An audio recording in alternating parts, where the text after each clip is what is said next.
What? Have I traversed through time and space and transformed into the male antagonist of a novel? It is undeniable that my father wields immense military power, and my grandfather is one of the elders. There are no brothers vying for power, only a loyal band of subordinates. Despite this, I can still be humiliated by the protagonist. Are you still in slumbering state? Qin Huanyu grips the mountain-splitting blade. Come forth. Where's the destined child? Show yourself. Huh, the destined child?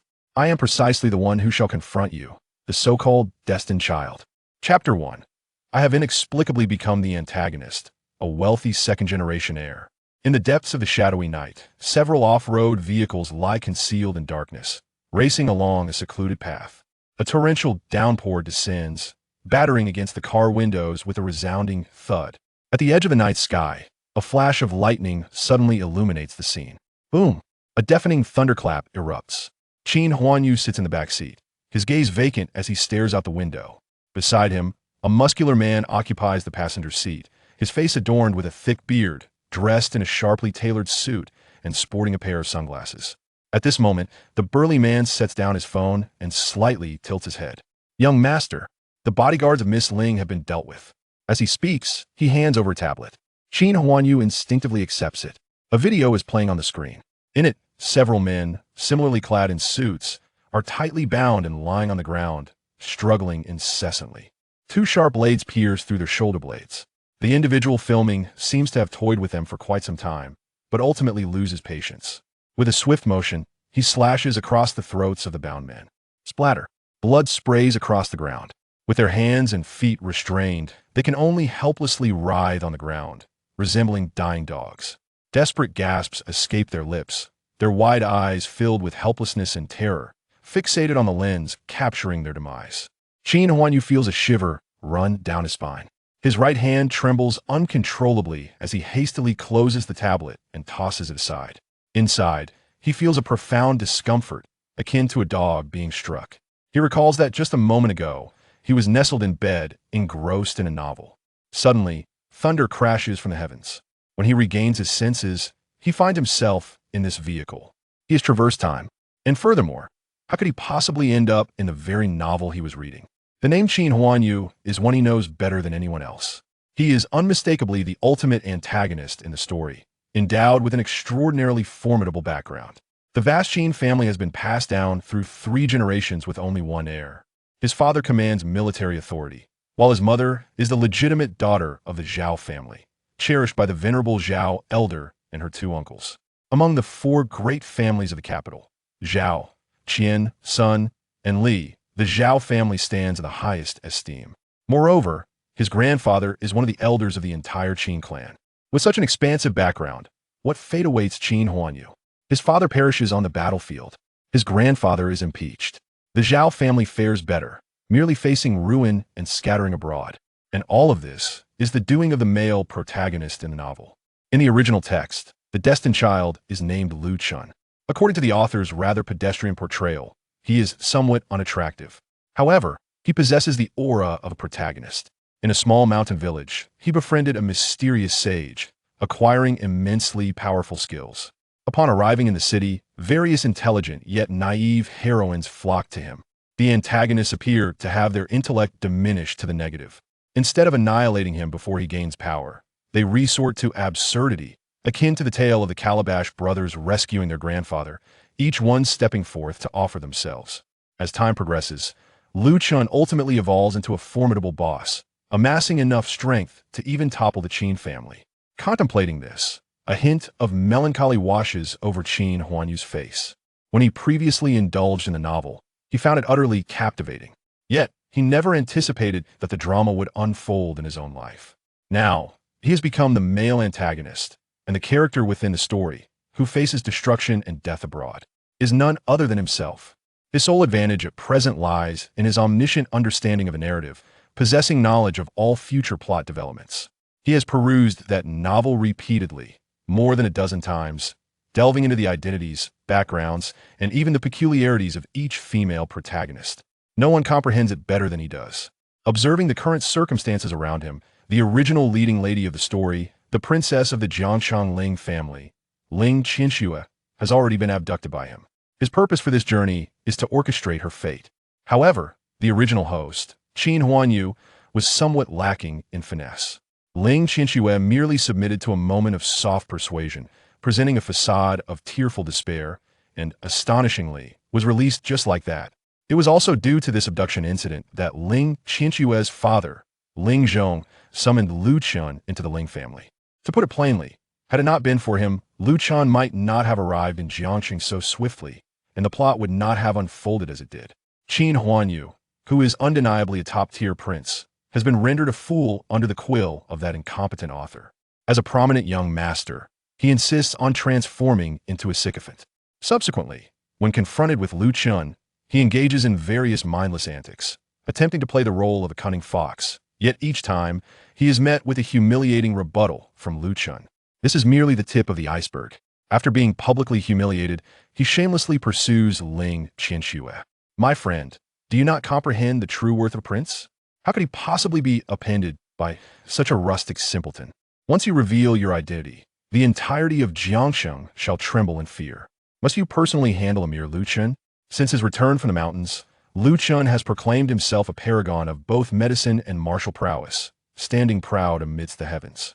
Ultimately, he is merely an ancient physician harboring an insidious and unorthodox technique of yin and yang cultivation.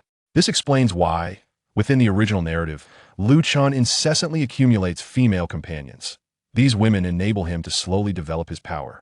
He has even managed to control a vast mercenary group abroad through one of the female protagonists. Once Lu Chun has amassed sufficient strength to dominate the colossal underground forces, he will conspire with foreign factions. Together, they will exert pressure upon the Qin family. The Qin family will inevitably fall, and the Zhao family shall not escape unscathed. In the end, Qin Huanyu will find himself surrounded by only two companions, who initially intended to escort him to safety. Yet, unexpectedly, they are pursued by Lu Chen's forces on the high seas. The story concludes. Of course, this marks the end of the original narrative. Qin Huanyu abruptly opens his eyes. The suppressed fury that has simmered throughout the novel now erupts in full force. Damn it! Is he destined to become a mere stepping stone for Lu Chen? No, this shall never be the case. Since he has reincarnated as Qin Huanyu, and in comparison to Lu Chun, he possesses complete knowledge of the narrative.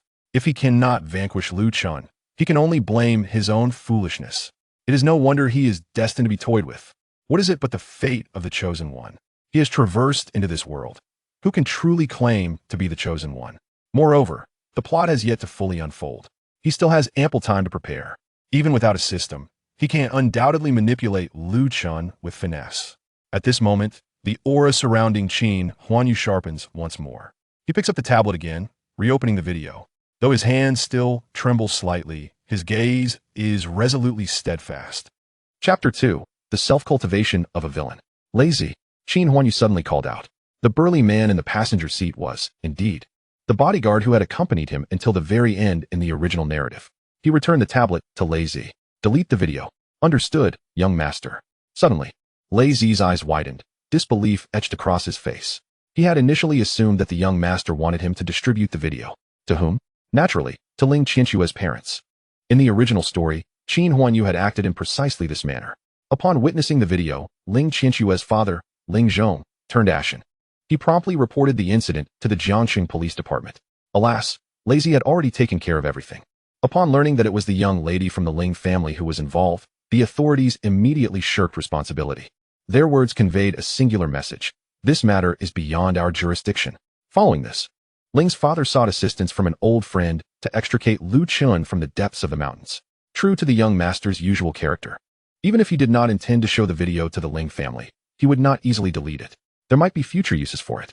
However, Qin Huanyu paid no heed to Lazy's expression, instead gazing out the window, lost in thought. The Qin Huanyu from the original narrative appeared somewhat psychologically disturbed. He had amassed countless photos and videos on his computer, filling dozens of hard drives, and still found it insufficient.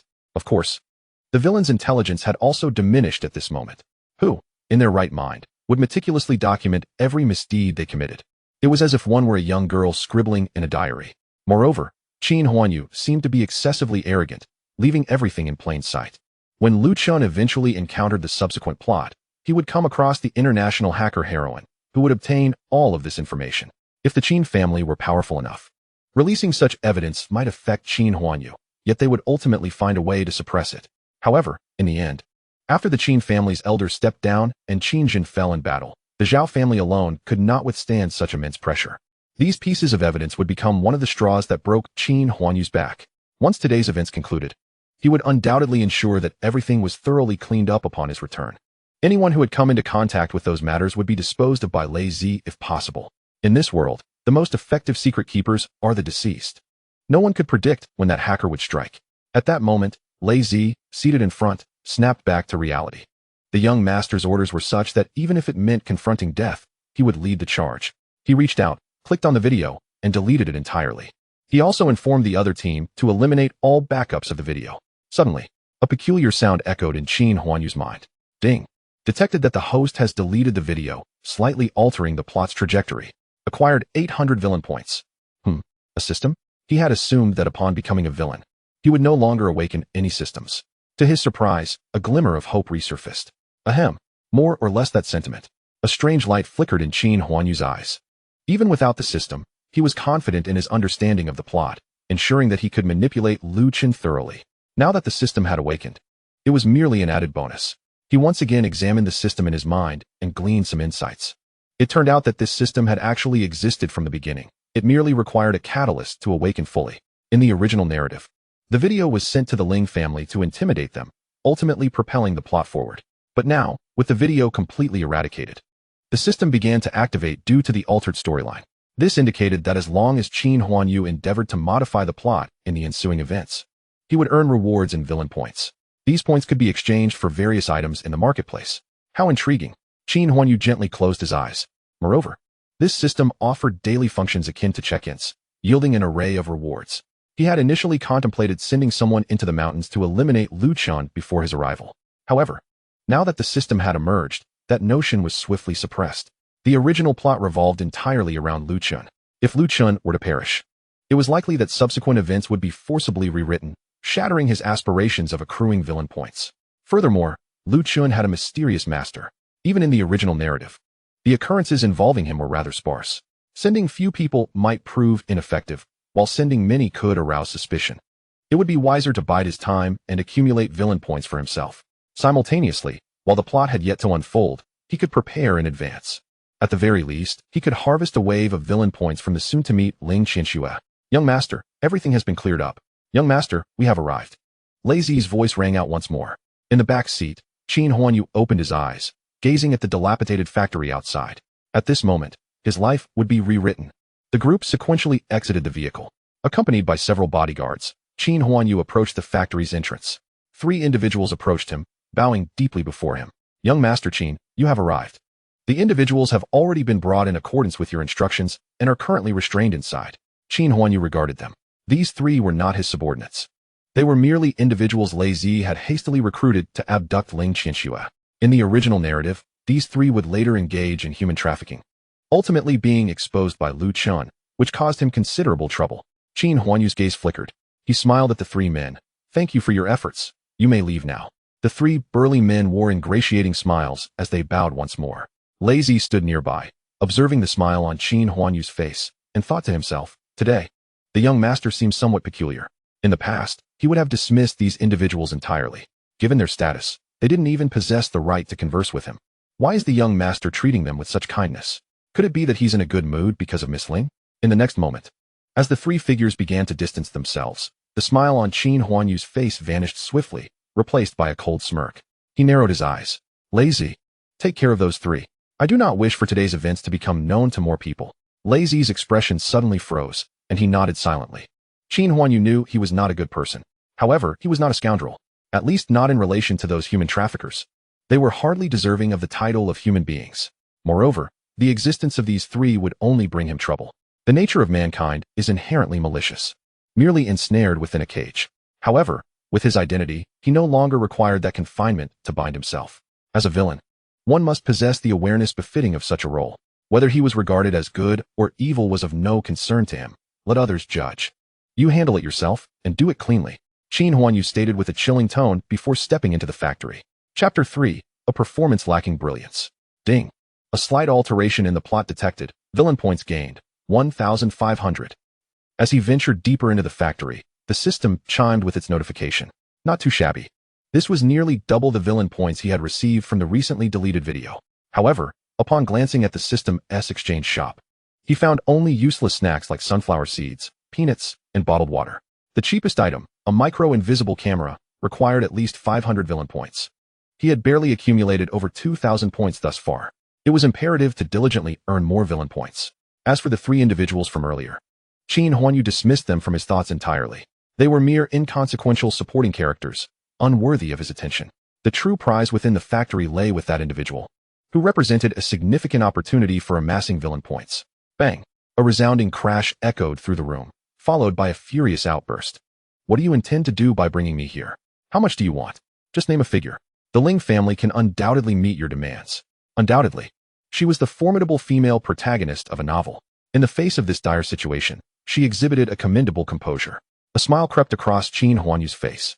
Yet, the mention of the Ling family held little significance for him at this juncture. Even the richest person in Jiang City would have to bow their proud head before him. Qin Huanyu.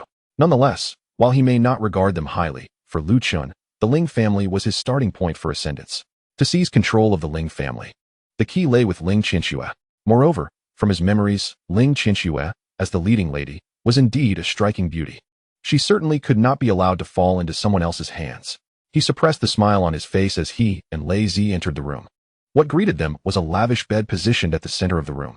At that moment, Ling Qinxue sat bound in the middle of the bed, her hands restrained. Her expression a mix of anger as she glared at the two guards stationed nearby. The entrance of the two men instantly captured everyone's attention. The two black-clad figures guarding the bed hesitated for a moment before bowing their heads and respectfully addressing, "Young master."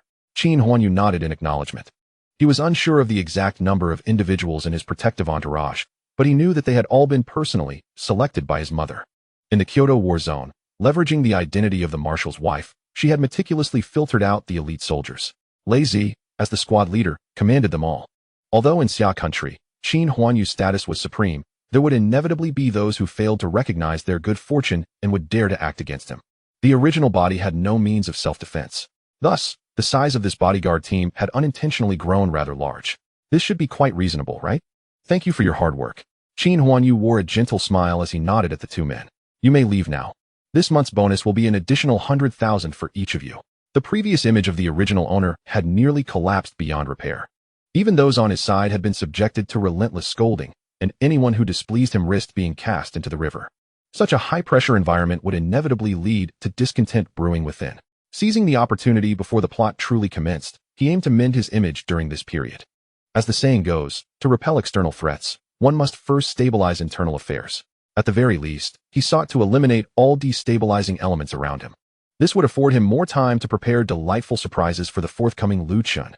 The two men, initially keeping their heads bowed, were taken aback by Qin Huanyu's words, suddenly raising their heads in disbelief. Young master, you seem different today. Qin Huanyu approached them, placing a hand on each of their shoulders, his smile unwavering. What are you standing around for? Hurry and collect your bonuses. Thank you for your hard work, brothers. Lei Zi chimed in from behind. Young master, I command that the salaries of all the brothers in the team be increased by 50% each month. If anyone has difficulties at home, they can speak up. Lei Zi, you can make the arrangements. Lei Zi was momentarily stunned. The image of the young master in his eyes began to grow more imposing. In their line of work, they often spent a year or more away from home. Being by the young master's side meant even fewer opportunities to return. Moreover, there were times when their lives were at risk. The young master's actions demonstrated a consideration for the families of his brothers. What a magnificent and encompassing mindset. Although he was uncertain why the young master had undergone such a profound transformation today, an inexplicable warmth blossomed within him. He nodded vigorously in agreement. The two men before Qin Huanyu felt their eyes moisten. They gazed up at him, as if a ray of light shone down from above, casting him in an almost divine glow, making him appear far more handsome than before. It was a feeling of exhilaration. Ding. Slight alteration in the plot detected. Villain points gained, 1,000. Indeed, as long as one was not a protagonist in the plot, the villain points gained would not be substantial. Qin Huanyu patted the two men once more, urging them to leave. At this moment, Ling Qinxue remained seated in the center of the lavish bed, coldly regarding Qin Huanyu as he entered. It was indeed him. From the moment she had been kidnapped, she had suspected Qin Huanyu's involvement. Aside from him, no one else in Jiang City would dare to lay a hand on her. If it were truly a bandit, she certainly would not be sitting here so calmly. Qin Huanyu suppressed the smile on his face. Miss Ling, we meet again. Ling Qianxue, perched elegantly upon the bed, briefly displayed a flicker of disdain before quickly masking it. Given her father's cautious demeanor towards him, it was evident that Qin Huanyu's background was formidable. She dared not express her disgust too overtly. Qin Huanyu, what do you truly desire? Ling Qianxue's tone was tinged with frost. Her arms, bound for an extended period, felt numb, the skin beneath the restraints turning pale. Qin Huanyu said nothing, lowering his gaze to her restrained hands and furrowing his brow. Release her. At his words, Ling Qianxue was taken aback.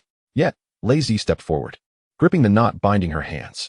With a slight tug, the rope, thick as a finger, snapped instantly, and Ling Qianxue regained her freedom.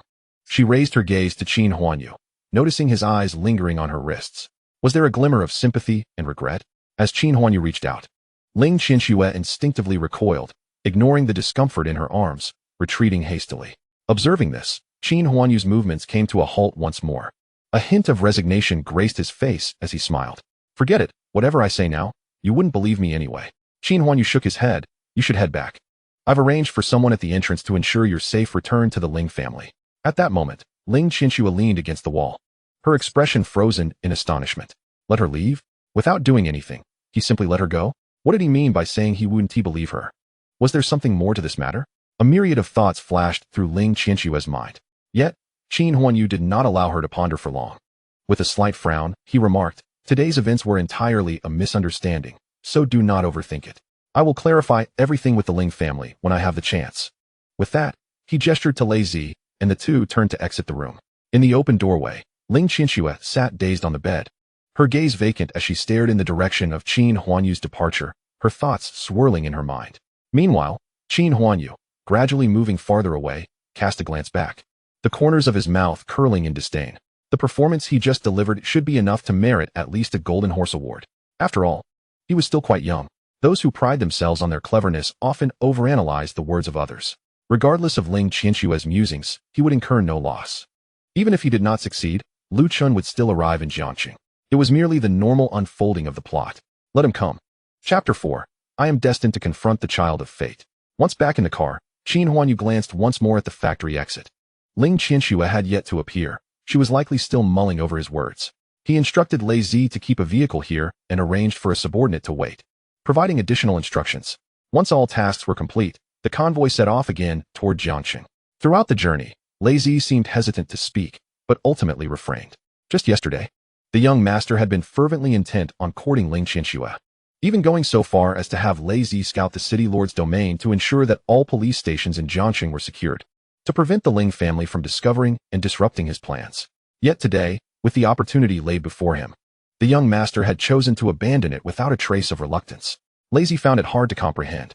In the back seat, Qin Huanyu feigned sleep, replaying the plot in his mind. Suddenly, he opened his eyes. Lei Zi, investigate a person. Lei Zi slightly turned his head. Is it Miss Ling? No. Qin Huanyu shook his head. Her name is Lan. She should still be abroad, though I am unsure of her location. If necessary, you may enlist the help of our contacts in Kyoto to investigate her. She is a close friend of Ling Qianxue. Lei Zi paused for a moment, committing the name to memory. Understood, young master. There's one more thing. Qin Huanyu continued. Keep an eye on the Ling family during this time. Not just Ling Qianxue, but the entire Ling household. Should any mysterious young man in his 20s arrive in Jiangqing, you are to report to me immediately. Yes, young master. Lei Zi nodded, noting the instructions. Let us go back and rest. There will be many matters to attend to in the coming days. Ensure the brothers also get some well-deserved rest. After Qin Huanyu spoke, he leaned back against the seat, closing his eyes once more. In the front passenger seat, Lei Zi diligently noted everything down. Through the rearview mirror, he glanced at the young master, who was now resting with his eyes shut. A thought crossed his mind. The young master had previously given similar instructions for tasks. But back then, the assignments usually involved sinking a ship or eliminating someone. He had never been so cordial before. The tone of his voice was markedly different from before. Although it felt somewhat unfamiliar and took some adjustment, if given a choice, he would still prefer the young master of today. Lan is Ling Qianxue's close friend. In the original narrative, she returns from abroad around this time. According to the plot, Lu Qin will go to the airport to pick her up. During the wait, Lu Qin casually apprehends a fugitive, thereby capturing the attention of both female leads. Once Lan moves into Ling Qianxue's villa, their relationship escalates uncontrollably. Even before capturing Ling Qianxue's heart, Lu Chun had already secured Anlan's affections. For Ling Qianxue, this is undoubtedly a tale of urban betrayal. Living in my house, wearing my clothes, spending my money, and yet, you two are behind my back engaging in such antics? Of course, within the plot.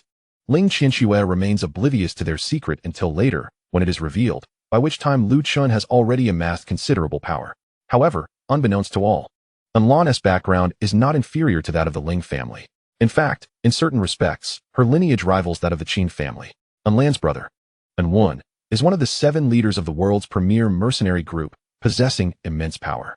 This mercenary group commands hundreds of thousands of soldiers, incomparable to the entirety of the Xia nation. Yet, when compared to the Qin family, it holds its own. Who could have guessed that the seemingly unremarkable Anlan boasts such a formidable background? The two siblings, having grown up as orphans relying on one another, share an almost obsessive bond, with An doting on his sister to an extraordinary degree. This has led Lu Chun, after winning Anlan's heart, to indirectly gain An's approval, contributing significantly to the downfall of the Qin family. Thus, for Qin Huanyu, Ling Qianxue may be expendable. Yet Anlan is a prize he must contend for. Even if it means obliterating Anlan's subplot, he cannot allow it to fall into Lu Chun's hands. In the original text, Anlan's return to the country occurs a few days after Ling Qianxue's abduction. The exact timing remains ambiguous, as the author has not explicitly detailed it. Should the narrative be forcibly disrupted and corrected by the world, Anlan's arrival should coincide with Lu Chun's entrance. The early arrangements are of paramount importance. Besides Anlan's storyline, numerous other subplots require meticulous attention. Unlike Lu Chun, who possesses great fortune, Qin Huanyu must personally intervene to extricate these characters from their original narratives. Ling Qianxue has temporarily decided to conceal the fact of her abduction. The plot has undergone significant changes. Acquired 8,000 points of villain value. Qin Huanyu's eyes widened suddenly. Excellent. Truly deserving of the title of a leading lady. Just a minor subplot has directly earned him 8,000 points of villain value. If it were anyone else, they might need to perform several scenes to amass such a sum.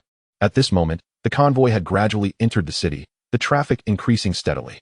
In truth, Qin Huanyu had been in Jiangxing for less than a month. He was still residing in a hotel.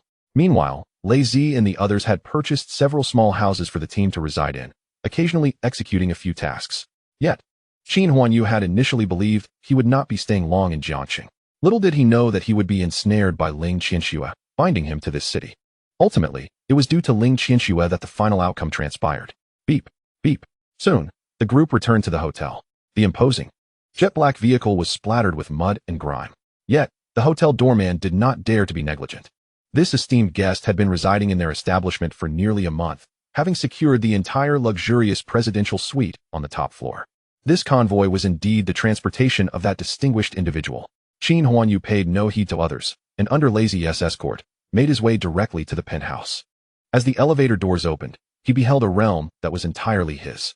In addition to the opulent suite, there existed a lavish swimming pool on the other side of the top floor. Standing at the pool's edge, one could gaze over half of the bustling city center of Jiangxing. Lei Zi patiently awaited nearby. This suite was typically occupied solely by him and the young master, while the other team members resided in various rooms on the lower 3 floors. Qin Huanyu spread his arms wide, inhaling deeply amidst the distant twinkling lights. Places such as this, before his journey through time, he would not have even dared to cast a glance at, let alone experience firsthand. A lingering sense of unreality gnawed at him. Compounding his discomfort was the figure of Lu Chun, lodged like a fishbone in his throat. The thought of Qin Huanyu's fate in the original narrative soured his mood considerably. He surveyed the distant shimmering lights, a cold smirk suddenly gracing his lips. The Chosen One? I shall contend with the Chosen One. Just wait. When Lu Chun appears, if he behaves himself, I might permit him to frolic a while longer. Should he act otherwise, then he cannot blame me for being ruthless. Chapter 5. The Power of Master-Level Tai Chi. Early the next morning, Qin Huanyu abruptly opened his eyes. He glanced around, confirming that he was still within the confines of the exquisitely adorned bedroom. Thank goodness, this was not merely a dream. Had yesterday's memories proven to be a figment of imagination, he would have surely exploded from the shock. He had already procured a fine steed and sharpened his sword, ready to embark on a journey of adventure. But looking back, the horse was nowhere to be found. How could one possibly proceed under such circumstances? Meanwhile, the system's melodious voice resounded. Host successfully checked in, acquiring the skill, Master-Level Tai Chi. In an instant, as he lay in bed, Qin Huanyu felt as though a torrent of knowledge had been infused into his mind. A warm current flowed through his body. Achieving a realm that would typically take decades to attain, he had acquired it in a mere moment. With a slight exertion, he propelled himself upright from the bed. Master-level Tai Chi. A glimmer of joy flickered in Qin Huanyu's eyes. Although the original Qin Huanyu possessed a formidable background that others dared not provoke, he himself was utterly powerless. Even Lu Chun had the audacity to confront him directly in the end. When one is repeatedly struck, their prestige in the eyes of others inevitably plummets. But now, the situation was markedly different. He had acquired master-level Tai Chi. It is said that while Tai Chi practitioners may not emerge for 10 years, an expert in Bajikwan can kill within a year. Tai Chi inherently requires the accumulation of time to forge formidable strength. He descended from the bed and approached the desk within the room. As befitting a luxurious presidential suite, the desk was crafted from exquisite mahogany, its surface thick enough to rival the girth of an adult's arm. Qin Huanyu narrowed his eyes. Suddenly, he raised his right hand, and the memories flooding his mind manifested into action. It was as if he had trained for decades, his movements remarkably adept. To an outsider, it appeared as if he merely delivered a gentle palm strike. Yet, the entire mahogany desk exhibited no immediate response. Once Qin Huanyu stepped back a few paces, suddenly, crack! A resounding noise echoed. A fissure abruptly appeared across the 10-centimeter thick surface, the entire panel having been effortlessly shattered by his light touch. A mysterious radiance shimmered in Qin Huanyu's eyes. With such a trump card, he need not fear confronting Lu Chun.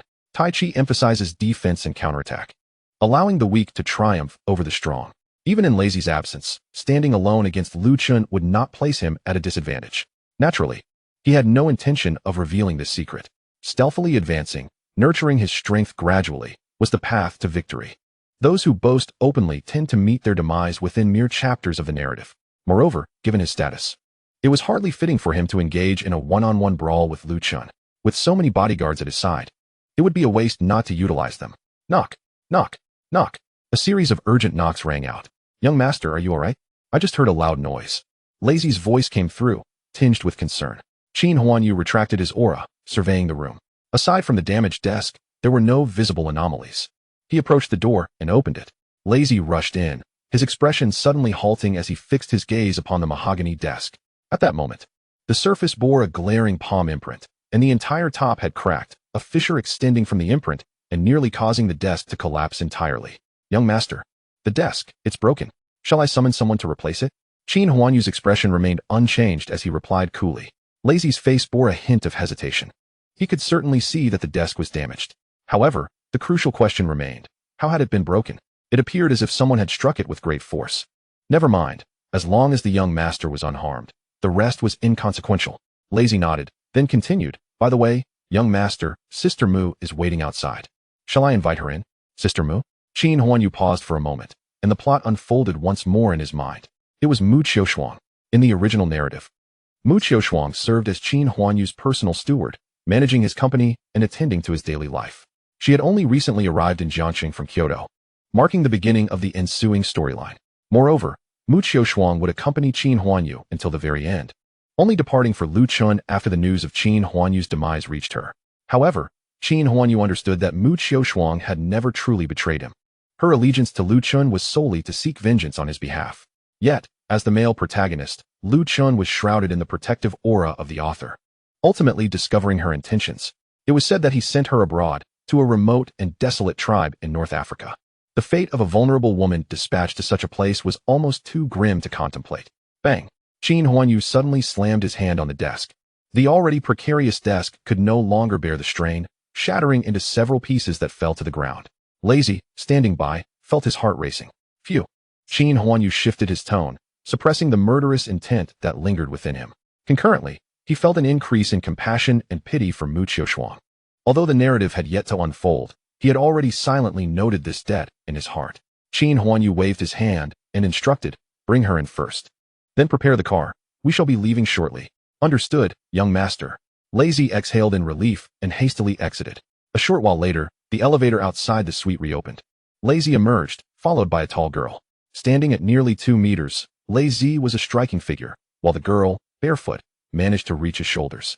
As they walked, Lazy continued to offer his caution. Sister Mu, when you meet the young master, please exercise caution. He was in good spirits last night, but just now, he seemed to have lost control a bit. You must be careful and avoid provoking him. Mu Qiushuang, adorned with oversized glasses that nearly obscured half her face, bore a gentle smile. Standing beside Lei Zi, her complexion radiated an ethereal glow. All right, she chuckled. When it comes to familiarity with the young master, you can hardly compare to me. I am well aware. As they approached the entrance of the living room, Mu Qiushuang's smile faded once more. Faced with Qin Huanyu, she dared not retain her playful demeanor. Just as she prepared to knock, the door abruptly swung open. Qin Huanyu stood resolutely in the doorway, his gaze fixed upon Mu Qiushuang. The two at the threshold found themselves momentarily frozen. Lei Zi was the first to react, saying, "Young master, please continue with your matters. I will prepare the car." He turned and hurried away, leaving Mu Qiushuang to confront Qin Huanyu's stern expression. In that instant, she felt as if her very posture had become stiff. "Young master." Qin Huanyu remained silent, observing the slightly bowed head of Mu Qiushuang, his heart awash with a tumult of emotions. In the storyline, the original Qin Huanyu had shown her no favor or affection, merely rescuing her in her childhood and bringing her into his care. That single act, however, had engendered an unwavering loyalty from Mu Qiushuang, even in the face of Lu Chen's overtures. Ultimately, she clung to the notion of avenging herself against him. In that moment, Qin Huanyu felt a pang of sorrow. Yet, Mu Qiushuang, with her head lowered, was blissfully unaware that her collar was wide open, deepening Qin Huanyu's complex feelings.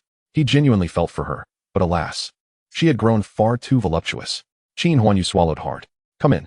Chapter 6. Ling Zhong's decision. Ling Qianxue entered the office with a pallid visage, her face reflecting exhaustion. Since returning home last night, she had been consumed by contemplation of Qin Huanyu's parting words, their meanings eluding her grasp. Though she yearned to seek clarification, she was at a loss for how to do so. The thought of calling Qin Huanyu herself was utterly unthinkable. Yet, was there any hidden truth behind her abduction? Ling Qianxue found it incomprehensible, and she had scarcely slept a wink the previous night. Meanwhile, in the chairman's office, Ling Zhong sat at his desk, frowning as he listened to a report from a subordinate. "I understand. You may leave now." Ling Zhong's voice was ice cold, his anger simmering beneath the surface. Since the close of business yesterday, no one had been able to reach Ling Qianxue. It was only after midnight that he received word of her return home, and the vehicle that had brought her back was one arranged by Qin Huanyu, an undeniable fact that weighed heavily on Ling Zhong's mind. With Ling Qianxue residing alone in that villa, Ling Zhong could not help but feel anxious. Thus he had set numerous watchers around her. Bang! The door was gently closed. Ling Zhong rose from his chair and walked to the window behind him.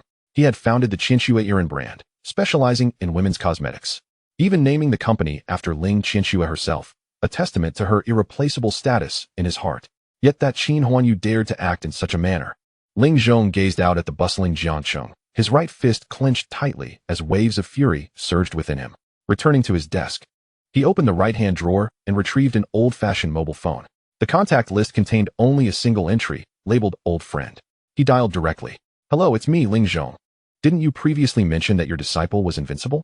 As it happens, I am considering hiring a bodyguard for Qianxue, since he's coming to Jiangqing. Why not have him protect her?" Downstairs at the hotel, Lei Zi waited for quite some time before finally spotting the young master exiting the establishment. As he approached his car, he swung open the door and climbed inside. Through the rearview mirror, Lei Zi glanced at Qin Huanyu behind him. "Young master, isn't Sister Mu coming? She's upstairs brushing her teeth. Do not concern yourself with her. She has another task and will be driving herself."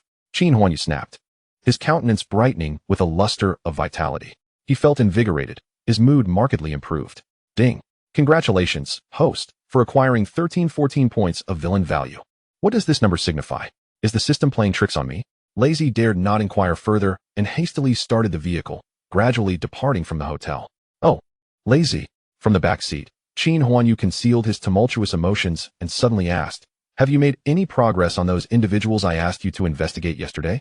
Without turning his head, Lei Zi retrieved a document from the passenger seat and handed it over. "Young master, aside from a few who are still abroad, the rest are all here." Apart from Milan, there were numerous connections to Lu Chen. This genre of novels is nothing more than a harem narrative, with the protagonist relentlessly accumulating women. Yet, surprisingly, some people are drawn to it. Qin Huanyu found himself powerless in the face of this reality. If he did not sever Lu Chen's path, it would ultimately be his own demise. Unlike Lu Chen, who sought mere indulgence, Qin Huanyu's pursuit of these heroines was a matter of survival.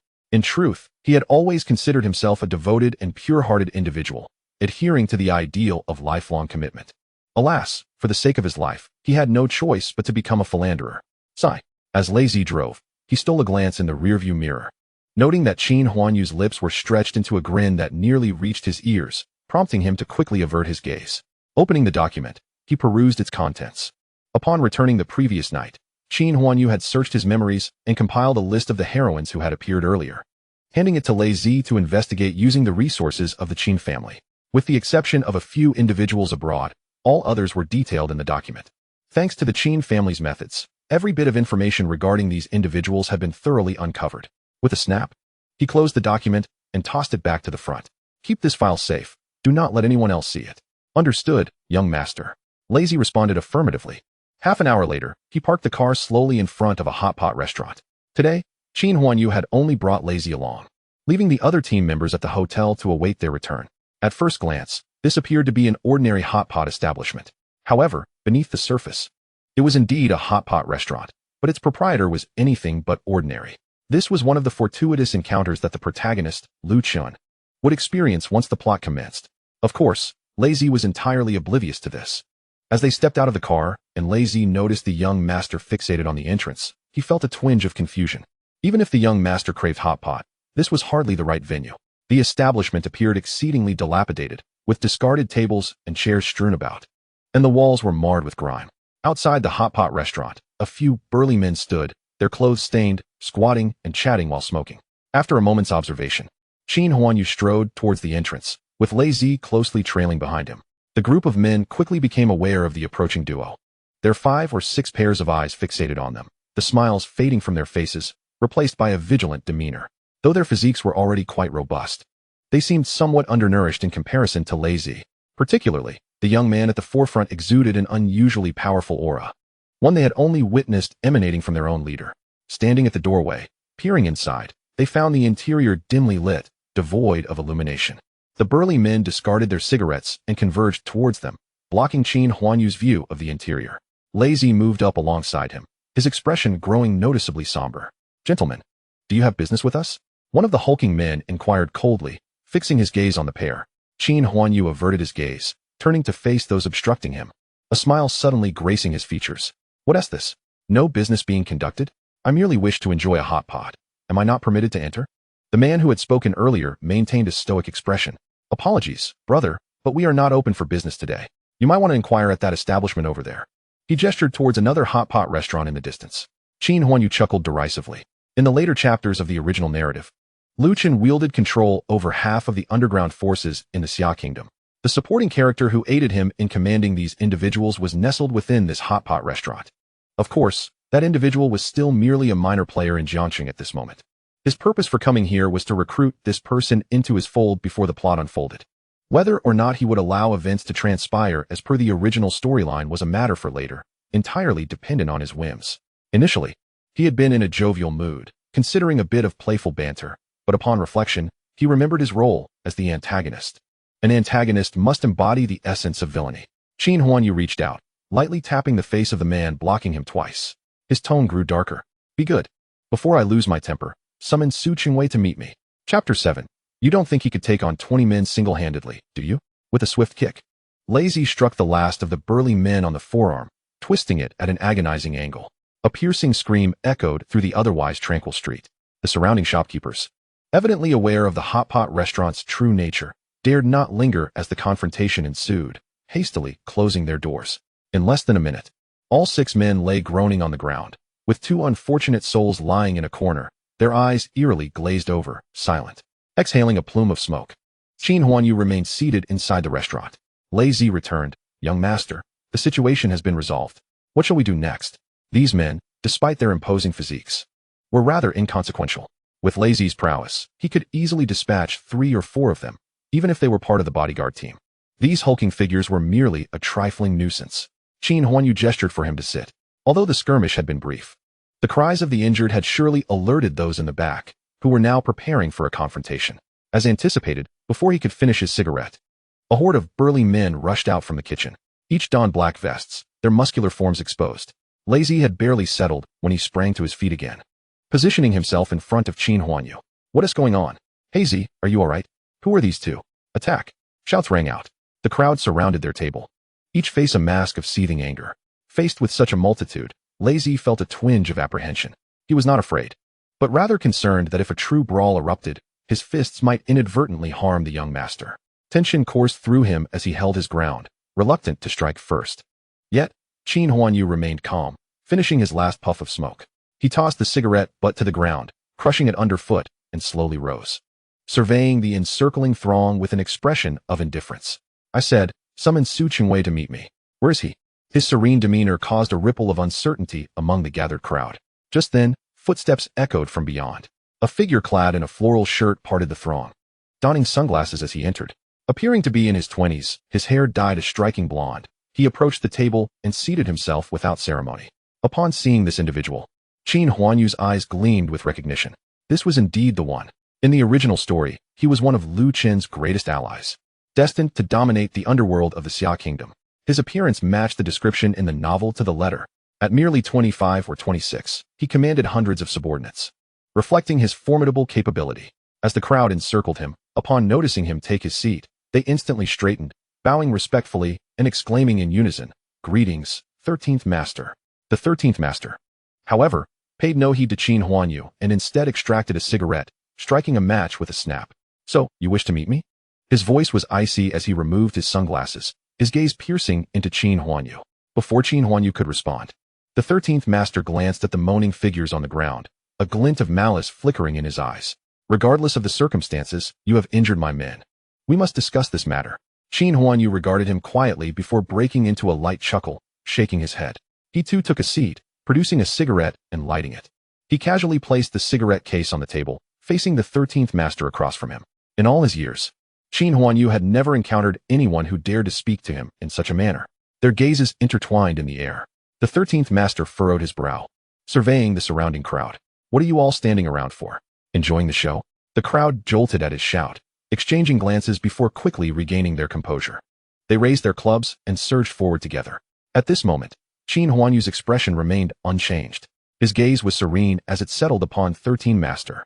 However, this was a source of torment for Lazy. He had expected that with their leader making an appearance, a proper discussion would ensue.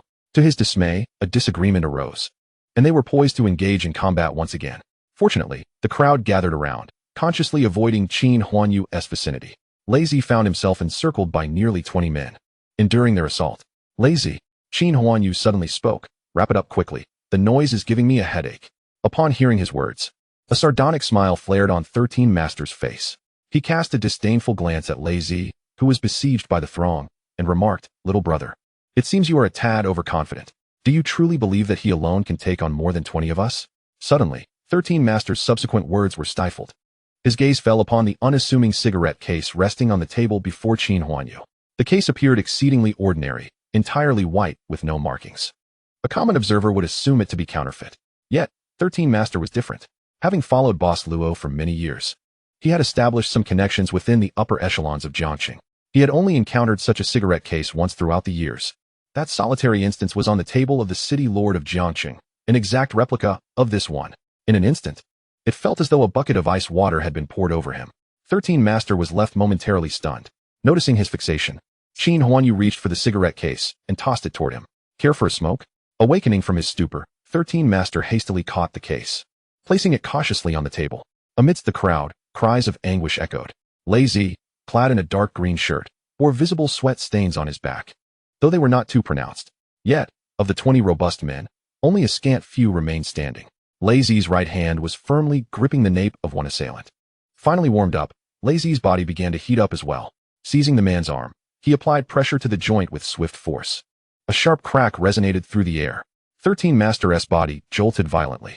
The white bone protruded through the torn flesh, and a smile crept upon Lazy's blood-splattered face. He sprinted a few steps back to Qin Huanyu, grinning widely. With a swift motion, he crushed the cigarette butt. Qin Huanyu surveyed the surroundings. Perhaps he had been a tad too forceful, but it mattered not. These individuals were mere supporting characters, inconsequential in the grand scheme of things. The true protagonist remained seated across from him. At that moment, 13th Master sat in silence, his eyes fixed intently on Qin Huanyu, his demeanor still calm and composed. Truly, he was worthy of his future title as the underground monarch, the man who would govern the subterranean forces of half of Xia Nation. Qin Huanyu held him in even higher regard. Even if not for the sake of altering the narrative, he yearned to recruit him. A figure like 13th Master, once loyal, could be cultivated as a trusted right-hand man.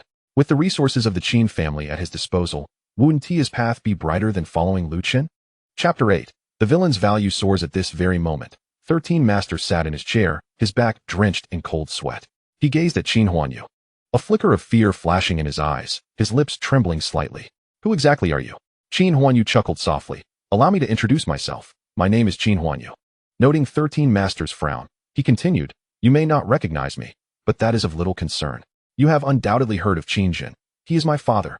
The essence of being a villain is to learn to wield the banner of one's family, with such a grand flag to flaunt. Only a fool would choose to forego it. 13 Master's pupils suddenly constricted. Bang! Unable to maintain his balance, he tumbled from his chair, hurriedly standing up again. A hint of embarrassment coloring his features as he took his seat once more. Yet now, 13 Master dared not meet Qin Huanyu's gaze directly. What a jest! The name Qin Jin was known throughout Xian Nation. Who would dare claim ignorance of it? Recently, he had indeed heard whispers about a certain Qin Shao in Jiangqing, a figure of considerable influence, but he had never imagined that the person seated before him was that very individual. Moreover, he would never have anticipated that this Qin Shao's father was none other than the illustrious Qin Jin. The identities and backgrounds of those in the upper echelons of Xian Nation were shrouded in secrecy. Anyone attempting to pry into such matters would find their household scrutinized the very next day. In the original narrative, 13 Master would eventually rise to prominence, sitting at the same table as the elders, sharing laughter and camaraderie. Yet presently, he was clearly not at that juncture. The mere mention of Qin Jin sent his heart into disarray. Qin Shao 13 Master's voice trembled. Did you come here today for a specific reason? Observing 13 Master's flustered demeanor, Qin Huanyu couldn't suppress a chuckle. Surely, he couldn't confess that he was here to alter the course of the narrative. In truth, revealing his identity had been part of his strategy all along. By now, the day's objective had been accomplished. Originally, someone of 13 Master's caliber could not be coerced into submission. In the original tale, even when the Qin family exerted considerable pressure in Xian Nation, he had steadfastly endured, never betraying Lu Qin. Thus, Qin Huanyu had no intention of forcing him to pledge allegiance at this moment. Under 13 Master's watchful gaze, Qin Huanyu rose, strolling over to him. He nudged the pack of cigarettes toward 13 Master and gently patted his shoulder. It's nothing of great consequence. I merely wish to familiarize myself with the esteemed 13 Master. We shall meet again in the future. Upon hearing this, 13 Master's face was etched with bitterness. Familiarize ourselves? You come to mix acquaintance and leave me with over 20 incapacitated brothers? Yet Qin Huanyu continued, You must understand, with your meager assets, you hold no allure for me. However, I hope you remember this incident. It is best you do not speak of it to anyone, especially not to Robin. As he concluded, Qin Huanyu's expression grew increasingly impassive, and his tone turned frigid. 13 Master dared not lift his gaze.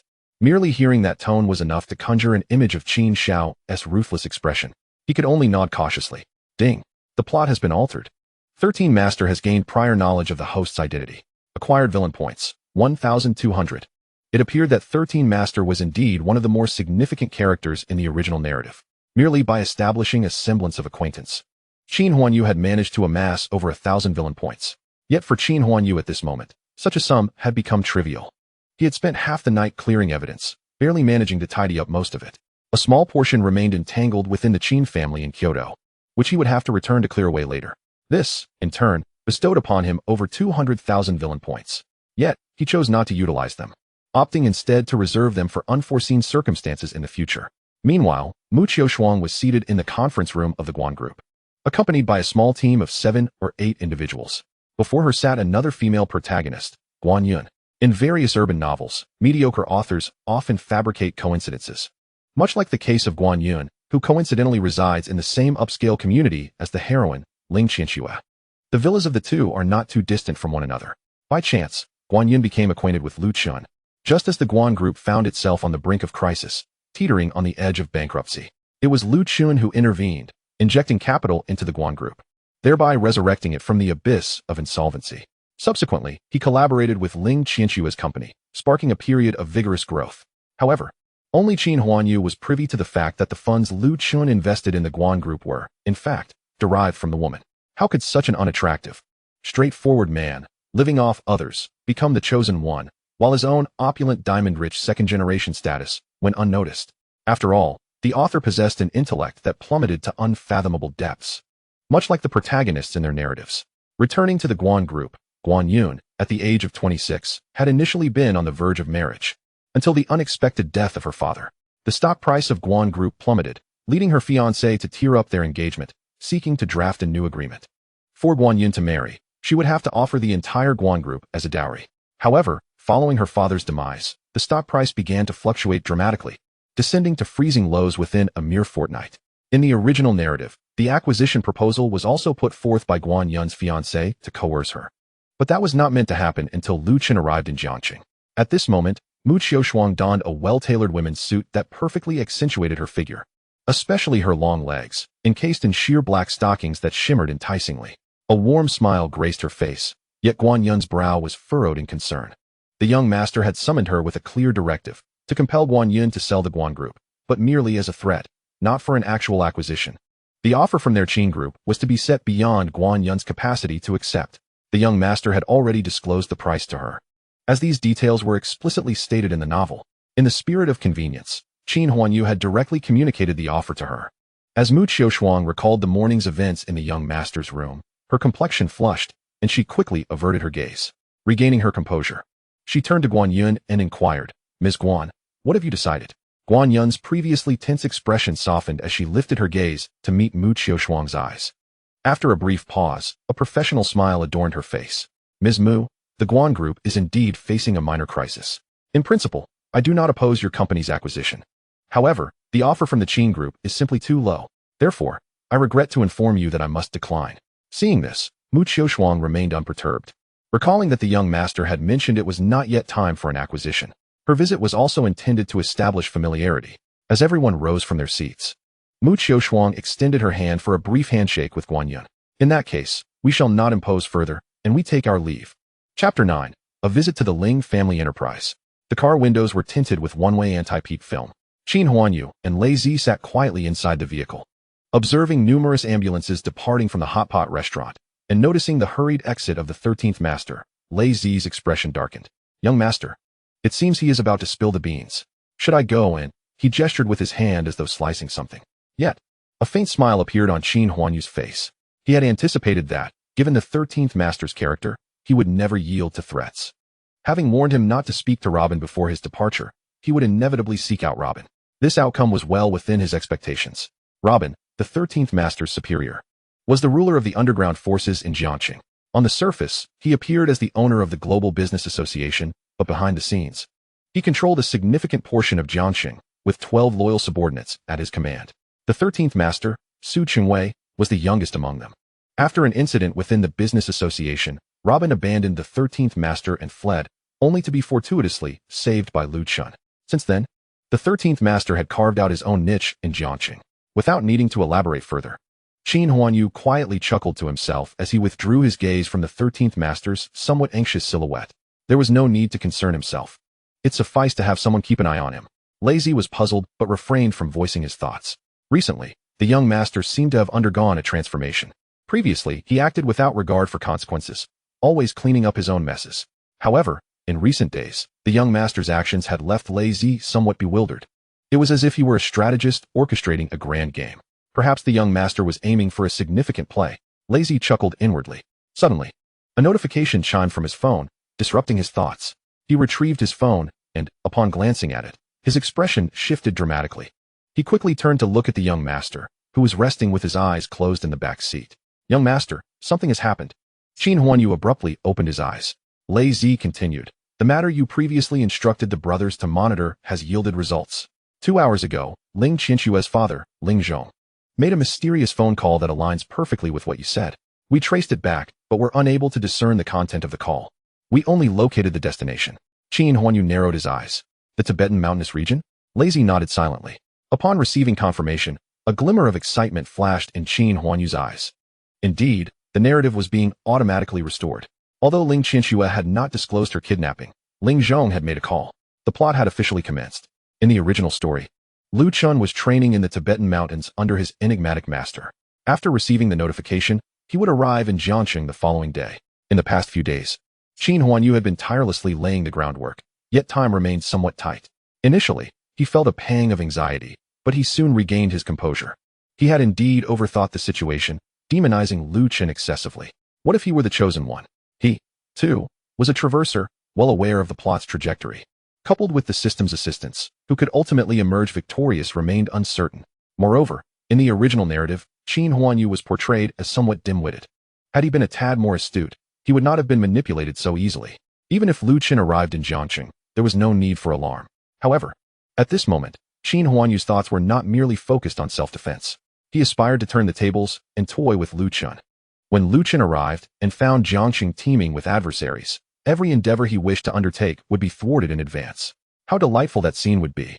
At this instant, Qin Huanyu had completely cast aside his inner turmoil, a smile once again gracing his lips. He realized he needed to quicken his pace. Also preparing a welcoming gift for the soon-to-arrive Lu Qin, he instructed his followers to summon a few more people and to station themselves at the train station and airport in Jiangqing. Originally, Lu Qin was set to arrive by high-speed train. However, with the plot now altered, Qin Huanyu could not ascertain whether there would be any changes. Regardless, he had ample subordinates, and a mere 10 or so would not be a loss. When someone named Lu Qin arrived, he would be ready with a small gift. From the back seat, Qin Huanyu remarked while gazing out of the window. Lazy nodded, diligently noting down these instructions, particularly the name Lu Qin. As for the small gift, Lazy was all too familiar with his young master. He had certainly engaged in his fair share of mischievous schemes. A plan began to take shape in his mind. Qin Huanyu continued, "Let us not head back just yet. Call Shuanger and have her wait at the Ling family's company. We shall go there now." "Understood, young master." The vehicle swiftly set off towards the city center. Ling Zhong had personally founded Heroine, dedicating 2 decades to its development. Today, the company's assets exceeded 30 billion, situated in the most bustling area of Jiangqing, occupying the top 7 floors of a premier skyscraper. A convoy of luxury vehicles quickly arrived at the base of the building. Typically, parking was prohibited in this plaza. However, as the security guard approached, he halted abruptly upon seeing 7 or 8 burly men in suits disembark.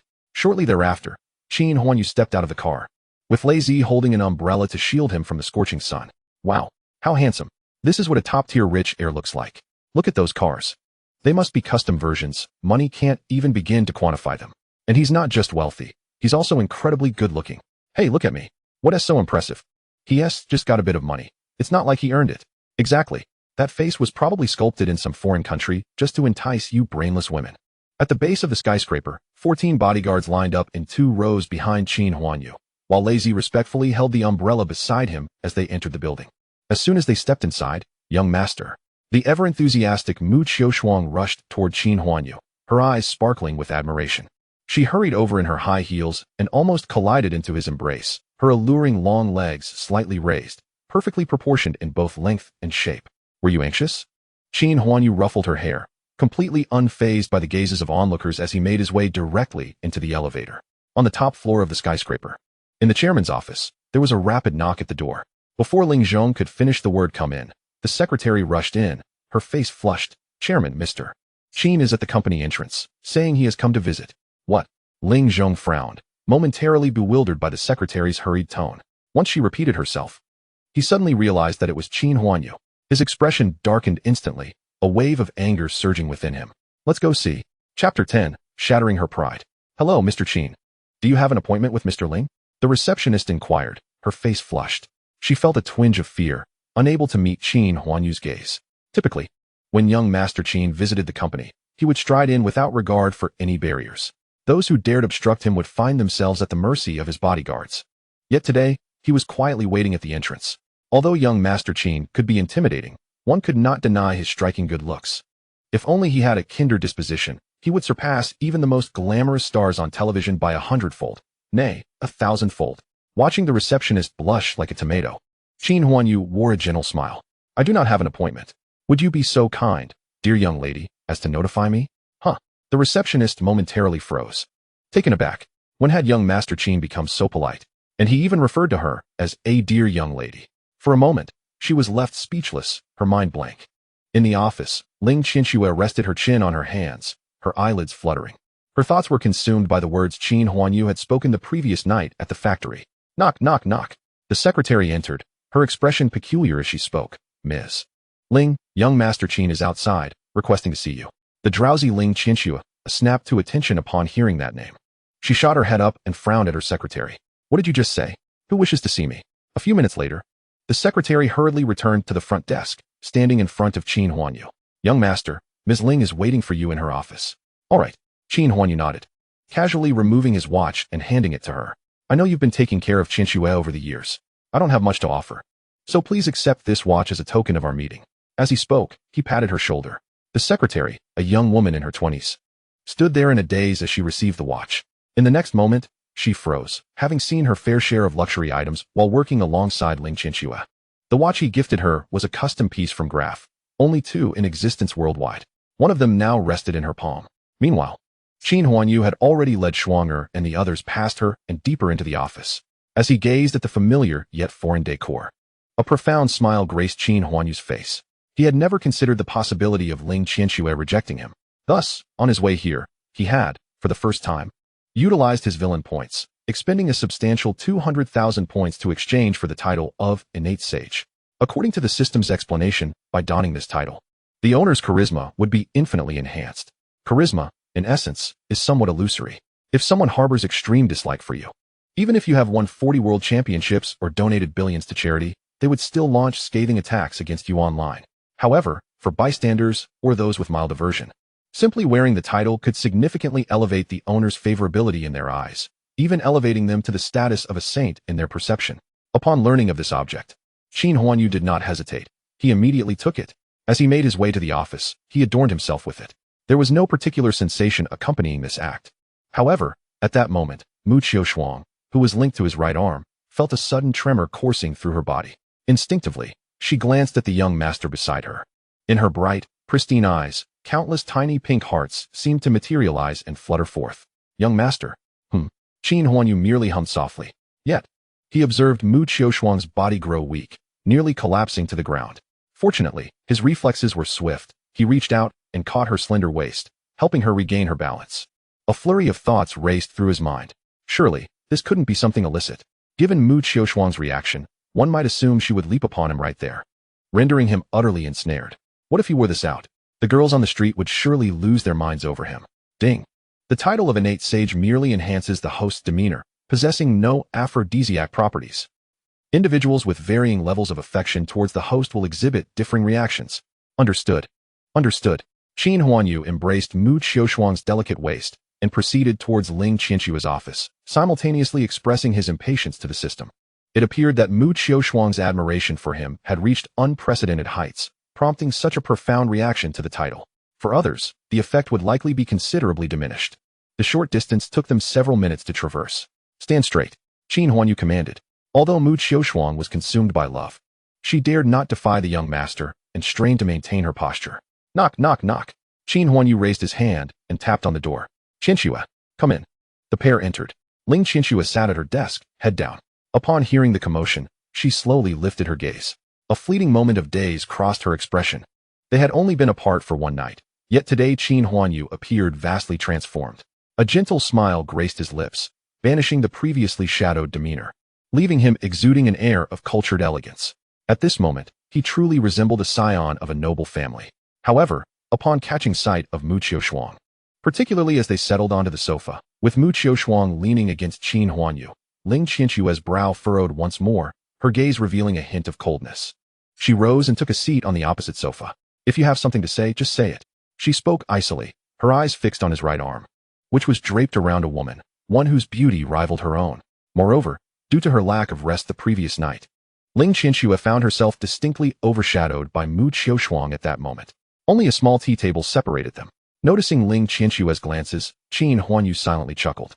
His companions had been kept outside, and he had only brought Mu Qiushuang in, not merely for amusement. This was intended for Ling Qianxue to see. Women, after all, often engage in comparisons, whether regarding family background or beauty. In the original text, Ling Qianxue's personality was even more pronounced, always exuding pride and self-satisfaction. In the early chapters, when Lu Chun had yet to rise, she wielded her status as the Ling family's little princess to keep him in check. It was only later, as various female leads appeared around Lu Chun, each with backgrounds that matched or exceeded hers, that Ling Qianxue's arrogance was shattered. Today, Qin Huanyu aimed to expedite this narrative. Chapter 11, A Successful Strategy. Qin Huanyu withdrew his hand from Mu Qiushuang's embrace. After all, it was time to discuss serious matters. Remaining in such a state of intimacy felt somewhat inappropriate. He straightened himself, his eyes calmly meeting Ling Qianxue's. Qianxue. The first words he uttered lowered the atmosphere instantly. Simultaneously, a semblance of helplessness graced Qin Huanyu's features. I have come to bid you farewell. I recognize that I have intruded upon you too much recently. It was indeed my fault. Ling Qianxue, holding a cup of coffee, froze, her brow furrowing as she regarded Qin Huanyu. Farewell? What do you mean? Qin Huanyu continued. This is also why I mentioned last night that it was entirely a misunderstanding. I had already resolved to give up. But my subordinates acted without my consent and attempted to kidnap you. As he spoke, a flicker of malice crossed his eyes. But rest assured, I have dealt with those individuals. Had this been a previous time, Qin Huanyu's words would have elicited disbelief from Ling Qianxue. Yet today was different. With the title of innate sage backing him, although Ling Qianxue held no particular fondness for him, she instinctively believed him. Observing her reaction, Qin Huanyu was already aware of his success. This was merely the first step. He continued, gently clasping Mu Qiushuang's small hand in his, caressing it tenderly. After striving for so long without earning your approval, I must admit I feel somewhat fatigued. Henceforth, I shall refrain from bothering you. You need not worry. Ling Qianxue had raised her coffee cup for an extended period, yet had not taken a single sip. Her mind was swirling with confusion. What did this mean? Had he come merely to flaunt his affection before her? Glancing at Mu Qiushuang beside Qin Huanyu, her small hand held captive by the young master.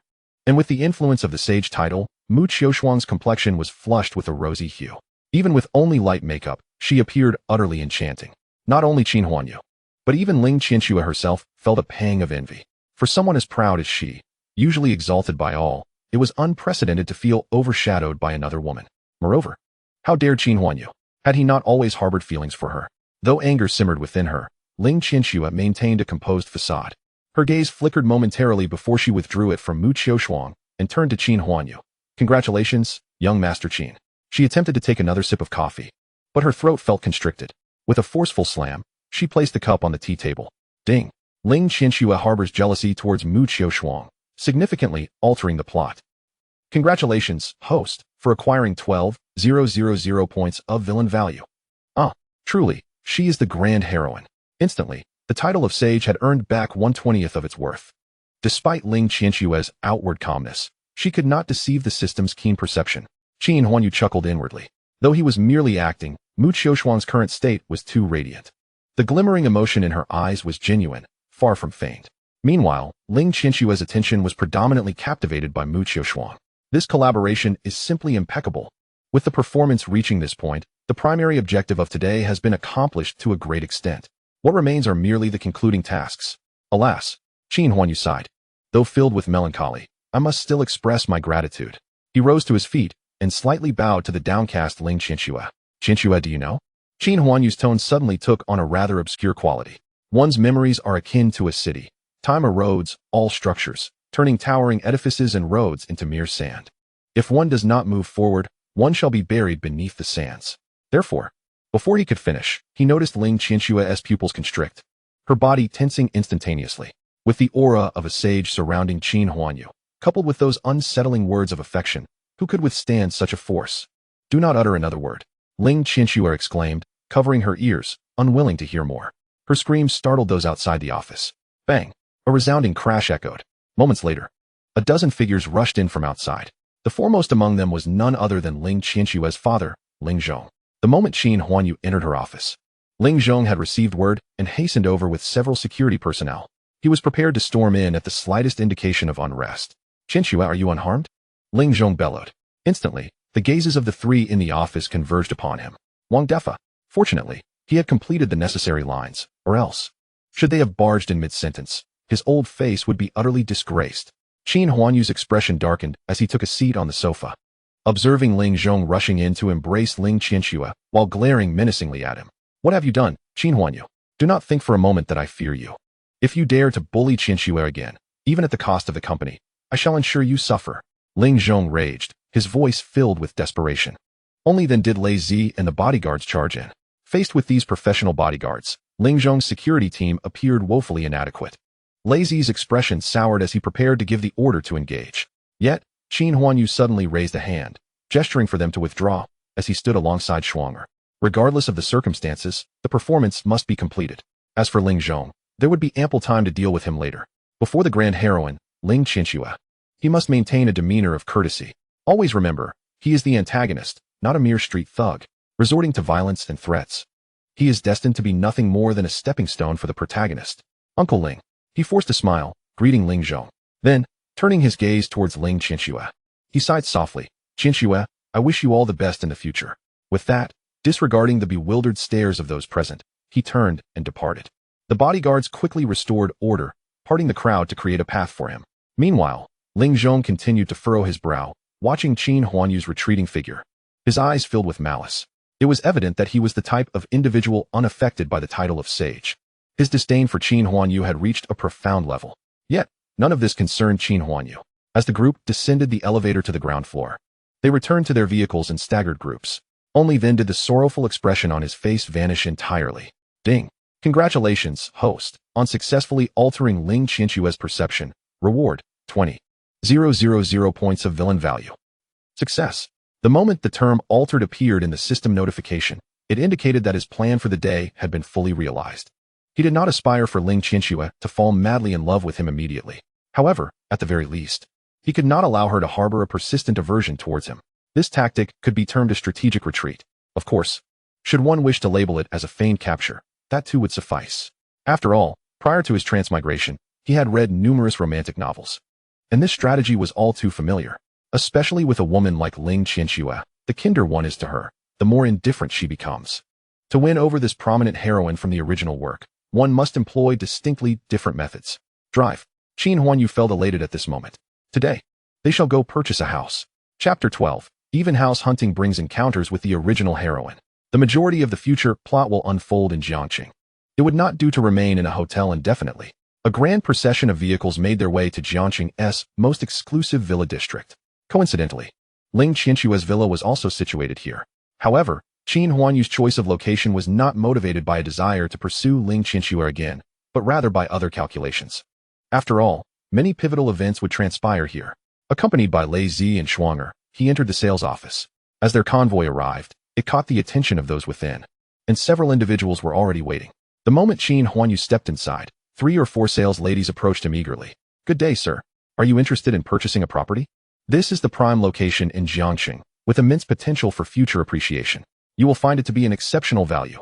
Please, follow me, sir, and let us explore the properties.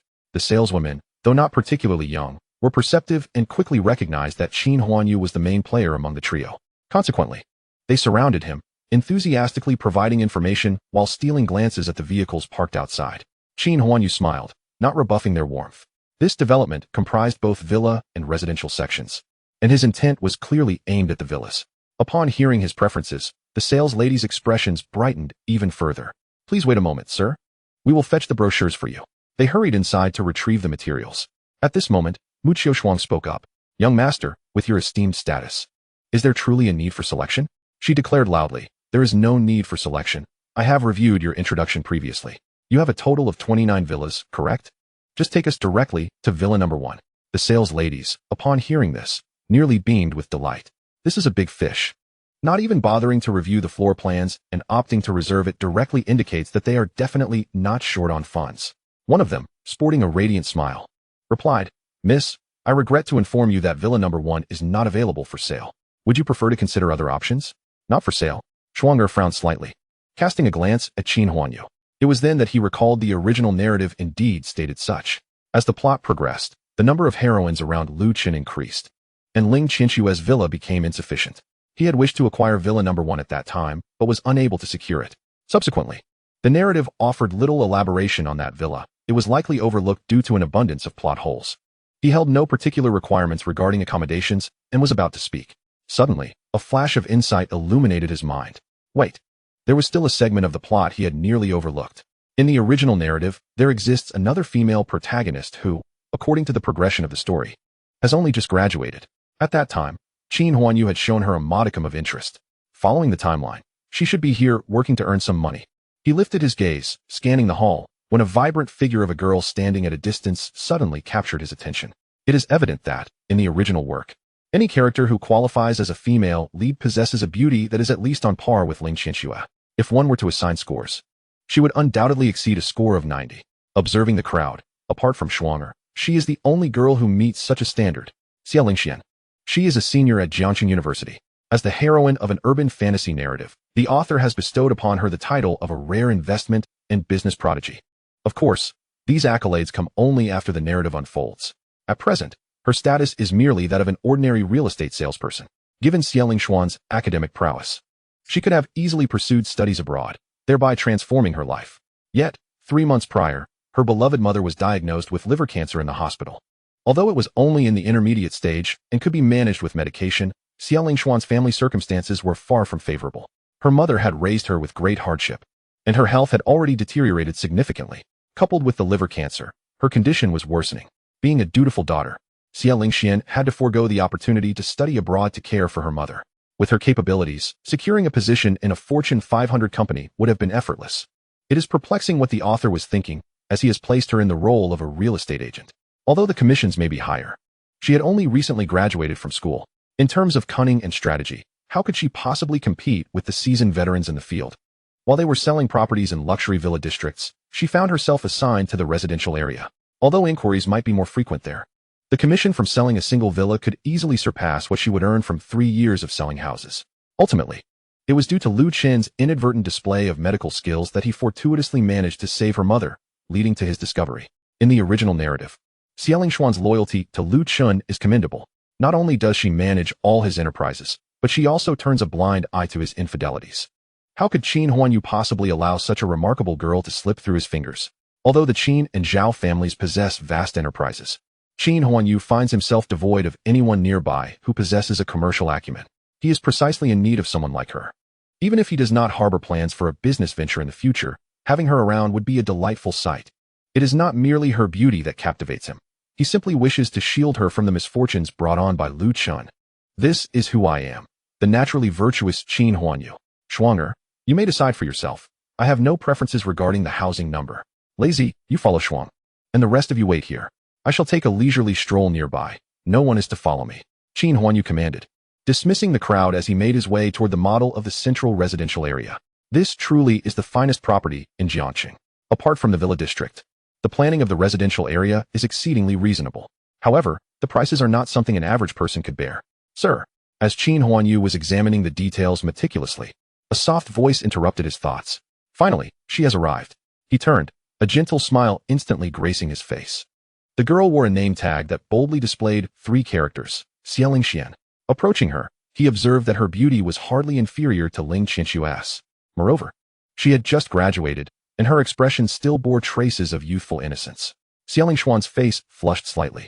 Although she had been working for a few months, she remained unaccustomed to facing a myriad of people daily. Many older men she encountered harbored indecent intentions towards her. Yet this man before her was simply too handsome. Coupled with Qin Huanyu's saintly reputation, he had already captured a significant portion of Xie Lingshuan's heart upon their first meeting. Maintaining an outwardly composed demeanor, Qin Huanyu subtly loosened the strap of his recently changed watch, discreetly adjusting the clasp. Hello. He extended his hand towards Xie Lingxian. At that moment, her face reddened further, enveloped in Qin Huanyu's aura. As she noticed his intention to shake hands, she hesitantly extended her own, despite her discomfort. Just as their hands were about to meet, a fleeting glint of mischief flickered in Qin Huanyu's eyes, and he deliberately lowered his hand slightly. Oblivious to this subtle maneuver, Xie Lingxian, feeling lightheaded, did not notice. The already loosened strap slipped from her right hand, and the seemingly mundane watch unexpectedly fell from Qin Huanyu's wrist, descending slowly towards the ground. Xie Lingxian finally came to her senses, her eyes widening as she bent down to retrieve it. However, she was ultimately too slow to react. With a sharp crack, the glass face shattered upon impact, scattering shards across the floor. The other salespeople who had been observing the scene were instantly alarmed and rushed over. Chapter 13. How dull. One of them picked up the broken watch from the ground. After a careful examination, she gasped in astonishment. This was the Vacheron Constantin Les Cabinotiers series, a luxury that ordinary individuals could scarcely afford. The price of such a piece starts at over 10 million. As her words echoed, the gathered crowd collectively inhaled sharply.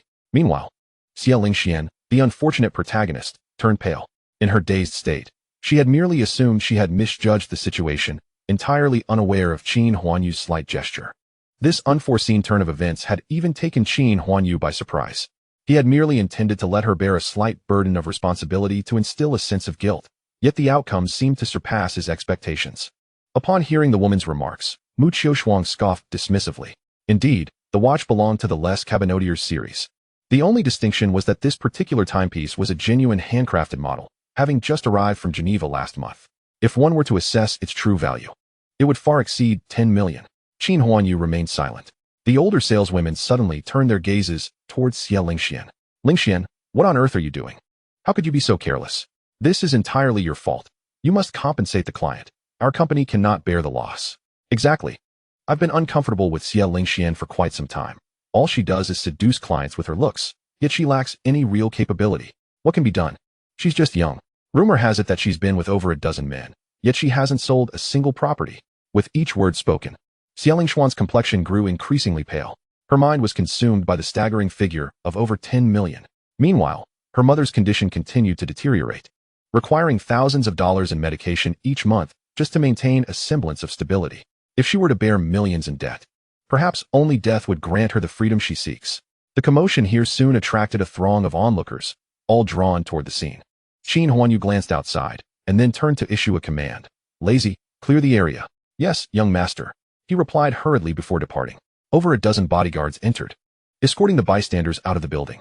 In a short while, the hall regained its tranquility, save for the sales staff who continued their relentless accusations towards Xie Lingxian. At this moment, tears welled up in Xie Lingxian's eyes. She slightly lifted her head, her misty gaze fixed on Qin Huanyu, and her heart raced upon seeing his calm demeanor. I'm sorry. The words escaped her lips like a fragile whisper, unheard by anyone but Qin Huanyu. He perceived that the situation had spiraled beyond his initial plans. Observing Xie Lingxian now, it was evident that her spirit had waned. Indeed, the pressure from her family was overwhelming. How could such a young girl possibly endure it all? After a moment as contemplation, Qin Huanyu stepped forward, approaching the sales associate who had spoken first. If there's nothing more to discuss, may I have my watch back? The individual picked up the watch from the ground but clutched it tightly, showing no sign of relinquishing it. It seemed she intended to tuck it away. Suddenly, upon hearing Qin Huanyu's indifferent tone, a hint of embarrassment crossed her face as she bent down to hand the watch over. The watch bore traces of perspiration, looking rather unsightly. Give it to Schwanger, so she can clean it for me first, he instructed, then took it back, examining it for a moment. Throughout this interval, no one spoke. They simply watched in silence, anticipating Qin Huanyu's outburst. After all, this was a watch worth tens of millions. Surely, even the wealthiest would not treat it with disdain. However, Qin Huanyu merely scrutinized the watch without showing any reaction before returning it to his wrist. He positioned himself beside Xie Lingxian and slowly raised his right hand. Everyone braced themselves, assuming he was about to strike her.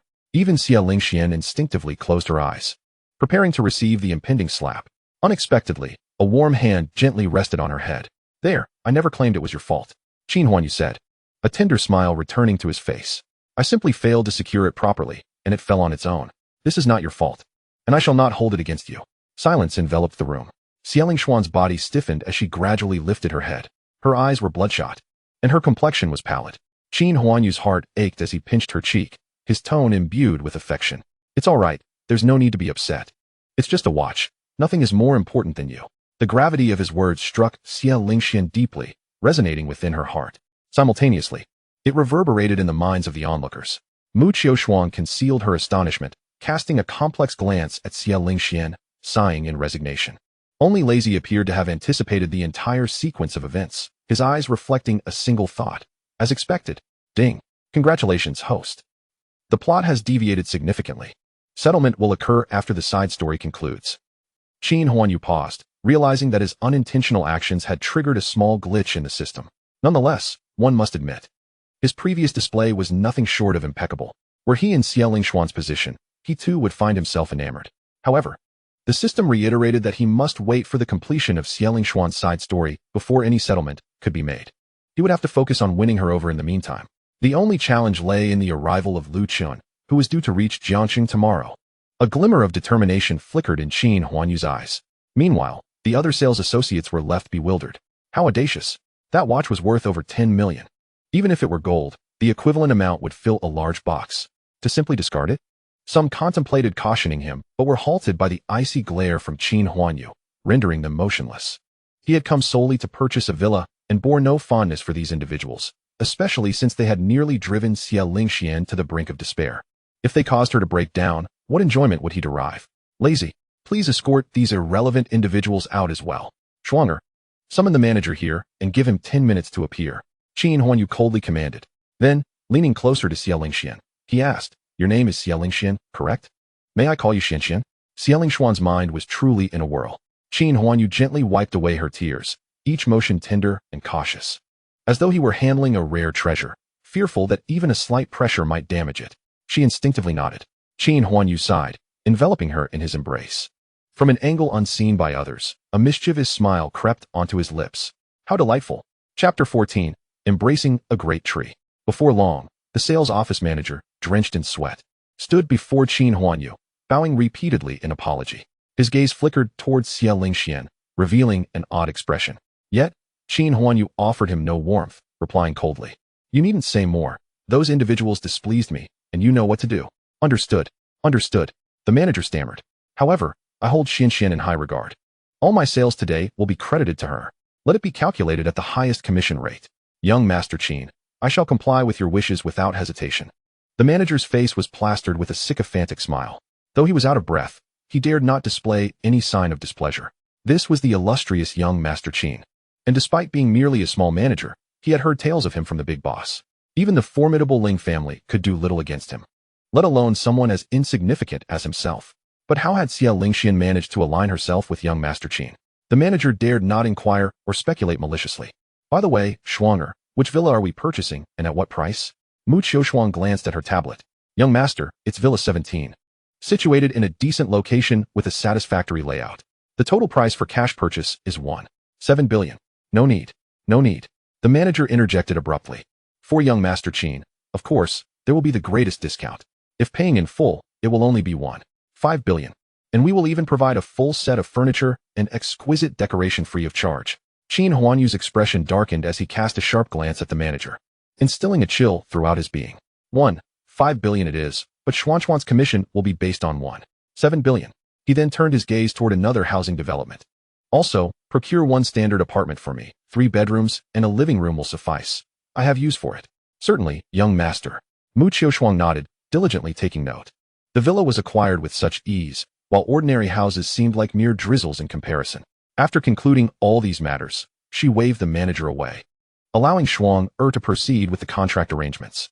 Once the entire process was completed, Xie Lingxian felt as if she had awakened from a dream. A villa worth 1.5 billion had been purchased with just a few casual words. She cast a glance at Qin Huanyu, her eyes flickering with uncertainty. Lowering her gaze once more, she found herself lost in thought. Although the commission for the villa was modest, its total price was exceedingly high. From that single transaction, she was set to receive nearly 500,000 in commission, sufficient to cover her mother's medical expenses for a considerable time. Nevertheless, she was not naive. She and Qin Huanyu were strangers. Why would he extend such diligent assistance to her? If it was merely a matter of convenience regarding the villa's commission, then what about the $1,000,000 watch he so casually dismissed? Having worked as a sales consultant for a few months, Xie Lingxian had encountered many affluent older men, each harboring ulterior motives. Surely this man before her had similar intentions, perhaps even something more inappropriate. She discreetly lifted her gaze to observe Qin Huanyu again. Since childhood, she had been acutely aware that her beauty often brought her inconveniences. Yet, she could not deny that he was undeniably handsome. If he truly harbored such thoughts, then she No. Xie Lingxian's cheeks suddenly flushed crimson.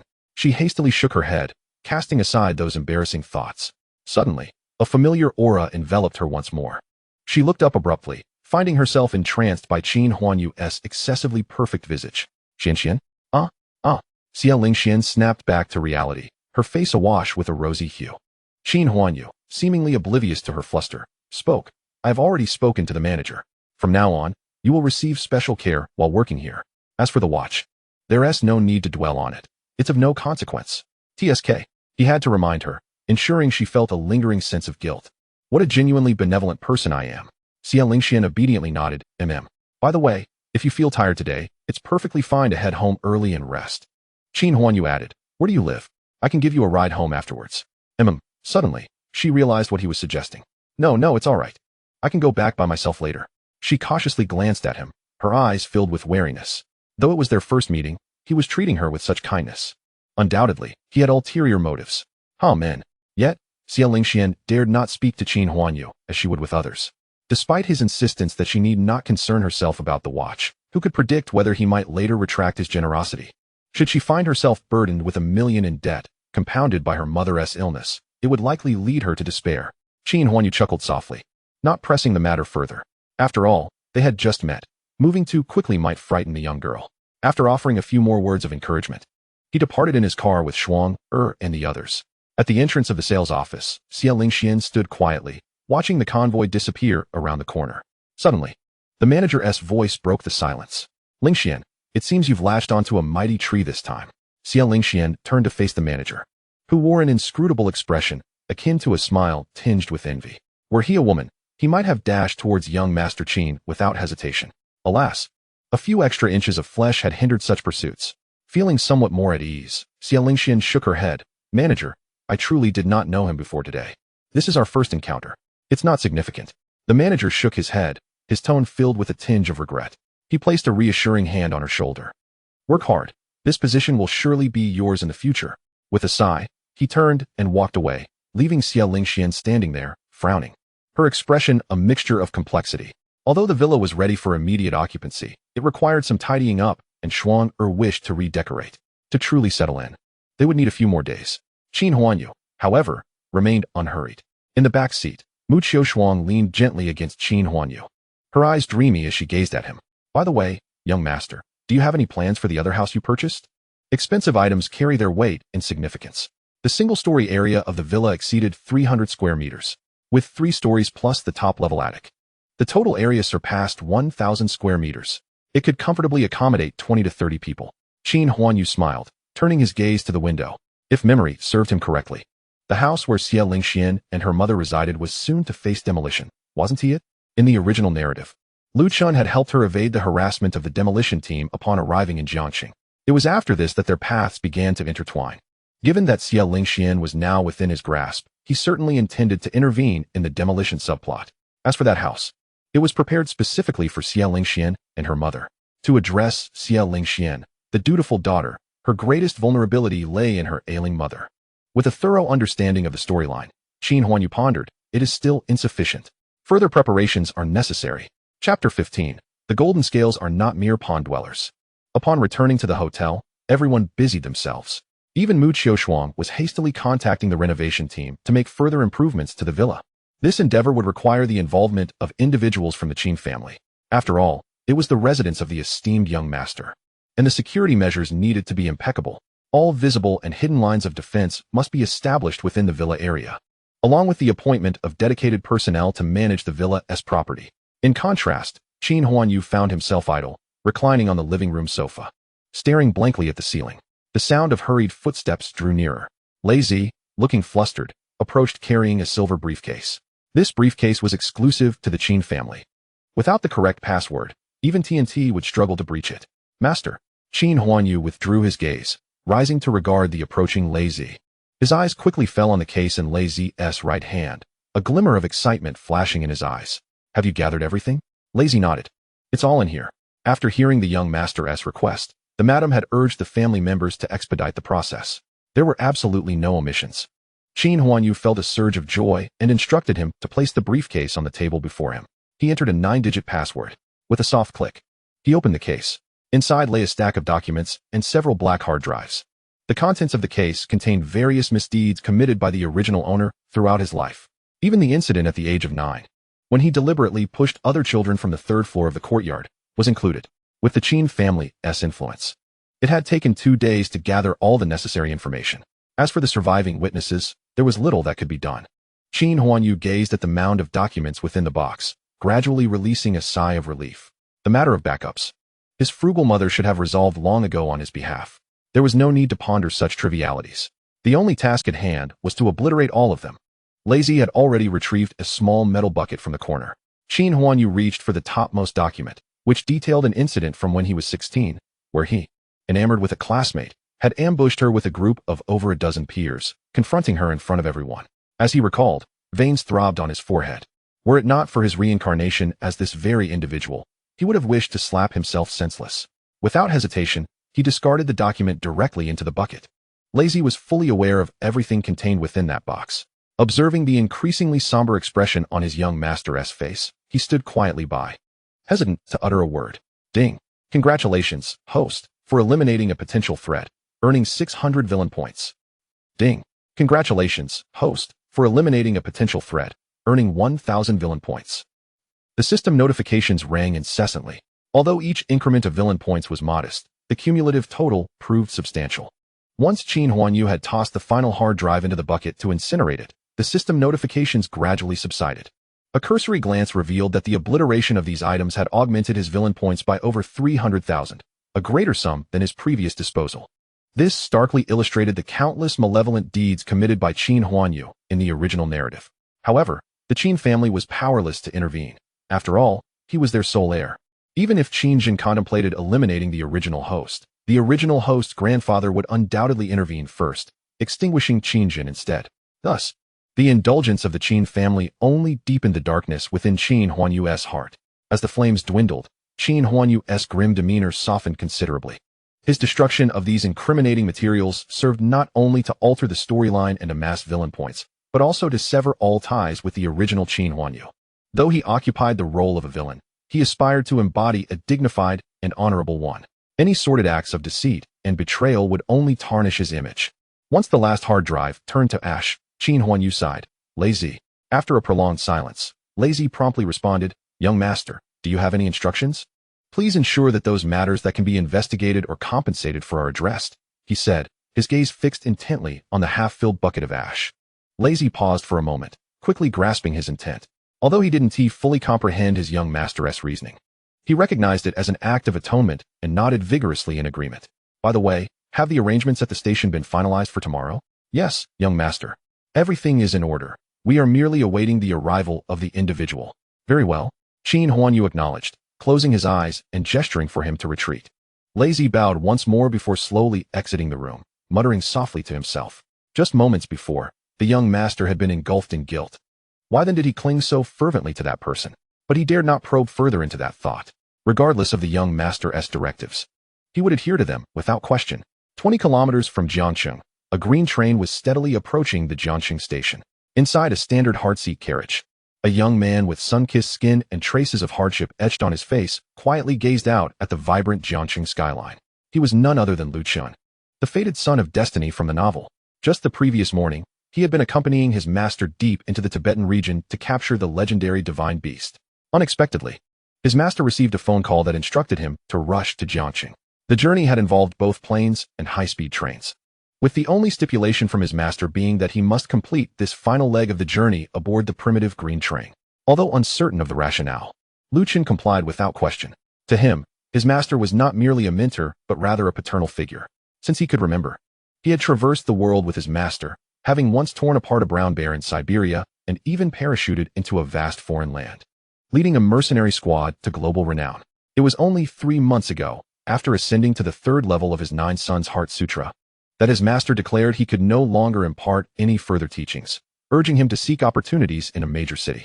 After much persuasion, he had delayed until yesterday. Following that mysterious phone call, his master directed him to Jiangcheng, stating he was to serve as the bodyguard for a wealthy young lady. Reflecting on his time in the foreign land, he recalled how even a princess from a small nation had once fallen before him. Yet today, he found himself in the role of a bodyguard for someone else. Beyond the struggles of life, Lu Chun felt a deep sense of resignation. Yet, beneath his exterior, a glimmer of ambition flickered. Gazing out at the bustling metropolis through the train window, a smile gradually spread across his face. Golden scales are not meant for mere pawns. The world is destined to bow before Lu Chun. Hey, hands in, gentlemen. Anyone want some sunflower seeds, peanuts, or bottled water? Amidst the clamor of the carriage, the green train gradually rolled into Jiangcheng Station. Within the throngs of people, several ordinary-looking men scanned their surroundings, inadvertently locking eyes before shaking their heads and proceeding to another platform. Chapter 16. Remember to fasten your seatbelt. At the station exit, a long queue of taxis waited. However, the bustling Jiangcheng station was teeming with people. At every moment, countless cars entered and exited the station. Car 237, target has not boarded. Received. Car 237 is resuming normal operations. Today's mission is cancelled. Car 279 reporting, I have departed from the station. The target has not boarded. Received. Car 279, mission cancelled. Lu Chun stepped off the train, inhaling deeply the air of Jiangcheng. He sensed something amiss, suddenly opening his eyes and scanning the dense crowd. Yet, he found nothing, and his expression darkened slightly. As he began to depart, a nearby anxious man suddenly shifted his expression, covering his ears. Damn it. This guy is truly uncanny. I nearly got discovered just now. Young master is remarkable. Thankfully, he instructed us to avoid direct eye contact and merely observe from the periphery. Having emerged from the Tibetan region, Lu Chun carried little luggage. His clothing appeared somewhat soiled, and he bore a faded denim bag on his back, rendering him an oddity amidst the surrounding crowd. However, he felt no discomfort. With a light step, he jogged toward the station exit. After nearly 20 minutes of waiting in line, he finally boarded a taxi. The driver, a middle-aged man with graying hair and a friendly smile, glanced at Lu Chun through the rearview mirror. Ah, young man, is this your first time in Jiangxing? Lu Chun smiled back. Yes, driver. I'm here to visit a relative. I appreciate your help. No trouble at all. The driver replied cheerfully, lowering the sign on the car. Let us go. Where to? Lu Chun retrieved a small slip of paper from his pocket and unfolded it in his palm. To Century City Center. Is it far, master? The driver, taken aback, cast a surprised glance at him. Not too far, approximately 20 minutes. But that area is the most bustling district in Jiangxing. Do you have relatives residing there? Indeed. I've heard that a company has been established there. Lu Chun returned the note to his pocket and lowered the window slightly, allowing the warm breeze to waft in. The driver, however, revealed a flicker of disdain in his eyes upon hearing Lu Chun's words, yet maintained a facade of politeness, exclaiming, "Oh, that's quite impressive. Not everyone can afford to run a company in Century City Center." Through the rearview mirror, he scrutinized Lu Chun anew, convinced he was merely boasting, and shook his head lightly. The driver's actions did not escape Lu Chun's peripheral vision. He merely smiled faintly, choosing not to engage in a dispute. After all, he had encountered far worse judgments in his life. Under different circumstances, he might have swiftly dealt with such arrogance. However, it was unnecessary. The driver was merely an ordinary individual whose perspective was unlikely to extend far beyond the confines of his profession. Within a few minutes, the taxi had departed from the station. The vehicle was filled with an incessant, peculiar sound. Lu Chun furrowed his brow and inquired, "Master, what is that sound?" The driver, momentarily startled, glanced at the central console and then realized, "Oh, it's the alert for your unfastened seatbelt. Please buckle it up." Lu Chun was taken aback, noticing that the driver himself had not secured his seatbelt. Before he could voice a rebuttal, the driver snapped, "Hurry up and fasten it. Otherwise, if I get caught and fined, it'll be on you." Hearing this, Lu Chun decided against arguing. He reached for the seatbelt and fastened it in the back seat. However, the incessant beeping continued to echo within the cab, exacerbating Lu Chun's irritation. He lifted his head, intent on having a serious discussion with the driver.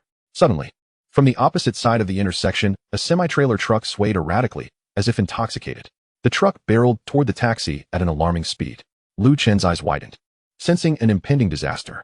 The driver, with a sudden roar of "damn it," disregarded the moving taxi and promptly flung open the door, leaping out with agility.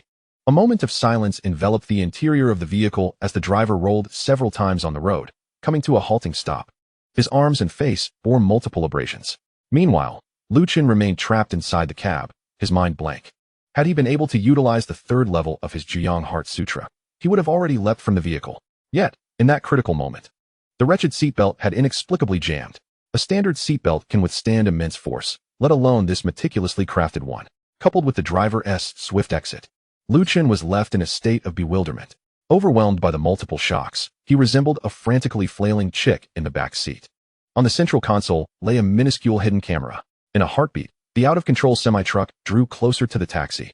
Lu Chun trembled violently as pedestrians screamed in horror. Bang! In a hotel, Qin Huanyu sat with Schwanger and Lazy, engrossed in a television program. Suddenly, the screen went dark. Schwanger gasped, burying herself in Qin Huanyu's embrace for comfort. Lazy swallowed hard, suggesting, "Young master, he can't be dead. Should I go handle it?" "No need," Qin Huanyu replied, suppressing a smile. Simultaneously, the system's notification chimed again. Ding. Congratulations to the host for significantly impacting the plot, earning 50,000 points of villain value. How delightful. Is this what they call a child of destiny? Perhaps we should dub him a wealth-bringing boy. Haha. Having reviewed the plot, he was aware that Lu Chun's Juyang Heart Sutra had already reached the third level. In the original story, jumping from the fourth floor resulted in no harm. This minor accident was merely a drizzle. At worst, he would sustain some injuries, but certainly not perish. Should he die, it would alleviate his concerns regarding future arrangements. Lazy, save that video. This was captured by the vehicle surveillance. And it has nothing to do with us, understood? Yes, young master. After watching that segment of the livestream, Qin Huanyu felt a weight lift from his heart. He had previously demonized Lu Chun to an extent that warranted some caution. But upon witnessing Lu Chun's fear at the end, his last remnants of worry dissipated. The system provided daily check-ins, and upon waking today, it gifted him the skill of a master-level traditional Chinese medicine practitioner. Lu Chun, renowned for his dual prowess in medicine and martial arts, now had no grounds to compare himself to Qin Huanyu. Find someone to contact Ling Zhong and notify him. We needn't concern ourselves any further. Let that brother handle it himself. On the sofa, Qin Huanyu was in high spirits. He stood up, contemplating for a moment. Let us head to the old city for a stroll. Chapter 17. At this moment, Ling Zhong sat in his office, a serene smile gracing his features. Barring any unforeseen events, Lu Chun was expected to arrive in Jiangxing today. He was eager to discover the exact timing. Otherwise, he would personally go retrieve him. His heart swelled with satisfaction. With Lu Chun's capabilities, he would undoubtedly protect Qin Shui well. No longer would he need to worry about Qin Huanyu laying a hand on her again. Suddenly, the landline rang. Ling Zhong paused, a grin spreading across his face as he quickly picked up the receiver. Hello? Chairman, there's a call for you. Inquiring if you know a Mr. Lu Chun? Joy surged within Ling Zhong. Yes, Lu Chun is my nephew. Is he already downstairs at the company? Please let him come up. No. I will personally go down to fetch him. He was about to hang up when the receptionist's voice suddenly faltered. Wait, Chairman. Her tone trembled. The call did not come from Mr. Lu. It's from the hospital. They just informed us that Mr. Lu was in a car accident on his way here and is currently in the ICU at Jiangxing Hospital. Ling Zhong's smile abruptly froze. The landline slipped from his grasp, crashing to the ground as the call disconnected. At that moment, his mind echoed with the phrases, car accident, ICU. It is well known that those admitted to the ICU are often on the brink of death. Even if someone is fortunate enough to be resuscitated, the body cannot fully restore itself, and there will inevitably be some lingering effects. Yet, did that old friend not say that with Lu Chun's capabilities, he could navigate the bustling streets of Jiangxing with ease? Yet, without even encountering a single horseman, he has already met with an accident on the way. Ling Zhong's expression gradually crumbled. He picked up the landline phone and tried it again, relieved to find it unbroken. He reached out to Ling Qinshua's office. Qinshuo, tidy up and come with me to handle some matters. The old city area is not far from the city center. Due to the development of the new city, this vast expanse of the old district has become a coveted prize in everyone's eyes. However, prime geographical location also means that the compensation for demolition has skyrocketed to astronomical figures. A single ordinary 3-bedroom apartment could require compensation reaching tens of millions. This is an expense that no real estate company can bear. Consequently, the higher-ups in Jiangxing are mediating with various parties. Yet, no one would turn their back on money. Therefore, this old district remains relatively prosperous, housing nearly 300,000 residents. Xia Lingxian and her mother reside in one of the old houses. That house was left behind by Xia Lingshuan's father. However, her father was also a scoundrel, later divorcing Xia's mother and running off with another woman, leaving behind only a small 2-bedroom apartment. Xia Lingxian was originally set to study abroad. Unexpectedly, her mother was suddenly diagnosed with a severe illness. The monthly medical expenses, amounting to 40 to 50,000, have completely drained their small family. Mom, why are you up again? Xia Lingxian exclaimed, entering with a bag of medicine in hand. The previous afternoon, her manager had a detailed discussion with her, gaining some understanding of her family's situation. He directly granted her an extended leave, allowing her to work whenever she pleased, with a monthly salary of 10,000 guaranteed. Moreover, he even transferred her a commission of 500,000 directly. Xia Lingxian was undeniably aware of the reason behind her manager's kindness. Everything stemmed from that man. However, she did not refuse. She silently accepted it all. After all, the family situation had reached its breaking point. Xia's mother's complexion was pallid, her eyes surrounded by dark circles. This was a typical indication of liver disease, stemming from a malfunction in the body's detoxification mechanisms, causing toxins to accumulate within. Note: a little medical knowledge. Please take care of your health. Despite her poor condition, it was evident that Xia's mother must have been a striking beauty in her youth. Qinshian is back. She forced a smile, her gaze falling upon the bag of medicine in Xia Lingshuan's hands. The smile vanished in an instant. She was acutely aware of her own illness. Each month, the expenditure on medication was nearly 50,000. Observing the bag in her daughter's hand, which contained at least 3 to 4 treatment courses, she calculated that it amounted to over 100,000. Xia's mother felt a deep sense of guilt towards Xia Lingxian. Were it not for her illness, Lingxian would have been abroad, enjoying a top-tier education. Yet, she absolutely did not wish for her daughter to resort to dubious means for her sake. Qinshian, what is the meaning of this medication? Her tone was somewhat sharp. Xia Lingxian suddenly realized, pausing her movement. She had intended to buy the medicine while her mother was still asleep, but unexpectedly, she had risen just in time. Of course, this medication was purchased. But what about the money? Mom, Xia Lingxian called out quickly, her mind racing to formulate a plausible explanation. I'm in real estate. Yesterday, a major client bought a villa. The manager rewarded me with a commission of 500,000. As she spoke, Xia Lingshuan's face lit up once more. She pulled out her phone and showed her mother the screenshot of the bank transfer. Xia's mother furrowed her brow, somewhat skeptical. What villa could possibly yield a commission of 500,000? Taking the phone from her daughter, she examined it closely. Indeed, there was a transfer of 500,000 from her company's account. Though still somewhat doubtful, to avoid dampening her daughter's spirits, she forced a smile. Xia Lingxian dared not elaborate further. Mom, please rest. I'll prepare your medicine. She hurried into the kitchen, clutching the bag. At the entrance of the somewhat desolate community, a few burly men in black stood guard. A dapper young man, reminiscent of Jade, stood in front of them, his expression focused ahead. Occasionally, when passers-by glanced his way, he would nod in acknowledgement, his face adorned with an exceedingly gentle smile. Anyone who beheld him could not help but feel a surge of admiration. Young master, we found it. Xia Lingshuan's family is in Building 3, Unit 3. Shall we head over now? Qin Huanyu turned his gaze to the surroundings, his eyes landing on a nearby fruit shop. He sent someone to purchase some fresh fruit. Once everything was set, the others remained in place, while he took only Lei Zi with him to enter the community. Meanwhile, inside Xia Lingshuan's home, Mom, the medicine is ready. Please take it, and you'll be able to eat soon. Xia Lingxian emerged from the kitchen, holding a large bowl filled with dark brown medicinal liquid. The strong scent of the medicine instantly filled the room. Xia's mother, leaning against the wall for support, stepped out of the bedroom. Upon seeing the fine beads of sweat on Xia Lingshuan's forehead, her eyes reddened. She quickly lowered her head to prevent her daughter from noticing. Xianxian, you should rest. I'm not hungry. There's no need to rush. Xia Lingxian smiled, her beautiful eyes curving like a serene crescent moon. It's all right, Mom. It'll be fine soon, she reassured, turning back to the kitchen. Just then, a sudden knock echoed through the door. Both of them halted in their tracks. Xia Lingshuan's expression changed, glancing warily at the door. Mom, please go back to your room and rest. It could be those demolition workers again. She cautiously approached the door, her hand gripping the doorknob. Chapter 18, Captivating Her. Xia Lingxian grabbed a rolling pin beside her. Holding the doorknob, she swung the door open. To her surprise, standing outside was not the fearsome men she had envisioned, but rather a familiar face. Xianxian. Qin Huanyu looked at her with affectionate eyes, extending a fruit basket towards her. Surprised? We meet again. It's you. Xia Lingxian exclaimed in astonishment. Xia's mother, who had not retreated to her room, also caught sight of Qin Huanyu standing at the door. Immediately captivated by the aura of sanctity surrounding him, her fondness for him soared. Moreover, today, Qin Huanyu had allowed Shuang'er to make quite the scene on his behalf. Even without the title of a natural saint, his mere appearance could win over the trust of most mothers. Xia Lingxian stood momentarily stunned. Qin Huanyu, however, paid her no mind, walking past her into the room while holding the fruit basket. Lei Zi, of course, did not dare to follow suit, merely placing the fruit basket gently on the ground. The room was permeated with an intense medicinal odor, causing Lei Zi to furrow his brows involuntarily. However, the young master appeared utterly indifferent, his expression as placid as ever as he surveyed his surroundings. You must be Xuanchuan's mother, he remarked. Greetings, Auntie. I am Xuanchuan's friend.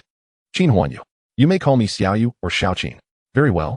Auntie Xia fixed her gaze upon Qin Huanyu's face, a smile gradually illuminating her features. It was only at this moment that Xia Lingxian suddenly awakened to a realization. She recalled that until now, she had been blissfully unaware of his name. Qin Huanyu, what a melodious name. In the original text, it was Lu Chun, a name equally pleasing to the ear. Perhaps this is merely the nature of women. Lei Zi quietly entered with a fruit basket, striving to minimize his presence. Upon closing the door, the medicinal scent in the room intensified. Judging by Xuanchuan's demeanor, it seemed she was acquainted with him. At this, Auntie Xia's anxious heart finally settled. She turned to Xia Lingxian and said, Xianxian, why are you still standing there? Go fetch a chair for Xiaoqin to sit. Then, she turned back to Qin Huanyu, adding, I apologize, Xiaoqin. My health is not well. Hence the rather unpleasant odor in our home. Not at all. Qin Huanyu quickly replied with a smile and cast a discreet wink at Xia Lingxian. Her cheeks flushed, and she fetched a chair from the room, gesturing for Qin Huanyu to sit down. She approached him and softly inquired, How did you know I lived here? Qin Huanyu replied in kind, I asked your manager. Rest assured, I am not here to retrieve the watch. Indeed, just a gentle reminder, lest she forget. Xia Lingshuan's breath hitched, her brows slightly furrowing. Yet, Qin Huanyu paid her little mind, instead directing his attention to Auntie Xia. Annie, I heard from Xian that your health is not well, so I came to pay a visit. Upon hearing this, Auntie Xia nodded in agreement, her smile returning as she scrutinized Qin Huanyu. This young man, clad in a suit that clearly bespoke extravagance, exhibited a noble aura despite his approachable demeanor. The burly figure seated in the corner appeared to be his bodyguard. What sort of family travels with a bodyguard? Auntie Xia's mind whispered. Although he frequently addressed Xian by name, her demeanor around him was notably reserved. Their relationship was undoubtedly more intricate than it seemed. Qin Huanyu exchanged a knowing glance with Lei Zi, understanding the cue. Lei Zi rose from his corner and produced a bottle of pale blue oral medication from within his coat, presenting it with quiet dignity. Qin Huanyu accepted it and said, Annie, this is a recently developed product from the country's top medical team, reputed to be an effective treatment for liver cancer. I specifically sought it out and brought it to you as soon as I arrived in Jiangqing. Auntie Xia's smile abruptly vanished. Beside her, Xia Lingshuan's head snapped up, her eyes wide with confusion as she regarded Qin Huanyu. They had only met less than a day prior, and their interaction had begun with her accidentally breaking his watch. By all accounts, they should be adversaries rather than allies. Yet, he not only absolved her of her mistake, but also spoke favorably of her to the manager. Today, he had even procured the finest medicine for her family. Xia Lingxian pondered her own attractiveness, which, while decent, certainly did not reach celestial heights. There was nothing in her family that would warrant his extravagant generosity. Why was he so intent on assisting her? Xiaoqin, Auntie Xia interjected, her brow furrowing as her gaze turned notably cooler. This gift is far too precious. We cannot accept it. A fruit basket would suffice.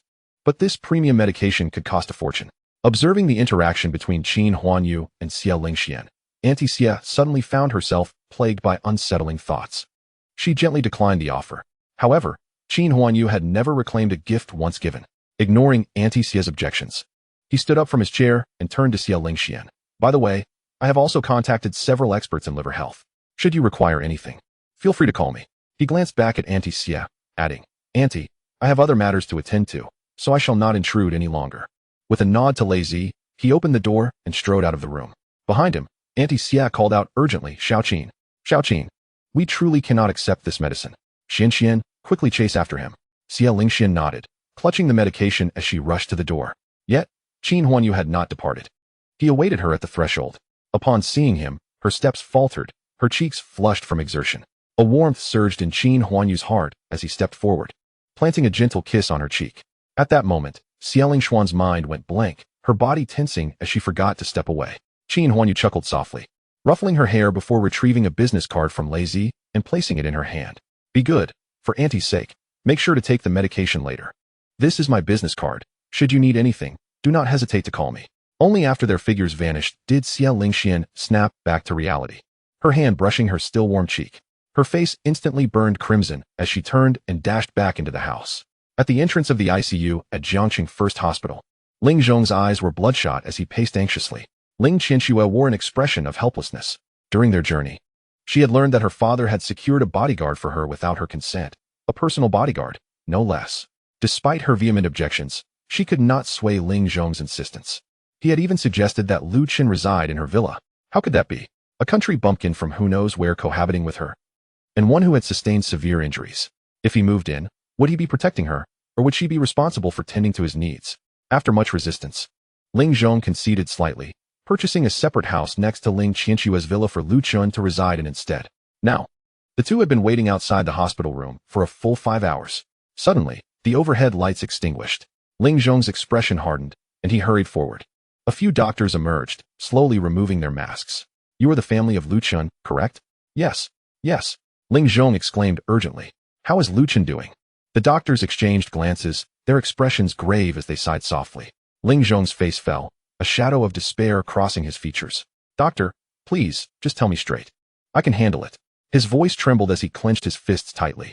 He and Lu Qin's master were close friends. He genuinely regarded Lu Qin as family. Yet, he never anticipated that such a calamity would befall them on Lu Qin's very first day in Jiangqing. Reports from the police indicated that the truck had suffered a brake failure, causing the tragic incident. The driver bore no responsibility whatsoever.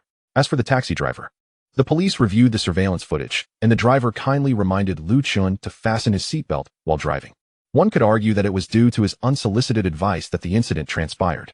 After all, if he himself failed to buckle up, he would face penalties and points deducted from his license. However, Lu Qin's inability to unfasten his seatbelt had nothing to do with the driver. Ultimately, this accident was indeed a consequence of Lu Qin's own folly, believing the driver's words. Upon hearing the outcome, Ling Zhong couldn't help but feel a pang in his heart. The doctor, lifting his gaze, wore an expression that was both amused and bewildered. Please, do not fret, that was not my intention. I am merely perplexed.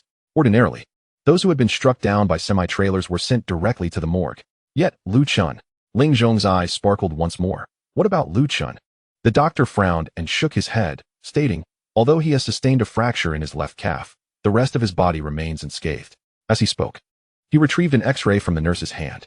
You see, he continued, but then again, you probably cannot comprehend this, so I shall be direct. Ling Zhong's eyes glimmered with a fierce intensity. The tibia in Lu Qin's left calf bore a slight fracture, yet it retained its proper form. One could only wonder who had admitted him to the ICU. Such an injury could easily be treated at an outpatient facility with a mere prescription. The doctor chuckled awkwardly. In summary, Lu Qin's condition is stable. With a week of rest, he should fully recover. Even if he cannot engage in strenuous activities, he will certainly be able to walk. Upon hearing this, Ling Zhong exhaled a sigh of relief. The doctor placed the X-ray back into its envelope and handed it to Ling Zhong before departing with several nurses. At that moment, Ling Zhong felt an overwhelming sense of gratitude. Thank goodness nothing serious had occurred. Had Lu Qin truly perished in Jiangqing, he would have been at a loss as to how to explain it to his old friend. However, this also indirectly indicated something important. Lu Qin was indeed a person of remarkable ability. Being struck so violently by a vehicle, he had only suffered a fractured calf. If it had been anyone else, they might have already succumbed. At that moment, Ling Qianxue, who had been waiting impatiently, rose to her feet. Dad, is everything all right now? She yawned and began to gather her belongings, adding, if all is well, I shall take my leave. My work has already been delayed by a day. Ling Zhong regarded her with mild discontent. Yet, given that Lu Qin's injuries were not severe, he could easily find someone else to keep an eye on him. He waved his hand and said, go on, be safe on your way back, and try not to get kidnapped again. Ling Qianxue rolled her eyes in exasperation. Truth be told, she was secretly hoping that Qin Huanyu would abduct her once more. However, her only request was to be allowed to apply some makeup first. In a hotel, Qin Huanyu sat languidly on the sofa, holding several papers that Lei Zi had just retrieved from the hospital. A fracture in the tibia? Truly, he was the favored child of destiny. After such a severe car accident, he had sustained only minor injuries. Lei Zi, standing beside him, curiously inquired, young master, what do you mean by favored child of destiny? Nothing of consequence, Qin Huanyu replied with a smile, tossing the reports aside. In the original narrative, Lu Qin was portrayed by the author as an extraordinarily gifted individual. A mere fracture would likely see him back on his feet and bounding around in 3 to 5 days. Nevertheless, it was of little concern. 3 days was ample time for him. The newly acquired villa was already undergoing renovations, and Qin Huanyu estimated that he would be able to move in within a couple of days. As for 13, Qin Huanyu sat in silence, his mind racing. There was no urgency on 13's part. A crucial figure needed to emerge for the subplot to unfold. Meanwhile, Ling Qianxue and the other female protagonists had yet to fully reveal their narratives. Therefore, his focus should remain solely on Xia Lingxian for now. Once he had secured this young lady, he could then contemplate the initiation of further plans. Lei Zi, arrange for a premium hospital room in my name. Top-tier specifications, he instructed. Lei Zi nodded. Understood, young master. It was clear this was intended for Xia Lingshuan's mother. Lei Zi mused internally. Xia Lingxian was certainly attractive, but one would not expect the young master to go to such lengths for her. Not only had he procured the confidential medication, but he was also reserving a high-end hospital room under his own name. The young master was indeed benevolent, no longer resorting to harsh reprimands with his subordinates. However, he seemed to be increasingly inclined towards flirtation, charming every woman he encountered. These thoughts were confined to Lei Zi's mind as he hurriedly exited the room to make arrangements. Meanwhile, Qin Huanyu prepared to rest, only to be interrupted by a sudden notification from the system in his mind. Ding! Ling Qianxue is currently thinking of the host, gaining 2,000 villain points. At Xia Lingshuan's home, the two finished lunch and tidied up. Typically at this hour, Xia's mother would feel fatigued and retreat to her room for rest. However, today, she remained seated at the table, her gaze fixed on Xia Lingxian, her expression complex. The strange atmosphere made Xia Lingxian feel uneasy. Mom, let me help you back to your room to rest, she offered. Wait, not so fast, Xia's mother replied coolly, her eyes still locked on her daughter. There are a few things I wish to inquire about. Xia Lingshuan's heart sank, her complexion paling significantly. Noticing her reaction, Xia's mother wore a similarly troubled expression. Just as she was about to voice her anger, she paused. Memories of the past 6 months flooded her mind. How Xia Lingxian had tirelessly devoted herself to their household, returning home early and leaving late. The reprimands she had prepared were swallowed back down her throat.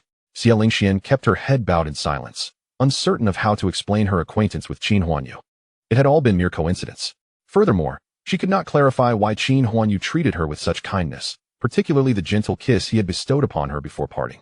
Even now, Xia Lingxian felt dizzy, her heart in turmoil, yet also savoring the warmth and tenderness of that moment. Sighing heavily, Xia's mother finally spoke. Xianxian.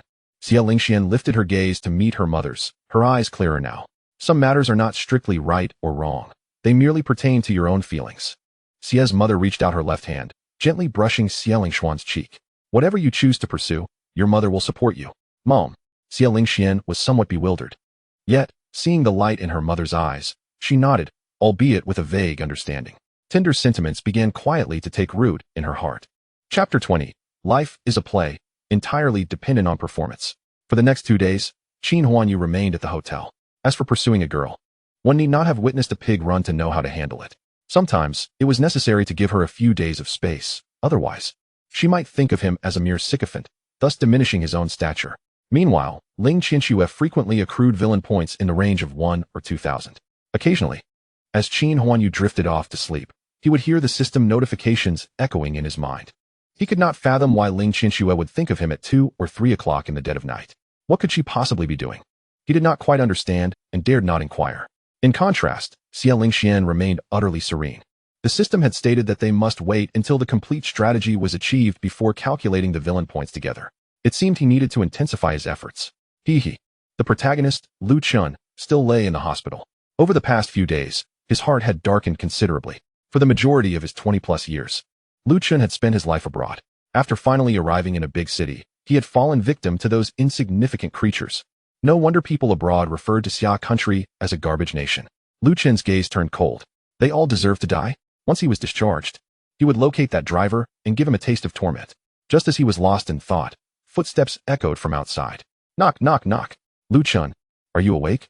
The darkness in Lu Chun's eyes vanished in an instant, replaced by a warm smile as he called out. Is that you, Uncle Ling? Please come in. With a creak, the hospital room door swung open. Ling Zhong entered, accompanied by Ling Qianxue, carrying an assortment of items. Despite having seen her numerous times over the past couple of days, Lu Chun could not help but feel a fleeting sense of awe at Ling Qianxue. He concealed it well, merely glancing at her before shifting his gaze away. He smiled at Ling Zhong and said somewhat awkwardly, Uncle Ling, you are too kind to bring so many things. Not at all, not at all. Ling Zhong replied with a smile. His eyes filled with delight as he looked at Lu Chun. He had just inquired with the doctor, who had reported that Lu Chun was recovering well and would be discharged in a couple of days. It was no surprise that his disciple was so exceptional. Ling Zhong felt a sense of impatience building within him, eagerly awaiting Lu Chun's discharge to protect Qianxue. His gaze flitted between Lu Chun and Ling Qianxue, secretly pleased at the prospect of any developments between the two. Others may not realize it, but Ling Zhong was acutely aware that although Lu Chun appeared ordinary, he was, in fact, a hidden dragon. By the way, Lu Chun, your master should have mentioned the reason for coming to Jiang City, right? Lu Chun nodded and looked at Ling Qianxue. Yes, my master said it was to be Miss Ling's bodyguard. Rest assured, Uncle Ling, I will ensure Miss Ling's safety. He added, with a touch of pride. Compared to the foreign girls, Ling Qianxue was far more captivating. Lu Chun smiled and nodded at her. However, Ling Qianxue's expression remained devoid of emotion. She regarded Lu Chun, who lay on the hospital bed with a heavy cast on his leg, audaciously claiming he could protect her. Moreover, due to Lu Chun's prolonged exposure to the wilderness, his skin was in poor condition, somewhat darkened with a faint reddish hue, reminiscent of friends from the plateau. There was simply no comparison to Qin Huanyu. Ugh, why was she thinking about him again? A flush rose to Ling Qianxue's cheeks, and Lu Chun, who was observing her, mistakenly believed it was due to his handsome appearance. He donned a self-satisfied smile, displaying his charm with an air of politeness. Ling Zhong watched with an increasingly warm smile. Well then, Qianxue, you can keep Lu Chun company while I go ask the doctor a few questions. Before Ling Qianxue could refuse, he winked at Lu Chun and exited the room. Ding, ding, ding. Suddenly, a phone on the tea table rang. Qin Huanyu walked over, glanced at the number displayed, and chuckled softly. Here it comes. Lazy, are you sure there won't be any issues? Rest assured, young master. Lazy grinned. That dosage will only cause a bit of pain temporarily. It poses no harm to the body and may even be beneficial. That's good. Qin Huanyu nodded. Ding. Ling Qianxue is missing the host, gaining 600 villain points. Qin Huanyu mused that such notifications had become commonplace over the past few days, and he paid them little mind as he answered the phone. Hello, who is this? He deliberately lowered his tone, attempting to make his voice sound deeper and more alluring. Qin Xiao. It's Xie Lingxian. Xiaoxian. Qin Huanyu replied, somewhat puzzled, before a smile broke across his face. Oh, it's Xiaoxian. Why call me Qin Xiao? Just call me Qin Gu. Qin Gu, you're so nice. On the other end, Xie Lingxian fell silent for a moment. Her anxious voice soon returned. Qin Xiao. Qin Gu, can you help me? My mother suddenly said her stomach hurts, and it won't stop. As she spoke, her tone carried a hint of tears. Even an ordinary person would need to rush to the hospital with such intense pain, let alone Xie's mother, who was already seriously ill. Qin Huanyu's expression darkened. What happened? He paused for a moment before urgently adding, Xiaoxian, don't panic. I'll come to get you right away. He hastily hung up the phone, and Lazy sprang into action again. After more than 10 minutes, they arrived at Xie Lingshuan's home. They assisted Xie's mother into the car, with Lazy driving and Qin Huanyu sitting in the passenger seat. In the back seat, Xie's mother looked pale, half reclining in Xie Lingshuan's embrace, appearing rather weak. Thank you, little Qin. Qin Huanyu's expression was serious. Auntie, please don't mention it. Xiaoxian and I are good friends. It's the least I can do. Xie Lingshuan's bright eyes were filled with worry, and tears brimmed as she gazed at the equally anxious Qin Huanyu. Young master, there's some traffic ahead, and the red lights are quite frequent. Just push through. Qin Huanyu abruptly interrupted, his voice low and furious. He shot a fierce glare at Lazy. Do I need to teach you how to handle this? Do you want me to switch places and drive myself? Lazy's head shrank back in alarm, and he promptly pressed the accelerator to the floor, the car speeding forward once again. He felt miserable. When did the young master's acting become so skillful? During our rehearsals at the hotel, he was just joking around. That last shout nearly made me wet myself. Too fierce, I can't handle it. Little Qin. Auntie is trying to hold on, Xie's mother managed to say weakly. No need for this. Auntie. Qin Huanyu's expression remained grave. Please rest for a moment. The hospital is almost here. It will be all right. After saying this, he turned to glare at Lazy.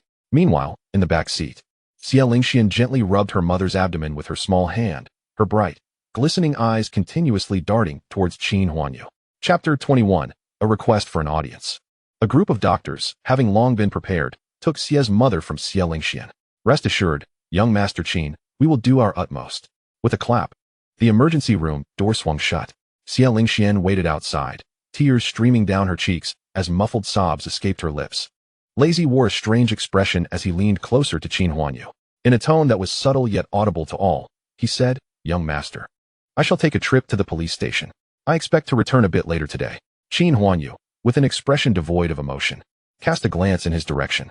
Go ahead, he replied curtly. Yes. Lazy lowered his head and hurriedly departed. In the expansive corridor, only Qin Huanyu, with his tranquil demeanor, and Xie Lingxian, who was covering her face, remained. Alas, Qin Huanyu sighed softly. He took 2 or 3 steps to her side and gently pried her hands away from her face. Gazing at Xie Lingxian, who looked like a pear blossom in the rain, his heart quivered slightly. Enough is enough. He reached out to wipe away the traces of tears on her face. Do not worry, Xianxian. Annie will certainly be fine. Xie Lingxian choked up once more. Burying her face into Qin Huanyu's chest, she wept openly. For Xie Lingxian, her mother was her entire world. If something were to happen to her mother, the only hope she had in this life would be utterly shattered. In the quiet and empty corridor, the two embraced tightly. In recent days, Mu Qiushuang had been exceedingly busy. She scarcely had a moment to glance at the young master. Not only did she need to oversee the renovation progress of the villa, but she also had to keep a close eye on the Guan family's affairs. Just moments ago, a subordinate had come to report on the advancements. After several days of overtime work, the villa had been fundamentally transformed, and it would be ready for occupancy in a couple of days. As for any toxic fumes, did anyone truly believe that the materials used by the Qin family were of low quality? On the Guan family's front, others had finally emerged to propose a buyout, offering a price higher than theirs, with reasonable equity demands. Nevertheless, Guan Yun still refused. Everything was well within the young master's expectations. Mu Qiushuang perused the documents. Yet her mind drifted to the image of Qin Huanyu. A smile crept onto her lips, and the fatigue of the past few days dissipated in an instant. Sister Mu. Someone knocked on the door and then entered. Mu Qiushuang neatly placed the files aside and looked up, her expression returning to normal. What is it? Downstairs at the hotel. Someone wishes to see the young master. Mu Qiushuang paused, her brow furrowing as she inquired, who wishes to see the young master, and what is their identity? The individual presented her with a folder, setting it before her while speaking.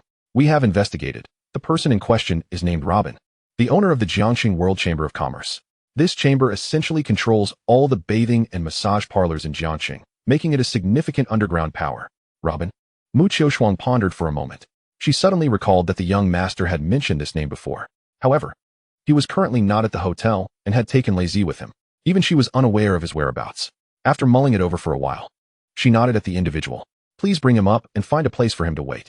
Once I am free, I shall meet with him. Understood, Sister Mu. The individual nodded and exited Mu Qiushuang's office. As dusk descended, Lazy emerged from the supermarket outside the hospital, clutching a small bag. What does the young master want with needles? And why so many? He made his way toward the inpatient department, muttering to himself. Just then, a graceful figure approached, colliding with Lazy's path. Upon seeing her, he momentarily froze. His expression shifted, and he hurriedly turned his head away. Yet, his distinctive appearance made recognition inevitable. Turning now was clearly too late. Ling Qianxue, spotting Lazy, also paused briefly before quickly regaining her composure and calling out, Lazy? The moment Lazy turned back, his body tensed. Attempting to leave now would only heighten his guilt. He adjusted his expression and slowly turned around, as if just noticing Ling Qianxue.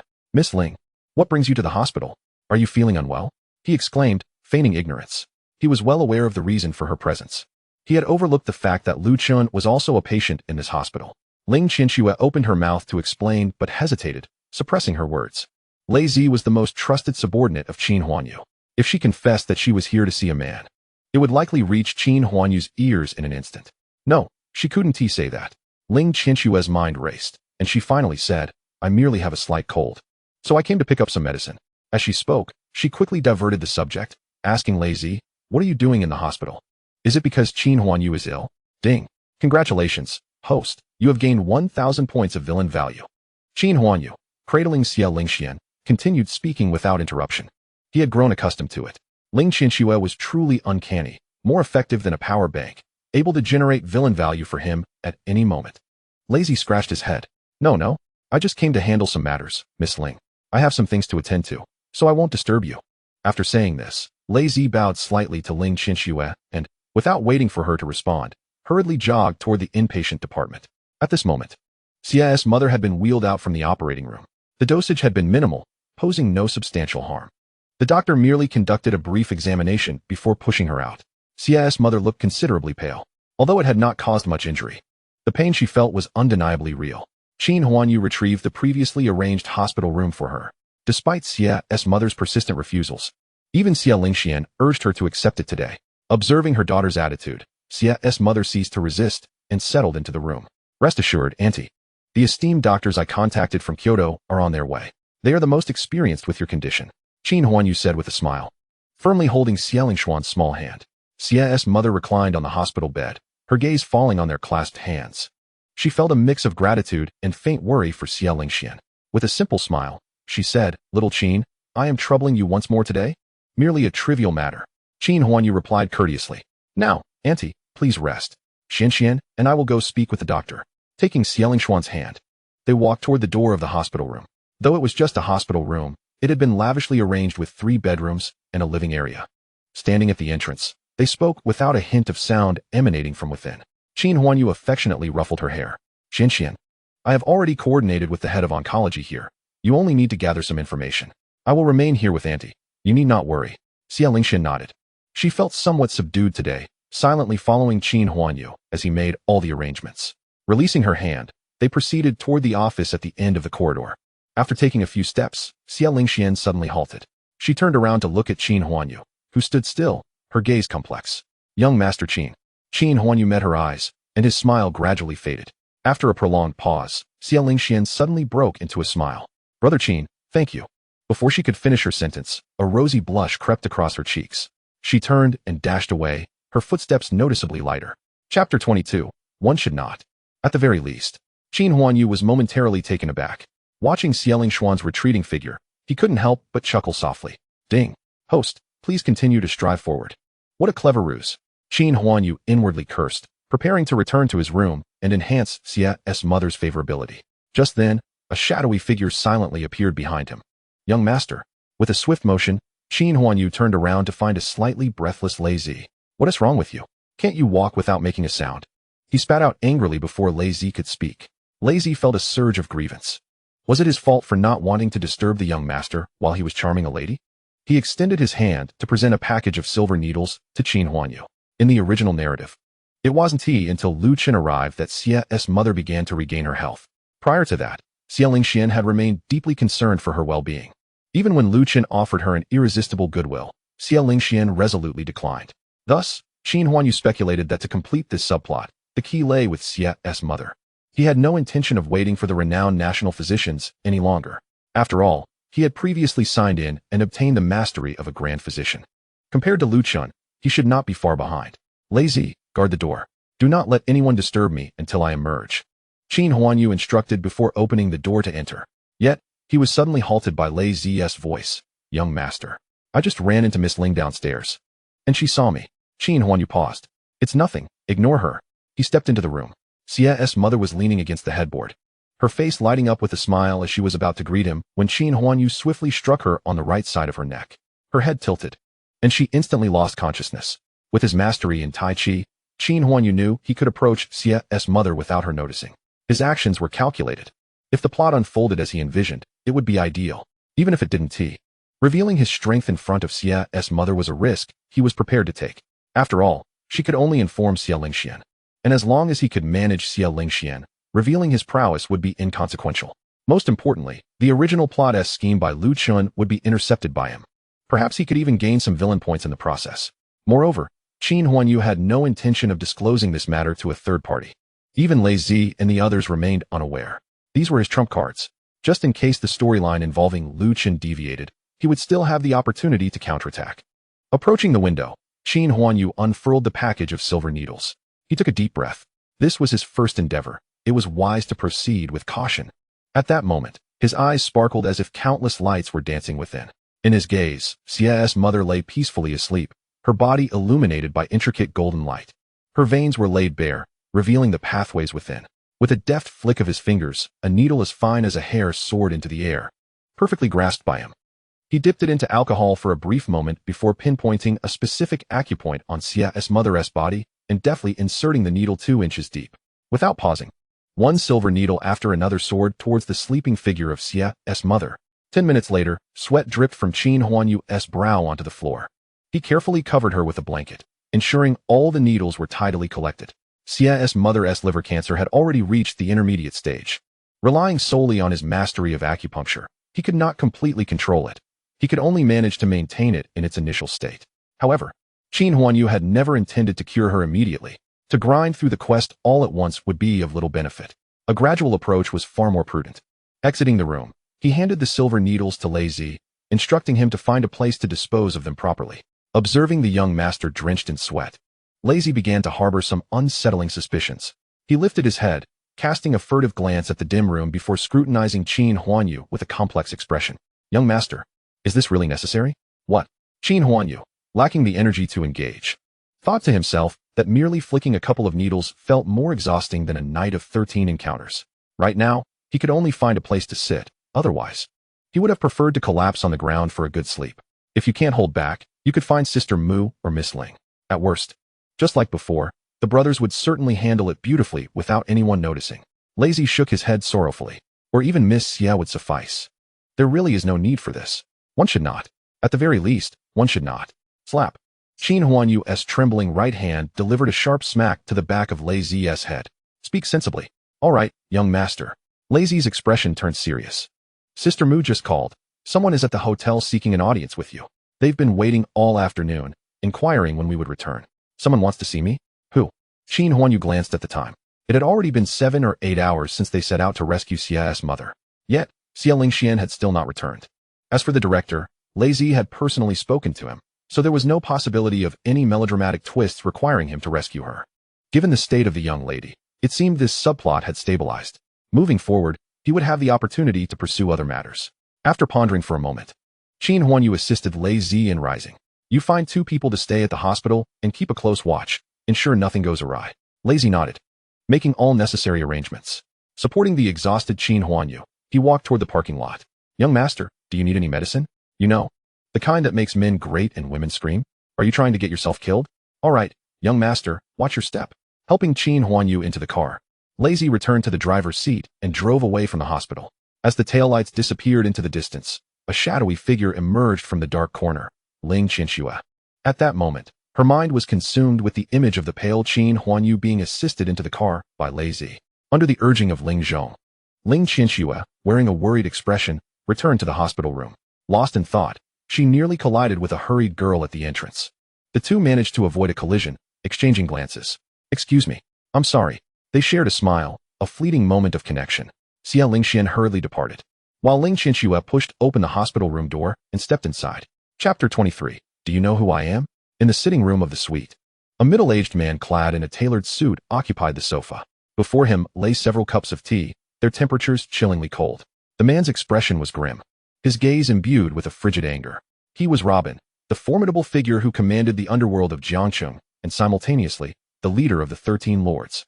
Initially, upon hearing the 13 Lords' introduction, he had been led to believe that this young Master Qin was a mysterious heir from Kyoto, a person of immense stature. As the head of Jiangcheng's underground, Robin certainly could not overlook such a valuable opportunity. He had meticulously prepared gifts and located young Master Qin's whereabouts before arriving here. However, to his dismay, not a single individual had come to receive him throughout the entire afternoon. Even the tea had been delivered by hotel staff. His dissatisfaction towards the enigmatic young Master Qin had reached its peak, on the verge of erupting. Nevertheless, he remained seated, biding his time to ascertain the true identity of this young Master Qin. In truth, Robin had begun to doubt the 13 Lords' description. He had inquired around Jiangcheng and discovered that indeed, a young Master Qin had been stirring up quite a commotion in the city. Yet, no one seemed to know anything of his background. The only information circulating was that this young Master Qin hailed from Kyoto, and beyond that, nothing more could be gleaned. When the 13 Lords returned, he had merely reiterated that young Master Qin was a mysterious heir from Kyoto, of considerable influence. Although Qin Huanyu had explicitly informed him that Qin Zhen was his father, for reasons unknown, the 13 Lords had not disclosed this to Robin. Perhaps the 13 Lords themselves felt a twinge of uncertainty. What if Qin Huanyu's claim was mere bravado? If he were to spread such information and it later proved false, he would be the one to suffer the consequences. Thus, Robin remained oblivious to the true background of Qin Huanyu. Reflecting on his stature as the head of Jiangcheng's underground, he found it intolerable to endure such indignities. Robin grasped a cup of tea, hoping to quell the fire of frustration within him. However, the tea had grown cold, mirroring his own icy demeanor. With a forceful thud, he slammed the cup down, the amber liquid splattering across the pristine white tiles, starkly visible. Suddenly, the sound of hurried footsteps echoed from outside, followed by the abrupt opening of the door as a group of figures entered. Mu Qiushuang had been busy all afternoon and had only just recalled that Robin was still waiting. Once she had finished her tasks, she hurried over. "Mr. Robin." Mu Qiushuang entered briskly, her face adorned with a gentle smile. However, upon noticing Robin's sullen expression and the spilled tea on the floor, her smile faltered slightly. Yet she refrained from commenting. "I apologize for the delay. Today has been quite hectic." Robin remained seated on the sofa, not bothering to rise. The individual entering was a woman, clearly not young Master Qin. He lifted his gaze to appraise Mu Qiushuang, a flicker of astonishment crossing his features. In the vast expanse of Jiangcheng, he had never encountered such breathtaking beauty, igniting a warmth within him. However, his countenance remained grim. "May I inquire how to address you?" "Miss." Mu Qiushuang had initially intended to extend her hand for a handshake, but upon observing the tea stains on the floor, she maintained her composure. "I am Mu Qiushuang, the young master's personal steward. You may simply call me Miss Mu." "Oh, so you are Miss Shuang." Robin fixed his gaze on her as she gracefully took her seat at the main position. He had overlooked this detail, although young Master Qin had yet to arrive. How was it that Mu Qiushuang sat so naturally in the primary seat? The men in suits who had entered with her stood rigidly beside her. Upon hearing Robin refer to her as Shuang, they turned their icy gazes toward him. Robin remained oblivious, his attention fixated on Mu Qiushuang's elegantly crossed legs. After sitting in discomfort for an entire afternoon, he was weary and found solace in admiring her beauty. With a smirk, he inquired, "Might I ask about the nature of your relationship with young Master Qin?" As he spoke, his gaze roamed over Mu Qiushuang's figure, starting from her matte black stilettos, ascending her shapely calves. Miss Shuang frowned, shifting her legs to one side.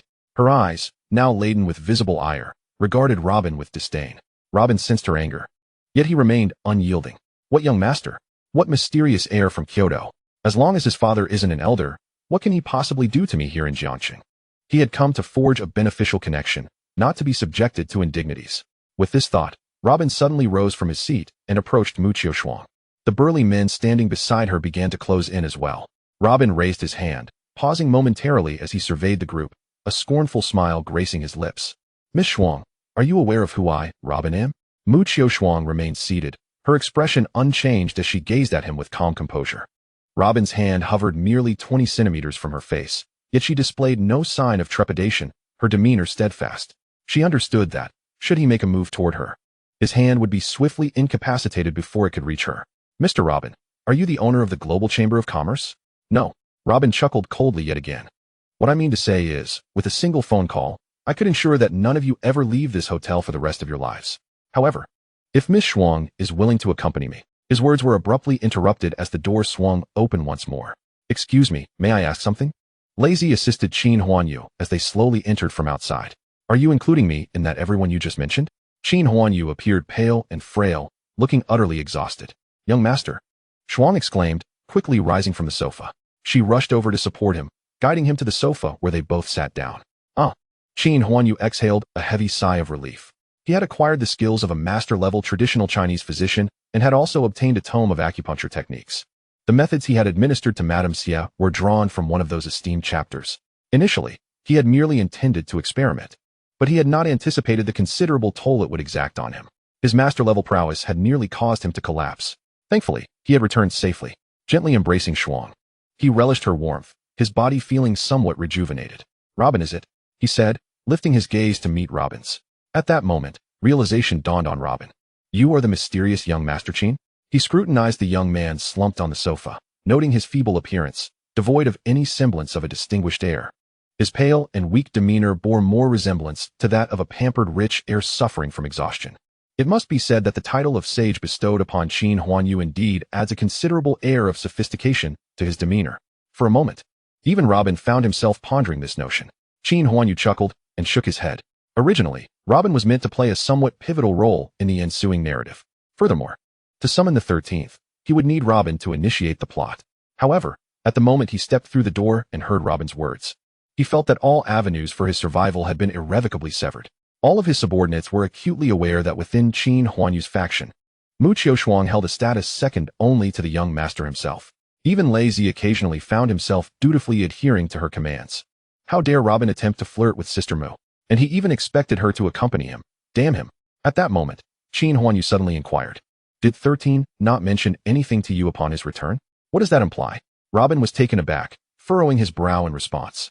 Qin Huanyu let out a cold laugh. Did he not inform you that my father is Qin Jin? Just then, Robin's phone erupted with notifications, 2 voice messages from 13th, which began to play automatically. Chapter 24, a proper supplement for the young master. Thud. Robin's head struck the ground with a resounding impact. At that moment, his complexion turned an ashen hue, even more pallid than Qin Huanyu's. In a nation of over 1 billion, perhaps some might be oblivious to the location of the capital. Yet the name Qin Jun is universally recognized and revered.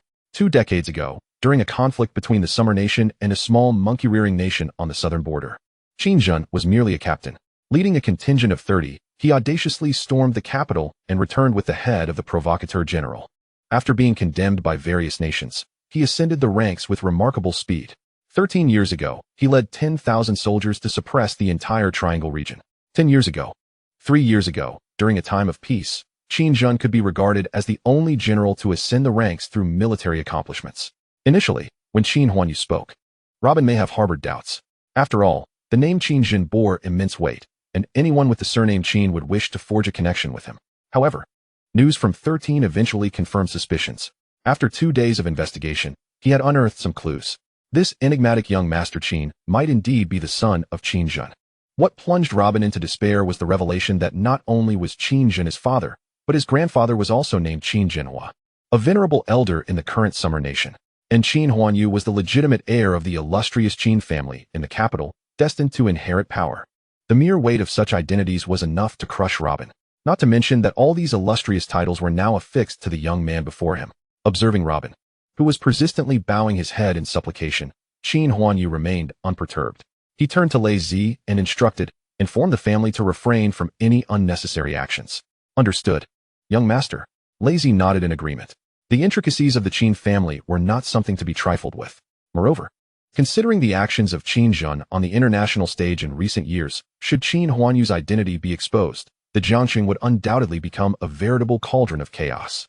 Casting another glance at Robin, Qin Huanyu felt no inclination to spare him even a moment's regard. In accordance with his previous inclinations, he might have simply arranged for him to be disposed of quietly.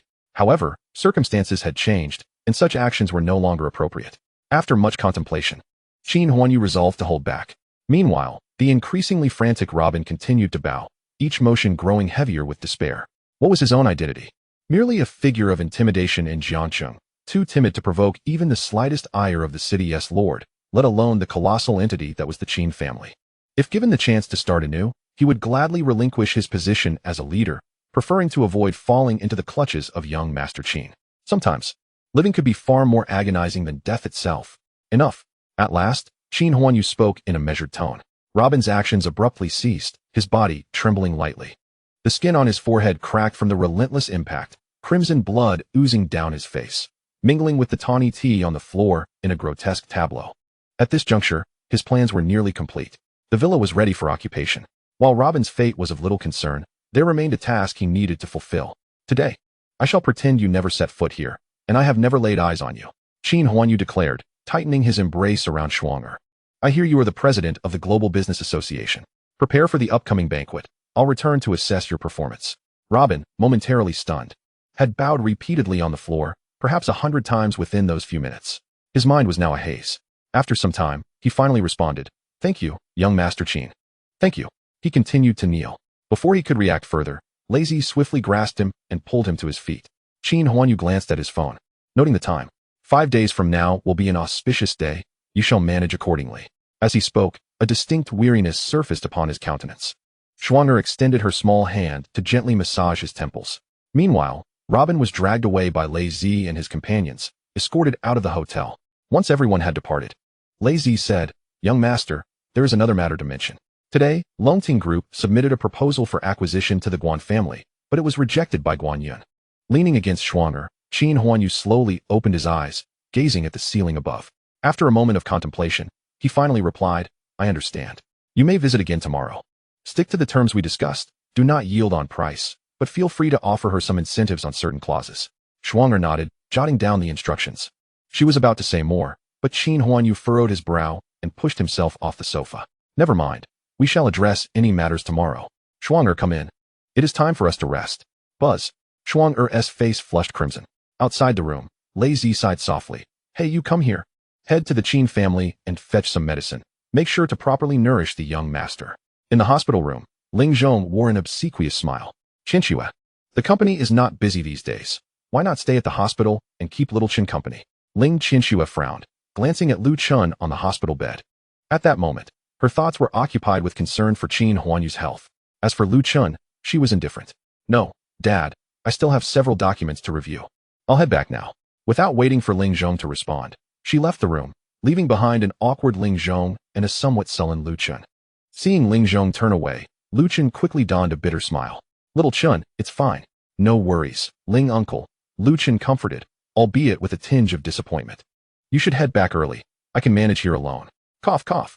Ling Zhong cleared his throat and said, "No worries, little Chun. I've arranged for a nurse to attend to you. In due time, she would arrive." After a few more lingering remarks, Ling Zhong departed the hospital room, leaving it enveloped in silence once more. Over the course of these days of recuperation, Lu Chen's health had markedly improved. The fractured right leg could now bear slight weight. With just a few more days of patience, bolstered by the 9-Yang Heart Sutra, he would face no further issues. However, the mere thought of Ling Qinxue ignited a tempest of anger within Lu Chun. Were it not for his master's insistence that only by coming to Jiangcheng could he find the suitable furnace for his breakthrough, he would not have endured such indignities in this place. Cursed be it. In the dimness of the hospital room, Lu Chun muttered a curse under his breath, only to follow it with a cold, mocking smile. If his observations were not amiss, Ling Qinxue possessed an extraordinarily compatible constitution. Should he succeed in winning her over, it might very well facilitate his breakthrough to the 4th level of the 9-Yang Heart Sutra. At that juncture, few would stand as his equal in this world. Alas, he would simply have to endure. As long as he could achieve his breakthrough, a few jabs from Ling Qinxue would be but a trifling matter, for he could always reclaim his dignity later. After much contemplation, Lu Chun rose from the bed and stepped out of the hospital room. Although his legs still felt somewhat uncomfortable, the pain had dissipated. Suddenly, he froze in his tracks. A girl was approaching down the corridor, walking gracefully. A delicate smile graced her refined features, and her steps were light and buoyant. Lu Qin's gaze drifted downward from her face. To his astonishment, the girl possessed yet another remarkable constitution, perfect for a furnace. Chapter 25. This illness, I can cure. As night descended upon Jiangcheng, within the upscale ward of Jiangcheng Hospital, Xia Lingxian regarded the boy standing before her with a hint of perplexity.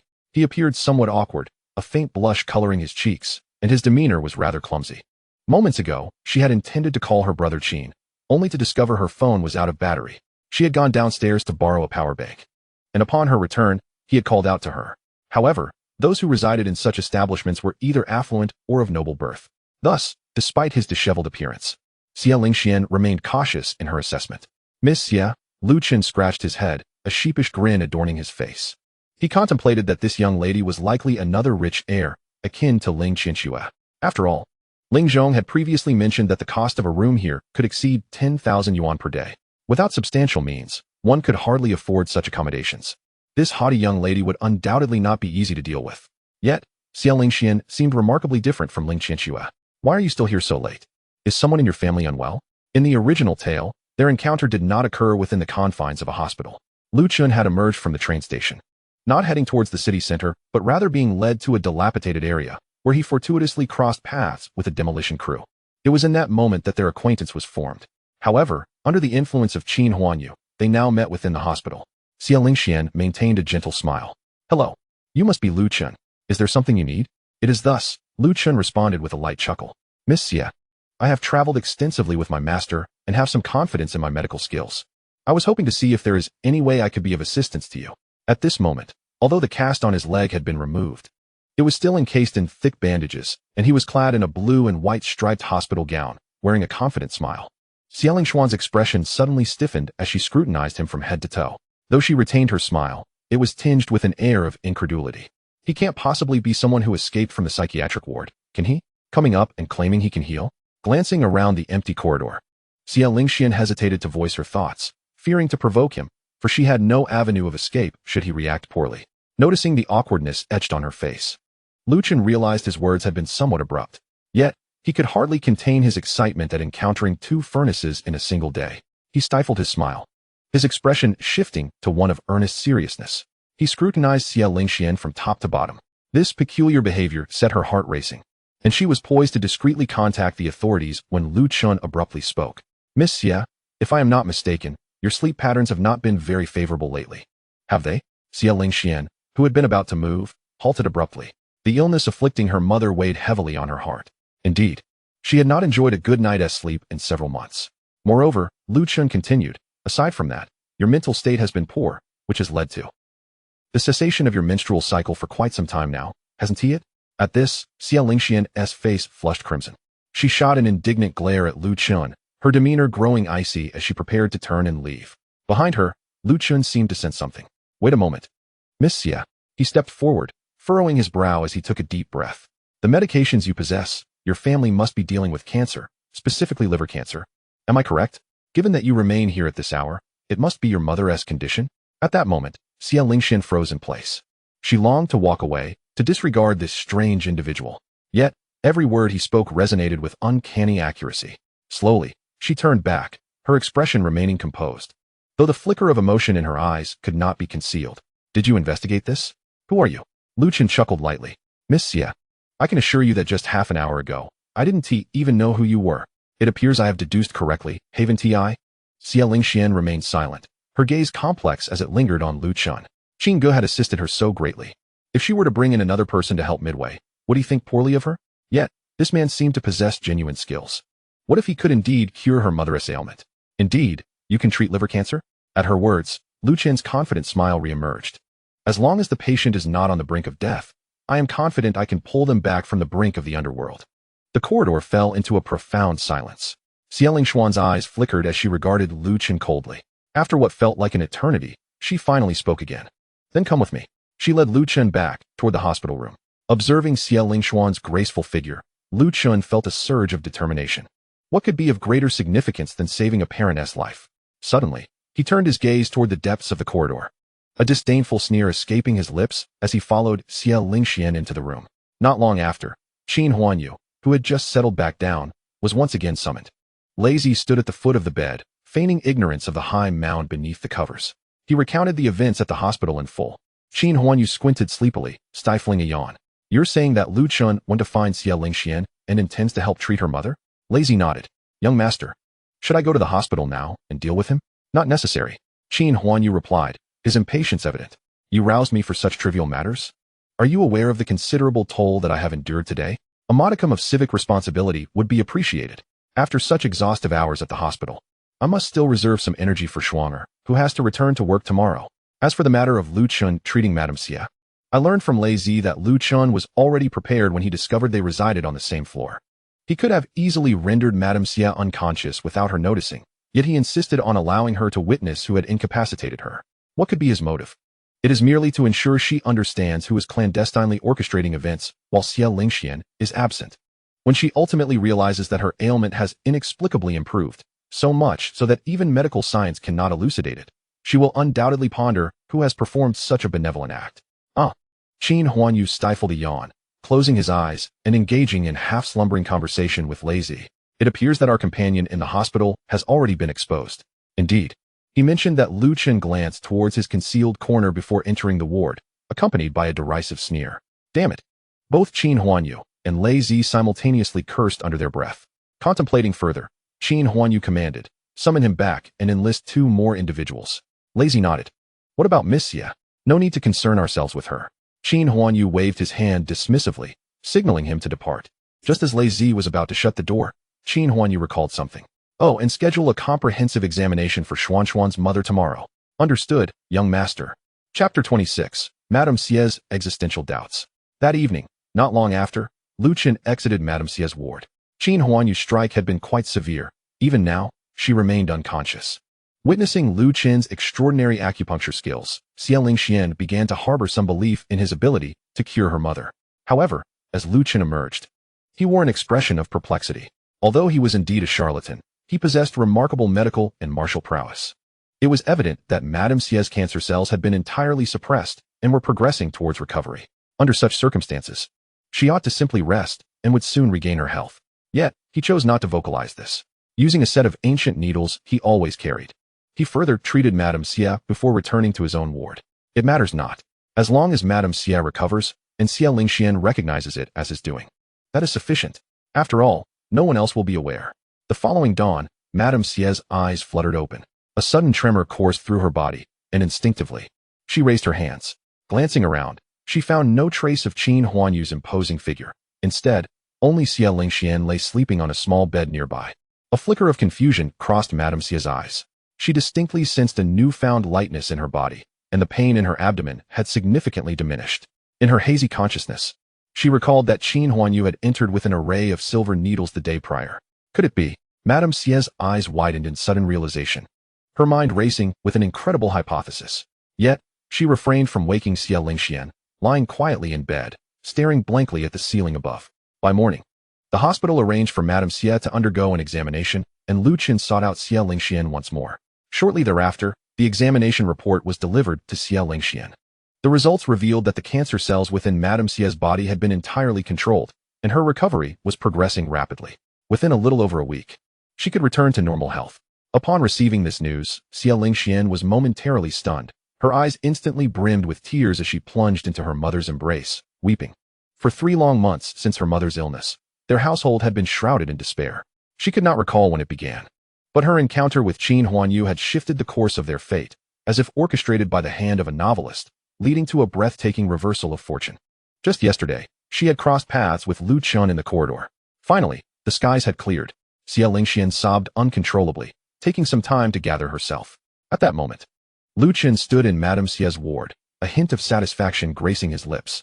Xie Lingxian introduced him to her mother, explaining that they had fortuitously met in the corridor the previous day. It was solely due to Lu Chen's intervention that her ailment had begun to mend. Astonishingly, within a single night, Madame Xie's health had completely restored. Had this occurred in the past, the doctors in the ward would have cast them disdainful glances. Yet today, they were utterly astonished, gazing at Lu Chen with admiration. Everyone, that is, except for Madame Xie, If Lu Chun were indeed the celebrated physician summoned by Qin Huanyu, she might have found it credible. However, Xie Lingxian maintained that Lu Chun was merely a chance encounter, particularly as Lu Chun was clad in a patient gown, his leg wrapped in heavy bandages. How could someone like him heal himself solely through acupuncture?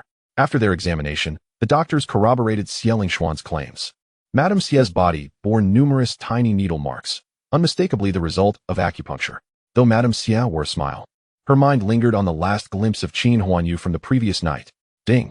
Congratulations, host, for successfully altering the plot and obtaining 30,000 villain points. At that moment, Qin Huanyu was preparing to relocate with his entourage. After several days of intensive labor, the villa had finally been renovated and was ready for occupancy. Although he need not lift a finger, he accompanied his subordinates nonetheless. Suddenly, hearing the system notification, he paused in surprise. How had he accumulated such a substantial number of villain points? The system had merely indicated a change in the plot without specifying what exactly had been altered. Considering the timeline, the report from Madame Xie should have arrived by now. Could it be that suppressing the protagonist Lu Chun had garnered him this many villain points? It seemed plausible. After all, while Ling Qianxue and her companions were the protagonists, the entire original narrative revolved around Lu Chun. By undermining him, the villain points must be maximized. Moreover, this was only the beginning. When Madame Xie eventually reveals the truth to Xie Lingxian, would his villain points not explode exponentially? A smile danced upon Qin Huanyu's lips. The villain points mattered little to him, but the thought of Lu Chen's befuddled expression was sure to be a spectacle. Before long, Lazy approached with a report. Young master, we have nearly finished moving. We can head over now. So soon? Qin Huanyu replied, still at the hotel. With dozens of burly subordinates, they had spent the entire morning assisting with his relocation. Aside from the sofa he currently occupied, everything else had already been transferred. As for Shuanger, she should be at the Guan family's, negotiating business with another prominent female lead, Guan Yun. Very well, let us go? Qin Huanyu called out. Rising from the sofa, accompanied by his entourage, he descended to the hotel lobby and boarded an SUV. He had already spent a considerable amount of time in Jiangxing. Aside from a few business vehicles, his transportation primarily consisted of several off-road vehicles. Though extensively modified, they somehow lacked a certain imposing presence. By the way, Lazy, please inform Shuanger to arrange for a few more cars for me. I will have use for them later. Understood, young master. Lazy replied promptly. At the entrance of the villa district, Ling Qianxue wore a frown that spoke volumes about her inner turmoil. Today marked the day of Lu Chen's discharge from the hospital, and also his moving day. Ever since Lu Chun had arrived in Jiangxing, Ling Zhong had seemed almost obsessed, eagerly wishing for her to interact more with him. Had it not been for her vigorous resistance, she might have even considered having Lu Chun move into her villa. Good heavens! Surely, she could not be his biological daughter.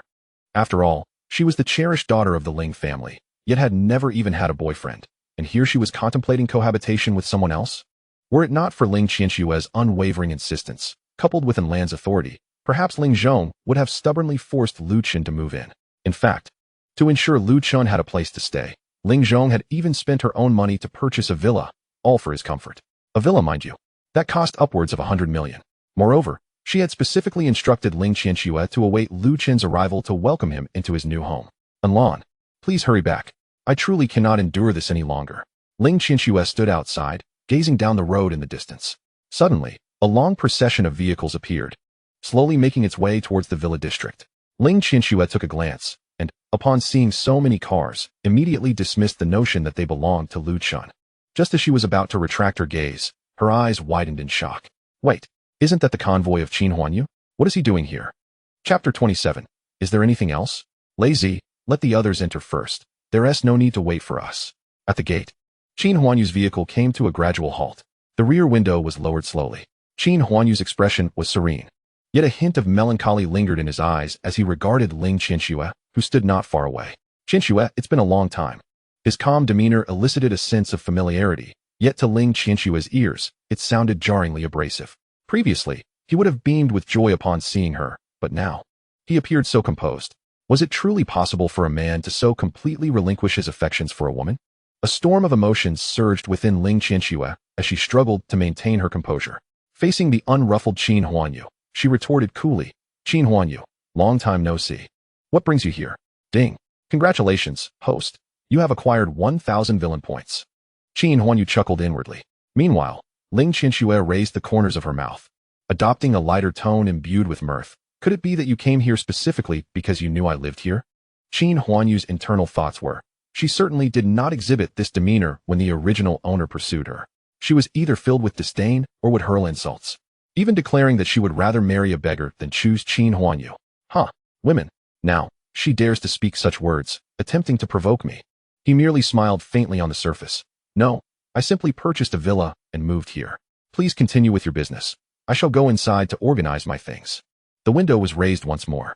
Just as he was about to instruct Lei Zi to depart, Ling Qianxue called out, "Wait." Her sudden exclamation halted Qin Huanyu's movements as he looked at her quizzically. "Qianxue, is there anything else?" At the intersection, Ling Zhong's vehicle approached swiftly. He had driven Lu Chun, engaging him in a continuous stream of conversation. "Xiao Chun, your responsibility for Qianxue's safety now rests entirely on your shoulders. I even had her waiting for you at the entrance. Look, there she is standing right over there." Peering into the distance, Ling Zhong noticed Ling Qianxue's striking figure. He pondered, who is she speaking with? There are no acquaintances of hers around here. In the passenger seat, Lu Chun remained silent, having received affirmation from Xia Lingxian. He was in high spirits today, yet that buoyant mood quickly dissipated. With a glance, he immediately spotted Qin Huanyu in the rear seat. His gaze flickered momentarily, but he remained silent. Confronted with Qin Huanyu's chillingly indifferent tone, Ling Qianxue furrowed her brow, feeling increasingly dejected. She forced a smile. "I merely wanted to ask which villa you're residing in, just in case you behave like before." She trailed off, as if suddenly recalling something, and quickly amended, "What I mean is, I would like to avoid any unnecessary encounters in the future." Qin Huanyu scoffed internally. Speaking of avoidance, what if, in the future, it is you who desperately seeks me out? Nonetheless, the location of his villa was pertinent to mention, given its relevance to future arrangements. Number 17. Qin Huanyu's expression stiffened momentarily. Suddenly, he clutched his chest, feeling a wave of discomfort wash over him. "Lazy drive," he commanded, while nodding at Ling Qianxue with a smile, slowly raising the window once more. The final gesture tugged at Ling Qianxue's heart. Her gaze fixated on the retreating silhouette of the vehicle.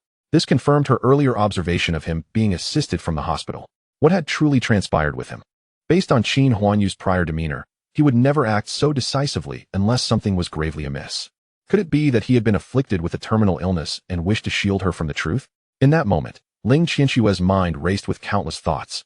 However, upon entering the villa district, the previously pale-faced Qin Huanyu instantly regained his composure. "So he wishes to compete with me in acting, does he?"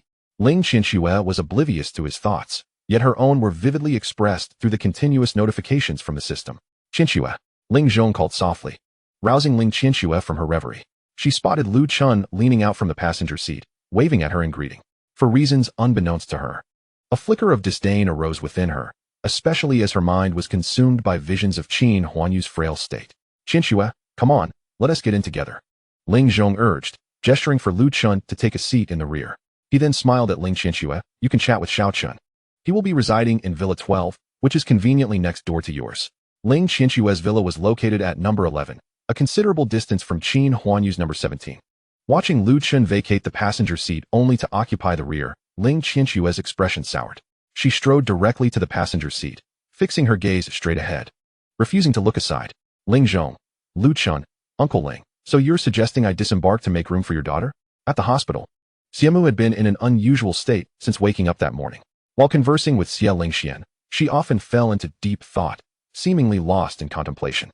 Inquiring of the physician, the doctor too could not elucidate the matter. At this moment, Xia Lingxian sat beside the hospital bed, wielding a small knife to peel an apple for her mother, Xiamu.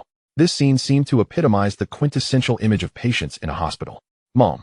Yet, Xiamu remained unmoved. "Mom." Observing this, Xia Lingxian could only raise her voice in exclamation. Xianxian, what is it?" Xiamu suddenly snapped back to reality.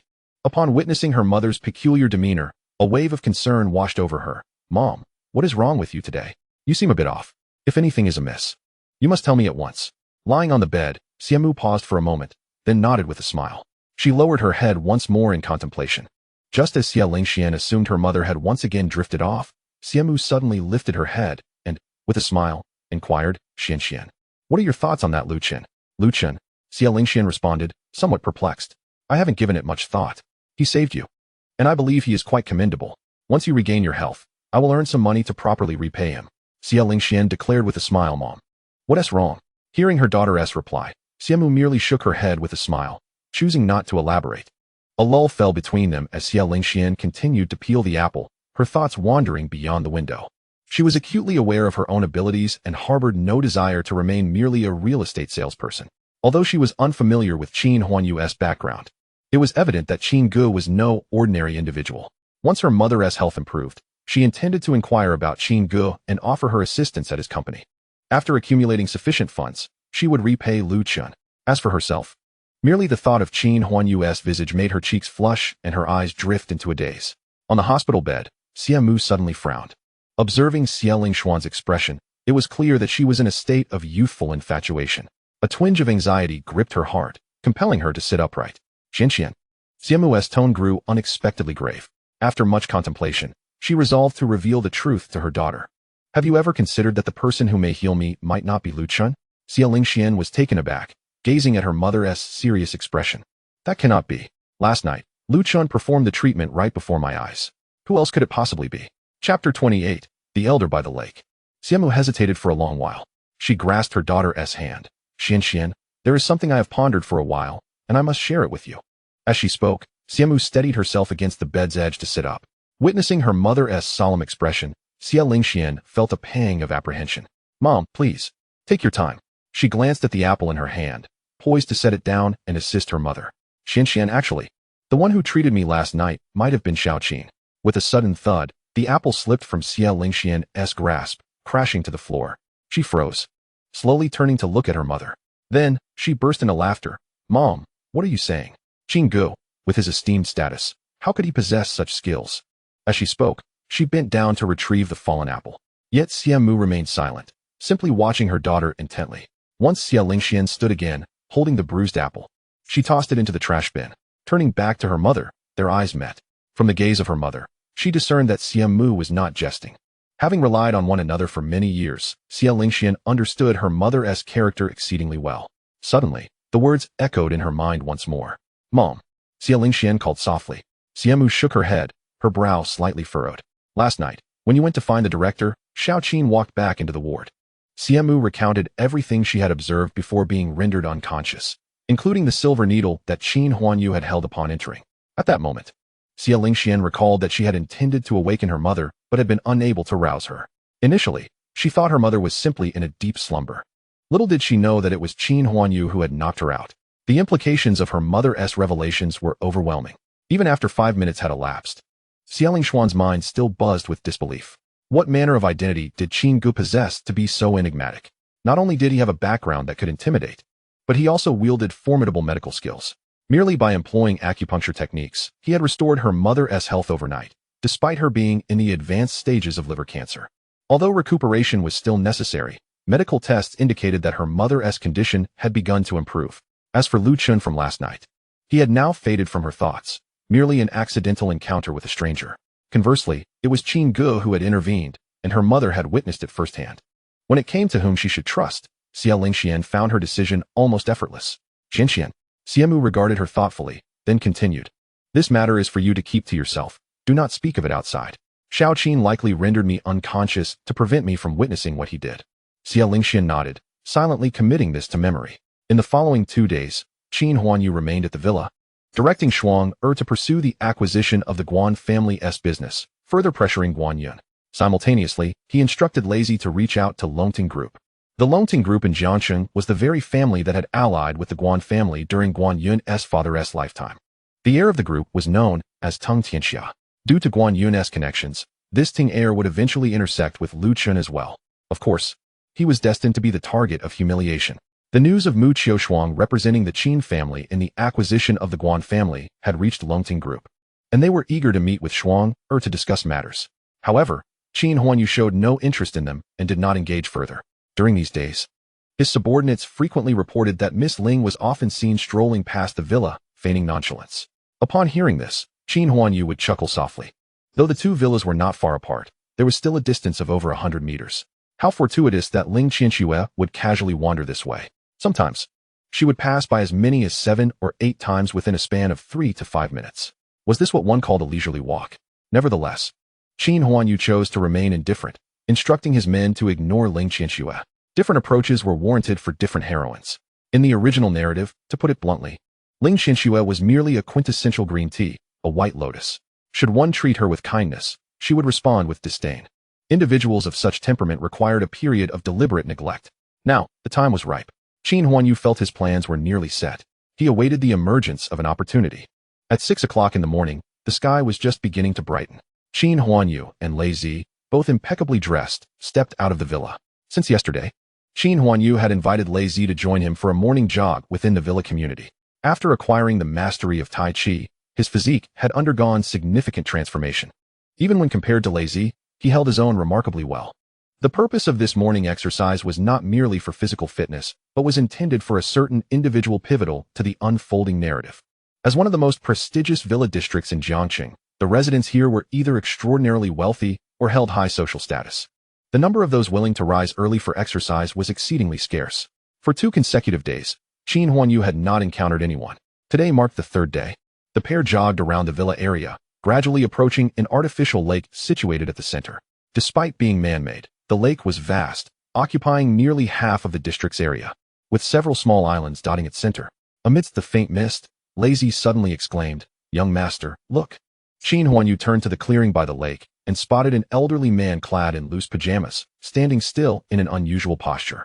A glint of excitement flickered in Qin Huanyu's eyes as he nodded to Lei Zi. They continued on their planned route, slowly making their way toward the clearing. Once they entered the space, they slowed their pace. The old man, hearing their heavy breathing, opened his eyes and glanced over. "Good morning, sir," Qin Huanyu greeted warmly, waving his hand in a friendly manner. The elderly gentleman paused momentarily, then smiled slightly and nodded in response. "Good morning, young man." He scrutinized the two of them further. "You must have just moved in, as I haven't seen you before." "Indeed, sir," Qin Huanyu replied with a smile, wiping the sweat from his brow with a towel. "We just moved in the day before yesterday." Throughout their conversation, the old man maintained his peculiar stance. "Sir, you must be practicing Tai Chi now, right?" Qin Huanyu inquired, stepping closer to observe the old man's movements. The elderly gentleman glanced at him in surprise. Although he had practiced in public before, no one had ever witnessed him maintaining that position for an entire morning. This young man was the first to recognize it. "Have you practiced before?" Qin Huanyu chuckled. Tossing the towel to Lei Zi, with a calm demeanor, he executed a basic stance, causing the air around him to resonate with bursts of energy. After practicing for a while, he admitted, "I have practiced a bit, but only the freehand techniques." Lei Zi's eyes widened in astonishment, unable to utter a word in fear of interrupting. The old man, a master of Tai Chi himself, could discern from that single stance that this young man had likely reached the level of a Tai Chi grandmaster. After decades of practice, he himself had only attained mastery. Impressive. The old man's smile broadened, and he nodded in satisfaction at Qin Huanyu. In this day and age, it was quite rare to find a young person willing to dedicate themselves to practice. The elder took a deep breath, loosening his body. "Young man, you are quite remarkable. Since we have some time, would you care to engage in a push-hand session?" Qin Huanyu glanced at his watch, shaking his head with a hint of regret. "I'm afraid today won't work. I have some matters to attend to shortly. How about we meet here tomorrow instead?" The old man, sensing the young man's commitment, felt a tinge of disappointment at not being able to practice with him today. Nonetheless, he nodded in agreement. "Very well then, let us make it a date for tomorrow. You must come." Ding. Significant plot alteration detected. Host gains 8,000 villain points. The system's notification chimed in. Qin Huanyu smiled gently, assuring the elderly gentleman before returning to the villa. Chapter 29, Awakening. After completing his morning routine, Lei Zi stood before Qin Huanyu, his expression a mixture of complexity as he gazed at his master lounging on the sofa. "Young master," he began, hesitating, clearly troubled by unvoiced questions. Noticing Lei Zi's conflicted expression, Qin Huanyu could easily guess the source of his turmoil, namely, how he had acquired his proficiency in Tai Chi throughout his life. Qin Huanyu had been shielded within the protective embrace of the Qin family, where even the most mundane activities were monitored to prevent any mishaps. No one knew when he had begun his practice. Moreover, Lei Zi had observed that the punch Qin Huanyu had thrown by the lake had unleashed a powerful burst of energy, one that he himself might struggle to counter. But how could he explain this? Should he divulge that he had bound himself to a system, and this was a reward from it? Enough with the speculation. Qin Huanyu waved his hand dismissively. "Just tell yourself I learned from a mysterious individual, and consider it a means of self-defense." His explanation was vague, but sufficient. Lei Zi felt a pang of unease in his heart, but he dared not press further. Qin Huanyu added, "This matter is for you to know alone. No one else must be informed. And keep your lips sealed regarding the Qin family." "Understood, young master." Lazy felt as if a cat's claw were scratching at his heart. After a moment's contemplation, he asked, "By the way, young master, about earlier by the lake at this." Qin Huanyu squinted slightly. For the past 3 days, he and Lazy had returned at this precise time.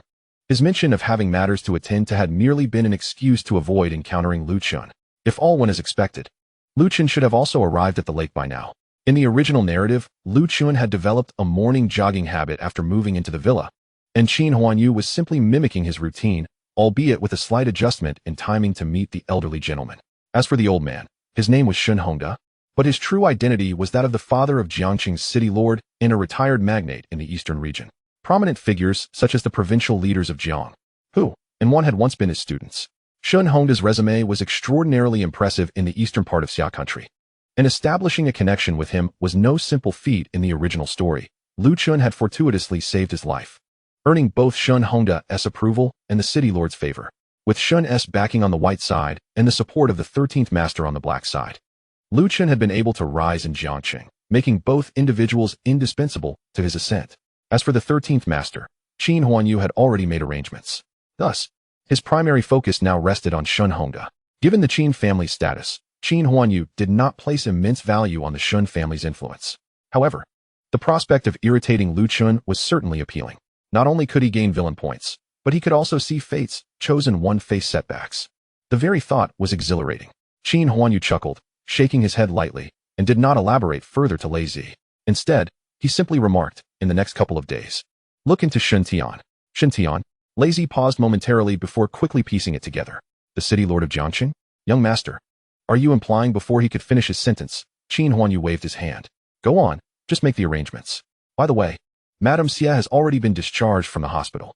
Originally, Qin Huanyu had intended for her to stay a couple more days, planning to reap the rewards of Xia Lingshuan's villainous points after he completed his own tasks. However, Xia's mother often felt a sense of unease in such an opulent hospital room, making her uncomfortable. Thus, she urged Xia Lingxian to discharge her. After all, her health was gradually improving, and recuperating at home would suffice. By the time Qin Huanyu became aware of this, the two had already returned home. At the entrance of Xia Lingxian's residence, the grand door stood slightly ajar. Qin Huanyu and Xia Lingxian quietly lingered at the threshold. "Xiaoxian, why didn't you inform me?" Qin Huanyu sighed, gently ruffling her hair. A blush spread across Xia Lingxian's cheeks. It was as though his hand bore a unique warmth that traveled from her crown to the depths of her heart. She shook her head, casting a timid glance at Qin Huanyu. "It was my mother who insisted on me bringing her back." "Are you angry, brother Qin?" "How could I be angry?" Qin Huanyu replied with a helpless smile, internally exhaling a sigh. While he was not truly angry, he couldn't help but feel inconvenienced. The banquet was about to commence, and he needed to consider the layout concerning the Guan family while also meeting with the elderly Shun. Simultaneously, he had to send Lazy over to the 13th master from time to time. There were indeed many matters at hand. The crucial point was, the system had yet to indicate how he should proceed to complete this segment of Xia Lingshuan's subplot. It was utterly frustrating. "Forget it." Qin Huanyu sighed again, producing a bank card. "Xiaoxian, take this card. I may be a bit busy in the coming days, so please take good care of your mother." He extended the card towards Xia Lingxian. However, rather than accepting it, she took a step back, her complexion suddenly paling. She lifted her gaze, her eyes flickering. "Brother Qin, I don't want your money."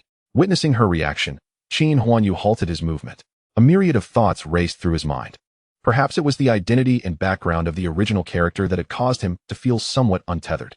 In every endeavor, he had been inclined to wield power and wealth to impose upon others, much like he had done with Xia Lingxian. In the original narrative, Xia Lingxian was characterized as a strong and independent young woman.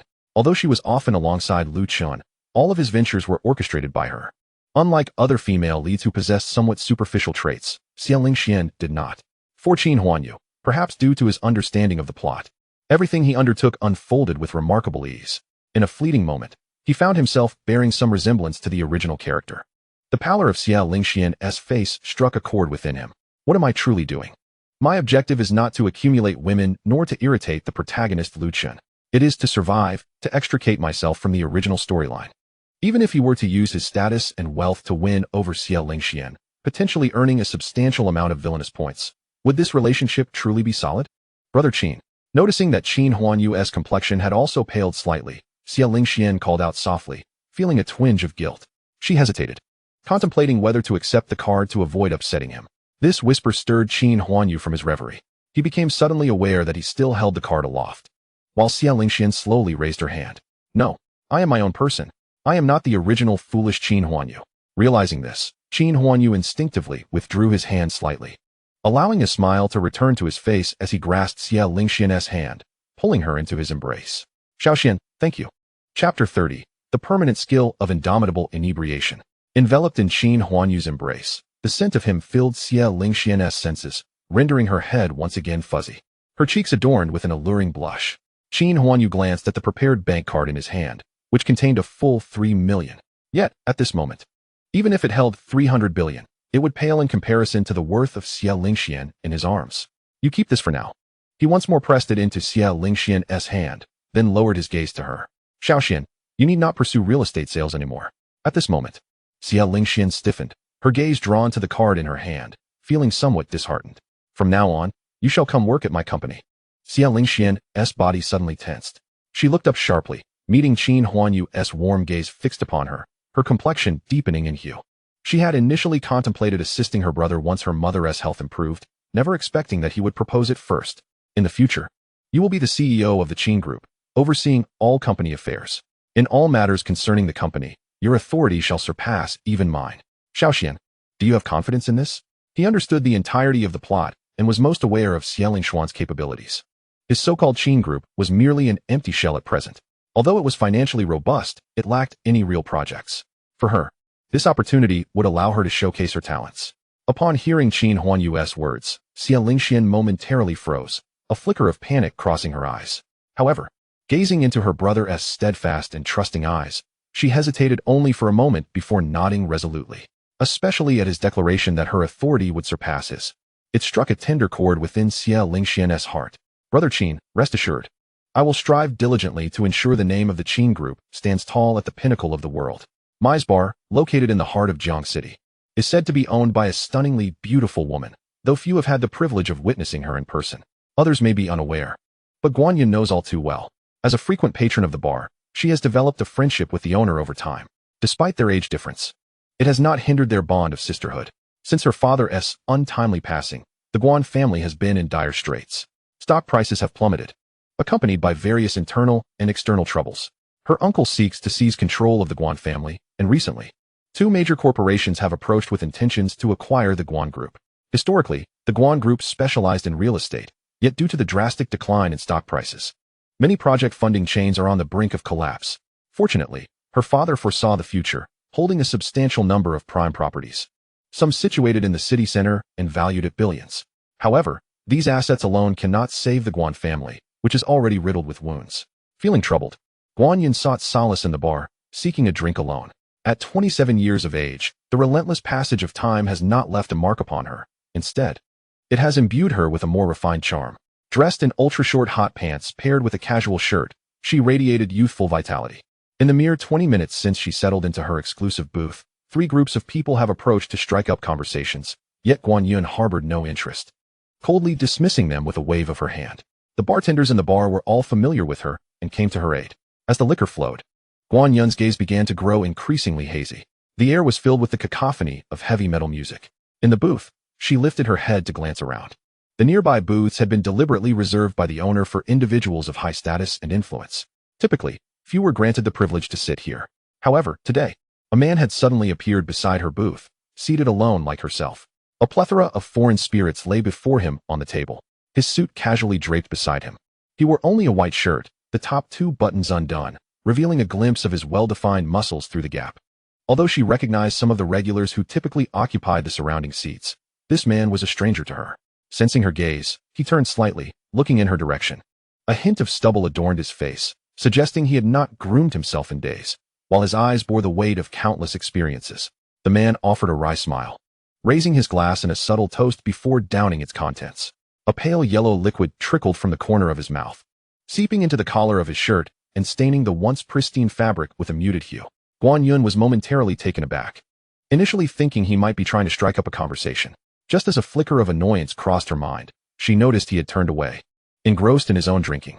Frowning, Guanyun quietly straightened in her seat, eager to see him more clearly. Logically, those who could occupy this space were invariably affluent or powerful. Why then did this man appear more destitute than herself? As he raised his hand, the watch on his wrist was revealed. Recognizing it as a vintage Patek Philippe Ref 2499, a model discontinued for 70 years, she couldn't ascertain its value. Given her family's precarious financial situation, who could be more downtrodden than her? Intrigued by this enigmatic figure, she felt a flicker of curiosity ignite within her. Yet, he continued to drink, not sparing her a second glance. Though she had not adorned herself with makeup that day, she remained strikingly radiant. Typically, she would dismiss the advances of those attempting to engage her, but the slight neglect left her feeling somewhat disheartened. Goodness, while I can hold my liquor, I've never consumed it in endless quantities like this, especially with foreign spirits, which initially seemed mild, yet the effects were becoming increasingly overwhelming. Qin Huanyu's expression darkened considerably. Initially, he could act convincingly natural, but as he continued to drink, he was genuinely struggling, his true feelings surfacing. System, where's the exchange shop? Ding. This.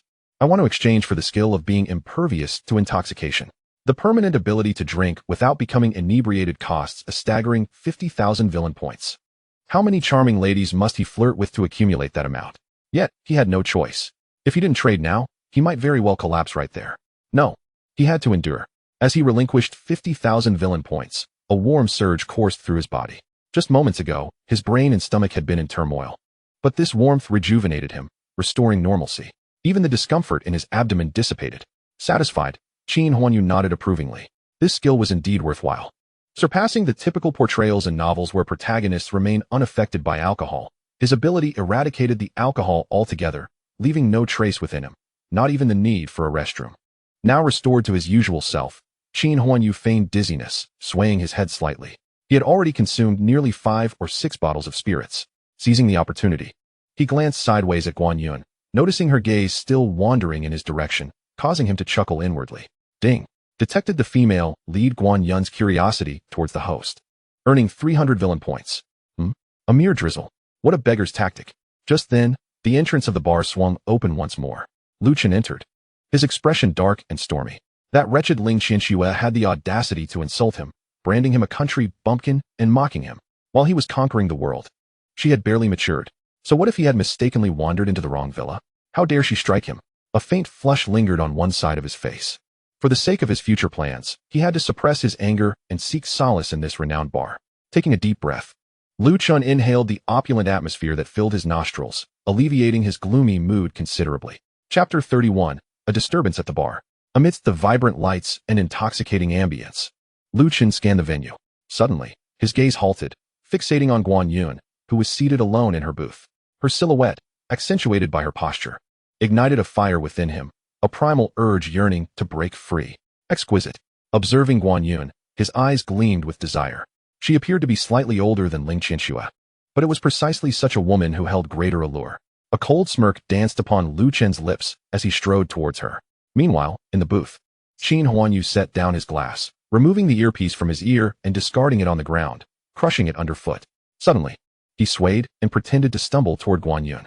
Startled from her focus, Guan Yun quickly averted her gaze, grabbing her glass and taking large gulps. Her complexion growing rosy as she fixed her eyes straight ahead.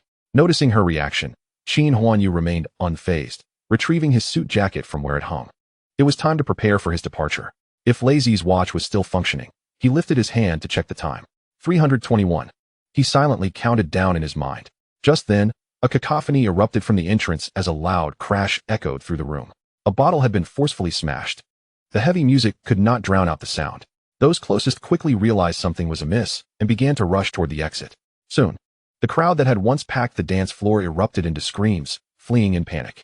Meanwhile, Qin Huanyu's movements abruptly halted as he frowned, turning his gaze toward the entrance. Lu Chun, who had been making his way over, was momentarily taken aback by the unfolding scene, trapped amidst the throng of fleeing patrons. Moments later, a horde of burly men, bare-chested, stormed in. Those who had not managed to escape were herded into corners. Aside from the bouncers overseeing the establishment and Lu Chun and Qin Huanyu, no one dared to remain standing. At that moment, Lu Chen's eyes landed on Qin Huanyu. He paused momentarily, his gaze suddenly darkening substantially. The person who spoke with Ling Qianxue at the entrance when they moved into the villa must have been him. Qin Huanyu cast a fleeting glance at Lu Chun before swiftly averting his eyes. According to the narrative, he should not yet be acquainted with him. Who is in charge here? A thunderous voice erupted. A middle-aged man, bald and similarly bare-chested, strode in amidst a throng of supporters. Inked on his arms were 2 coiling dragons. At a nearby booth, Guan Yun furrowed her brow and stood up, slightly unsteady on her feet. She had also indulged in a considerable amount of drink, and the effects were now taking hold. The bald man, noticing the silence, glared with a menacing expression. Seizing a machete from one of his companions, he approached a waiter, placing the blade menacingly against his collarbone.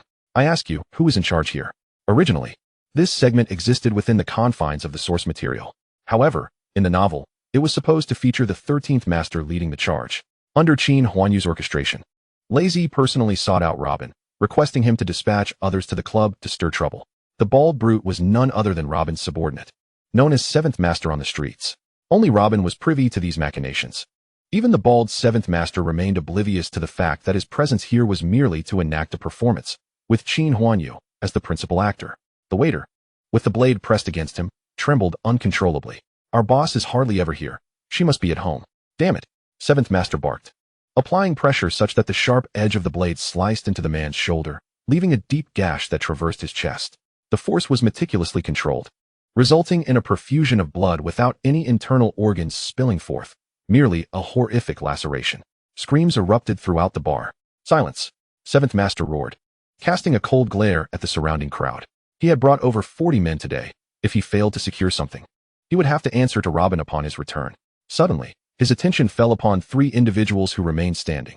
He understood that Mize had a certain reputation in Jiangxing, frequented by many affluent patrons and second-generation rich.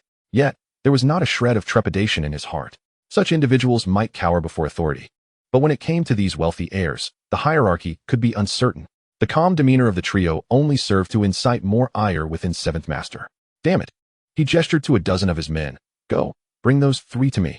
His subordinates nodded and charged forward, each wielding a baseball bat. The first to confront them was Lu Chun, standing at the farthest distance. As the mass of bodies surged toward him, Guan Yun's expression finally reflected panic. Just as she reached for her phone to call the police, she was immediately noticed. That little lady wants to call the cops. Send a few more people. Another 7 or 8 rushed in. Soon, they were upon Lu Chun, launching blows at him. Until this moment, Qin Huanyu remained motionless. He was aware that Lu Chun had spent years as a mercenary abroad, and, coupled with the 9-Yang Heart Sutra, these few men posed no real threat to him. After all, his plans extended beyond this encounter. Meanwhile, one of the baseball bats struck Lu Chun with a resounding thud. He did not budge an inch. A cold smile crept across his face as he grasped the bat. Just when I was in a foul mood, you dare to come at me. With immense strength, he crushed the metal bat, leaving deep impressions from his fingers. The nearest thug, witnessing this, widened his eyes in disbelief. Everyone back? Before he could finish, Lu Chun launched a kick that struck the thug squarely in the abdomen, sending him flying like a cannonball into the crowd behind him. The music in the bar abruptly halted, and a profound silence enveloped the room. A grown man had just been propelled over 10 meters with a single kick. 7th Master's eyes flickered with a hint of coldness. All of you, converge and subdue that brat. The over 40 men he had brought were the elite of his crew. Yet they had failed to land a single blow. A few of them charged toward Qin Huanyu and Guan Yun. In her fear, Guan Yun hastily threw her phone at one of them. The impact was futile as it was easily dodged. The burly man wore a mocking grin as he swung the bat forcefully towards Guan Yun's arm. Aiming for her head was out of the question. That would alter the gravity of the situation entirely. Did he not see that 7th Master had merely inflicted a wound without claiming a life? Guan Yun's pupils dilated as the silvery bat drew nearer. Her face turned pale, and she stumbled to the ground. Just as the bat was about to strike her, Qin Huanyu's eyes gleamed as he rushed forward, wrapping his arms around her and shielding her with his body. At that moment, Guan Yun felt a darkness envelop her. The rugged visage of Qin Huanyu was mere inches away. A thundering impact resonated. Qin Huanyu groaned in pain, though he possessed master-level Tai Chi skills. His resilience remained within the realm of an ordinary man. That strike nearly rendered him breathless, and an intense murderous intent radiated from his eyes as he coldly glared at the assailant. Only then did Guan Yun finally regain her composure. Each breath she drew was laced with Qin Huanyu's scent, mingled with a potent aroma of alcohol. Her eyes widened in astonishment. This enigmatic man had saved her in her moment of peril. Ding! A significant plot alteration has occurred. Congratulations to the host for acquiring 8,000 villain points. Meanwhile, Lu Chun found himself amidst a chaotic melee. Despite his formidable prowess, taking on 30 opponents at once rendered escape impossible. Out of the corner of his eye, he spotted the two embracing, and a surge of fury ignited within him. With increased ferocity, he dispatched one of his adversaries with a single blow. Qin Huanyu paid little heed to Guan Yun. Are you all right? He murmured, not waiting for a response as he gently placed her on the sofa. He then rose once more, fixing his gaze upon the still-dazed brute. Ah, a hero saving a damsel? The burly man snapped back to reality, a sardonic smile curling on his lips. He scrutinized the shaking Huanyu. No wonder, she was indeed rather attractive. But kid, aren't you a bit too reckless? With that, he lunged once more at Qin Huanyu, who remained standing, his expression growing increasingly somber. Initially, the narrative indeed included a scene of a hero rescuing a damsel in distress, albeit as a spontaneous adaptation. For instance, the plot merely called for him to deflect a flying bottle aimed at Huanyu. However, to maintain an authentic appearance, he refrained from informing Robin about the situation with Master Qi, who could have anticipated that he would be struck by a baseball bat. Those who have engaged in such activities are well aware of the bat's formidable impact, particularly in the hands of a burly man. Even now, a lingering fiery pain persists in his back. Should Lazy fail to appear soon, he would have no choice but to unveil his true capabilities. The silvery shadow of the bat surged towards Qin Huanyu once more. Just as it was about to make contact, a dark figure rushed in from the entrance. Lazy had finally arrived. Upon witnessing the young master standing there, and the bat looming dangerously close, less than 2 meters away, his eyes widened in fury as he bellowed, "Stop." Simultaneously, he grabbed a nearby ashtray and hurled it across the distance of over 20 meters. The ashtray, made of glass, felt substantial in his grasp. Yet when propelled by Lazy's wrath, it flew like a shooting star. In an instant, it reached Qin Huanyu's side, striking the assailant squarely on the cheek. The sheer force of the impact caused the man's jaw to dislocate, collapsing him to the ground, lifeless. At that moment, Qin Huanyu displayed no emotional reaction. Leisurely turning to regard Lazy, his gaze brimming with ominous signals. Sensing the weight of his stare, Lazy felt a shiver run down his spine. Without hesitation, he sprinted forward, delivering swift kicks to the remaining adversaries, clearing a path to stand before Qin Huanyu. "Young master, are you unharmed?" he inquired. Meanwhile, Lu Chun had managed to subdue the 30 or so assailants on his end. Breathing slightly heavier, he turned to glance towards Qin Huanyu, his eyes flickering. Qin Huanyu shook his head and approached Guanyun once more, asking gently, "Are you all right?" Guanyun appeared momentarily dazed. "I'm fine, thank you," she responded. Observing this, Qin Huanyu offered no further comment, merely nodding before turning to leave towards the entrance. As he passed Lu Chun, both men exchanged a glance. Lu Chun suppressed the flicker of disdain in his eyes, returning to a more affable demeanor with a gentle smile. Qin Huanyu, however, merely regarded him without further acknowledgement. Brushing past, Master Qi stood there, still in shock, his expression blank as he surveyed the scattered bodies of his men. The 40 or so individuals he had brought were reduced to nothing? They were merely 3 wealthy heirs. How could one man take down 30 of his subordinates, as if he were a god of war? Suddenly, the light dimmed before him. He looked up to find a towering figure, nearly 2 meters tall, standing directly in front of him, accompanied by one of the wealthy heirs from earlier. "You." Master Qi felt his breath constrict. "What do you want?" His voice trembled as he instinctively took a step back, only to find Lazy gripping his shoulder tightly, forcing him to remain in place. At that moment, Qin Huanyu stepped forward, placing a hand on Lazy's shoulder as a signal for him to withdraw. Facing Qin Huanyu, Master Qi felt an overwhelming psychological pressure as the color drained from his face. What a joke. A mere bodyguard exuded such an imposing aura. The identity of this young man was likely beyond his wildest imagination. What authority did he have left? Even with Robin present, he wouldn't dare breathe too loudly. "Look up." The calm command echoed through the bar. At that moment, the other patrons remained huddled in the corners, too intimidated to speak. All eyes turned toward the unfolding scene, including those of Lu Chun and Guanyun, who simultaneously glanced in that direction. Master Qi froze, his body trembling slightly as he slowly raised his head, his eyes failing to meet Qin Huanyu's gaze. Staring at the gleaming bald head of Qin Huanyu, he squinted slightly. This was not entirely his fault. Ultimately, Master Qi was merely a pawn in his game. Yet, sacrifices were necessary for the integrity of Guanyun's narrative. Even if he refrained from striking him, had the Qin family learned of the earlier blow, he would have vanished without a trace. Not even the police would dare intervene. A faint smile suddenly appeared on Qin Huanyu's face. He reached out, patting Master Qi's shoulder. "You witnessed your subordinate strike me with a bat, did you not?" Noticing Master Qi's reluctance to respond, he added with a chuckle, "No worries, I won't make things difficult for you. You're free to leave. However, please relay this incident to Robin upon your return, understood?" Although Qin Huanyu spoke with a smile, his words sent a chilling shiver through Master Qi. "Go ahead." Qin Huanyu waved his hand dismissively. This entire cleanup was merely for show, an endeavor to leave a lasting impression on Guanyun. For dramatic effect, he turned back one last time before departing, exchanging a subtle nod with Guan Yun. Once inside the car, Qin Huanyu let out a pained cry. Lei Zi's eyes widened in alarm. Young master, what's wrong? Are you injured? His expression shifted instantly. Please wait a moment. I'll call for a medical team to meet us at the villa. Don't move. Qin Huanyu snapped. He felt a persistent ache in his back, likely a large bruise. But fortunately, no bones were damaged. It's just a minor injury, no need to summon anyone. Moreover, I'll have use for this injury tomorrow. Just drive. Lei Zi's expression was conflicted. Observing his master leaning against the seat, it was clear that he had been hurt. His demeanor fluctuated between concern and resolve as he steeled himself to drive away. Chapter 33. The Wound as a Calculation. Chaos reigned in the bar. Those who could still move among Master Chi's group assisted the incapacitated ones in leaving. The remaining innocent bystanders fled in terror. Guan Yun contemplated calling the police, but ultimately decided against it. With everyone gone, she knew that even if she called, the authorities would likely ignore her. After making a quick call to her friend who owned the bar, she prepared to leave.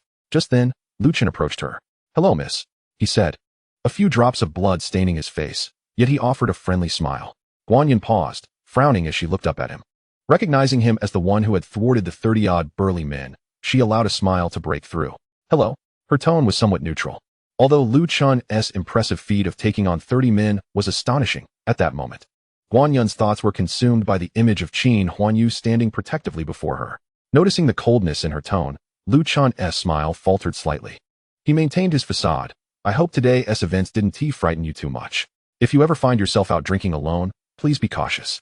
I am uncertain whether I possess the honor to request the contact information of the young lady. In the original narrative, it was Lu Chen who intervened to block the flying bottle. Moreover, he deliberately embraced Guan Yun, shielding her with his own body. Thus, after everyone departed, it was Guan Yun who proactively added his contact details. However, it is evident that the storyline has been altered by Qin Huanyu. Guan Yun gazes at Lu Chen, her eyes flickering momentarily. With a gentle smile, her expression swiftly turns cold.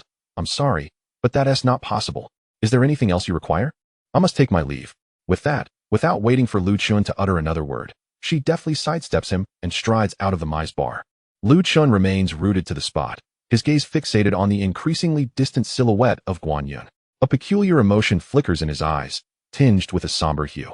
After a considerable pause, he suddenly retrieves his phone. Hello, Spider. Please assist me in locating a person named Qin Huanyu. He is presumably a scion of a prominent family in Kyoto. Yes, once you find him, send the details directly to me. Lazy drives slowly into the villa district. Schwanger and the others have long received the news and await at the villa's entrance. As the car approaches, they hurriedly rush forward to assist Qin Huanyu as he steps out. Young master, Mu Qiushuang calls softly, her eyes glistening with unshed tears. Why did you not bring more people with you? It's dangerous to go out alone. Lazy, having exited the vehicle, darkens at Mu Qiushuang's words, but dares not speak. I apologize. I am not human. Qin Huanyu chuckles lightly, playfully pinching Schwanger's cheek. Initially, his plan was to venture to the bar alone. Had he brought more bodyguards, the seventh master might have hesitated to act. Furthermore, heroines like Guan Yun are astute. Any misstep could easily unveil their intentions. With his mastery of Tai Chi, he might even hold his ground against Lu Chen in combat. It posed no real threat. Everything is fine. Qin Huanyu reassures her with a smile as he strides into the villa amidst the crowd's support. Inside Qin Huanyu's room, Schwanger gasps, staring at his bare back, which is marred by large, purplish bruises. Numerous spots exhibit faint traces of blood, and his back appears significantly swollen. The shirt he discarded bears stains of blood. Schwanger's eyes turn crimson in an instant. As the eldest son of the Qin family, he has never endured such indignities. Even a minor scrape at home would prompt the medical team to rush to his aid. Such injuries are unprecedented for him. According to Lazy, it was the underling of a local thug in Jiangcheng who inflicted these wounds. Even Schwanger feels a surge of murderous intent toward the perpetrator. Her small hands clenched into fists. Young master, tell me who did this. I will ensure they see no dawn tomorrow. She declares coldly. Qin Huanyu, lying prone, raises his head in surprise. He smiles at Schwanger and gently envelopes her tiny fist with his hand. Enough, enough. Do you think I would be unaware of such matters? At this, Schwanger pauses, quickly realizing the truth. Indeed, given the nature of her young master, had he been attacked to such an extent, the assailant would have likely met a grim fate long before she could seek vengeance. It is also true that Qin Huanyu's demeanor has undergone a significant transformation lately, leading Schwanger and Lazy to nearly forget his true character. By the way, Schwanger, given the severity of these injuries, how many days do you think it will take to heal? Shuang'er looks again at his back, her heart aching anew. Her cool fingers lightly touch the swollen area. Young master, even with medication, it may take 2 or 3 days for the swelling to subside. Should I call in the medical team? Yet, upon hearing her response, Qin Huanyu lapses into deep thought. 2 or 3 days. So, that means the injuries on my back may not heal before the banquet. Enough. He interjects as he sees Shuang'er preparing to fetch the medicine, quickly pulling her back. No need. Do not apply any ointment. I will need these wounds intact for tomorrow. Had it not been for the fear of pain, he would have even considered worsening the injuries himself. Qin Huanyu suddenly recalls something. With Shuang'er's assistance, he sits up despite the pain and hands her the contact details for Xia Lingxian. Shuang'er, this is Xia Lingxian. You should be familiar with her. Shuang'er nods. From now on, you can ease your workload at the Qin Group and let Xia Lingxian take over as CEO. What? Young master? Before Qin Huanyu could finish, Shuang'er exclaims in surprise. Qin Huanyu waves his hand. Do not rush. Let me finish. I have had someone investigate. Xia Lingxian graduated from Jiangxing University and is fully capable. As for her character, there is no need for excessive concern. Time is of the essence, and Qin Huanyu speaks hastily. You should go meet her today to hand over the responsibilities. Ideally, she can assume her role by tomorrow. The acquisition plan for the Guan family should also be included. After speaking, he silently observes her. Shuang'er remains quiet, her bright eyes locked onto Qin Huanyu's. After a long pause, she gently nods. While there is a hint of reluctance in her heart, she acknowledges her lack of business acumen. Her previous accomplishments were solely reliant on the Qin family's reputation. Very well. Mu Qiushuang quickly reconciles her thoughts. Her status within the Qin family is merely that of a maid. Being able to stay by the young master's side brings her immense joy. By relinquishing her duties at the group, she can devote more time to caring for him. Upon reflection, it seems to benefit her even more. Shuang'er lifts her head once more, her eyes devoid of sorrow. Young master, I understand. I shall go find her now. Indeed, Qin Huanyu replies with a smile. In his heart, he knows that Xia Lingxian's value does not surpass that of Shuang'er. However, if they can coexist harmoniously, it would be most favorable. Suddenly, a knock resounds at the door. Come in. As the words leave his lips, Lazy steps inside, nodding at Mu Qiushuang before turning to Qin Huanyu. Young master, we have just received news from the family. A mysterious overseas organization is investigating your identity. Chapter 34. The Depths of Urban Schemes. A mysterious overseas organization? Qin Huanyu's brow furrows as he leans back, only to be jolted awake by a sudden pang of pain in his back. An involuntary realization dawns upon him. Quickly, he contemplates the implications, his gaze shifting to Lazy. I see. If I am not mistaken, it is likely a mercenary team from a certain foreign nation. After a moment's pause, a cold smile graces his features. Relay a message back. Those individuals should currently be in Xianjiang. Let them come take a look. If they can catch them, then so be it. If not, just eliminate them. Lazy frowned as he listened and clasped his hands in a bow. Understood, young master.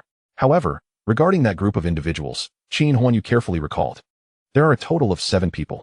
As for the others, let them fend for themselves. If they cannot find them, then so be it. Lazy bowed once more before departing the room.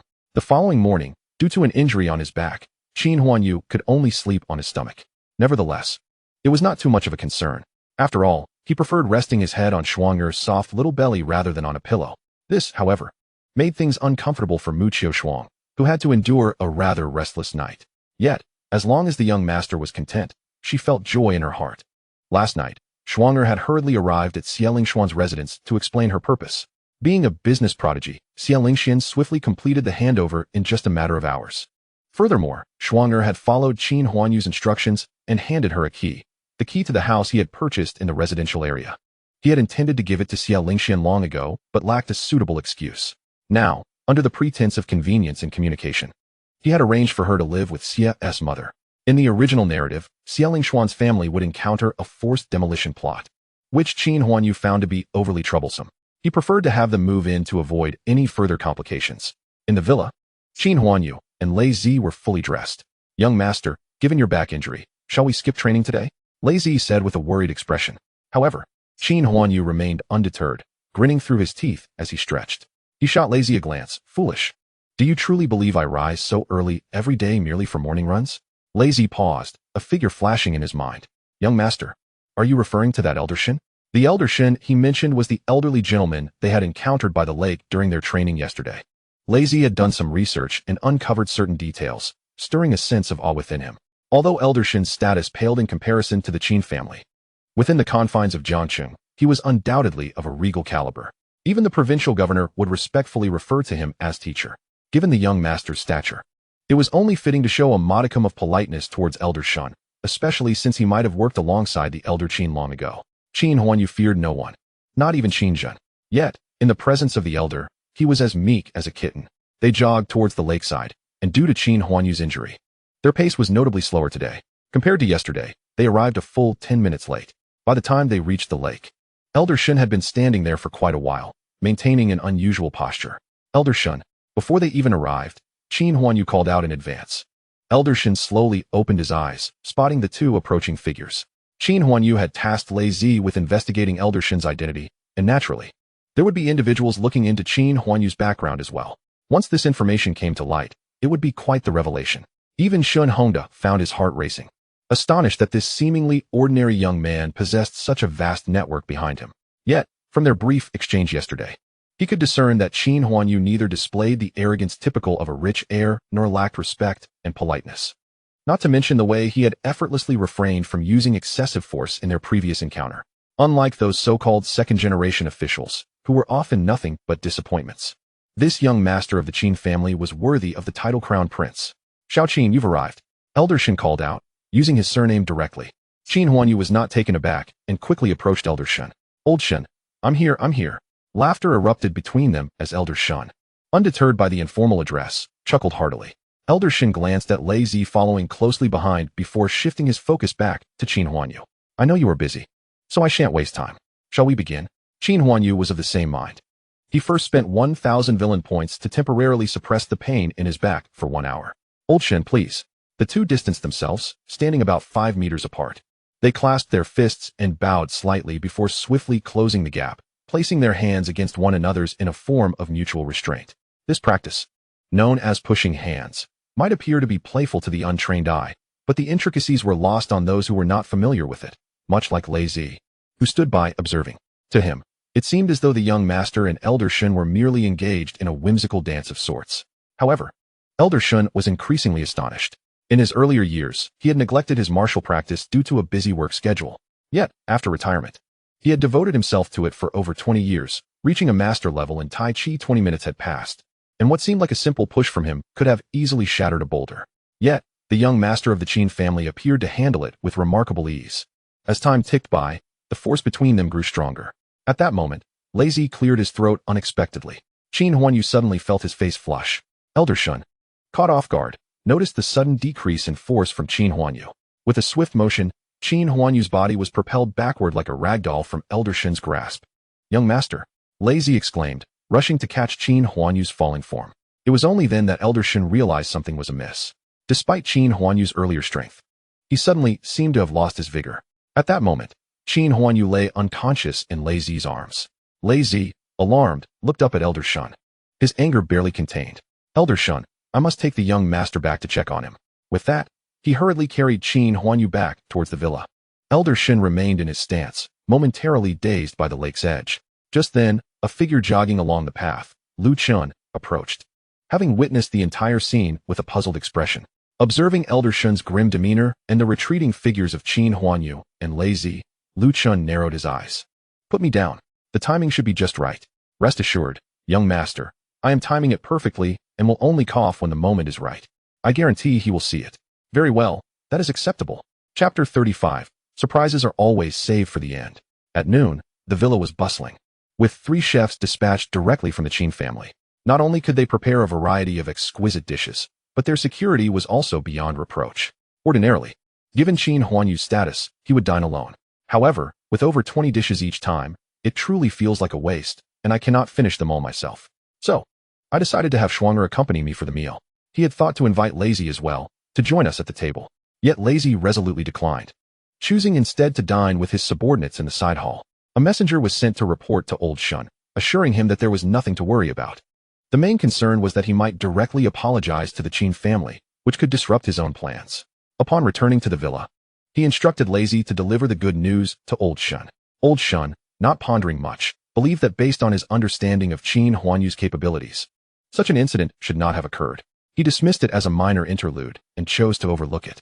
"Schwanger." Qin Huanyu sat upright on the sofa, The injury suppression he had previously exchanged was merely a temporary measure. Now, he could feel a faint ache in his back once more. Xian, have you arranged everything on your end? When shall we depart? Mu Qiushuang glanced at the time and replied, Young master, it is almost time. Xia Lingxian is waiting for us downstairs at the Guan's building. She should have already set off. Should we go as well? Yes, let's proceed. With Shuanger's assistance. Qin Huanyu rose from the sofa. Just as he was about to step outside, the villa's front door swung open, and a bodyguard entered. Upon seeing Qin Huanyu, he paused momentarily before quickly bowing respectfully. Young master, Miss Ling is outside the villa and insists on seeing you. What shall we do? Miss Ling? Ling Qinxue? Qin Huanyu furrowed his brow and glanced at Shuanger, who was teasingly looking at him with a glint of mischief in her eyes. Clearing his throat, he remarked, Why must she come at this hour, neither too early nor too late? Given Ling Qinshue's temperament, it is indeed time for her to be unable to contain herself. Yet, doesn't she have a phone? Could she not have called to inform me in advance? With her beauty, Ling Qinshu surely deserved the status of a leading lady. To claim he felt no attraction would be disingenuous. The real concern was the potential embarrassment if Shuanger and the others were to discover his feelings. Fortunately, Lazy was absent at that moment. Otherwise, bang. The door was thrust open again. Lazy entered with an odd expression. Young master, Miss Ling is still out there, insisting on seeing you at all costs. Silence. Qin Huanyu's face darkened as he shouted, Tell her to leave. The Guan family, a long-established real estate enterprise, owned an independent skyscraper for their offices. Though not a high-end office building, the nearly 40-story structure still prominently displayed the company's prestige. However, this colossal beast, having stood for decades, was now showing signs of age as it entered its twilight years. Guaning appeared somewhat unwell today, despite her efforts with makeup. It could not conceal the bloodshot veins in her eyes. Knock, knock, knock. There was a knock on the office door. President Guan. The representatives from the Qin Corporation have arrived and are waiting for you in the conference room. Guaning, seated with her head bowed over her desk, slowly lifted her gaze. I understand. Her voice was slightly hoarse. Have everyone prepare. I will be there shortly. In recent days, the Qin Corporation had visited numerous times, each time seeking to initiate a proposal for acquisition. Although their offers had gradually increased, Guaning was still unwilling to relinquish the Guan family business. It was the last remnant from her father. If it were lost, her connection to her father would be severed forever. In addition to the Qin Corporation, the Longting Group had also inserted itself into the fray. Truth be told, Longting's offers were considerably higher than Qin's. Yet, Guaning had never considered them, particularly the figure of Tung Tiantian. The mere thought of him ignited a flicker of resentment in her eyes. She organized her documents and stepped out of her office. In the conference room, at a long table, Xia Lingxian occupied the main seat, her face betraying a hint of nervousness. The position to her left remained vacant, as Qin Huanyu was nowhere to be seen. To her right, Shuanger was assisting her. Xian, do not be anxious. Noticing Xia Lingxian's pallor, Mu Qiushuang gently reassured her. The young master has faith in your capabilities, so all decisions today will be made by you. Her words rekindled Xia Lingxian's confidence, and the color returned to her face as she nodded affirmatively. Knock, knock, knock.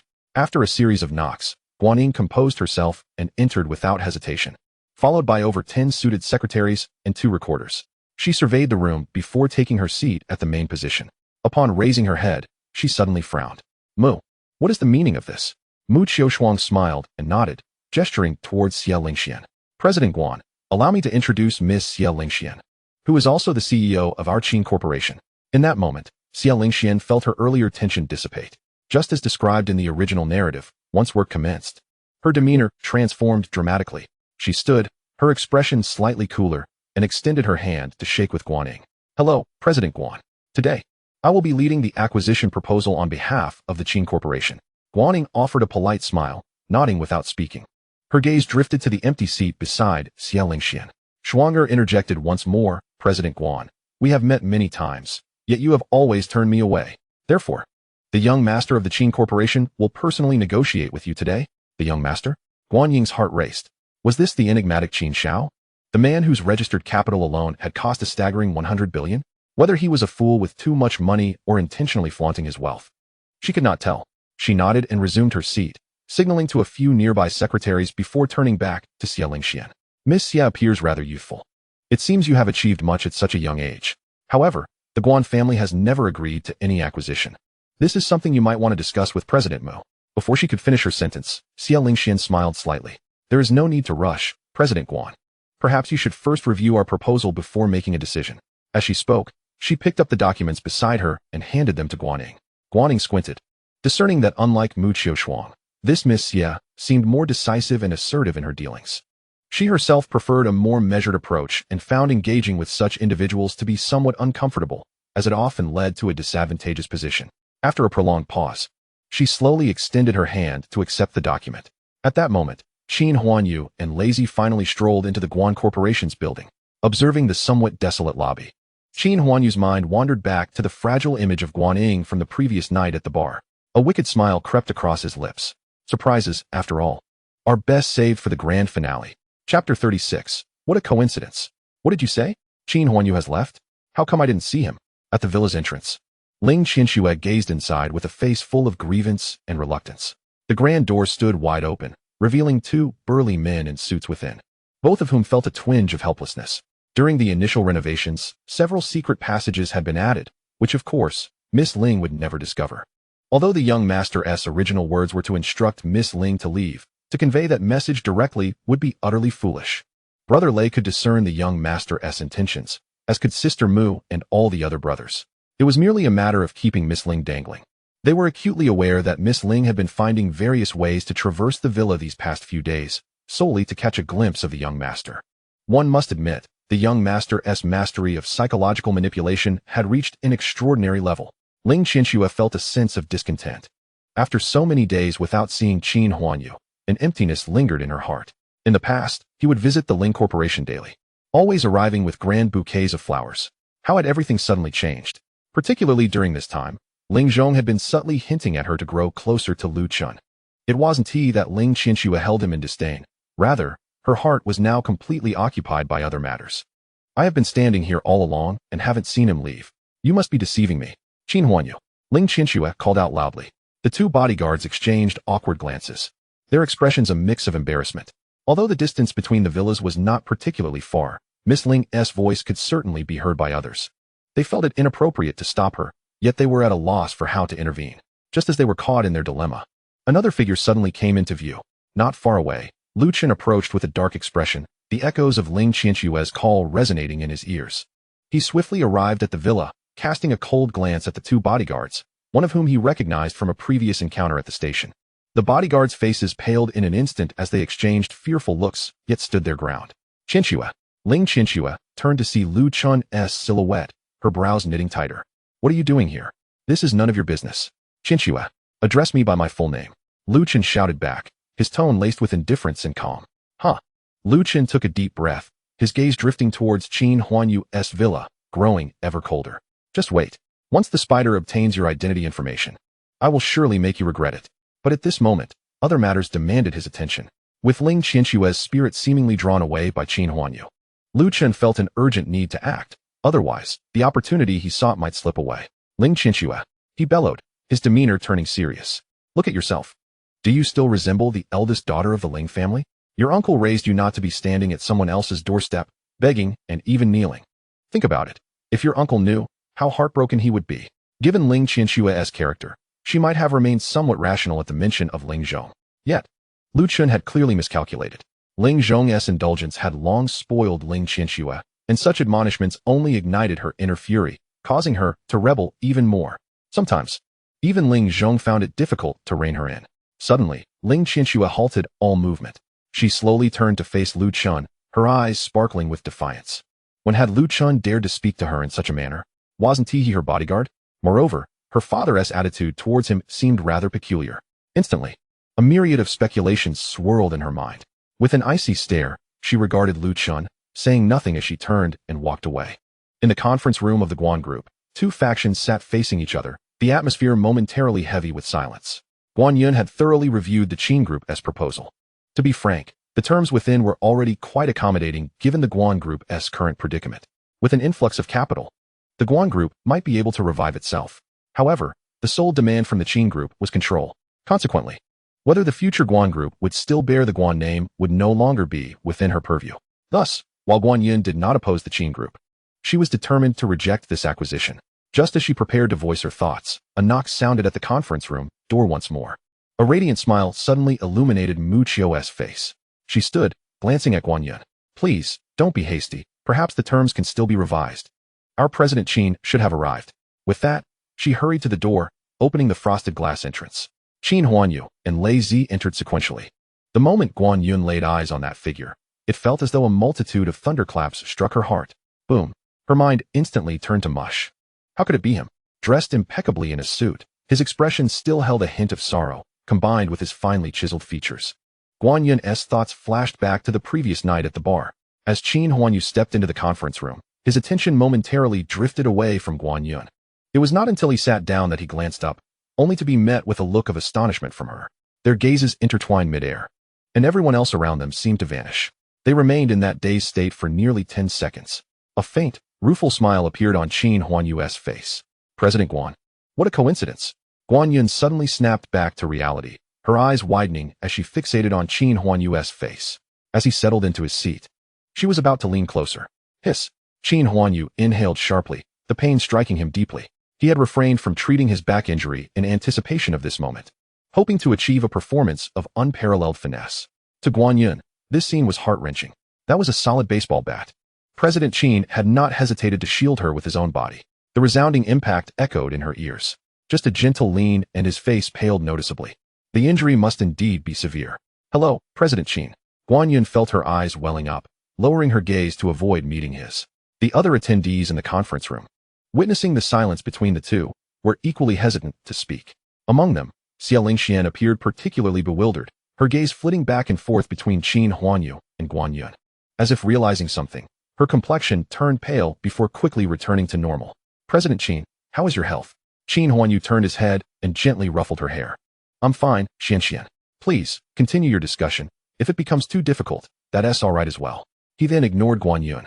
Picking up the proposal document resting on the table, Guan Yun's heart was like a tempestuous sea, waves crashing and swelling within her. She raised her head, observing Qin Huanyu's pallid face, then slowly lowered her gaze again, gripping her hands tightly, lost in thought. Ding! A significant plot change has occurred. Congratulations, host. You have gained 10,000 points of villain value. Hiss. Guan Yun truly was a treasure of a girl. He had yet to utter a word.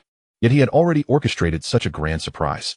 Casting a sidelong glance at Xia Lingxian beside him, he realized that he had appointed her as CEO, and astonishingly, the system had yet to provide any notification. This subplot remained unfulfilled. Was it truly necessary for him to take matters into his own hands to complete the task? Qin Huanyu pondered quietly to himself. He stole another glance at Xia Lingxian. As expected of one of the protagonists, her profile was absolutely stunning. Perhaps he should take a chance? Chapter 37. Approval of the acquisition plan. The atmosphere in the conference room had been thick with silence for quite some time. Sensing Qin Huanyu's gaze, Xia Lingxian turned to look at him, her gentle smile illuminating her most enchanting features. After a brief moment, she turned back and abruptly rose to her feet. Manager Guan, I have reviewed Guan Corporation's financial report for this year. Although there are still substantial fixed assets, it seems that liquidating them might pose some difficulties for you. Xia Lingxian spoke with a calm smile, exuding an aura of sharpness. Meanwhile, Guan Yun remained inexplicably dazed, sitting there motionless, allowing Xia Lingxian to speak at length while her gaze appeared unfocused. According to the financial data, the second quarter of this year revealed a funding gap of 7 billion for Guan Corporation, with loans that had not yet been repaid. Manager Guan, our acquisition proposal from Qin Group aligns perfectly with the future of your company. Would you reconsider? Guan Yun's expression was tinged with sorrow. Deep down, she understood that Xia Lingxian's words were entirely factual. In the past, she might have stood up to argue with her. Even if the loans were not settled, she could have sold off some land to avert bankruptcy. Yet now, Guan Yun chose not to respond. She merely glanced again at Qin Huanyu, who remained engrossed in the proposal, before lowering her head, her heart torn with conflict. Xia Lingxian continued to stand, preparing to take her seat, when suddenly, slap. Qin Huanyu had finished perusing the proposal. Though it was initially his suggestion and he was well acquainted with its terms, he still felt the need to portray a sense of thoroughness. Wait a moment. All eyes in the room suddenly turned toward him. Even Guan Yun, who had been looking down, lifted her gaze upon hearing his voice. Qin Huanyu shakily stood up, and Xia Lingxian hurriedly reached out to support him. I have reviewed the proposal, and overall, the terms are quite favorable, he stated, turning his gaze toward Guan Yun. The two continued to lock eyes. However, there are a few clauses I would like to amend, which you may discuss among yourselves. First, the investment amount from Qin Group should be raised from 10 billion to 15 billion, and I demand 30 of the shares. What?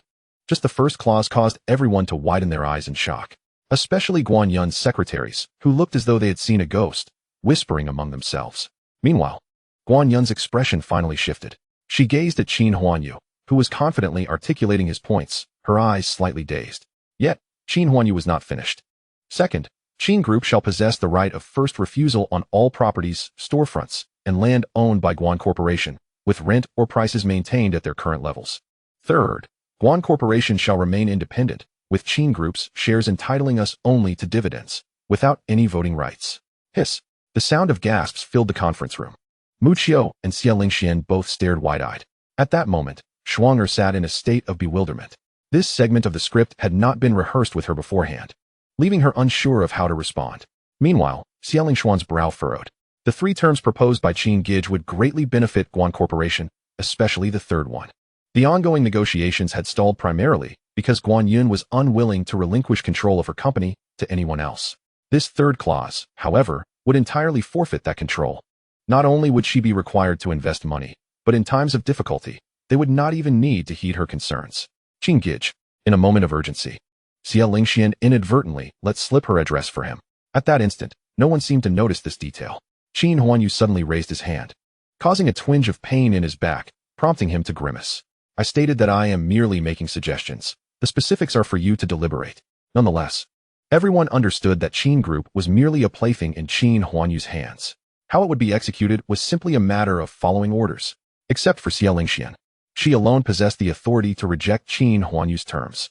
This was an agreement they had made previously, and Qin Huanyu had no intention of reneging. After all, as long as he articulated these three proposals, his objective would already be achieved. Whether they were implemented was of little consequence. The more than 10 secretaries from Guan Yun's side whispered amongst themselves, casting peculiar glances toward Qin Huanyu. Meanwhile, no one from Qin Group dared to speak, remaining silent.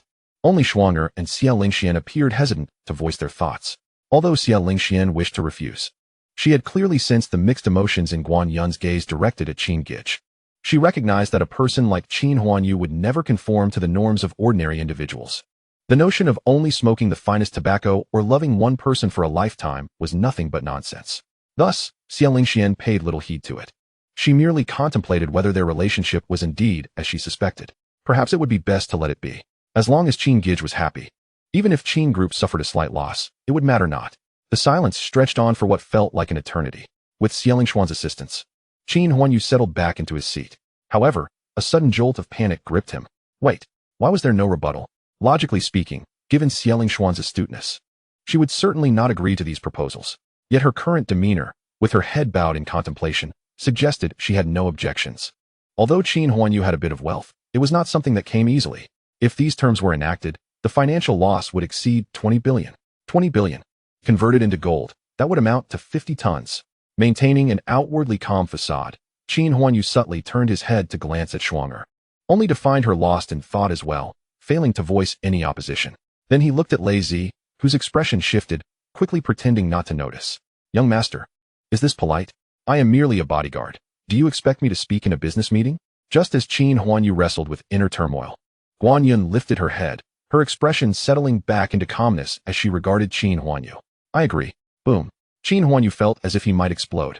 Yet Guan Yun continued. However, I have a few demands of my own. She paused momentarily and then fixed her gaze directly upon Qin Huanyu's eyes. I wish to speak privately with President Qin. I wonder if he has the time to visit my office for a moment? Ding. Significant plot shift detected. Reward of 13,000 villain points granted. This cursed system, Qin Huanyu had managed to grasp the fundamentals.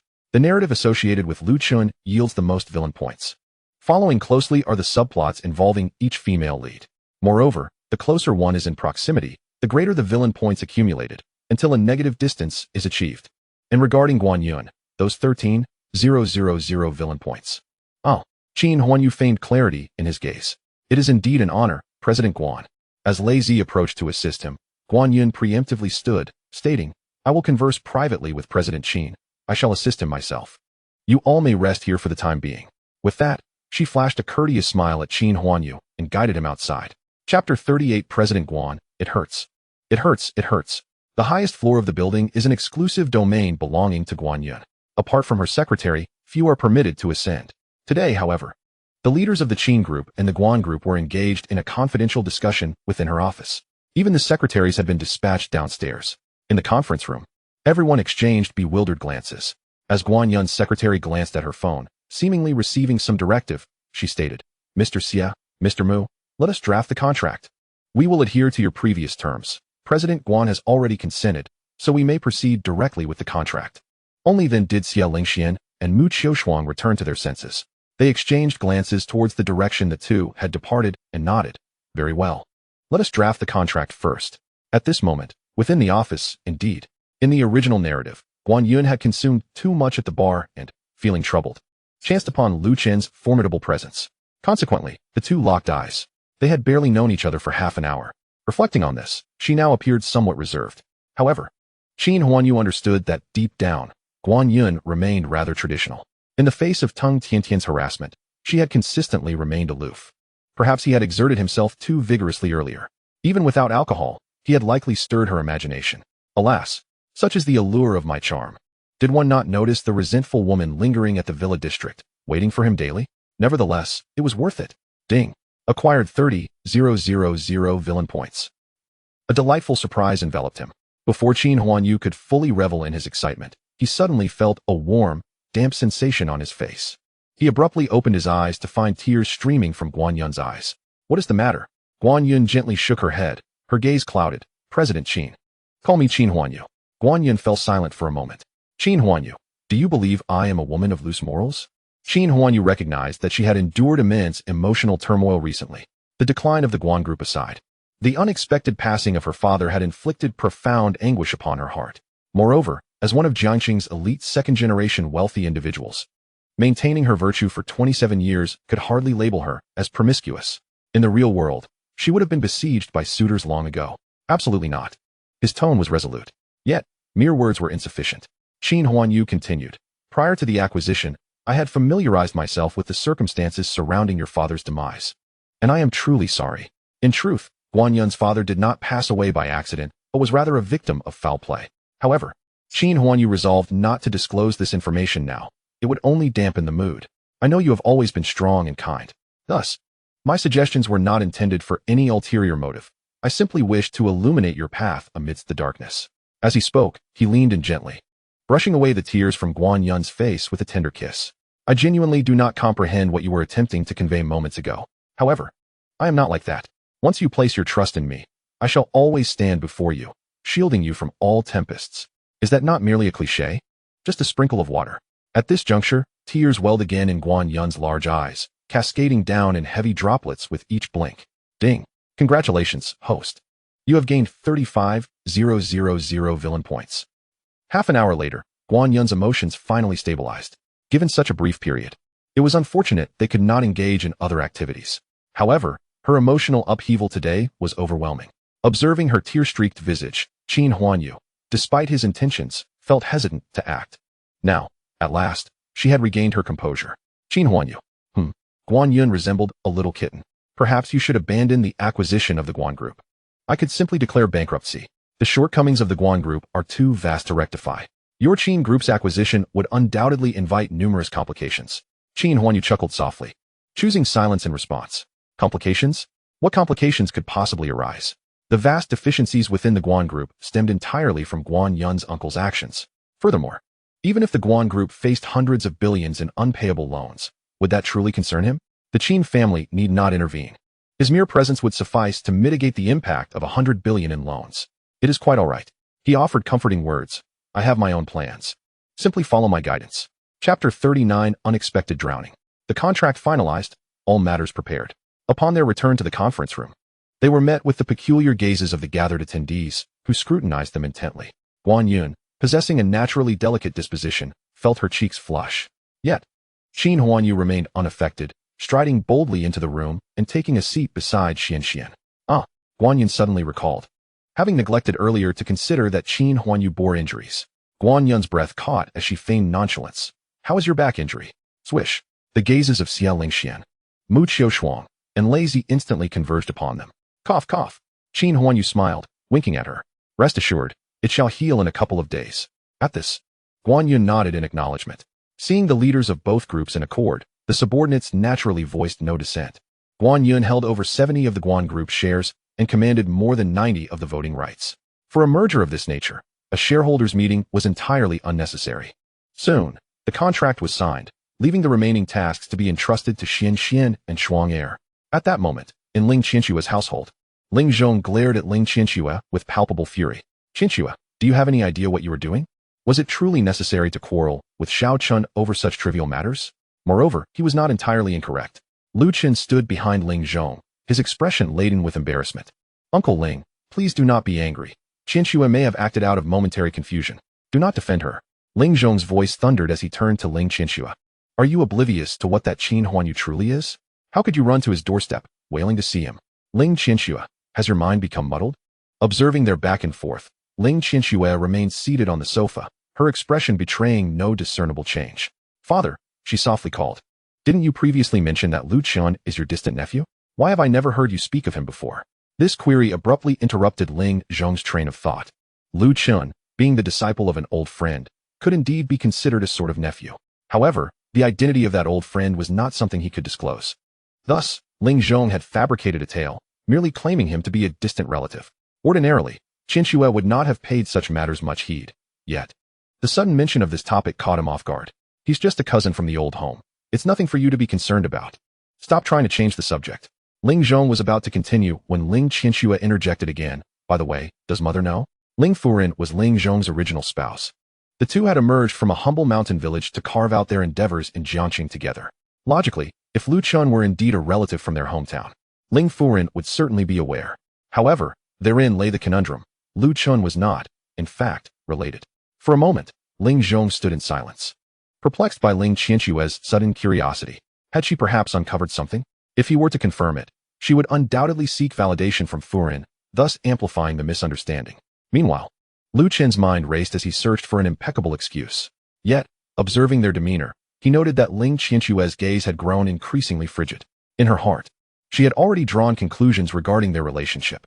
In the vehicle returning to the villa, the phone rang abruptly.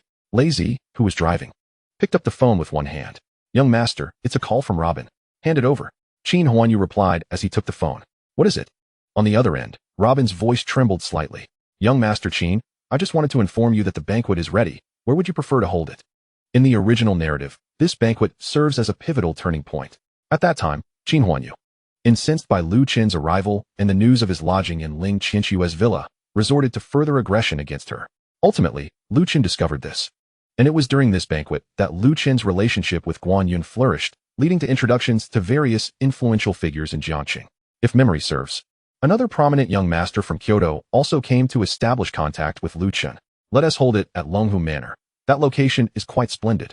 Qin Huanyu had no intention of seeking alternatives. As far as Ling Qianxue was concerned, she had become a mere stone of longing. It was nearly impossible for Lu Chen to insert himself into the situation now. Understood, young Master Qin, Robin affirmed. His original plan had been to host it at Longhu Manor as well. I will deliver the invitation to you today. I've also arranged for most of the influential figures in Jiangqing. Shall we set it for the night after tomorrow? Just handle it as you see fit. Qin Huanyu's tone conveyed a hint of indifference. Were it not for his reliance on Robin to kickstart the banquet, he would scarcely have uttered a word. In the original story, Robin was merely a clown. After being suppressed by Lu Chun, he had even sought refuge under Qin Huanyu for a time. However, once the 13th master rose to power, this sycophant had the audacity to betray Qin Huanyu, pleading for mercy from the 13th master. Such a turncoat he would not accept even if offered to him. Robin, naturally, sensed the chill in the air. Just as Qin Huanyu contemplated ending the call, Robin suddenly spoke again. Young master, wait, there's one more thing I need to report. Qin Huanyu frowned slightly. Speak. After hesitating for a moment, Robin quietly continued, that little Qi. He accidentally drowned while playing at the reservoir today. For a moment, Qin Huanyu was at a loss for words. Little Qi was, of course, the same Qi from yesterday. As for the drowning? Not a flicker of emotion stirred within Qin Huanyu. Just from that single blow, Qi was as good as dead. Even if he refrained from taking action, Lei Zi would undoubtedly handle it when the time came. However, it seemed Qi had shown some wisdom by resolving matters ahead of time, thus sparing Qin Huanyu from further involvement. As the eldest son of the Qin family, standing on the side of the antagonists, how could he let such an affront pass without consequence? What human rights, what compassion? Qin Huanyu let out a cold laugh. To Robin, it sounded like a summons from the depths of hell. Fortunately, Qin Huanyu was not targeting him. What a pity. I understand. You may return to your duties, he said, promptly hanging up the phone. Chapter 40, Out of Money. The news of the Qin Group's acquisition of the Guan family had yet to break in Jiangqing. On one hand, it was still too soon. On the other, Guan Yun wished to suppress the information temporarily to prevent her uncle from discovering it prematurely. At this moment, the affairs of the Qin Group were fully entrusted to Xia Lingxian. To facilitate operations, she had even rented several floors of office space in the heart of Jiangqing. Meanwhile, Mu Qiushuang served as the vice president of the Qin Group, overseeing certain matters. Currently, Qin Huanyu was at the villa, with Shuanger leaning beside him as they both intently watched television. By the way, young master, Shuanger seemed to recall something. She straightened up and looked at Qin Huanyu, saying, "Our account is nearly out of funds." Out of money? Qin Huanyu paused momentarily. The term out of money seemed completely alien to him, not to mention the Zhao family. Even the various branches of the Qin family thrived across numerous industries, generating wealth for the main household. As the eldest son, how could he possibly be facing financial woes? Mu Qiushuang nodded. "Young master, you previously mentioned wanting to start a business in Jiangqing, and your mother only provided you with 300 billion. Who would have guessed you would spend a whopping 100 billion just to register the company, adding in the expenses for various items? Our funds are a bit insufficient for this acquisition of the Guan family." She shot him a meaningful glance. "Moreover, a few days ago, you mentioned wanting to purchase some vehicles, which will also cost several billion." All right. Qin Huanyu felt a headache coming on. He hurriedly interrupted Shuang, pulling her into his embrace. "Just tell me how much money I have left." Mu Qiushuang retrieved her phone and did some quick mental calculations. After a moment, she replied, "After settling the payments to Guan Yun, you still owe approximately 10 billion. Good heavens!" Qin Huanyu exclaimed. It was absurd that he, the acquirer, was now the one in debt to Guan Yun. What a predicament! Yet, it was not insurmountable. After all, he had two formidable titans backing him. Qin Huanyu retrieved his phone and, relying on his memory, dialed a number. "Hello, second uncle. It's me, Xiaoyu. Hey, you truly are remarkable. You guessed I was out of money." In the heart of Jiangqing's central business district, Xia Lingshuan's office was situated in the tallest skyscraper, deliberately chosen to emphasize her status by occupying the top 10 floors. Unsurprisingly, the annual rent was exorbitant. The entirety of floors 60 to 70 had been leased by the Qin Group. If you were to inquire about the Qin Group's business, I regret to inform you that I cannot divulge that information. Outside the president's office, Lei Zi and Shuanger awaited, while Qin Huanyu pushed the door open and stepped inside.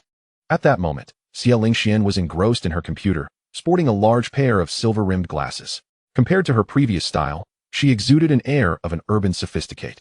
With fervor in his heart, Qin Huanyu strode forward.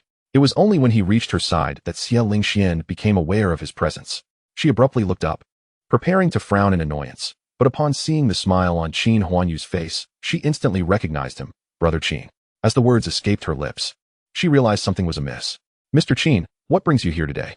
Her tone carried a hint of playful sarcasm, tinged with jealousy over his interaction with Guan Yun the day before, and also because Qin Huanyu had scarcely sought her out in recent days. Qin Huanyu was well aware of this dynamic.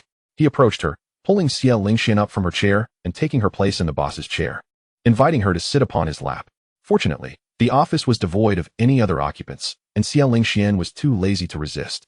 "Xiaoxian, I merely missed you, so I thought I'd drop by," Qin Huanyu exclaimed with a smile. "Humph." Xia Lingxian let out a soft huff, redirecting her gaze back to the computer screen. Her nature was such, even in the original story, while surrounded by countless women vying for Lu Chen's attention, Xia Lingxian never sought to compete or show jealousy. She remained in the shadows, diligently cultivating her own path. Ultimately, when Lu Chen's enterprises grew formidable enough to rival the four great families, Xia Lingxian had become his most significant ally. By then, even the leading lady, Ling Qianxue, dared not challenge her authority, kissing him several times on the cheek. Xia Lingxian wrapped her arms around Qin Huanyu's neck.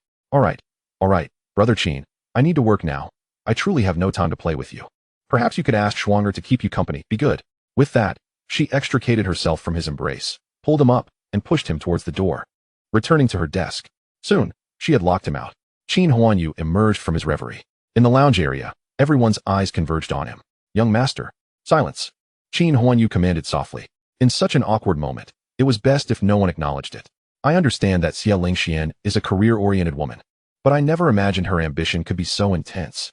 One moment, she was calling him Brother Qin, and the next, she could push him out without a second thought. Yet, he couldn't chastise her. If he wished to amass boundless wealth, his aspirations would ultimately hinge on this young lady. Lei Zi regarded Qin Huanyu, hesitating as if he had something to say, but ultimately refrained. Qin Huanyu took a moment to calm his restless heart. Xia Lingxian had initiated the kiss. It was astounding that the system had yet to notify him of any side missions. It appeared he must resort to his final, formidable tactics. This heroine, Xie Lingxian, indeed carried significant weight. The completion of her storyline would surely yield considerable rewards. Ultimately, she was not as beneficial as the wealth god. Thinking of Guanyun, Qin Huanyu's mind filled with scheming thoughts. Shuang'er, I want to be visiting Guanyun. Could you check in on her for me? Also, please arrange for us to have drinks at Mai's this evening. Mu Qiushuang's face puffed up with indignation. With wide eyes and clenched fists, she took a moment before responding. Understood, young master. Inside Villa number 12, Lu Chen sat quietly on the sofa, legs crossed, hands resting gently on his knees. A peculiar tapping sound echoed in the living room. Suddenly, his phone rang. Lu Chen's eyes snapped open. He exhaled deeply, a flicker of intense clarity flashing in his gaze. Rising, he answered the call. Hello, who is this? Captain. Bang, bang, bang. Gunfire erupted from the other end of the line. The previously relaxed Lu Chen's body tensed instantly. Night Owl, what is happening over there? Heavy panting could be heard on the line. Night Owl was one of the few female members of the squad he had assembled during his time as a mercenary in a foreign country. Hearing the gunfire, Lu Chen immediately grasped that trouble was afoot. Captain, Spider is dead. The person you wanted him to investigate is the eldest scion of the Qin family in Kyoto. The Qin family is currently hunting us down. Before he died, Spider said he uploaded everything to the dark web. He said you know how to retrieve it. Before she could finish, a gunshot rang out, and the call abruptly disconnected. Lu Chen stood there, holding his phone for a long time, his right hand suddenly tightening. His eyes reddened, brimming with a fierce murderous intent as he crushed the device in his hand. He remained silent, casting a glance at the shattered pieces. In a swift motion, he had already returned to the second floor of the villa. Chapter 41, The Enchantress Baya. In the parking lot, Qin Huanyu stepped out of the car. The previous incident at the bar had left Shuang'er feeling apprehensive. Thus, this time when he ventured out, she had sternly warned him to take a small team with him. While he could enjoy his pursuits without interference, these team members were to accompany him for safety. Lazy, take your brothers in to have some fun, just don't linger by my side, Qin Huanyu instructed, producing his wallet and tossing a card at Lazy. Noticing Lazy's intention to speak, he preemptively said, we're in a bar, there shouldn't be any incidents. Be obedient.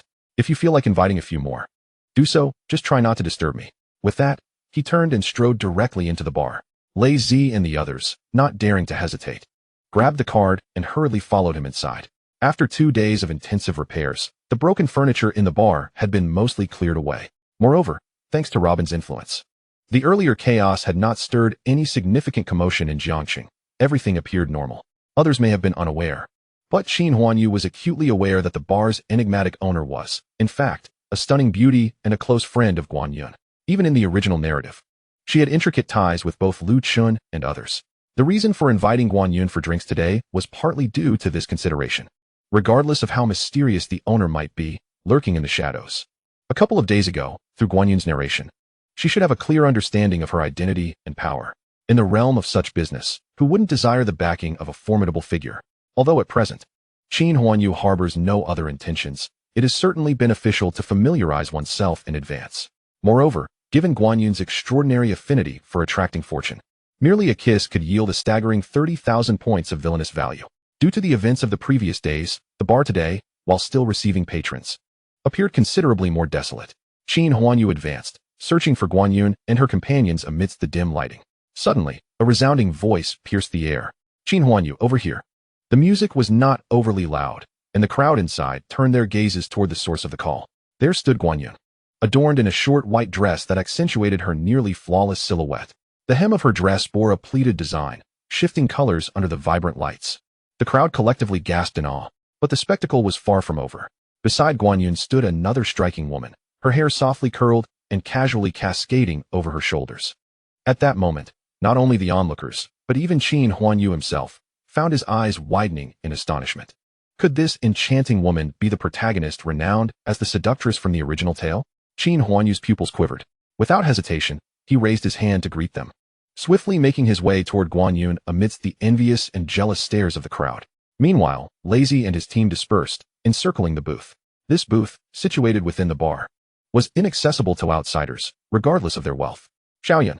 Before he even arrived, Qin Huanyu called out softly, a warm smile gracing his face.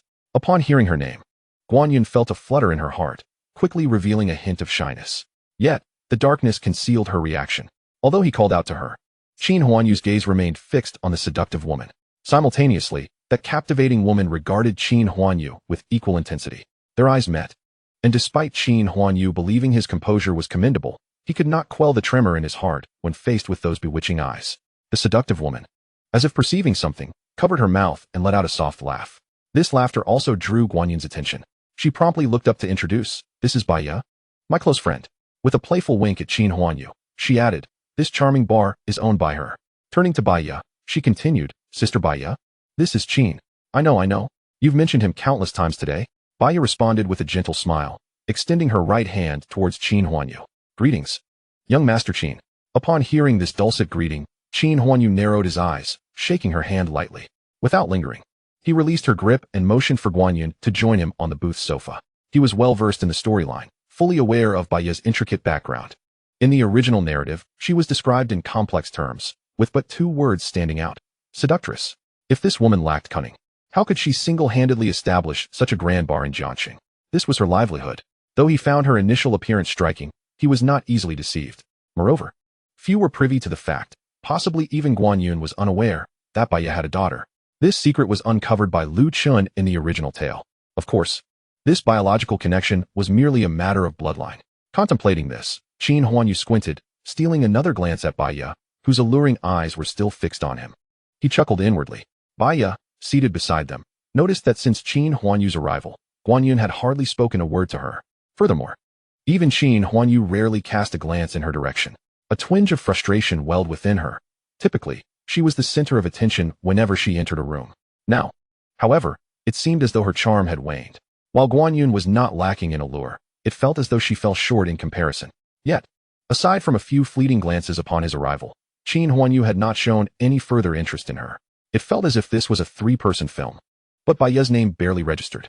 In a fit of irritation, she set down her small folding fan, poured herself a drink, and suddenly stood up. "Young Master Qin," she called out, startling both of her companions. Baiya's eyes twitched, her gaze dropping. She feigned ignorance, her lips curving into a smile. "Young Master Qin, I must extend my gratitude for your assistance the other day. Allow me to toast you with 3 cups. As she spoke, she downed the drinks in quick succession.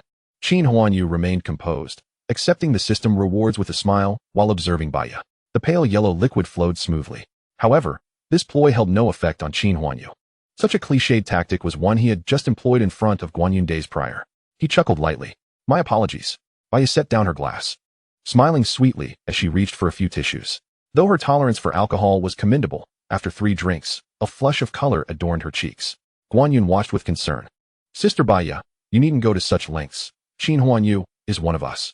"It's nothing," Baiya replied, wiping her face before turning her gaze back to Qin Huanyu. Noticing that his eyes remained untainted in their admiration, she felt somewhat deflated. "I've heard from my subordinates about the previous incident. If it weren't for young Master Qin's intervention, my little establishment might have been thoroughly smashed by that Robin." A flicker of resentment flashed in Baiya's eyes at the mention of Robin. At that moment, Qin Huanyu reached for a bottle of wine from the table, popping the cork with a decisive motion. "Since you are Xiaoyan's friend, you are also my friend. What are you saying?" Guanyun shot him a glare. Yet Qin Huanyu simply laughed heartily, continuing, "Sister Baiya, there is no need for formality. It was my duty. Moreover, I was not the only one who intervened that day." He raised the wine bottle and shook it lightly. "When a beautiful woman offers a toast, how could I, as a man, refuse?" He promptly tilted the bottle back, gulping down the liquor. This was foreign wine, and in terms of alcohol content, it rivaled domestic spirits. It was also more likely to lead to intoxication. Typically, patrons at bars mixed their drinks with soft beverages. Yet here was a man who boldly drank straight from the bottle. Both Baiya and Guanyun were momentarily taken aback. By the time Guanyun processed what had happened, the entire bottle was already drained by Qin Huanyu. She was just about to advise him to stop, reaching out to take the wine bottle down, only to discover that the liquid inside had completely vanished. Meanwhile, Qin Huanyu let out a prolonged belch, his breath reeking of alcohol. In the past, he would never have dared to drink so liberally. However, after acquiring the skill of being impervious to intoxication, the wine no longer affected him in any way, aside from its unchanged flavor. At that moment, Baiya was utterly stunned by Qin Huanyu's behavior, her lips painted with lipstick slightly parted in astonishment.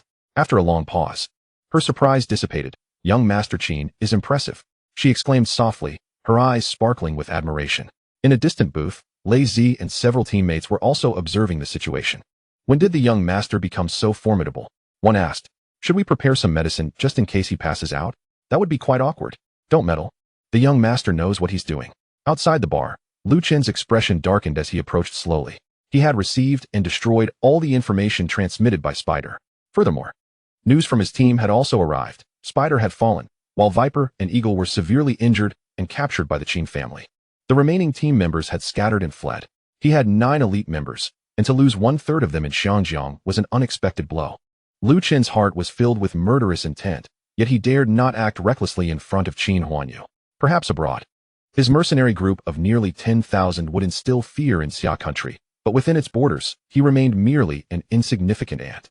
The Qin family, however, was a towering tree that supported Xia country. Killing Qin Huanyu was no simple task. It required careful planning. At this moment, he possessed no capital to confront the Qin family. He could only bide his time and develop his strength. Qin Huanyu, just wait for me. I will surely make you suffer, leaving your family in ruins with no place to rest. An overwhelming fury erupted from Lu Chen, startling pedestrians nearby. He suddenly turned, casting a cold glance at them before ignoring them and striding into the bar. Inside the booth, the three continued to chat merrily. Compared to Xia Lingxian, Guan Yun, despite being a person of authority herself, appeared utterly at ease, devoid of any sign of busyness. It seemed that her plans for the day were destined for success. Qin Huanyu's heart swelled with joy. Suddenly, a few gasps echoed from afar. Aren't you the one from the day before yesterday? Our boss has been searching for you. They exclaimed. Come over, we'll take you to meet our boss. The three turned in unison to see a throng of bar staff surrounding someone who was approaching. Guan Yun and Baiya couldn't make out the figure clearly, but through a gap, Qin Huanyu instantly recognized that familiar face. Lu Chen, what was he doing here? Qin Huanyu raised his head to glance at Lei Zi, who was also looking over and gesturing towards his phone. Qin Huanyu discreetly took out his phone, which displayed messages from Xiangjiang. A glint of intelligence sparkled in his eyes as he smiled and returned the phone to his pocket. Meanwhile, Lu Chen had also noticed Qin Huanyu seated in the booth. His emotions suddenly turned turbulent, his eyes reddening as his muscles tensed. Just as he was about to strike, he regained his composure. No, he couldn't act. Given Qin Huanyu's status, he must have bodyguards nearby. While it might be easy to kill Qin Huanyu, escaping the Qin family's pursuit was another matter entirely. Lu Chen yearned for revenge, but he did not wish to meet his demise. Compared to Spider, his own life was undoubtedly more valuable. He quickly relaxed, donning a somewhat naive smile, and approached the booth. The nearby staff, visibly excited, introduced Lu Chen to Baiya. Upon learning that he was the man who had single-handedly fought against 30 people the other day, Baiya's eyes lit up with delight. So it's you, she exclaimed, glancing around. This booth was spacious enough that even with a dozen people, it wouldn't feel crowded. Stop standing there, come sit down. I must thank you properly. Chapter 43. What are you doing in a bar if you can't drink? Listening to Baiya's words, Lu Chen felt a stir in his heart. Yet, he maintained his composure, smiling sheepishly, his cheeks slightly flushed as he dared not look at Baiya or Guan Yun. Likewise, he avoided gazing at Qin Huanyu. Today, Qin Huanyu had made an effort to dress up, styling his hair and carefully selecting an outfit with the help of Shuanger. In contrast, Lu Chen donned nothing more than a plain short-sleeved shirt. From an outward perspective, the disparity between them was as vast as the heavens and the earth. Observing Lu Chen's performance, Qin Huanyu inwardly gave him a thumbs up. He understood the narrative and could adjust his demeanor accordingly in front of each female protagonist. However, Lu Chen remained oblivious. It was no wonder he could become the main character. His acting alone was sufficient to captivate many young ladies. Qin Huanyu was well aware of Lu Chen's background. Even if he were innocent, he had undoubtedly seen his fair share of the extravagant nightlife outside the country. It was implausible that he would suddenly become shy upon arriving in Jiangxing. Yet, this was knowledge only Qin Huanyu possessed. For Baiya, her fondness for Lu Chen had significantly increased. P.S. Even shy, after the incident at the bar, Baiya had reviewed the surveillance footage. Lu Chen's fierce demeanor during the fight had truly astonished her. Yet she was taken aback by his seemingly innocent demeanor in person. Come on, don't be shy. Baiya laughed, pouring a glass of wine for Lu Chen. You protected my bar. I must express my gratitude. As she pushed the glass towards him, Lu Chen pretended to lower his head, inhaling the fragrance of Baiya nearby. At that moment, his heart was ablaze. Another cauldron, and a top-tier one at that. His master had traversed Xia country for years without encountering one, yet he found himself before one now. This woman must be won over. As Lu Chen slowly reached for the glass, he suddenly retracted his hand. Blushing, he looked up at Baiya's exquisite face. Sister, my master told me that I shouldn't drink alcohol outside. Although his words were a refusal, they only served to elevate his appeal in Baiya's eyes. Hee hee. She giggled, covering her mouth. her eyes crescent-shaped with delight. Lu Chen couldn't help but be entranced, but quickly regained his composure, scratching his head in embarrassment and lowering his gaze. Meanwhile, Guan Yun watched Lu Chen with a hint of confusion. 2 days prior, Lu Chen had been contemplating how to charm her. Initially, she harbored no affection for him whatsoever. Yet today, her demeanor had shifted entirely. At this moment, however, Guan Yun's perspective had been thoroughly altered by Qin Huanyu. Her feelings for Lu Chen were merely those of curiosity. Moreover, after so many years of being single, it was hardly a scandal for Baiya to indulge in some light-hearted fun. With this thought, Guan Yun temporarily set aside her previous concerns. Suddenly, a loud thud. Qin Huanyu's expression turned icy. He forcefully set down his glass, a cold smirk playing at the corners of his mouth. Can't drink? What are you doing in a bar then? Here for a casual fling? At this, Lu Chen's eyes flashed with a hint of menace. He had been so engrossed in his performance that he had overlooked such a glaring flaw. Bewildered, he looked up at Qin Huanyu, slightly frowning. I came to observe. Fearing further disturbances, not to drink. I had no idea I would be dragged in like this. All right, Baiya interjected, gently tapping Qin Huanyu's arm with her fan. He's still just a child. Mr. Qin, please do not be so harsh. Let him be. As she spoke, Baiya gestured for several glasses of juice to be brought over. Turning to Lu Chen, she introduced herself. I am Baiya. You may simply call me Sister Bai. This is Guan Yun. You can address her as Sister Yun. It's no trouble at all. However, when Baiya glanced back at Qin Huanyu, she found his expression to be severely frosty, sending a shiver down her spine. Prior to Qin Huanyu's arrival, Guan Yun had shared much with her, particularly emphasizing the importance of not provoking Qin Huanyu's wrath. A single word from him could jeopardize her bar's future in Jiangqing. Witnessing Qin Huanyu's frigid demeanor, Baiya felt her heart plummet. He is Mr. Qin. You may refer to him as such. Sister Bai, Sister Yun, Lu Chen obediently called out. Yet he completely disregarded Qin Huanyu. This left Baiya feeling as though she had plunged into an icy abyss. Fortunately, it seemed that Mr. Qin had not taken notice, as he continued to drink in silence, no longer engaging with Guan Yun. At that moment, Qin Huanyu was not preoccupied with these trivialities. His chill demeanor was directed solely at Lu Chen, feigning the guise of a wealthy playboy. When Lu Chen eventually realized he was the only one being deceived, his expression would surely be one of exquisite delight. As for Baiya, there was no need for concern. This woman was astute enough to avoid any pitfalls. Even in the original narrative, Lu Chen, the destined one, had failed to ensnare her directly, instead ultimately conquering her due to a misunderstanding involving her daughter. Moreover, being well-versed in the plot, Lu Chen was unaware of her little secret, a fact that would remain hidden from him. With his presence complicating matters, Lu Chen's ambitions to take advantage of Baiya would have to wait for another lifetime. The atmosphere in the booth grew increasingly lively.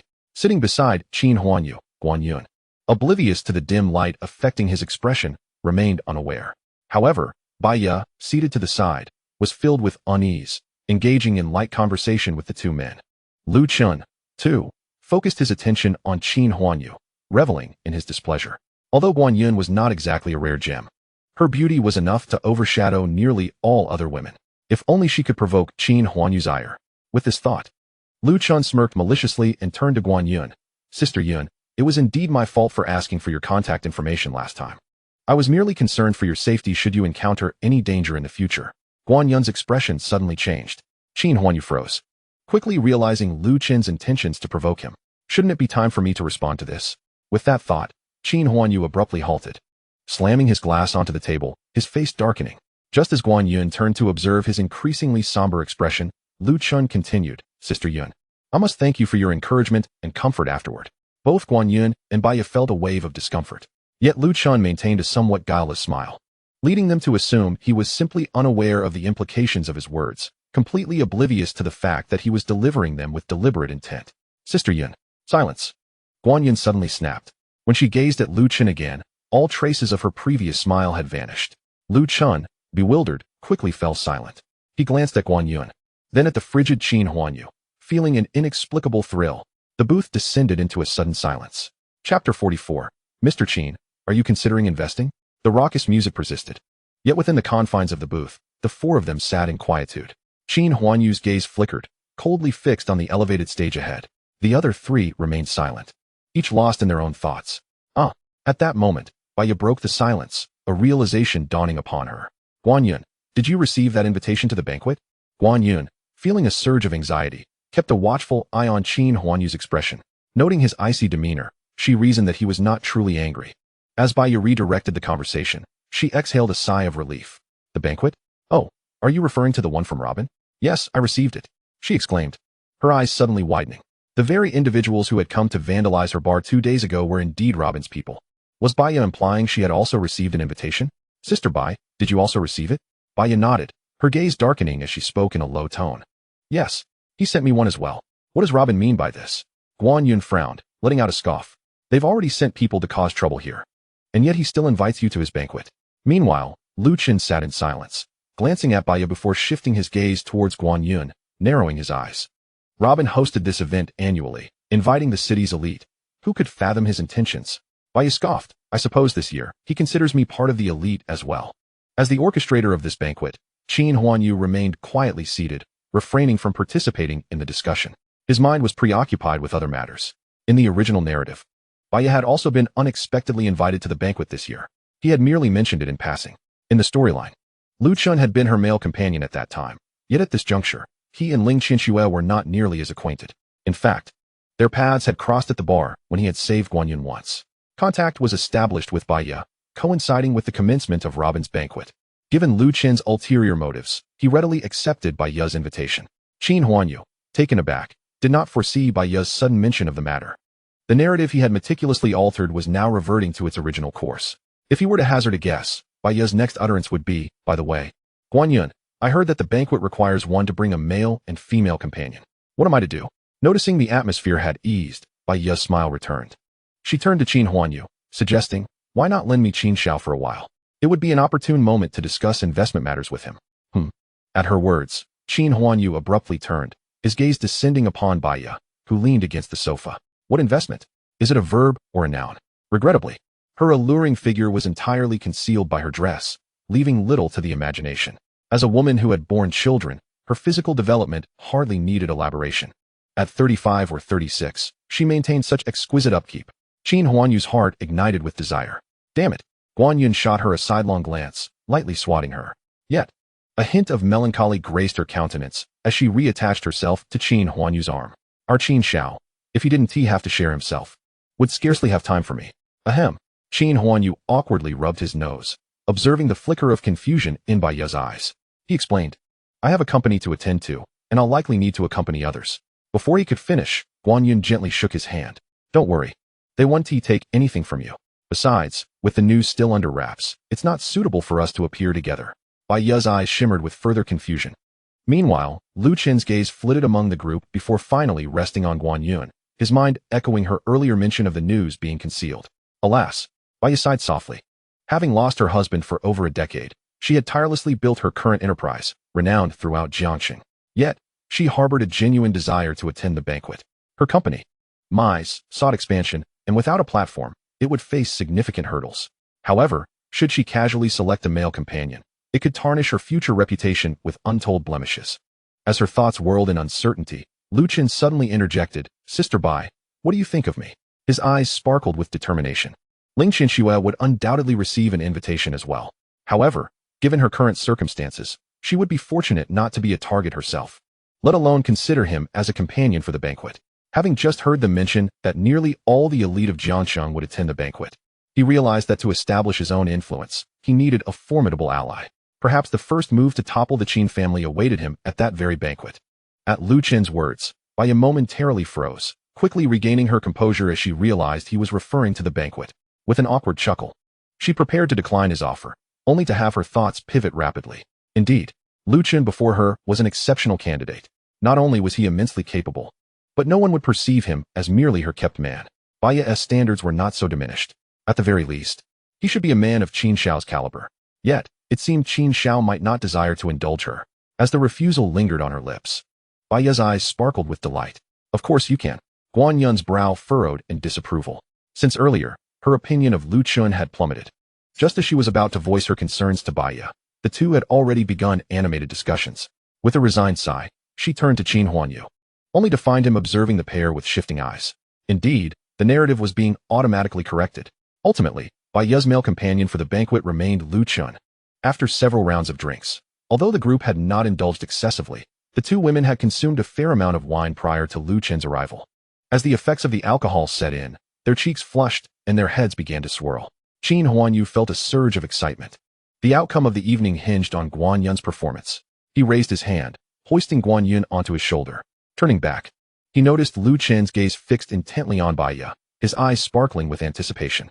Almost forgetting this detail, Qin Huanyu hastily called for the others to assist in taking Bai Ye upstairs. The upper rooms were designated for those who had overindulged. However, before they could reach her, Bai Ye, who had just been reclining on the sofa, suddenly opened her eyes. With a cold glare, she admonished, "Don't touch me." Shakily, she stood, glancing at Guan Yun, who was unconscious on Qin Huanyu's shoulder.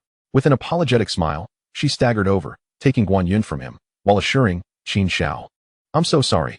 Guan Yun has had too much to drink." She continued, punctuating her words with a few hiccups. "Qin Xiao, it's all right. I will take good care of Guan Yun. You needn't worry. Hic, you all, please help me tidy up the room."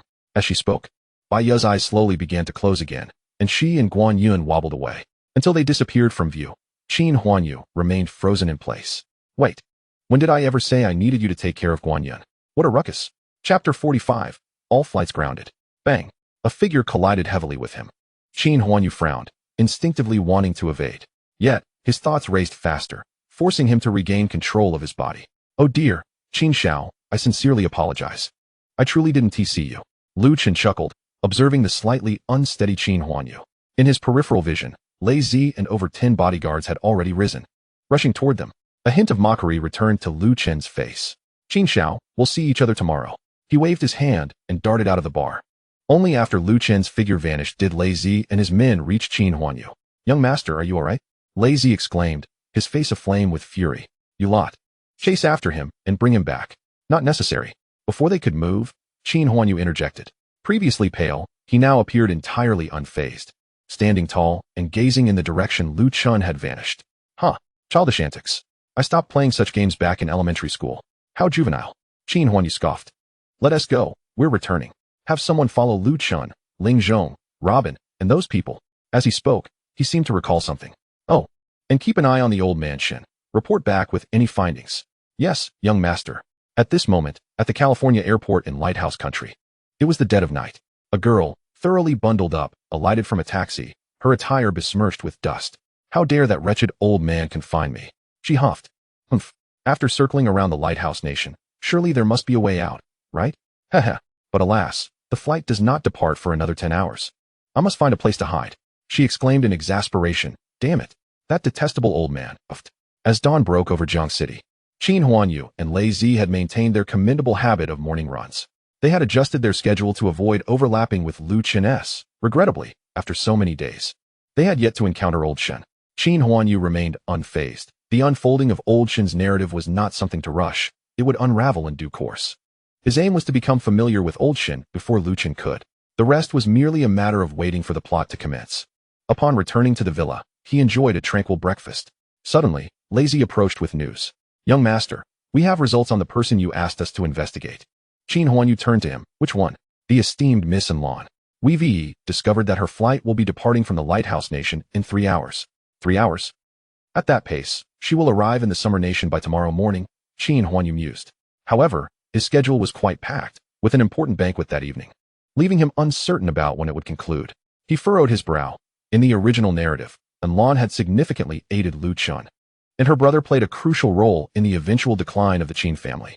He was reluctant to let this storyline slip away. After a moment's contemplation, his brow relaxed. "No worries. Since I can initiate the plot ahead of time, I can also delay it." He then instructed, "Lei Zi, make another trip." "As you command, young master." Qin Huanyu chuckled lightly. "Inform the Qin family that all flights from the Lighthouse Nation to the Summer Nation are to be suspended for the next 3 days. "Whoa." Lei Zi gasped, his eyes widening at the young master's smiling countenance. Did he truly grasp the implications of such a seemingly casual remark? If flights were grounded for just a few hours, it might be manageable, but for several days? The Lighthouse Nation was the most formidable country in the world. Suspending all flights for 3 days could incite national tensions. He hesitated, wanting to advise against it, but Qin Huanyu waved him off. 3 days seems excessive. Let us limit it to all flights within 2 days, confining them to Jiang Province and its neighboring areas. 2 days would suffice for him to handle his affairs, and restricting it to Jiang Province would pose some inconvenience for the Qin family, yet it was far from unmanageable. They could easily concoct a reason to halt the flights. "Go, speak with grandfather. I will explain to him later." Without granting Lei Zi a chance to respond, He dismissed him with a wave, left with no choice. Lazy nodded and departed. Half an hour later, the Summer Nation suddenly convened a press conference, revealing that several flights from the Lighthouse Nation had been discovered transporting prohibited items into their territory. Consequently, flights from the Lighthouse Nation were banned from entering Jiang Province and the 8 surrounding provinces for 3 days. The spokesperson refrained from disclosing the nature of the prohibited items or the rationale for the geographical restrictions. Aside from the outrage from the Lighthouse Nation, other countries merely noted the development without further concern. Meanwhile, Qin Huanyu, accompanied by Shuang Er and Xian Xian, was traversing the grand shopping malls of Jiang City. His phone, abandoned at home, had accumulated over a dozen missed calls, prominently displaying the contact name grandfather alongside a solitary digit. 1. Shuang Er, are you finished yet? Qin Huanyu stood before a full-length mirror, arms outstretched, as several young ladies surrounded him, measuring various dimensions with soft tape. Shuang Er and Xian Xian were engaged in conversation nearby, their hair intricately adorned with colorful threads, forming a remarkably elaborate hairstyle. Meanwhile, numerous gowns were presented before them for selection. Though Xia Lingxian was somewhat bewildered by the process, Shuang Er's guidance proved invaluable. Yet, the ordeal was a trial for Qin Huanyu. Attending such a soiree represented the prestige of the Qin family, and he could not afford to be negligent. Since breakfast, the team had been in Jiang City, and as afternoon approached, they still had not finished. He shook his head in resignation, glancing over at the 2 girls. Thank goodness they were all female. Otherwise, having so many men fussing over them would have driven him to commit a crime in a fit of jealousy. As he surveyed his own appearance, the disheveled hairstyle seemed unremarkable. According to Shuang Er, this creation would easily fetch 5 figures outside. As for the tailored suits, they were exclusive designs, virtually unattainable at any price. 2 hours passed, and as the sun began to set, the trio's transformations were finally complete. Shuang Er and Xian Xian stood on either side of Qin Huanyu. It must be said, after a full day of preparation, they looked splendid. Shuang Er donned a silver gown, with a daring side slit that showcased her long legs, enticingly inviting touch. Of course, Qin Huanyu was not included in that sentiment, for he had already indulged his whims earlier. Xia Lingxian, in her black and red ensemble, accentuated her porcelain skin. Though not as tall as Shuang Er, she radiated the beauty of a fairy tale princess. As for Qin Huanyu, his handsome visage had been overshadowed by a rather unsavory demeanor in the past. Now, after meticulous grooming, even the enchanting presence of the 2 girls seemed to pale in comparison to his newfound allure. You look absolutely stunning, young master, Shuang Er exclaimed, her eyes brimming with admiration. Qin Guji, Xia Lingxian merely gazed, her cheeks flushing crimson. This moment significantly bolstered Qin Huanyu's confidence. Noticing that the time was ripe, he waved his hand decisively. Let us depart. Chapter 46. Attending the banquet. The Longhu Manor in Jiang City, situated by the lakeside, is one of the rare 6-star hotels. For this banquet, Robin had reserved the entire estate. The manor was adorned with the exquisite architecture of traditional Summer Nation style, and the expansive parking lot was currently filled with luxury vehicles. Hundreds of uniformed men stood scattered throughout the area, maintaining order. With just an hour remaining before the banquet commenced, guests had already begun to arrive, forming small groups to engage in lively conversation. Although Robin's Global Business Association was not well regarded in Jiang City, operating within the realm of third-rate enterprises, the atmosphere was nonetheless vibrant. However, alas, he commands a vast number of subordinates and is accustomed to ingratiating himself with the powerful. In Jiang City, few dare to disregard Robin's stature. Today, a significant portion of the city's elite has gathered here. At this moment, Robin stands quietly at the entrance of the parking lot, awaiting the arrival of guests. One by one they arrive. Hello, Mr. Robin. I am Li Rue from the beautiful era of Jiang City. I look forward to your guidance. Greetings, Mr. Robin. I am Mr. Robin. Upon noticing his presence, many hurriedly approached to present their business cards. Robin graciously accepted them all, responding to each with a warm smile. Please, everyone. There is no need for formality today. Let us head inside and enjoy the feast. Robin beamed, his gaze sweeping over the faces before him and then drifting towards the distant intersection. It was evident to the discerning that he was anticipating someone. In his heart, he mused, given Robin's status, there were few in Jiang City's upper echelons worthy of making him wait here, unless it was the city's lord himself. Yet, such private gatherings typically do not see the city lord in attendance. At most, a secretary would be dispatched to deliver a token gift as a gesture of respect. Suddenly, a black Cullinan appeared at the distant intersection, driving directly into the parking lot. Subsequently, Ling Zhong and Ling Qianxue emerged from the vehicle in succession. The Ling family's Qianxue, while not the pinnacle of enterprises in Jiang City, certainly held her own. Upon stepping out of the car, Their eyes immediately fell upon Robin, who stood a short distance away. Ling Zhong furrowed his brow slightly, but quickly donned a semblance of a smile as he approached. Mr. Robin, it is an honor to finally meet you.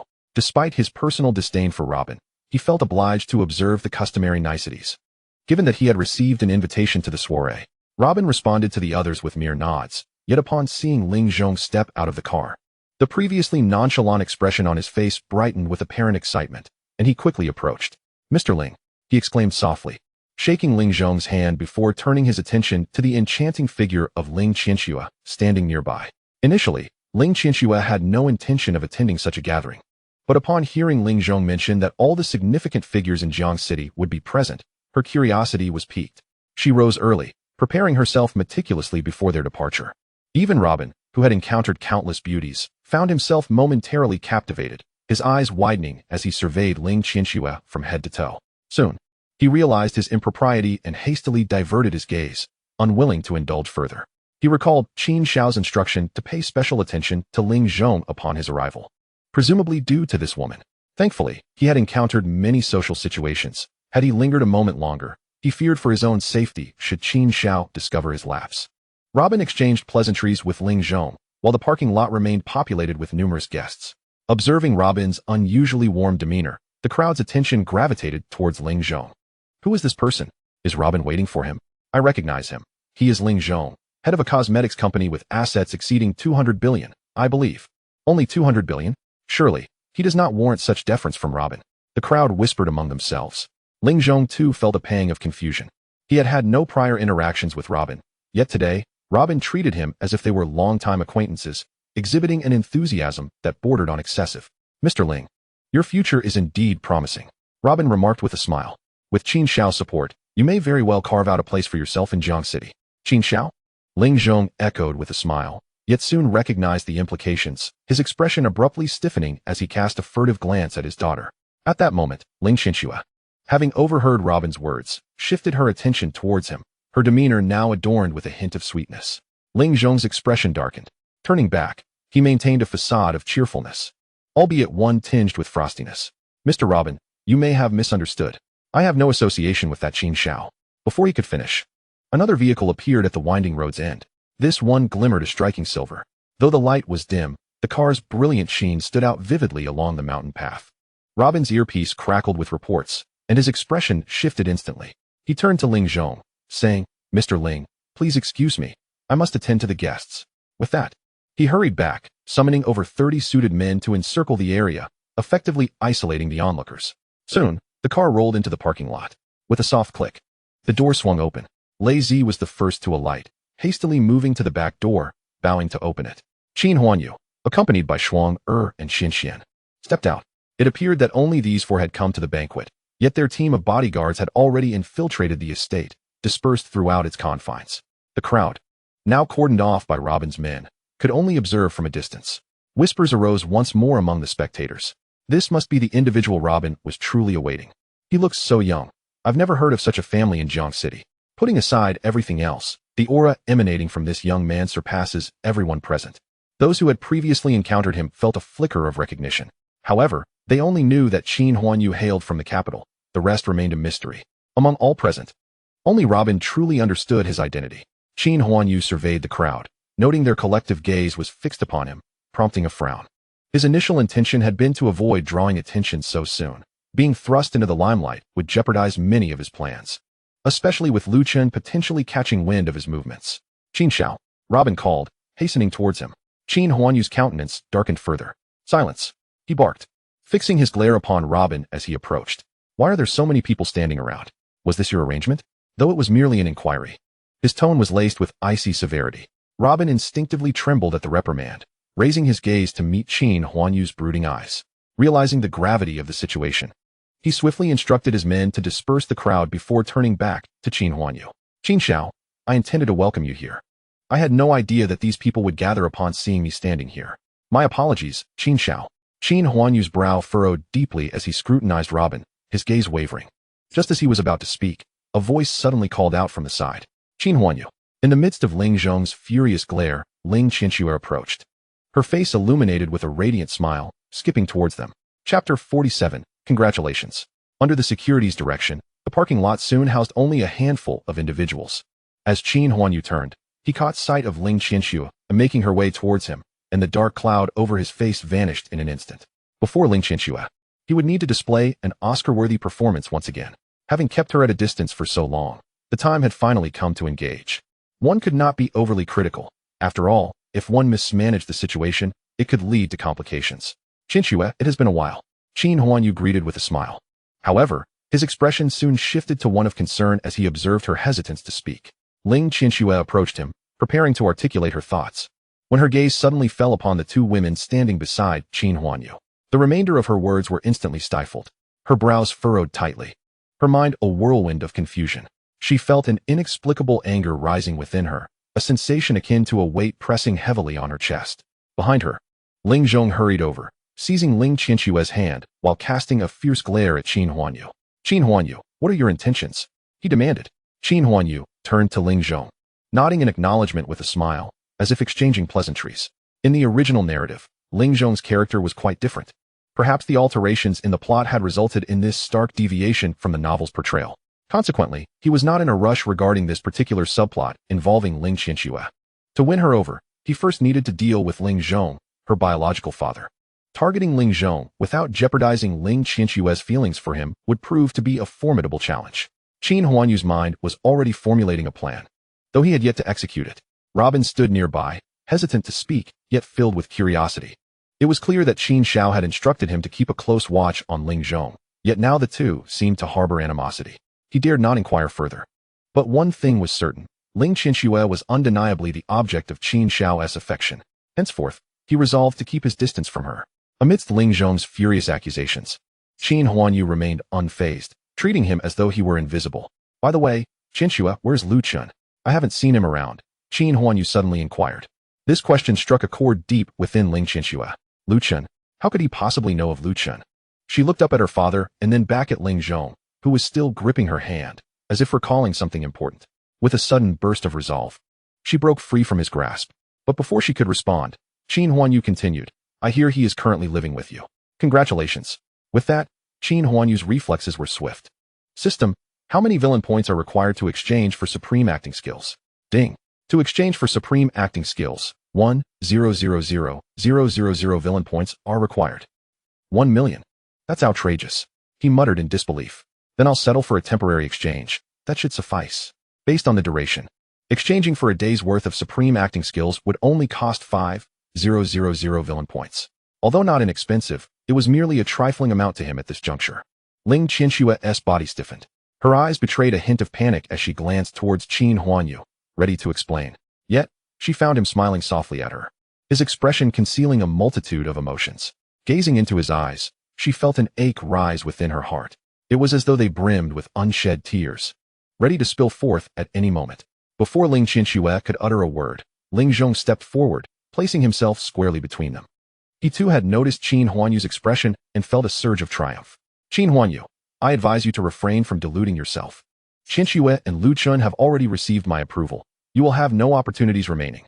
At that instant, Ling Qianxue erupted, Dad, her voice laced with fury, her face flushing crimson.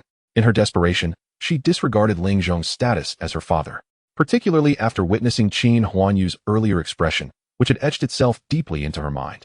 At that moment, all she wanted was to prevent Qin Huanyu from feeling any disappointment or sorrow. She thrust her hands against Ling Zhong, her petite frame unexpectedly unleashing a surge of strength. Ling Zhong stumbled back, nearly losing his balance, while Ling Qianxue paid him no mind, taking 2 or 3 steps forward. She grasped Qin Huanyu's hand firmly. It's not what you think. Let me explain. That Lu Chun is merely a bodyguard my father hired to ensure my safety. He just happens to live next door. It was all arranged by my dad. I never wanted to see him. How could I possibly be living with him? You have to believe me, Qin Huanyu. At that moment, Qin Huanyu found himself momentarily taken aback. Ding. Significant alteration in the plot detected. You have gained 10,000 villain points. The system's voice echoed in his mind. Really? I can earn villain points from this. He was quite astonished by the effectiveness of the supreme acting skills. Before the plot had even begun, the relationship between Ling Qianxue and Ling Zhong had been remarkably harmonious. Yet just moments ago, she had physically pushed her father away. Did this mean the supreme acting skills could influence subjective judgment as well? He began quietly. I certainly believe you.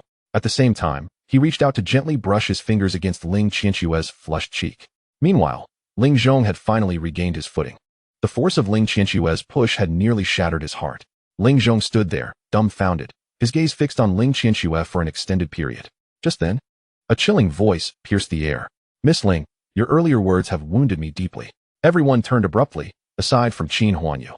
Emerging from a nearby vehicle were three figures, with Lu Chun at the forefront, exuding an aura of menace. His eyes were locked onto Ling Qianxue.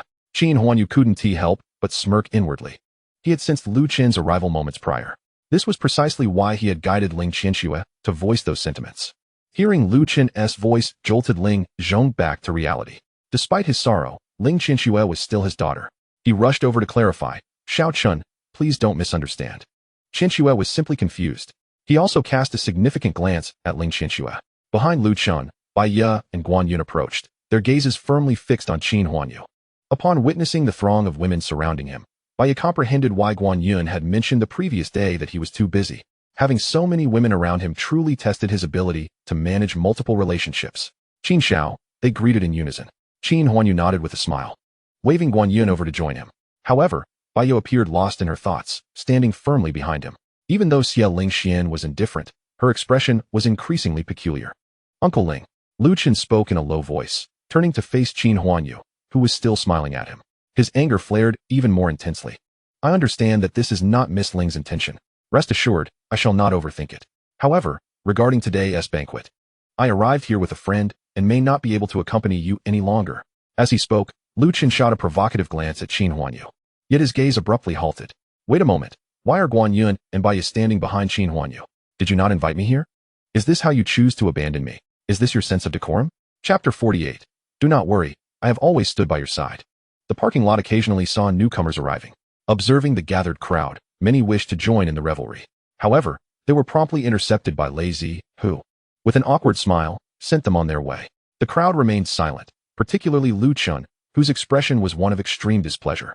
Ling Zhong, on the other hand, felt inclined to speak, yet the push from Ling Qianxue had thoroughly unsettled his heart, leaving him hesitant to engage with her.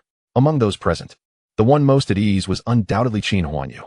As long as the awkwardness did not pertain to him, he was indifferent to who else might feel uncomfortable. Embracing Guan Yun, caressing Xian Xian, was that not delightful? Beside him, Ling Qianxue's eyes blazed with fury. However, the masterful performance displayed by Qin Huanyu had completely disarmed her. Even if she had something to say, it remained unvoiced, pent up within her heart. Perhaps after the banquet concludes, she would seek him out in the villa to clarify matters. After a lengthy silence, it was Robin who finally broke the quietude. As the host of the banquet, he felt compelled to step forward. "Mr. Qin, Mr. Ling, while others such as Guan Yun and Bai Ye have some renown in Jiangxing, they do not warrant my especial concern. Shall we not linger here? Would it not be better to enter and find a seat?" Unable to decipher Qin Huanyu's attitude towards Ling Zhong, Robin had no choice but to adopt a more courteous demeanor.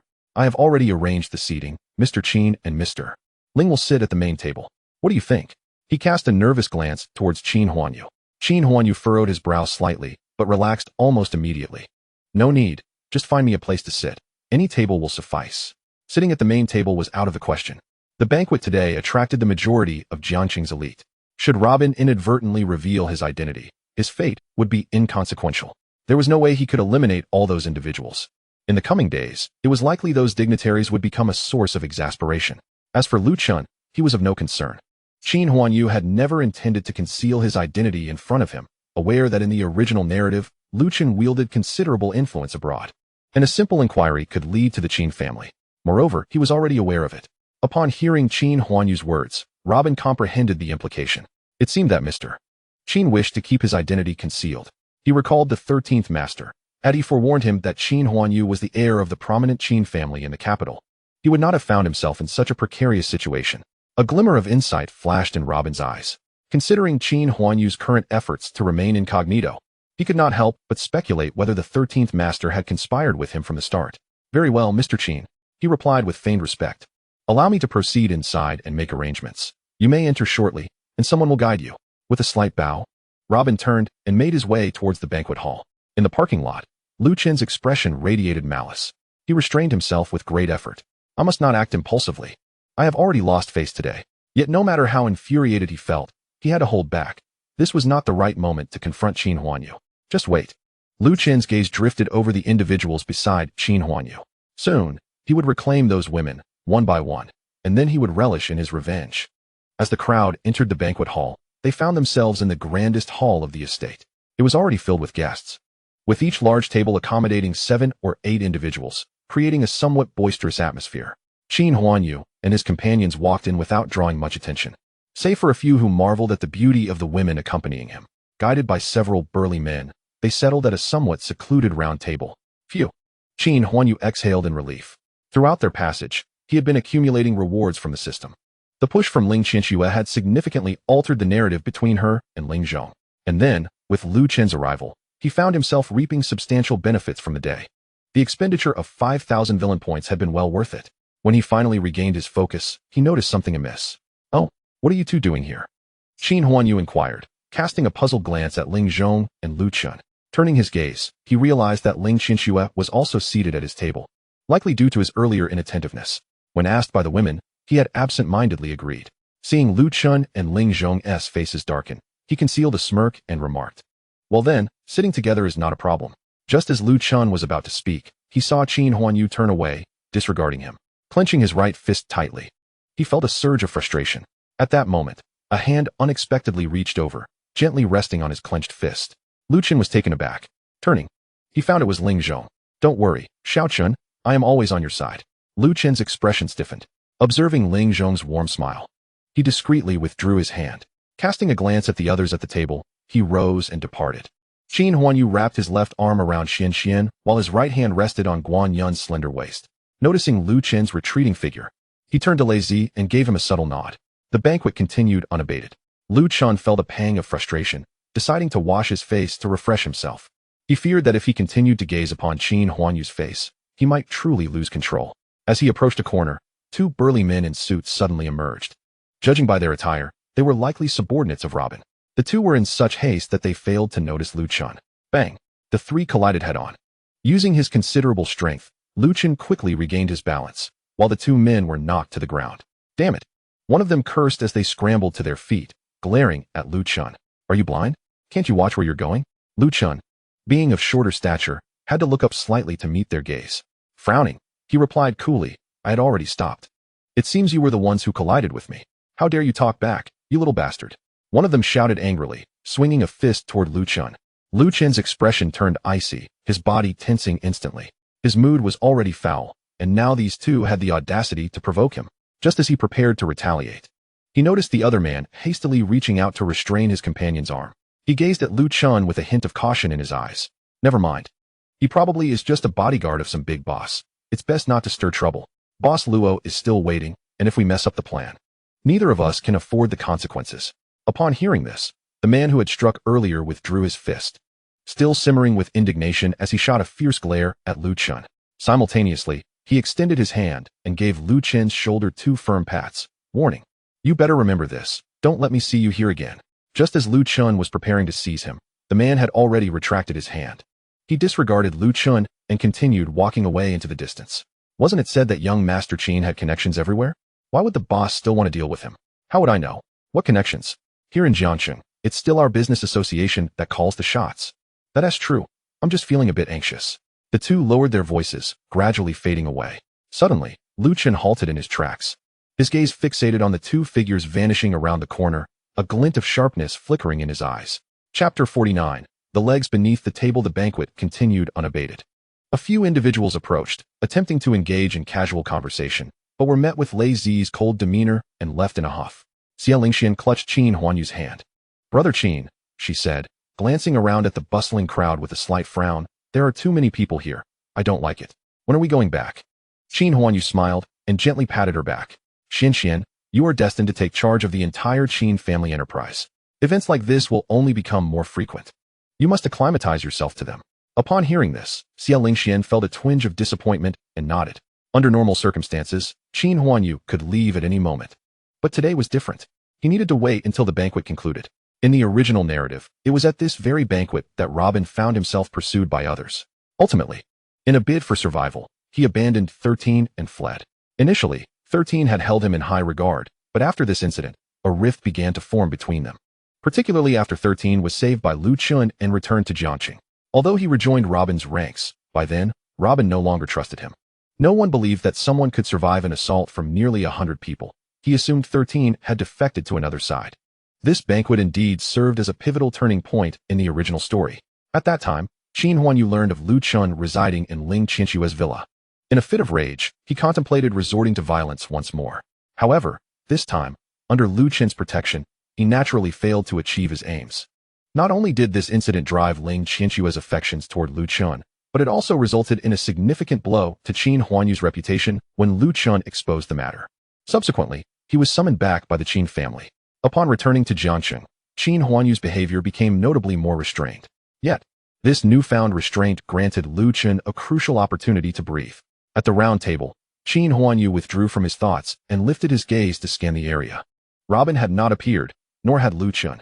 Presently, he certainly would not engage in any foolish antics, especially with Ling Qinshu seated directly across from him. Her eyes fixed on him expectantly. Why resort to such underhanded tactics? Of course, considering Ling Qinshua's disposition, her tolerance was likely not that high. However, the intentions of another individual remained uncertain. Suddenly, the legs beneath the table felt a gentle caress. Ding! Congratulations to the host for acquiring 3,000 villain points. In a secluded private room, Robin, who should have been at the banquet, unexpectedly appeared here. Before him stood another figure, none other than Lu Chun, who had departed not long ago. Robin frowned at him. Speak. What brings you here? He had witnessed firsthand in the parking lot that this individual was on poor terms with young Master Qin, and thus held a degree of disfavor toward Lu Chun. Unperturbed by Robin's frosty demeanor, Lu Chun chuckled lightly. Mr. Robin, let us not beat around the bush. I have a grudge against Qin Huanyu. The room fell silent, the atmosphere growing peculiar. Previously, Robin had sternly warned against provoking young Master Qin. This man boldly claimed to have a vendetta against him.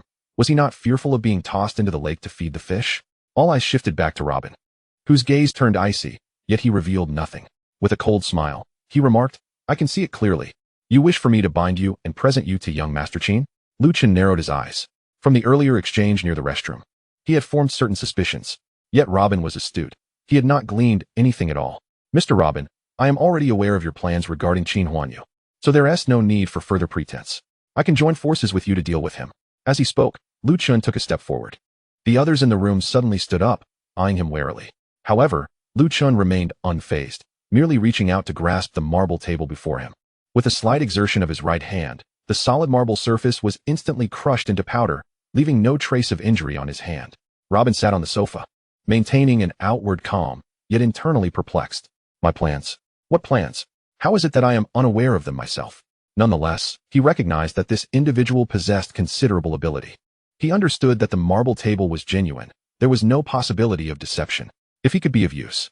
Yet, as thoughts of Qin Huanyu's vast family wealth crossed his mind, the flicker of hope that had ignited within him was swiftly extinguished. Robin's expression darkened. He stood up, preparing to have Lu Chun subdued, when suddenly, the private room door swung open. Someone rushed in, a look of panic on their face, breathless as they spoke. Mr. Robin, a multitude of individuals have arrived outside the manor, claiming to be from Kyoto's elite and demanding your personal presence. What? Robin's eyes widened in shock as he sprang from the sofa. Another elite from Kyoto? Beside him, Lu Chun also turned to glance at the subordinate, frowning as he pondered the situation. Chapter 50. The Li family of Kyoto. The four great families of Kyoto, Zhao, Qian, Sun, and Li, dominate numerous industries across the Xia kingdom. Among them, the Zhao family, with their control over banks, oil, and various lucrative sectors, stands at the forefront. However, the other three families are not significantly weaker. Li Mingxing is a young master from a collateral branch of the Li family. His grandfather is a cousin of the current head of the Li family. Although he belongs to a collateral lineage, he still possesses the right to inherit from the Li family.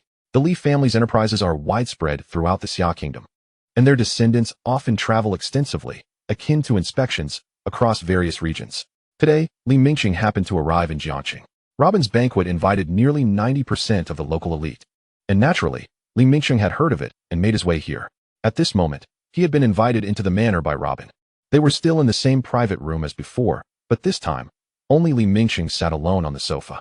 A dozen of his bodyguards, clad in black, stood in a straight line. Opposite him were Robin and a few of his subordinates. Aside from the 13th master and the drowned 7th master, everyone else was present. The remaining Lu Chun stood awkwardly among the crowd, feeling distinctly out of place. Robin, Li Mingqing's face revealed no sign of joy or anger. As a scion of a prominent family, such equanimity was a virtue that must be cultivated. He spoke softly, cradling a celadon teacup in his hand. You should now believe that I am indeed from the Li family of Kyoto. Upon hearing this, beads of sweat instantly appeared on Robin's forehead. He hurriedly bowed in acknowledgement.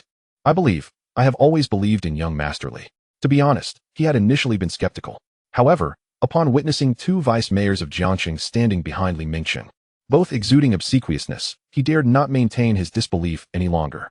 Li Mingqing chuckled, setting his teacup down. Robin might wield power in Jiangxing, but before a family of such stature, he was hardly more than an insignificant insect.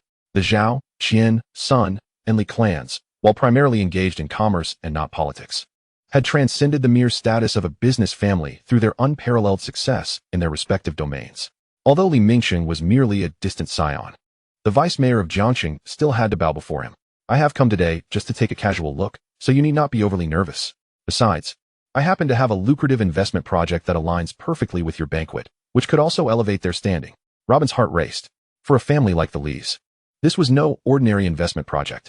If it could be secured under his control, his name might soar beyond Jiangxing. Just as he was about to speak, Li Mingqing interjected. You might as well keep your little ambitions to yourself. This project is far too grand, involving tens of billions in funds. You're not worthy. His tone dripped with disdain. Despite this, Robin dared not express any semblance of dissatisfaction. Suddenly, he recalled Qin Huanyu, who was still outside, and a thought crossed his mind. By the way, young Master Li, Robin bent slightly, smiling as he inquired. I have heard that there is a Qin family in Kyoto, with young Master Qin boasting an extraordinary background. Li Mingqing's icy gaze shot across the room, causing Robin to panic. He quickly clarified, I was merely curious, thinking that if I were to meet him in the future, I would not make any blunders. Stop dreaming. Li Mingqing snorted coldly, retracting his frigid gaze. He regarded Robin with an expression rife with menace. He would never come to such a place, nor would you have the chance to meet him. Even if he wished to emerge, the Qin family would never allow it. Li Mingqing waved his hand, engaging in a few more exchanges with him. Yet, these words resonated in Robin's mind like a resounding bell. The identity of young Master Li was undoubtedly genuine. Given his status, he had no reason to deceive. This meant that the Qin young master seated outside was likely an impostor. Coupled with the 13th master's peculiar actions, a flurry of thoughts began to intertwine in Robin's mind. His eyes suddenly turned fierce. When he noticed Li Mingqing glance his way, he hastily transformed his expression into one of extreme flattery, lowering his head in silence. Enough. Li Mingqing gestured dismissively. Take me to the banquet hall. Of course, young Master Li. Wait. Two voices called out simultaneously. Robin was taken aback. Turning to see Lu Chun emerging from the crowd, his expression dramatically altered. What are you still doing here? Get him out of my sight. However, Lu Chun paid no heed to Robin's furious outburst, merely directing his attention toward the equally stunned Li Mingqing. Greetings, young Master Li. I am Lu Chun. Lu Chun. Who? Li Mingqing mused inwardly. He observed Robin's cheap clothing with utter disdain, yet maintained a smile on his face. Hello, is there something you need? Robin's subordinates had already encircled them. Young master, you need not concern yourself with him. He is merely a fraud. I shall have him removed at once. Li Mingqing remained silent. The crowd surged forward, attempting to subdue Lu Chun. Yet, with a cold smile, Lu Chun did not even turn his head. Delivering a swift combination of punches and kicks, the assailants were sent flying backward in an instant. At that moment, Li Mingqing, still poised to take another sip from his teacup, found his movements abruptly halted. The expressions of several bodyguards changed dramatically as they hurriedly surrounded him. Wait, Li Mingqing, a scion of a prestigious family, did not panic. Instead, he fixed a steady gaze upon Lu Chun, placing his drink down and regarding him with newfound curiosity. What did you say your name was? Lu Chun. Lu Chun grinned confidently, surveying Li Mingqing from head to toe. Moreover, I have trained in traditional Chinese medicine under my master for several years and believe I have made some progress. Li Mingqing's expression shifted at the mention of his health. The intensity in his gaze sharpened considerably. The two locked eyes for a prolonged moment before Li Mingqing suddenly commanded, Robin, you may step outside. Everyone else leave. Young master. Out. Before long, the room emptied, leaving only Li Mingqing and Lu Chun within the spacious confines. Li Mingqing continued to scrutinize Lu Chun, his expression subtly shifting. Can you cure my ailment? Standing before him, Lu Chun relaxed now that the others had departed. Unlike Robin, he did not display excessive deference toward Li Mingqing. Instead, he boldly approached the sofa and sat down. It's merely some impotence, and since it is acquired rather than congenital, a few acupuncture needles will suffice. Lu Chen's gaze fell pointedly below Li Mingqing's waist, causing the latter to flush with both embarrassment and anger. Yet, he concealed it well, though a shadow flickered in his eyes. If you can cure it, that is good. Now, let me ask you, what do you desire? Li Mingqing's voice grew somber, his expression blank as he fixed his gaze upon Lu Chen. Name your price. I can provide whatever you seek. No, I do not require money. Lu Chen shook his head. After sipping his tea, he met Li Mingqing's gaze, exuding an aura of lethal intent. I wish for young Master Li to protect me from certain individuals. At the very least, when the time comes. I hope young Master Li can assist me in escaping from Xia country. Chapter 51, publicly slapping Robin's face. In the banquet hall, Robin approached table after table, toasting with several individuals, until he reached the table where Qin Huanyu and his companions were seated. Upon witnessing this, Qin Huanyu reluctantly set down the small foot he had been playing with, feeling a pang of regret. Having toyed for over 10 minutes, he found himself wanting more. Meanwhile, Baiyu appeared utterly drained, her complexion slightly flushed. She cleared her throat, deflecting Guan Yun's concerned gaze, while shooting an angry glare at Qin Huanyu. Young Master Qin, Robin called out loudly as he approached, his volume unchecked, drawing the attention of the onlookers. Qin Huanyu's expression suddenly turned icy. He glanced at Robin, noting the broad smile plastered across his face, a stark contrast to the fear he had displayed upon their first encounter. In just half an hour, had his audacity increased so dramatically? The Robin from the original narrative was not of such temperament. He was a sycophant, driven solely by self-interest. Particularly, his fickle behavior was profoundly displeasing to Qin Huanyu. Given his awareness of Qin's status, how could he now dare to meet his gaze directly? Something was amiss. What had transpired during this half hour? With these thoughts swirling in his mind, Qin Huanyu made no move to rise, remaining seated at the table. Observing his demeanor, Shuang'er and Xin Xian also chose to remain seated, exuding an air of calm as they allowed Robin to raise his wine glass. Aside from Ling Zhong, the rest of the table merely watched Robin, their curiosity piqued, leading to murmurs among the onlookers. Robin felt a surge of irritation. How dare this pretender maintain such a facade before me? Young Master Li, after all, had the backing of a city lord, making his status undeniable. And yet, I am expected to trust merely a word from 13? Contemplating this, Robin cast a sidelong glance at 13, his smile faltering slightly. Young Master Qin, I offer my thanks and toast you with this cup, he declared, downing the drink without hesitation. Having held sway over Jiangxing for many years, Robin was no naive youth. He had endured trials and tribulations and was no stranger to the necessity of restraint. Upon finishing his drink, Qin Huanyu remained seated, a subtle smile gracing his lips, not directed at Robin, but rather at 13 beside him. He signaled Shuang'er to pour him a cup, lifting it in 13's direction. Witnessing this, Robin's spirits lifted momentarily, mistakenly believing the toast was intended for him. Thank you, young Master Qin, for your kind gesture, he began, but before he could finish, Qin Huanyu interjected. 13, it has been a long time.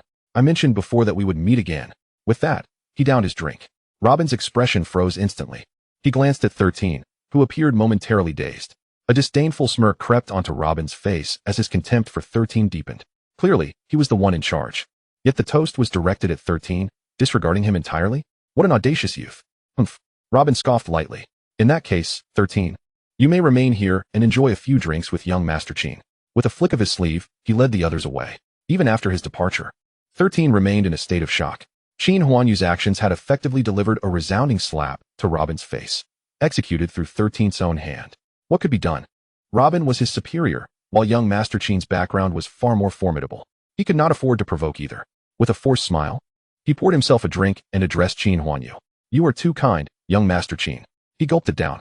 As the crowd dispersed, many remained captivated by the spectacle at the table, whispering amongst themselves about the audacity of the young man who had publicly humiliated Robin. Such bravery, yet lacking in wisdom. It seemed likely that by tomorrow, this young man would pay the ultimate price for his folly. How unfortunate. Meanwhile, Ling Zhong's expression darkened. Though he harbored no affection for Robin, he certainly did not wish to incite his wrath. After all, he was the underground king of Jiangxing and could easily crush the Ling family. Qinxue, Ling Zhong scolded angrily. What do you think you look like right now? He cast a glance at Qin Huanyu. You choose to socialize with these unsavory characters, and yet when someone offers you a toast, you lack even the most basic courtesy. Initially, Ling Qinxue had felt a twinge of guilt towards Ling Zhong, but upon hearing his reprimand, her intended apology evaporated. She shot him a cold glance. Father, perhaps you should sit down first. I will personally verify the matter regarding our distant cousin when we return home. Ling Zhong's expression stiffened. He opened his mouth to speak, but was at a loss for words. Meanwhile, Qin Huanyu, who had overheard their exchange, narrowed his eyes. Wait a moment. What were they discussing about a distant cousin? Wasn't this part of the plot that was supposed to unfold later? It seemed my plans could be expedited. Qin Huanyu called softly, reaching out to gently grasp her hand, maneuvering around Shuang'er and Xian. Uncle Ling has it hard. You two should take good care of each other.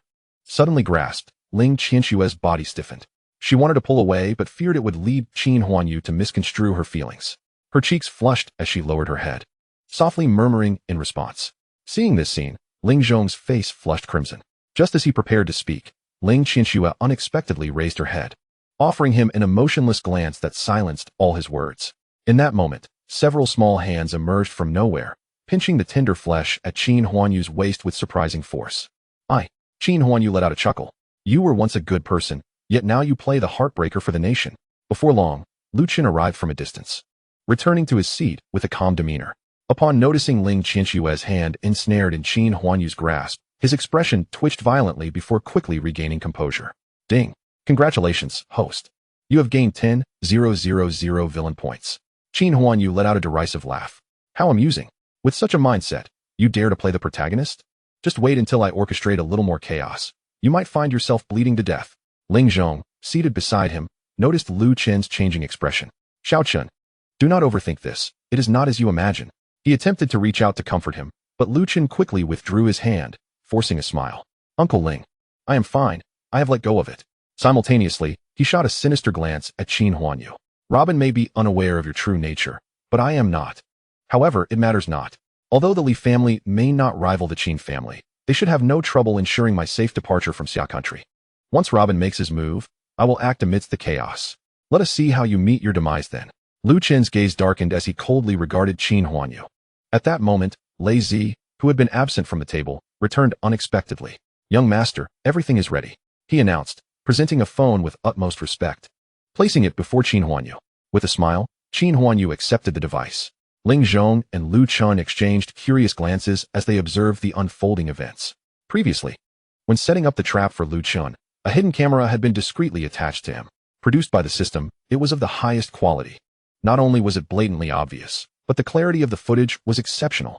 Facing the inquisitive gazes of the two, Qin Huanyu chuckled awkwardly and opened the video on the phone. Young master, Lazy suddenly spoke in a low tone. Please prepare yourself mentally. Chapter 52.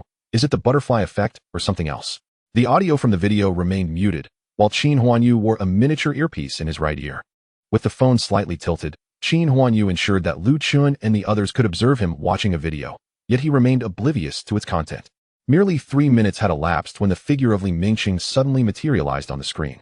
Initially, Qin Huanyu sat in his seat, caught off guard. Abruptly, the memories of the original owner surged back into his mind. Wait. He swiftly reached out to pause the video. At that moment, the smile on Qin Huanyu's face had quietly vanished. He rewound the footage a few seconds, freezing the image in the private room where Li Mingqing sat on the sofa. An expression of superiority etched across his face. Bam!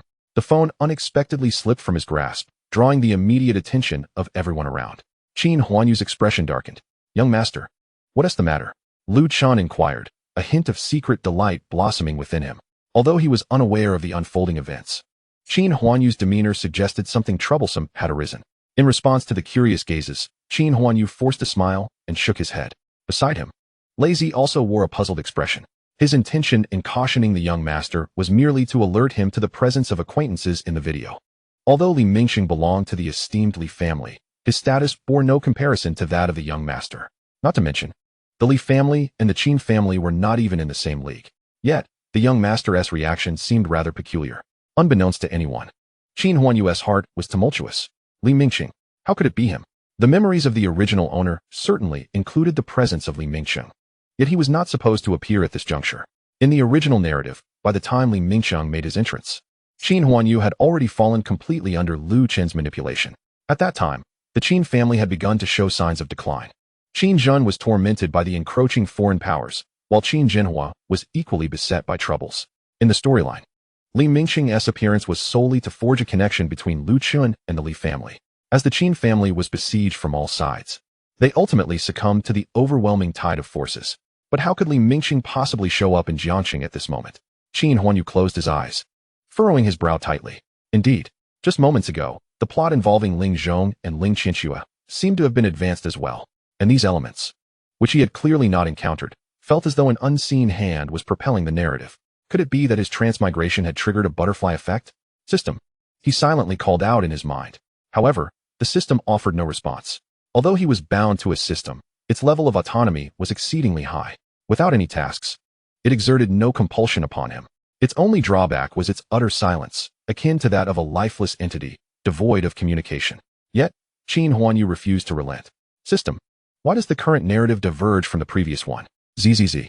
The system remained unresponsive. Just as he was on the verge of despair, suddenly, ding! This world is a real one, and the plot does not possess a singular trajectory. Was there a response? Qin Huanyu continued to frown. Thus, these occurrences beyond the plot indeed stemmed from the butterfly effect. This meant that the plot points he had anticipated were now rendered ineffective? ZZZ ding. The system will automatically adjust according to the trajectory of the plot. The host may purchase original narrative plots using villain points. The system's voice abruptly ceased. Thereafter, no matter how Qin Huanyu inquired, the system remained silent. Glancing at his villain points, he realized that in just those brief seconds, he had consumed over 100,000 villain points. Damn it, a wretched system. Switching to intelligent mode, it even dared to deplete my villain points. The last statement from the system provoked a deep contemplation, including, but not limited to Lu Qin's narrative. According to its assertion, the plot purchased with villain points should pertain to the narrative of the destined child. But this inclusion, but not limited to Swish. A sudden realization struck Qin Huanyu. Could it be that in this world, there existed more than just Lu Qin as the destined child? This thought flashed through Qin Huanyu's mind like a bolt of lightning, leaving him chilled yet exhilarated. Previously, he had been overly fixated on the tragic fate of the original owner, consumed by thoughts of eliminating Lu Qin. But now, the system insinuated that this world harbored more than one protagonist. Following the narrative's development, he, as the villainous second-generation rich, would undoubtedly become a target for many. Fortunately, the system had granted him a path forward. He could utilize villain points to exchange for future plots, thereby regaining an omniscient perspective. After contemplating for a considerable time, Qin Huanyu finally lifted his head once more. Very well. If there is one destined child to eliminate, then two shall meet the same fate. Anyone who dares to oppose me shall be dealt with. With this thought in mind, Qin Huanyu picked up his phone again. The onlookers at the table, particularly the girls, felt a wave of relief wash over them as they witnessed his return to normalcy. He reopened the video, and it resumed playing. Dear guests, I am Robin, and I trust you all recognize me. Suddenly, Robin's voice resonated through the speakers. On the elevated platform, Robin's figure reemerged, his face adorned with a broad smile. Scanning the audience, he cast his gaze toward Qin Huanyu's table. At this moment, Qin Huanyu had finished watching the video. His expression remained largely unchanged. And as he glanced up, his eyes met Robin's. Today, I am delighted to have everyone here to support me. I also have an important announcement to make, Robin exclaimed, brimming with enthusiasm.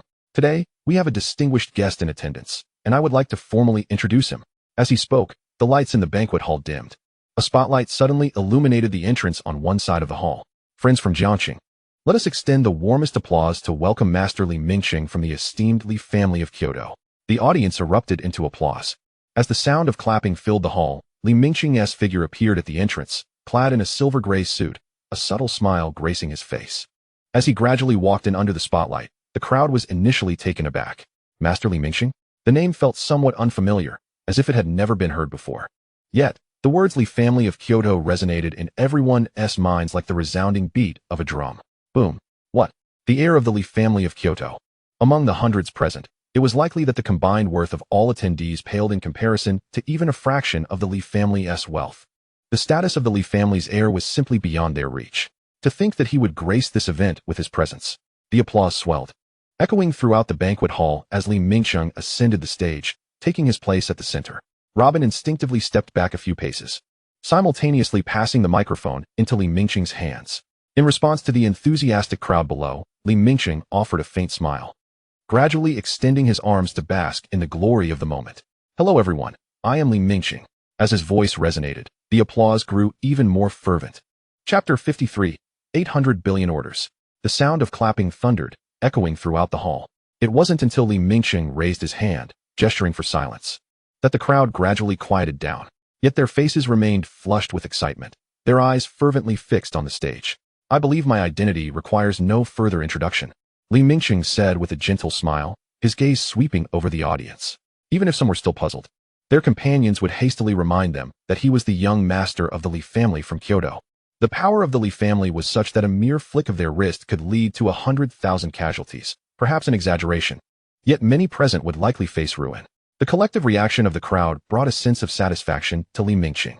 It appeared that the meticulously crafted plan could commence its execution in Jiangxing. Clearing his throat, Li Mingqing continued. This young master has come to Jiangxing not only for inspection, but also bears a more significant mission. At this, his expression grew somewhat serious. As you all should be aware, our Li family's enterprises primarily focus on the light industry group. In the coming 3 years, Xia country has reached an agreement with Southeast Asia to export no less than 800 billion in light industrial products. On the elevated platform, he spoke eloquently. However, as you all know, our nation's industries are essentially saturated. Therefore, the Li family has decided to allocate half of this order to capable enterprises across the nation for joint production. At this point, his subsequent statements had become abundantly clear. The executives from several manufacturing companies already displayed a hint of flush on their faces. Were it not for the restraint of others, they would have rushed onto the stage, kneeling before Li Mingqing in fervent gratitude. Among them was naturally Ling Zhong. Their company, Qin Huanyu, specialized in feminine cosmetic brands and also belonged to the light industrial manufacturing sector. 800 billion, dividing it nationwide. The share in Jiangxing would likely amount to less than 1%. Yet even securing that 1% would yield a staggering order worth 80 billion. Moreover, this was within the cosmetics industry, which was inherently lucrative. Perhaps this single order could equate to 5 years of their hard work. Meanwhile, Li Mingqing continued speaking. Originally, the majority of this 800 billion order was designated for the southern provinces. However, seeing your enthusiasm, I have taken the liberty of allocating 100 billion of that order for those present to share. The moment he finished, an uproar ensued. The vibrant atmosphere nearly shattered the entire banquet hall. Jiang province, while located in the east and relatively economically developed, faced soaring labor costs due to this very prosperity. Large enterprises rarely established themselves in Jiangxing for light industry and manufacturing. They had initially believed that a share of 500 billion for the entire Jiang province would be quite satisfactory. To their astonishment, young Master Li was so generous as to directly grant them 100 billion in orders. Immediately, someone attempted to rush the stage to bow in thanks to Li Mingqing, only to be restrained. Witnessing the audience's reaction, a joyful smile adorned Li Mingqing's face. Young master, Shuang'er blinked her lively eyes, drawing her gaze back from the stage. Is the country beginning to strategize towards Southeast Asia? Why haven't I heard of this? Shuang'er inquired, puzzled, thinking that after leaving Kyoto, Xia country must have some significant developments. Truth be told, Qin Huanyu had also not received this news. Yet he was aware of the unfolding narrative. In the original text, when Li Mingqing arrived in Jiangxing, he similarly commenced with a comparable setup. Partnering with Lu Chun, they managed to amass a fortune of 100 billion. Ultimately, safeguarded by the Li family, he encountered no adverse repercussions. Although the mentioned 800 billion order diverged somewhat from the original text, it was largely fabricated. Humph, Qin Huanyu scoffed coldly. Listen to his nonsense. Foolish thing, he muttered angrily, then turned to Guan Yun and the others. Do not heed his fabrications. If you have a good relationship, do remind him. Upon hearing this, Guan Yun nodded slightly. On the other side, though Ling Qianxue did not express herself, she took note of his words. Before they could respond further, suddenly, a derisive TCH echoed from across the round table. Ling Zhong cast a cold glance at Qin Huanyu. He is the young master of the Li family. Does he even need to deceive anyone? Lu Chun, seated beside him, wore a similarly disdainful expression. Ling Zhong continued.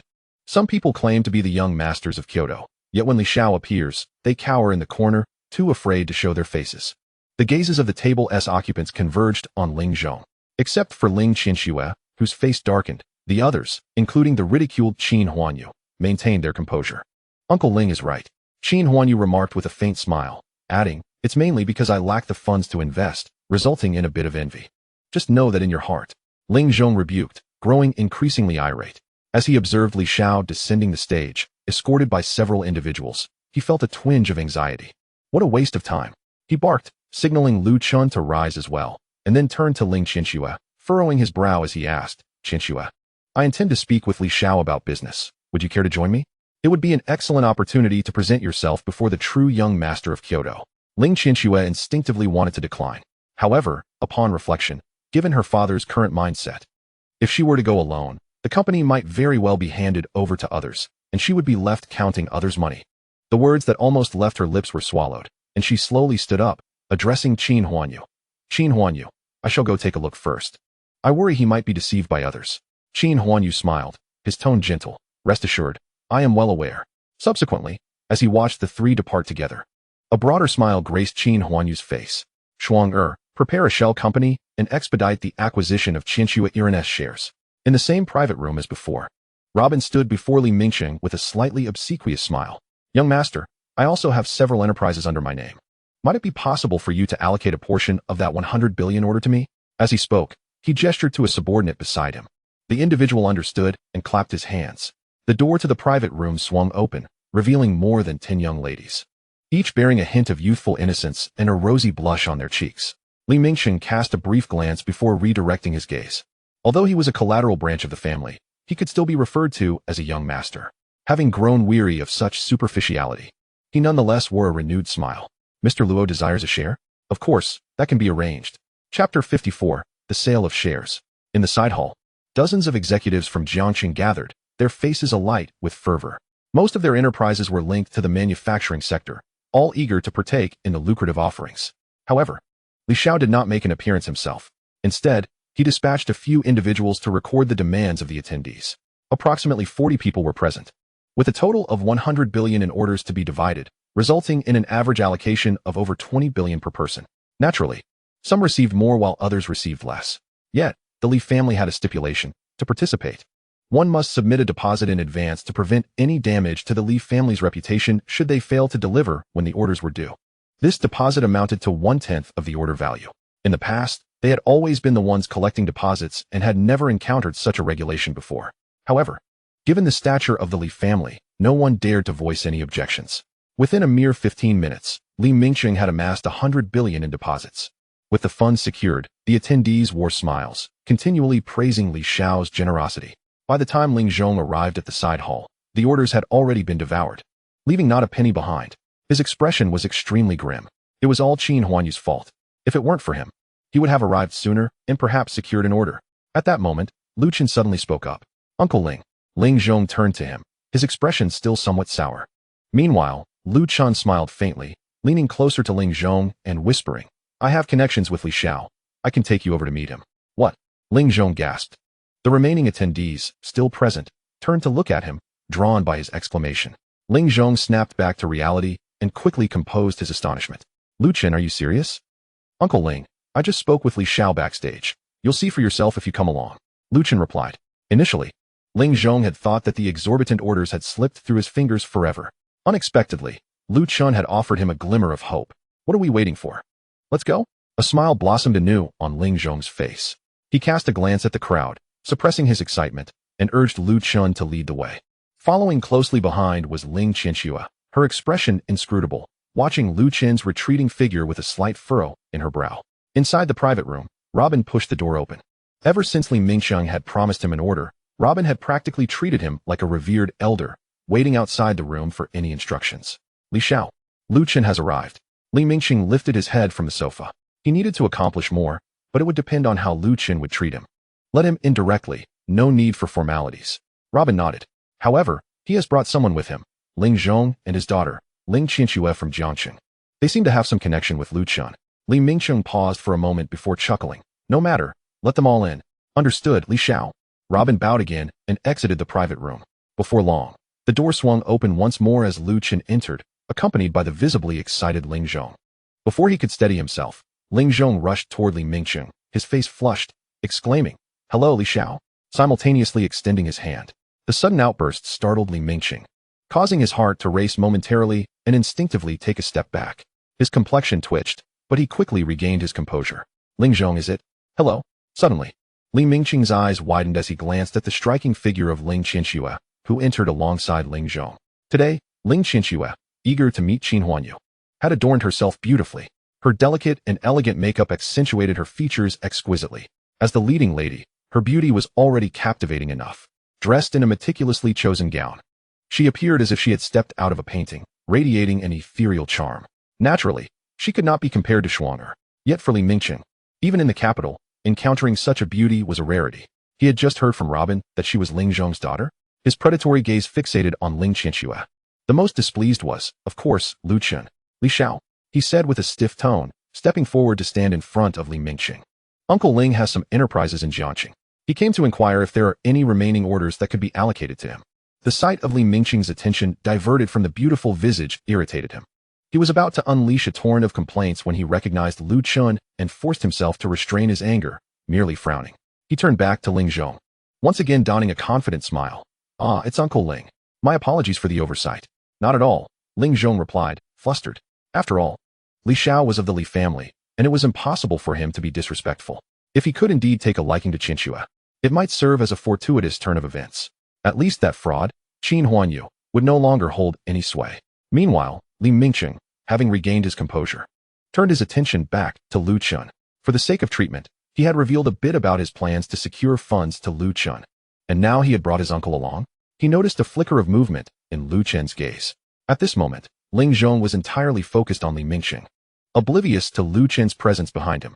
In that instant, Li Mingqing seemed to grasp something. With a hearty laugh, he addressed Ling Zhong. "Since Uncle Ling is interested, I certainly wouldn't want to disappoint you." He casually called over a staff member. "Go ahead, note down a 200 billion order for Uncle Ling." Suddenly, Li Mingqing paused, looking at Ling Zhong. "Are you aware of the family regulations?" "Absolutely. I'm aware," Ling Zhong hastily replied. He had initially thought he might secure a mere few tens of billions in orders. To his astonishment, with Lu Chen's introduction, Li Xiao was directly granting him 200 billion. Considering the profit margins within the cosmetics industry, even earning 100 billion from this order would be minimal. Ling Zhong's heart surged with excitement, and his complexion flushed. Li Mingqing smiled. "Glad to hear that. Then let us record a 200 billion order for Uncle Ling." However, the previously silent Ling Qianxue suddenly interjected. "Dad." Unfazed by the gazes directed her way, she continued, "The 20 billion deposit. Where will the company account find such funds?" "Qianxue," Ling Zhong bellowed. Instantly, he transformed his expression into one of beaming joy, addressing Li Mingqing. "Li Xiao, please don't worry, grant me 10 minutes, and I will surely gather the 20 billion. As he spoke, Ling Zhong retrieved his phone from his pocket. Qianxue's company had performed admirably over the past 2 years, and its shares were quite valuable. As long as he could secure this 100 billion, selling a portion of the shares should pose no issue. At that moment, Ling Zhong was utterly intoxicated by the allure of wealth. He shot a furious glare at Ling Qianxue. "You keep quiet. The company is still mine, and how it develops is up to me to decide. Don't interfere." With his phone in hand, Ling Zhong proceeded to make a call in front of the assembled crowd. Chapter 55. Is this bottle of wine not rather expensive? The banquet hall was filled with laughter and merriment. Those who failed to secure orders or whose businesses did not align were left with a sense of regret. Their enthusiasm noticeably diminished, and some even chose to leave prematurely. Meanwhile, Qin Huanyu and his table remained quietly seated, refraining from any interactions, their voices scarcely heard. In the absence of Qin Huanyu's words, the others dared not engage in loud conversation, opting instead for hushed whispers. Ding! Shuanger glanced at her phone. "Young master, the share transaction for Qianxue Yiren has been completed. We have spent 1.5 billion in cash to acquire 18 of the shares." Qin Huanyu emerged from his reverie, giving a slight nod. The information he had absorbed from the system lingered in his mind, overwhelming him with a myriad of thoughts. There was so much to contend with that he felt a subtle headache forming. If not for the impending matters ahead, he would have preferred to retreat and succumb to slumber. If his memory served him correctly, the majority of the shares in Qianxue Yiren still resided with Ling Zhong. Ling Qianxue held 5, while Madame Ling possessed 30. After the sale of the 18 stake, Ling Zhong would be left with merely 37. Fortunately, his second uncle had provided him with a bit of pocket money earlier. Otherwise, he would not have been able to afford even this 18. However, controlling Qianxue Yiren with such a small share was far from sufficient. The 5 held by Ling Qianxue could be disregarded. Ultimately, it would all revert to him. It appeared that his future focus needed to shift towards Madame Ling. In the original text, Madame Ling was not extensively described, with only a mention of her striking resemblance to Ling Qianxue. Additionally, due to her early acquaintance with Ling Zhong, she bore Ling Qianxue at a relatively young age. Presently, Madame Ling should be in her early 40s. Hiss. Enough of that. It is best not to dwell on it. Such thoughts could lead to trouble. Qin Huanyu reined in his contemplation and redirected his gaze to Shuanger. He decided to spare a portion of the funds while directing the remainder towards acquiring shares in Qianxue Yiren, particularly focusing on the minor shareholders. "Understood, young master," Shuanger replied. Although she did not fully grasp the rationale behind the young master's desire to acquire Qianxue Yiren, she had grown to trust his judgment throughout this period. All she needed to do was follow his instructions. Within the private room, Ling Zhong wore a beaming expression, bowing repeatedly to Li Mingqing. "Thank you, young master Li. Thank you, young masterly. I shall not disturb your enjoyment any longer. With that, he departed alongside Lu Chun and Ling Qianxue. As Li Mingqing settled onto the sofa, the moment the door to the private room closed, the smile upon his face vanished abruptly. Robin, come in. The door swung open once more. Robin hurried to his side. Young masterly, what can I do for you? Li Mingqing remained silent for a moment, beckoning a bodyguard closer, whispering a few words in his ear. The bodyguard nodded and exited the private room. Within 2 minutes, he returned, carrying a bottle of red wine whose exterior packaging appeared somewhat yellowed. However, Robin, a connoisseur of fine wines, recognized it immediately. Young masterly, could this be? Enough chatter. Li Mingqing snapped impatiently. He took a small quantity of white powder from the bodyguard and casually dusted it along the rim of a glass. You will now take this glass and offer a toast to Ling Qianxue. Li Mingqing instructed, handing the glass to him.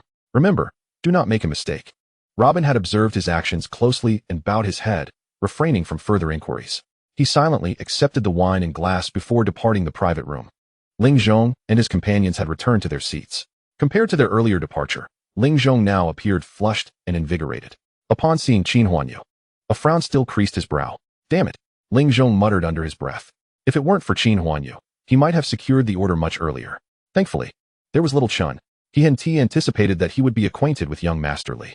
If Qianxue had no interest in young Masterly, then little Chun would indeed be the most suitable man for her.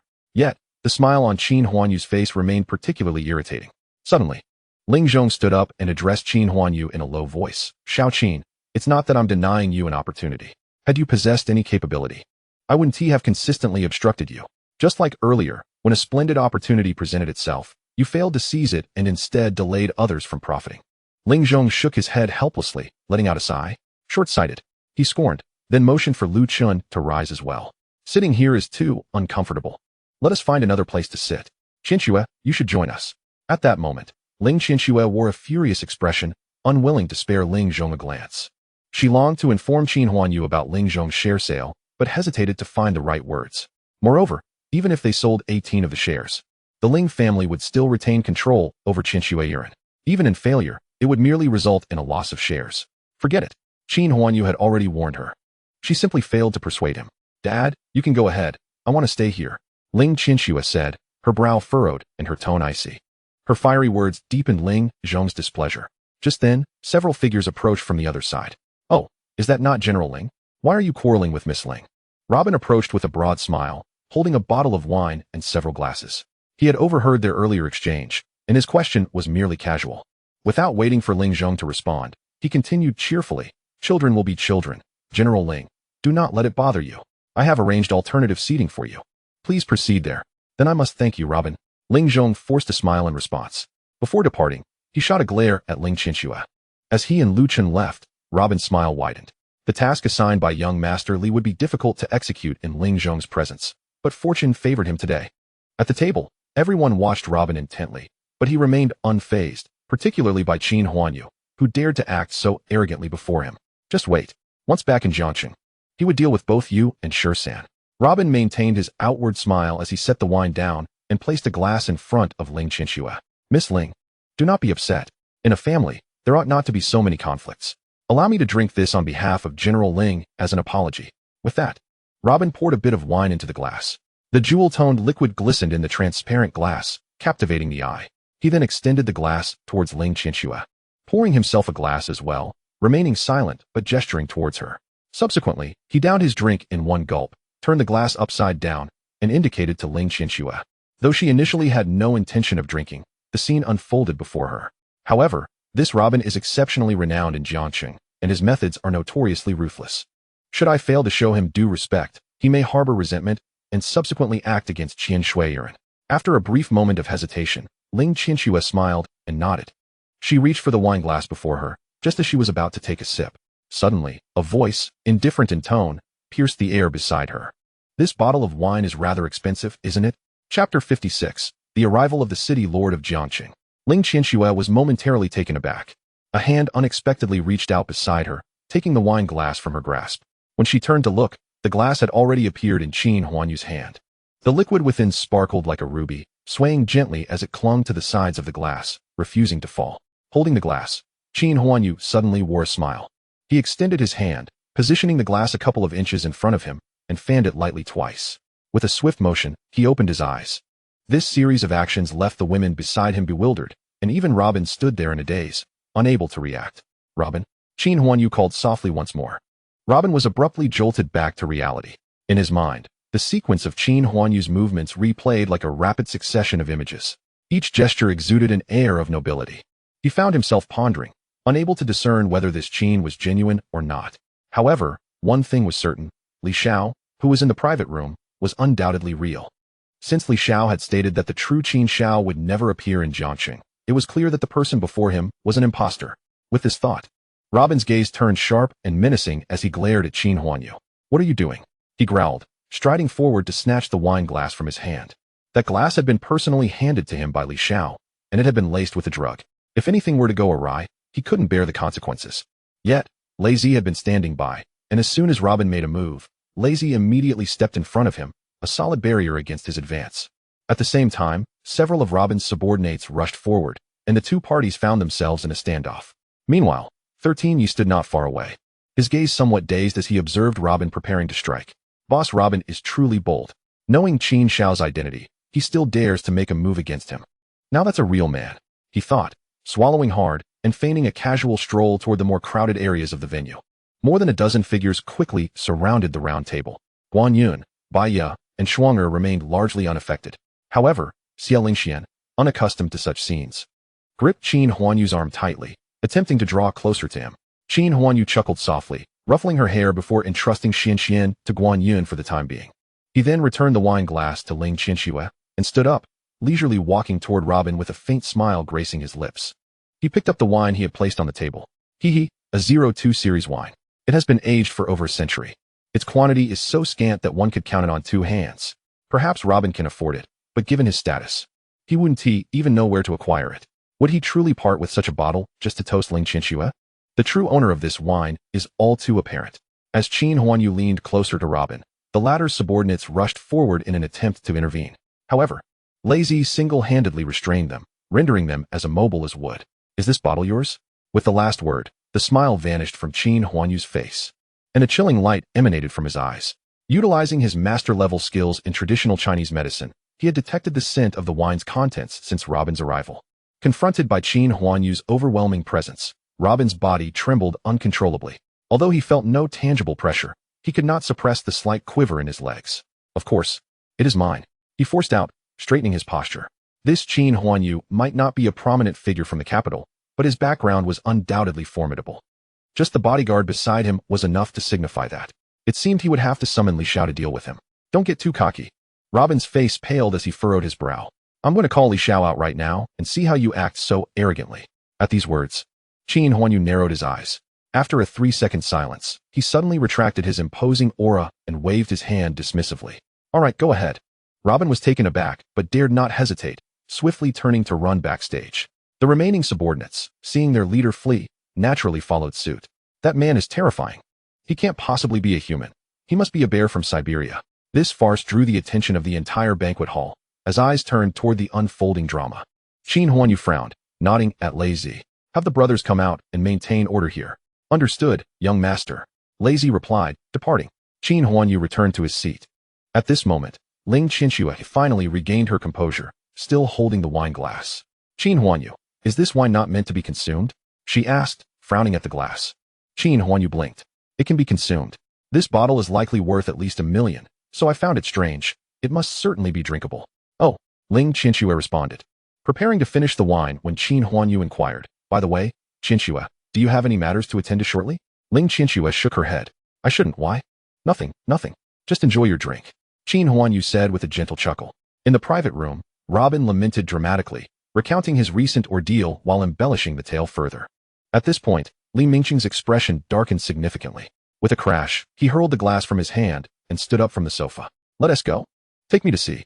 Before the group could exit, the door to the private room was suddenly pushed open, and someone rushed in. "Mr. Robin Li Xiao, the city lord of Jiangxing has arrived." Upon hearing this, both Robin and Li Mingqing's expressions changed simultaneously.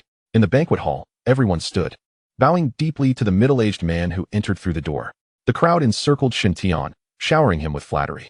In the world of novels, the power of a city lord is immense. As a city lord, One wields not only administrative authority over the city, but also military power. While the scale of their army is incomparable to that of a war zone, Jiangcheng is nonetheless a provincial capital. Therefore, although Xintian is merely a city lord now, his future prospects could lead him directly to the capital. In Jiangcheng, he is merely transitioning from gold to something greater. The crowd was eager to further ingratiate themselves. Suddenly, an angry roar pierced through the throng. Clear the way. Li Xiao has arrived. Suddenly, the crowd was forcefully parted, and several figures strode in. At the forefront was the previously sullen Li Mingqing, followed closely by Robin and others. Greetings, Mayor Shun. Li Mingqing's demeanor was unexpectedly respectful as he addressed the middle-aged man before him. As the young master of the Li family, he possessed a wealth of information through his channels, far surpassing that of others. Prior to this encounter, he had done his homework. Within Jiang City, there were indeed individuals whom the Li family dared not provoke, not due to an inability to do so, but rather, a lack of necessity. Among those who must not be offended, Xintian was undoubtedly one. At this moment, Robin chimed in from the side. Greetings, Mayor Shun. Initially, I intended to extend an invitation to you, but your secretary informed me that you have been preoccupied with work and thus unable to attend. As he spoke, Robin cast a glance at Li Mingqing, adding, Fortunately, young Master Li is present today, providing us the opportunity to glimpse the esteemed mayor. In response to Li Mingqing, Xintian also bore a smile. He disregarded Robin's presence and simply shook hands with Li Mingqing. I didn't expect to see young Master Li here today. What a delightful surprise. Upon uttering these words, everyone fell silent. It was well known that the mayor seldom participated in such private gatherings. Had he come today solely because he was informed that young Master Li would be present? Yet, from his tone, it seemed he had only realized young Master Li's presence after arriving. Could it be that he had come for Robin? Unlikely. No matter how influential Robin was, he was unworthy of the mayor's favorable disposition. Even Li Mingqing himself was taken aback. Just as he was about to speak, the mayor continued, By the way, I heard that young Master Qin is also here. Do you happen to know where he is? Chapter 57. A performance awaits you. With a sharp exhale, Qin Huanyu opened his eyes. The previously amassed villain points had dwindled to a mere 32,000. The rest had been exchanged for future plot developments. Although uncertain whether any modifications had been made, it was prudent to be forewarned. Admittedly, the price was steep. However, the purchased plot would automatically update. This meant that he would no longer need to worry about the butterfly effect. By simply perusing the system, he could remain fully apprised of any unmanifested narratives. Meanwhile, the mayor was discussing matters pertaining to young Master Qin. Li Mingqing and Robin exchanged bewildered glances, each perceiving confusion in the other's eyes. Young Master Qin? Suddenly, Robin's pupils dilated. Xintian's stature as the mayor of Jiang City meant that among the few who could be honored with the title of young Master Qin, there were hardly any within the realm of the Xia Kingdom. The title was profoundly familiar to Robin. On the other hand, Li Mingqing still struggled to comprehend. With a light-hearted smile, he inquired of Xintian, Are you referring to the young Master Qin you just mentioned? This left Xintian momentarily stunned. As he prepared to elucidate, just then, Robin tugged at Li Mingqing's sleeve from behind, his complexion pale as he murmured, Young Master Li. That young Master Qin is likely the one who just interrupted Miss Ling while she was drinking. What? Li Mingqing furrowed his brow. It turned out to be the impostor masquerading as a distinguished heir from the capital. When Xintian spoke of him, Li Mingqing had been perplexed, wondering if yet another prominent figure had arrived. However, Robin had previously wept and assured him that this person was a fraud, hiding in the shadows, too afraid to reveal himself. In fact, he had been brazenly deceiving people in Jiang City for nearly a month. It appeared that even Mayor Shun had been duped by him. Contemplating this, the amicable smile on Li Mingqing's face vanished completely. Witnessing this shift, Robin's complexion grew even paler. Young master, that person may. Enough. Li Mingqing interjected, waving his hand as he turned to Xintian. Mayor Shun, I now know who you are referring to. If it is convenient, please accompany me. I would like you to witness a performance. With that, he gestured for Robin to lead the way. Robin thought to himself that any further comments would likely lead to a beating, and thus, he had no choice but to lift his heavy feet and slowly move forward. Behind them, Xintian wore a perplexed expression, following along. At this moment, Lu Chun had just seen Ling Zhong off and hurried back to the banquet hall. To secure his relationship with Ling Qinxue, he needed to maintain good rapport with Ling Zhong. Upon entering the hall, he noticed that the crowd was converging towards Qin Huanyu. In a secluded corner of the banquet hall, a dense throng of people suddenly surged towards this direction. The women paused their conversations, raising their heads to see what was unfolding. Only Qin Huanyu wore a smile upon his face. The omniscient sensation had returned to him once more. The previous butterfly effect had left him somewhat disoriented, for as a villain, His adversary was the destined protagonist within the narrative. Lacking this capability had indeed made him feel somewhat insecure. However, that was no longer the case. He leisurely sipped his tea, observing the gathering crowd as they slowly approached. Lazy, Qin Huanyu commanded. Have a few people escort Xian and the others home safely. Also, kindly ask those uninvolved to leave. This banquet has lost its significance. Lazy nodded. Understood, young master. Apart from Shuang'er and Ling Qianxue, the others were escorted out of the banquet hall by bodyguards. Shuang'er, being his most trusted confidant, was naturally exempt from leaving. As for Ling Qianxue, she too could not depart just yet. The effects of the substance she had consumed were still potent. In calculating the time, it should be nearing its peak. Qin Huanyu wished to keep the ensuing narrative firmly within his grasp. As Li Mingxing and his company drew closer, the surrounding onlookers dwindled. Finally, they ambled to the table where Qin Huanyu was seated. Li Mingxing sensed an eerie silence around him and furrowed his brow, glancing back. Where did everyone go? Just moments ago, there had been over 100 people, yet now, they had all vanished without a trace. At last, Lu Qin managed to weave his way through the crowd. Most of those present were Li Mingxing and Robin's subordinates, who recognized him and did not impede his passage. Upon seeing Lu Qin return, Li Mingxing eagerly beckoned him over. You've arrived? Lu Qin nodded, remaining silent. Li Mingxing paid no heed to his reticence, lowering his voice to speak beside him. Do not forget our agreement. If you deceive me.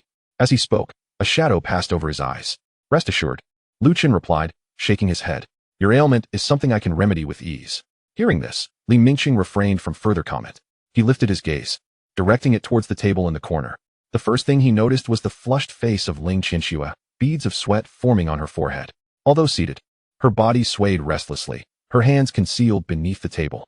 Glancing at the empty glass before her, he wondered, has she finished drinking? Turning his head, he looked at Robin in confusion. However, Robin did not cast a glance in his direction. His eyes remained fixated ahead, a sheen of cold sweat adorning his forehead, his body trembling slightly. Li Mingxing squinted, then turned back. At this table, there were only 3 individuals present. The man seated at the farthest end must be the one who deceived the entire Jiangxing this time. A cold smile crept across Li Mingxing's face as he regarded Qin Huanyu with a stoic expression. 1 second, 2 seconds, 1 minute, 2 minutes. The banquet hall was enveloped in a profound silence for a full 3 minutes, as if the very air had frozen in place. Suddenly, Li Mingxing turned to look at Shun Tian, who happened to be gazing back at him in confusion. With a smile, he remarked, City Lord Shun, I believe I might be hallucinating. Why not slap me to test it? Shun Tian's expression darkened, and he chose to ignore him. Li Mingxing's demeanor stiffened as he turned his gaze to the remaining girl at the round table, who also appeared bewildered for nearly 10 seconds. Sister Mumu? What are you doing here? Has Yuga not arrived? Upon hearing this, Shuang'er's face was filled with questions as she looked towards Qin Huanyu and whispered, Young master. What has happened to him? I don't know, Qin Huanyu replied, shaking his head. Rising from his seat, he stepped forward to Li Mingxing, leaning in closely. Yet, at that moment, Li Mingxing's eyes had lost their focus. Qin Huanyu, disinterested in further dialogue, struck him across the face with a resounding slap. The force was somewhat excessive, causing Li Mingxing to tumble to the ground, his vision gradually regaining clarity. You go. Chapter 58. I will only ask you once. Who placed the drug? You go. Li Mingxing murmured to himself. In the next instant, as if stung by a needle, he sprang up from the ground. Upon seeing Qin Huanyu again, his complexion turned ashen. You go. How come you are also in Jiangxing? His respectful address to Qin Huanyu was unmistakably clear to all present. Among the crowd, the one most shaken was undoubtedly Robin. Lu Qin stood nearby, his brow slightly furrowed. Previously, he had spent time in the remote mountains with his master, and more often, he had traversed tumultuous regions abroad. Thus, he lacked a profound understanding of the powers of the prominent families within the country. He merely considered that since the Li family was one of the 4 great families of Kyoto, and the Qin family only had Qin Huanyu's mother from the Zhao family, Li Mingxing should not fear Qin Huanyu.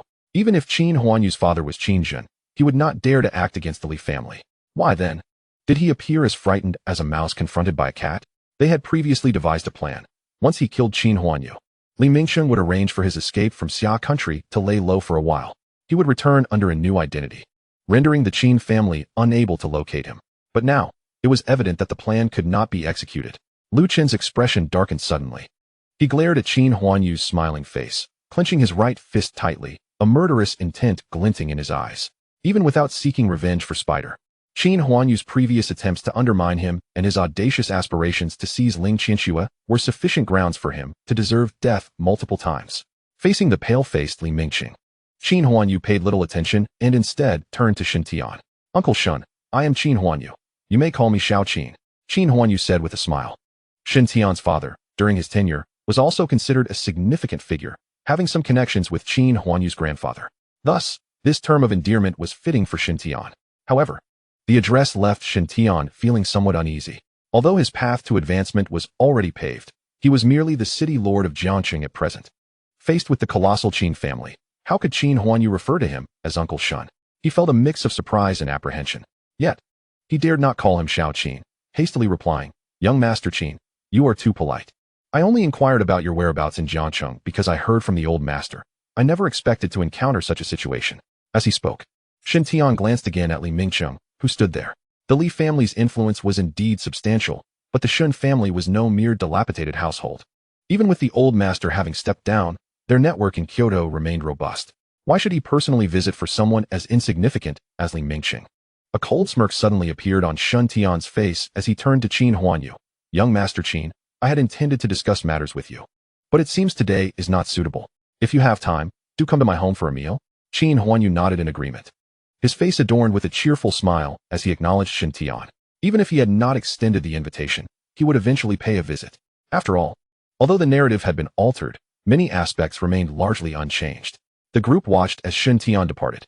At that moment, Lu Qin stood a few steps away, his gaze dark and fixed on Qin Huanyu's retreating figure. By his own means, Ling Qinxue should have already fallen into his grasp by now. However, it seemed that fate had conspired against him during this period. Whatever he attempted was thwarted as if someone had set traps in advance. Upon arriving in Jiangqing, he had been involved in a car accident and injured. He initially planned to establish a favorable reputation to facilitate his schemes against Ling Qinxue, only for Qin Huanyu to emerge from nowhere, embodying the persona of a top-tier young master, overshadowing him completely. He had finally encountered another furnace in the hospital, only to discover it was also under Qin Huanyu's influence. Whatever he sought to accomplish was consistently intercepted by Qin Huanyu. As thoughts raced through his mind, Lu Qin suddenly froze. No wonder he felt someone watching him upon his arrival in Jiangqing. It was likely Qin Huanyu who had been targeting him all along. Perhaps that car accident had been arranged by Qin Huanyu as well. What a humiliation. Meanwhile, until Shen Tian's figure vanished from sight, Qin Huanyu continued to gaze intently, demonstrating his respect. Of course, this was merely what others believed. In reality, he had exposed his back, deliberately waiting for Lu Qin to make a move. The entire banquet hall appeared to be filled with Robin's men, yet in truth, dozens of his own bodyguards had already surrounded the area. Furthermore, Lazy had been instructed to keep a vigilant eye on Lu Qin. If there were any indications of Lu Qin attempting to harm him, he was to act without hesitation and subdue him.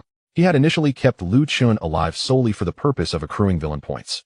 Now that he was aware that there was more than one destined child in this world, Lu Qin's usefulness had diminished significantly. Killing him and finding another would suffice. After all, he could exchange for the future narrative through the system. Yet, after waiting for a considerable time, no movement was detected behind him. Although Lu Qin was powerful, indeed, even Lei Zi himself lacked confidence in defeating him in a one-on-one confrontation. Qin Huanyu remained confident. Without mentioning his mastery-level Tai Chi, even after all these chapters, he is yet to truly employ it. The mere presence of those few bodyguards is more than enough to leave Lu Qin in dire straits. Regrettably, Lu Qin remains unmoved. Sighing, Qin Huanyu turns around, glancing at Lu Qin, who has retracted his murderous gaze. A disdainful smirk flickers within him. Is this all? After being humiliated so many times, he can still endure. Is this what they call the son of destiny? He cannot compare. He strides back to Li Mingqing, who, at this moment, has regained his senses, though his pallor remains ghostly. Upon seeing Qin Huanyu approach, he trembles once more. "Brother Yu, it's been a long time." Slap. Without uttering a word, Qin Huanyu delivers another resounding slap. In the Li family, even the prominent scions would not dare to strike him in front of others. Yet, before Qin Huanyu's aggression, he dares not utter a sound. "Brother Yu." The words barely escape his lips when Qin Huanyu's cold voice interrupts. "Who administered the drug?" His tone is flat, devoid of any hint of anger. Nevertheless, Li Mingqing trembles in fear, burying his head deeper, dreading another assault from Qin Huanyu. Observing Li Mingqing's craven demeanor, Lu Qin's eyes flash with disappointment. Casting a glance around the banquet hall, he rises to retreat to a distance. Qin Huanyu gestures to Lei Zi, indicating he need not pursue. Turning back to Li Mingqing, he states, "I shall ask you only once more." His voice remains calm. "The drug. Who was responsible?" The banquet hall feels somewhat sparse, within the vast expanse of nearly 1,000 square meters. Only a handful of individuals stand, most clad in black suits, huddled in the corners. Yet, no one dares to utter a sound, all eyes fixated on Li Mingqing. It was him. The immense pressure envelopes Li Mingqing, causing his heart to race violently. His face flushes suddenly as he points towards Robin, shouting, "It was him. After all, he was the one who brought the wine." Within their small circle, everyone knows Brother Yu's peculiarities. If he admits to it, he truly fears for his life. The moment Robin is identified, his face pales, terror etched across his features as he gazes at Qin Huanyu, trembling like a leaf in the wind. Chapter 59, Blame Shifting. All eyes turn toward Robin, including those of his subordinates. Particularly, Qin Huanyu's sudden gaze sends a pang through Robin's heart. He clutches his chest, glancing at Li Mingqing, who, with bloodshot eyes, emanates both threat and hostility. Thump. Robin's heart skips a beat. He contemplates rebutting Li Mingqing's accusation. Yet he knows he cannot afford to cross him. To concede would mean that before Qin Xiao, even Li Mingqing is a force to reckon with. What then is he? Moreover, the one drugged is Ling Qianxue. His fate is sealed. This singular thought consumes Robin's mind. He does not wish to perish. Having controlled Jiangsheng for so many years, he has weathered numerous storms and has forged connections with Li Xiao. The prospect of imminent success looms before him. How could he allow himself to die in this manner over a mere accusation? At this moment, Robin forces himself to regain composure. No, he absolutely cannot take the blame. Since Li Xiao has passed the blame onto him, he must divert it elsewhere. However, such a significant accusation cannot be cast carelessly. Robin scans the surroundings. Aside from the deceased seventh master, his other brothers look upon him with pity. Suddenly, a thought flashes in Robin's mind. His complexion remains pale, his lips devoid of color. Supporting himself, he struggles to rise. Qin Xiao. The moment he stands, he sees Qin Huanyu striding toward him, and in a panic, he kneels. Thump. His forehead strikes the ground heavily, reminiscent of days prior in the hotel. Qin Xiao, I truly do not know what drug you speak of, please believe me. After I had 13 bring me that bottle of wine, no one else handled it. How could it possibly have been tampered with? Though his voice trembles, it carries a sense of conviction that resonates through the quiet banquet hall. His subordinates suddenly widen their eyes, turning to look behind. 13, initially standing quietly, wishes to assist Robin. However, at this level, even he feels insignificant, lacking the authority to utter a word. He cannot fathom how to help Robin. Yet he is unexpectedly thrust into the limelight. What wine? What drugging? Throughout today's banquet, he had been stationed outside, never even encountering Li Mingqing. All eyes abruptly shift toward him. Outside the crowd, 13's heart races, his complexion slightly paling. Yet, he does not falter like Robin. With Qin Xiao and Li Xiao both gazing at him, and Robin still kneeling, 13 furrows his brow and strides forward. Lazy instinctively attempts to stop him. But Qin Huanyu gestures for him to cease, allowing 13 to approach. Standing before the crowd, 13 observes Robin kneeling beside him, his gaze flickering. He then looks at Qin Huanyu. Suddenly, with a thud, 13 also kneels. It was I who did it. I am willing to accept Qin Xiao's punishment. Gasp. The onlookers collectively inhale sharply. Others may not comprehend, but Robin's subordinates share a deep bond. 13 has been stationed outside all evening. How could he have drugged Qin Xiao? Yet if he is not the culprit, why would he make such a confession? Even Li Mingqing gazes at 13 with a hint of astonishment. Except for Qin Huanyu, whose expression remains impassive. He shifts his gaze between 13 and Robin, contemplating. After a lengthy pause, he finally speaks. Li Mingqing. Instantly, Li Mingqing snaps back from his daze. Brother Yu. Qin Huanyu scrutinizes him for a few moments, causing Li Mingqing to feel a chill run down his spine. Firstly, consider that deposit as compensation for emotional distress. The account details will be sent to you later. Secondly, return to Kyoto immediately. As he speaks, he gestures to Lazy, understanding the command. Lazy quickly summons his team, rounding up all of Li Mingqing's bodyguards, expelling them without exception. As for Li Mingqing, he suffers no further indignation. The mere mention of that first condition sent his heart into a tumultuous state. A staggering sum of 10 billion. When the orders vanish, the Li family would bear the blame, while the profits would be pocketed by Qin Huanyu. Yet, could he dare to refuse now? No, he could not. Faced with the imposing figure of Lazy, he managed a bitter smile. I understand, Brother Yu. I will return at once. However, after issuing his instructions, Qin Huanyu ceased to pay him any heed.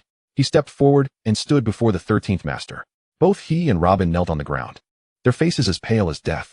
The distinction was that Robin lay prostrate, while the 13th master remained upright in his kneeling position. Qin Huanyu's expression was frosty, yet inwardly he chuckled. This was indeed a revised narrative. In the original tale, it was Lu Chun who saved the 13th Master, prompting their collusion. After the storyline was altered, the tempo quickened. Under immense pressure, Robin had directly pushed him forward to serve as a scapegoat.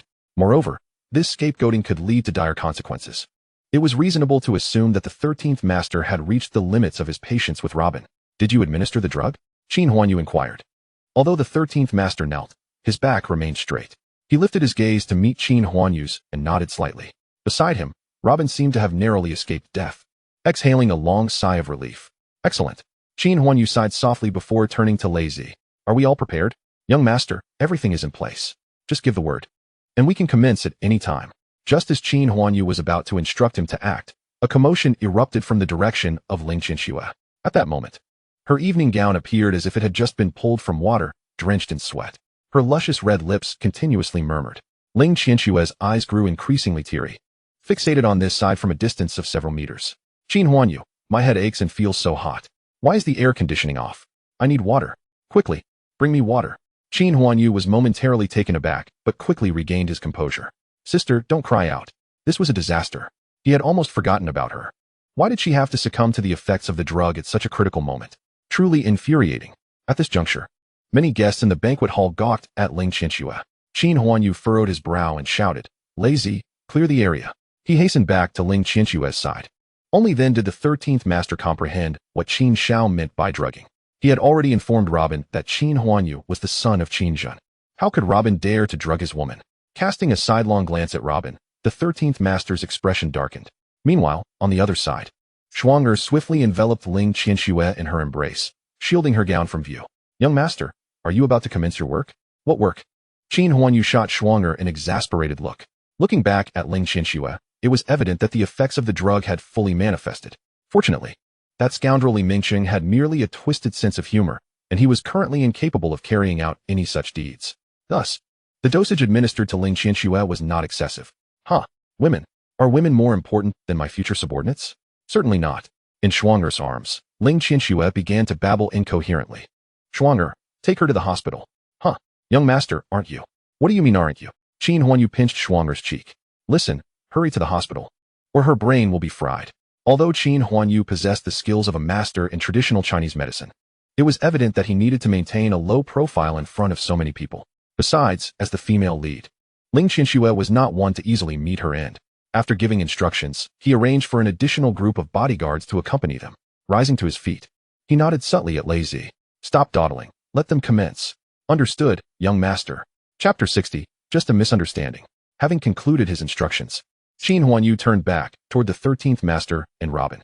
All right, I have a basic understanding of the situation. It should merely be a misunderstanding, and you are free to leave. As his words fell, both the 13th Master and Robin were momentarily taken aback, exchanging bewildered glances. A misunderstanding? They had both clearly witnessed Ling Qianxue's condition just moments ago. Had it not been for Mu Qiushuang's diminutive strength, they would have nearly carried her out. This was labeled as a misunderstanding?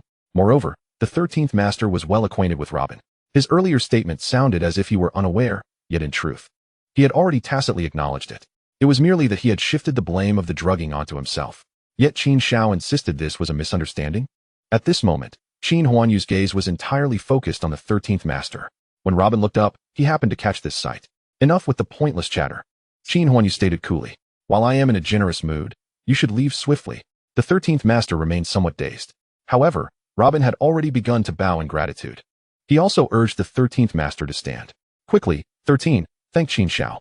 The 13th Master rose from the ground, slightly furrowing his brow. Qin Huanyu waved his hand, signaling for the two to depart swiftly. Robin dared not hesitate, pulling the 13th Master out of the banquet hall, eager to return to the urban area of Jiang City.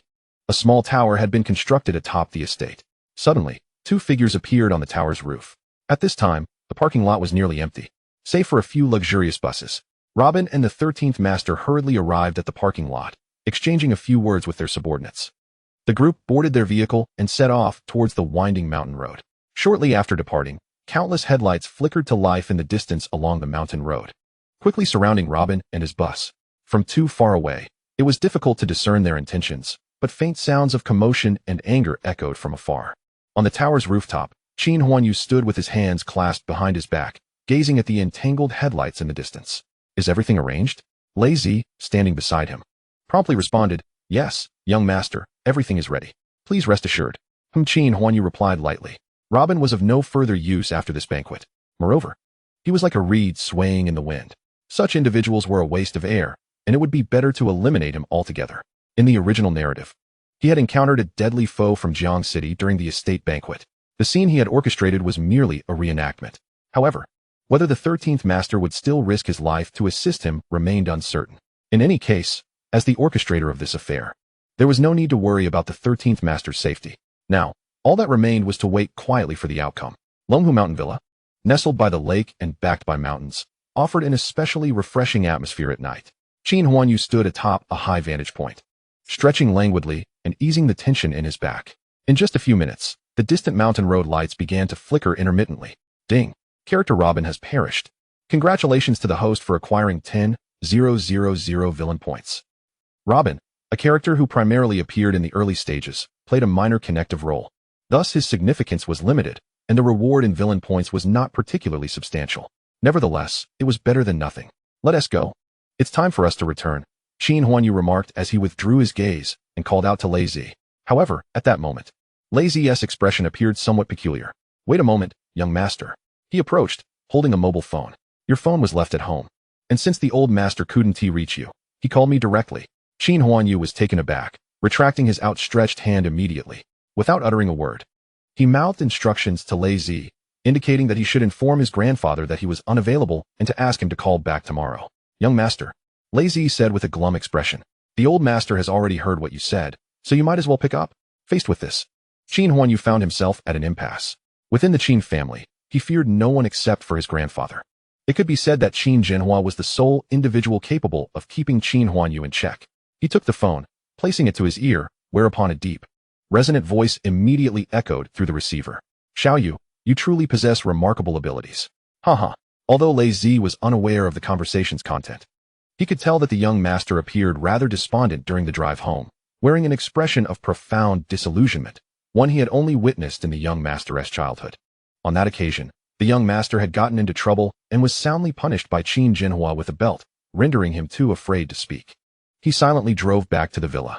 The following day, when Ling Qianxue opened her eyes, she found herself staring at a pristine white ceiling, the air thick with the scent of disinfectant.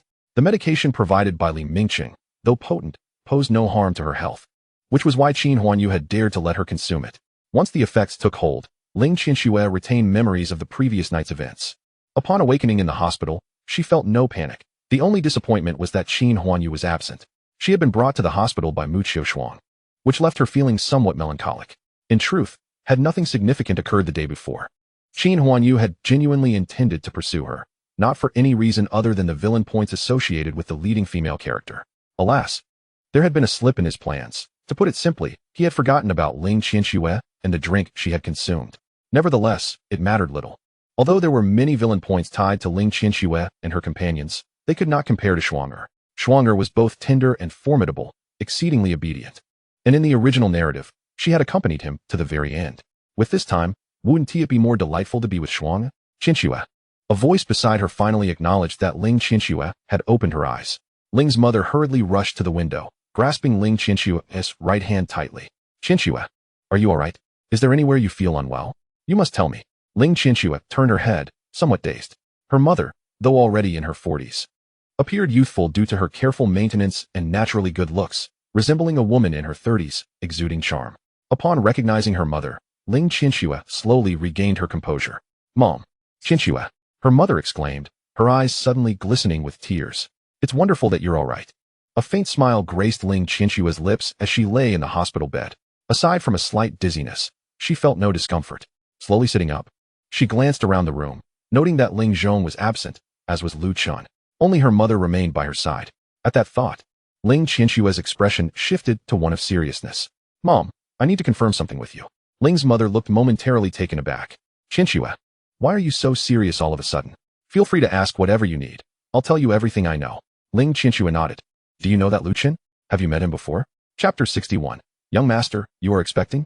In the villa, Qin Huanyu reclined on the living room sofa, cradling the soft Shuang'er in his arms. The television was on, broadcasting official news, those kinds of important yet tedious reports. The individuals featured on screen were all too familiar to Qin Huanyu. The ban on flights entering Xia country had already been enforced by his grandfather. However, when it came to discussing the reasons behind it, Qin Huanyu dared not speak. Should he confess that his grandson was merely trying to woo a girl? Would his grandfather not fly over from Kyoto on the spot, ready to strip him of his skin?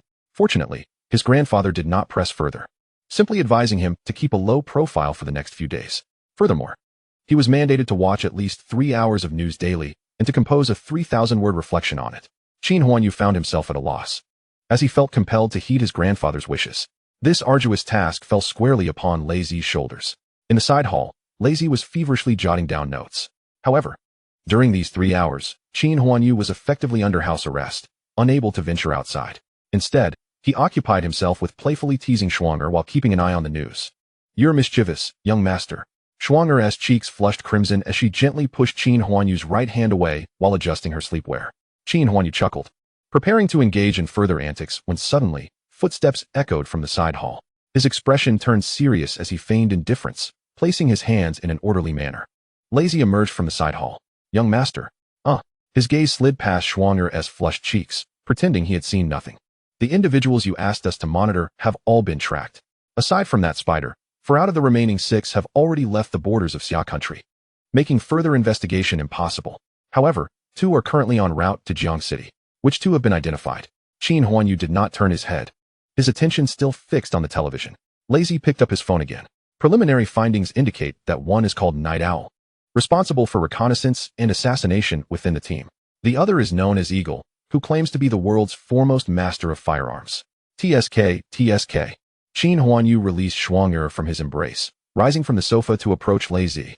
He took the phone from his hand, scrutinizing it for a few moments before chuckling and returning it. "Understood. Have someone continue the surveillance. There's no need to rush." That previous battle had reportedly caused quite a stir.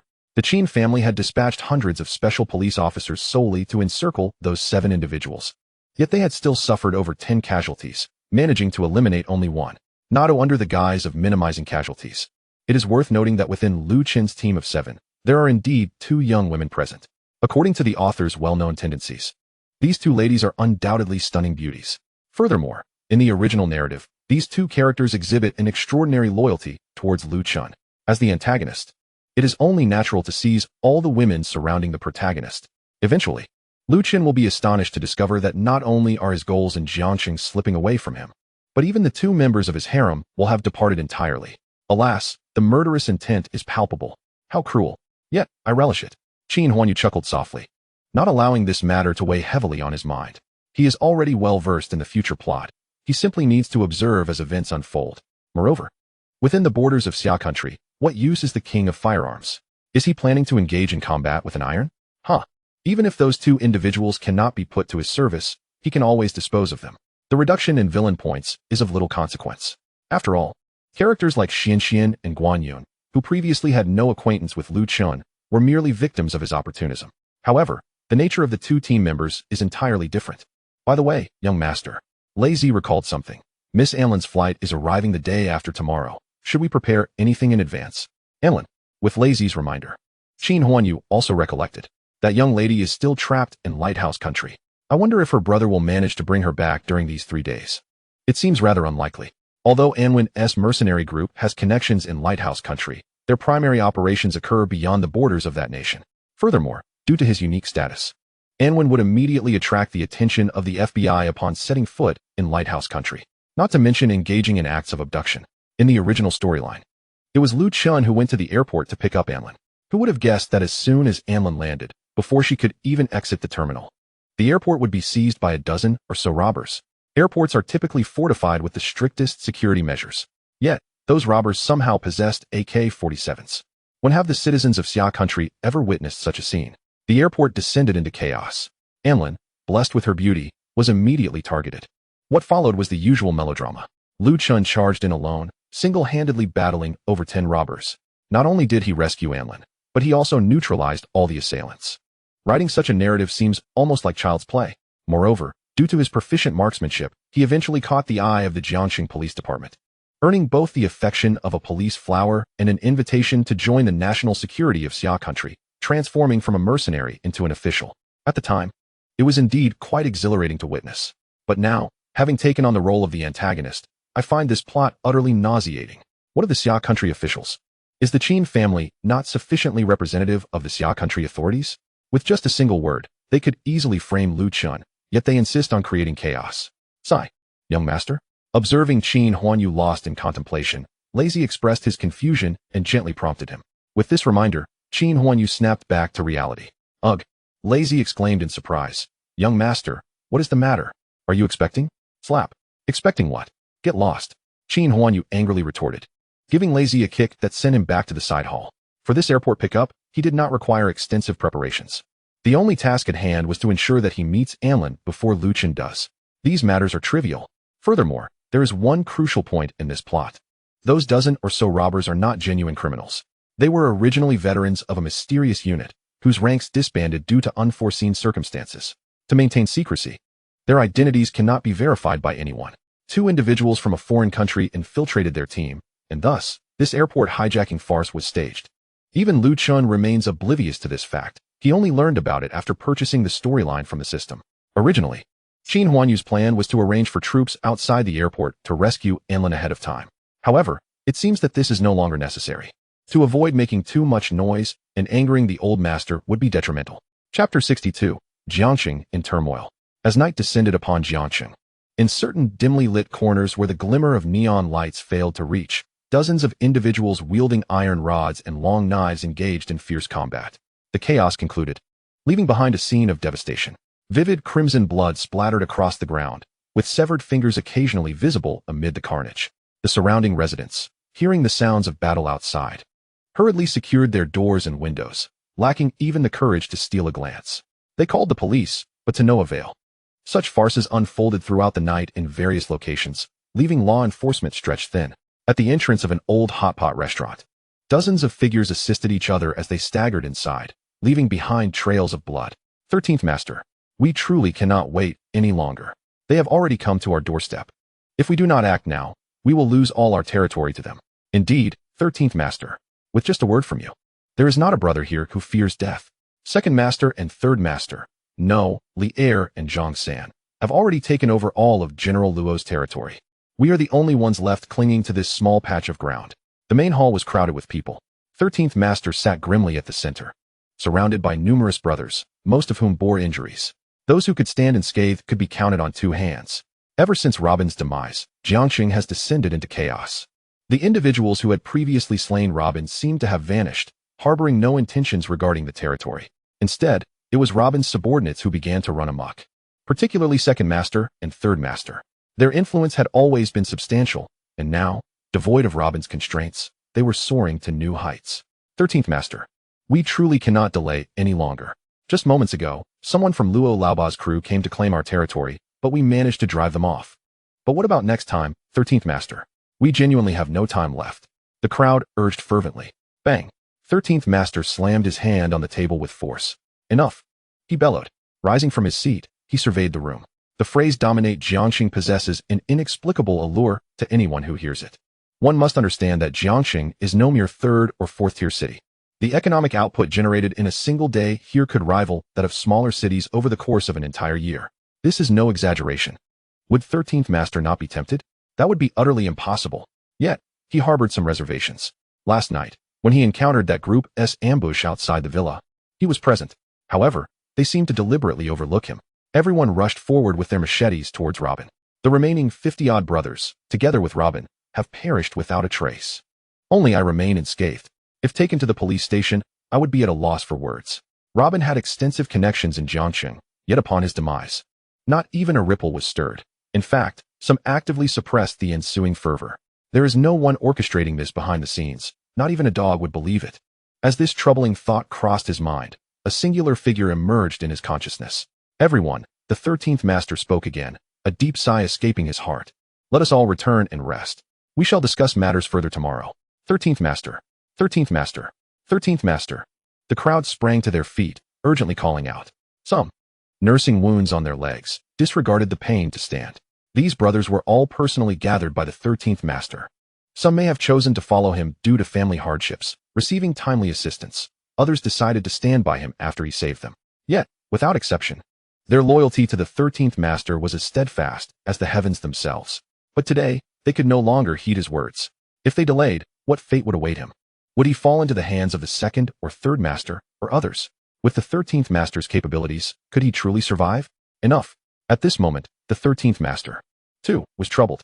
His thoughts were mere musings, not to be shared with his brothers. Moreover, that man was indeed terrifying. Should there be repercussions? No one could bear the burden. Yet now, no one would listen to him. The crowd was filled with righteous indignation, even taking it upon themselves to seize territories to provide the 13th Master with an escape route.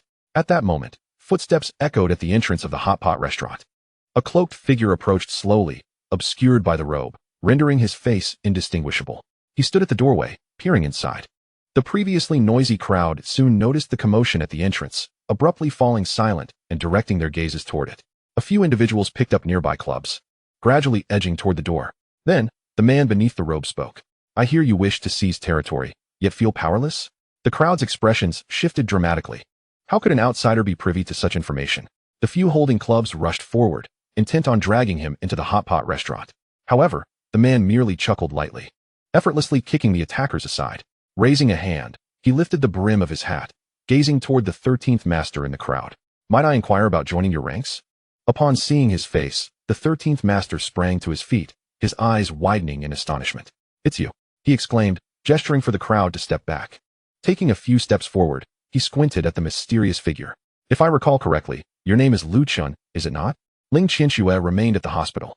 Although she had physically recovered and was largely fine, her mother insisted on further examinations, demanding she stay for a few more days. Ling Qianxue had no choice but to comply. Throughout the day, Ling Zhong and Lu Chun were absent. In the villa, after finishing a lavish banquet, Qin Huanyu let out a satisfied belch. Meals prepared by the nation's top chefs were undeniably delightful. However, being fed by Shuang made it even more delectable. His lips were smeared with lipstick, the manner of feeding remaining a mystery. "Knock, knock. Come in," Qin Huanyu called out. Lazy entered. "Young master, Jiangsheng has descended into chaos since Robin's death. His subordinates are now vying for territory. Just as we anticipated." He noted the circle of lipstick around Qin Huanyu's mouth, quickly diverting his gaze. "What's the situation on Su Qingwei's side?" "The developments with the 13th Master are also as we expected. He is retreating step by step." Lazy paused. "By the way, young master, our people just reported that a mysterious figure has entered the 13th Master's hot pot restaurant." After that, the door closed, and we lost sight of what transpired. Qin Huanyu, seated at the round table, suddenly trembled slightly. Lazy looked puzzled. Before he could voice his curiosity, Qin Huanyu pulled out his phone, opening an application. "What do you mean by lost sight? Take a look at this." Displayed on the screen was a clear image of Lu Chun conversing with the 13th Master. Lazy gasped. "Young master, this is... Who told you that device was for one-time use?" As he spoke, Qin Huanyu trembled again, gasping for breath. He waved his hand. "You monitor it, but don't dwell on it too much." "Understood, young master," Lazy replied, exiting the dining room. Once he departed, Qin Huanyu shut his eyes, his hands reaching beneath the tablecloth. Chapter 63. You are the heavens of Jiangsheng? Then what am I? In the early hours of the next day, Lu Chun finally emerged from the hot pot restaurant. The sky remained dim, and his expression mirrored the somber atmosphere. He glanced back at the dilapidated entrance, remaining silent for a long while before turning to leave. Inside the hot pot restaurant, the brothers had waited the entire night, returning in shifts to rest. Fortunately, their territory was small. Aside from a brief disturbance caused by that old Robin, no one else had approached. All eyes turned to the 13th Master as he exited the secret room. No one dared to speak first. The 13th Master, however, gazed in the direction Lu Chun had vanished, his eyes flickering with uncertainty. To recruit me? To conquer Jiangsheng? To become the kings of the underground? These words were indeed enticing. Yet he was not a child. Even if one possessed the strength to seize Jiangsheng, was it truly theirs? Previously, Robin had controlled the entirety of Jiangsheng, yet before young Master Qin, he had merely been a dog, groveling on the ground. Moreover, who had orchestrated Robin's downfall? The 13th Master was acutely aware. His faction may be small, but it was not without the ability to defend itself. Since young Master Qin had dealt with Robin, he must have foreseen the current chaos in Jiangsheng. The reason the 13th Master had refrained from taking action was not out of fear, but rather in anticipation of an opportunity. As the sun climbed higher, Qin Huanyu finally opened his eyes. Having stayed up late the previous night, his complexion was alarmingly pale, resembling someone suffering from severe malnutrition, his cheeks slightly sunken. In contrast, Shuang appeared exceptionally radiant. Lazy dared not inquire, nor did he wish to. With his head bowed, He completed the report of last night's events, patiently awaiting Qin Huanyu's instructions. On the sofa, Qin Huanyu sat with his eyes closed. Sensing a fragrant breeze beside him, he hastily opened his eyes. Schwanger, you may attend to your own matters. I wish to be alone for a while. He straightened his posture and glanced at Lei Zi, his mind swirling with thoughts. So, Su Qinwei has indeed declined Lu Chen's proposal, has he? Lei Zi nodded affirmatively. Yes, young master.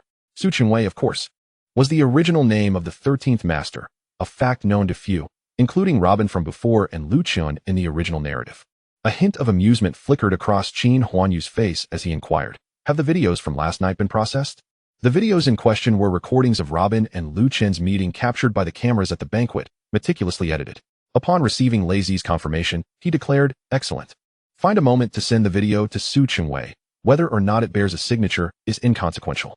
The 13th master's perceptiveness will undoubtedly lead him to deduce its origin. This video serves merely as a means to irritate Lu Chen. I find it amusing. Just as he was about to wave Lei Zi away for a moment of respite, his phone rang abruptly. Qin Huanyu paused, glancing at the screen to see it was a call from Xie Lingxian. Since returning from the banquet, the young lady had been preoccupied with corporate matters, collaborating with Guan Yun on an acquisition. Acquiring a conglomerate worth hundreds of billions is no trivial task. It involves countless intricate steps. Why was she suddenly calling him today? After a moment's hesitation, Qin Huanyu answered, hello, Xianxian? Qin Gij. Xie Lingshuan's urgent voice immediately resonated through the line. Do you have a moment? My mother has been assaulted, and we are at the old house. The previous set of keys had been delivered by Schwanger. Xie Lingxian had already considered herself Qin Huanyu's, hesitating only briefly before accepting the keys. However, Xie's mother had not yet consented, and they were both still residing in that old house. What? Qin Huanyu's brows furrowed, his tone growing serious.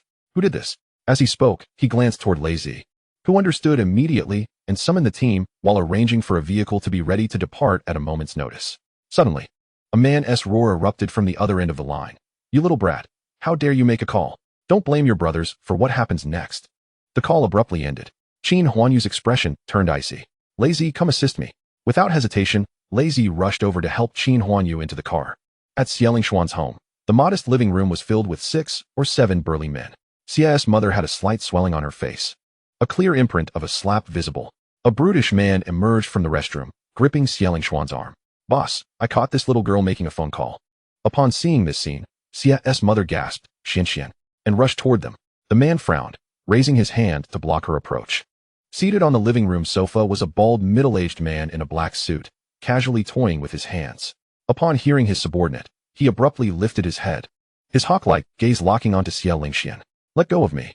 Xie Lingxian struggled, breaking free from his grip and quickly running to her mother's side.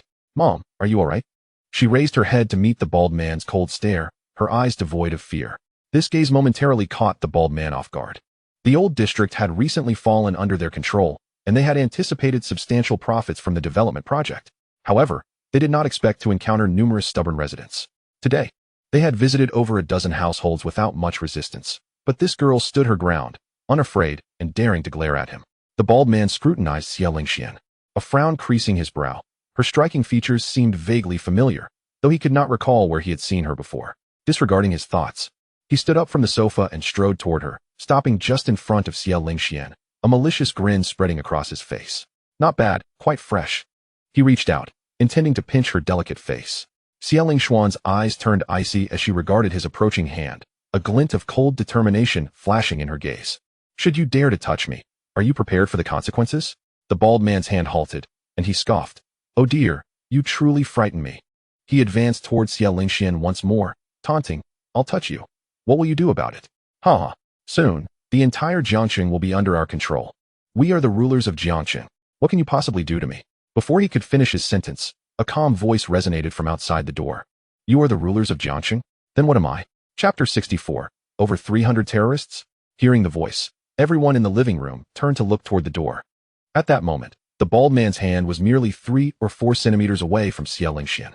She suddenly breathed a sigh of relief. Bang! Before anyone could react, the aged wooden door was kicked in from the outside.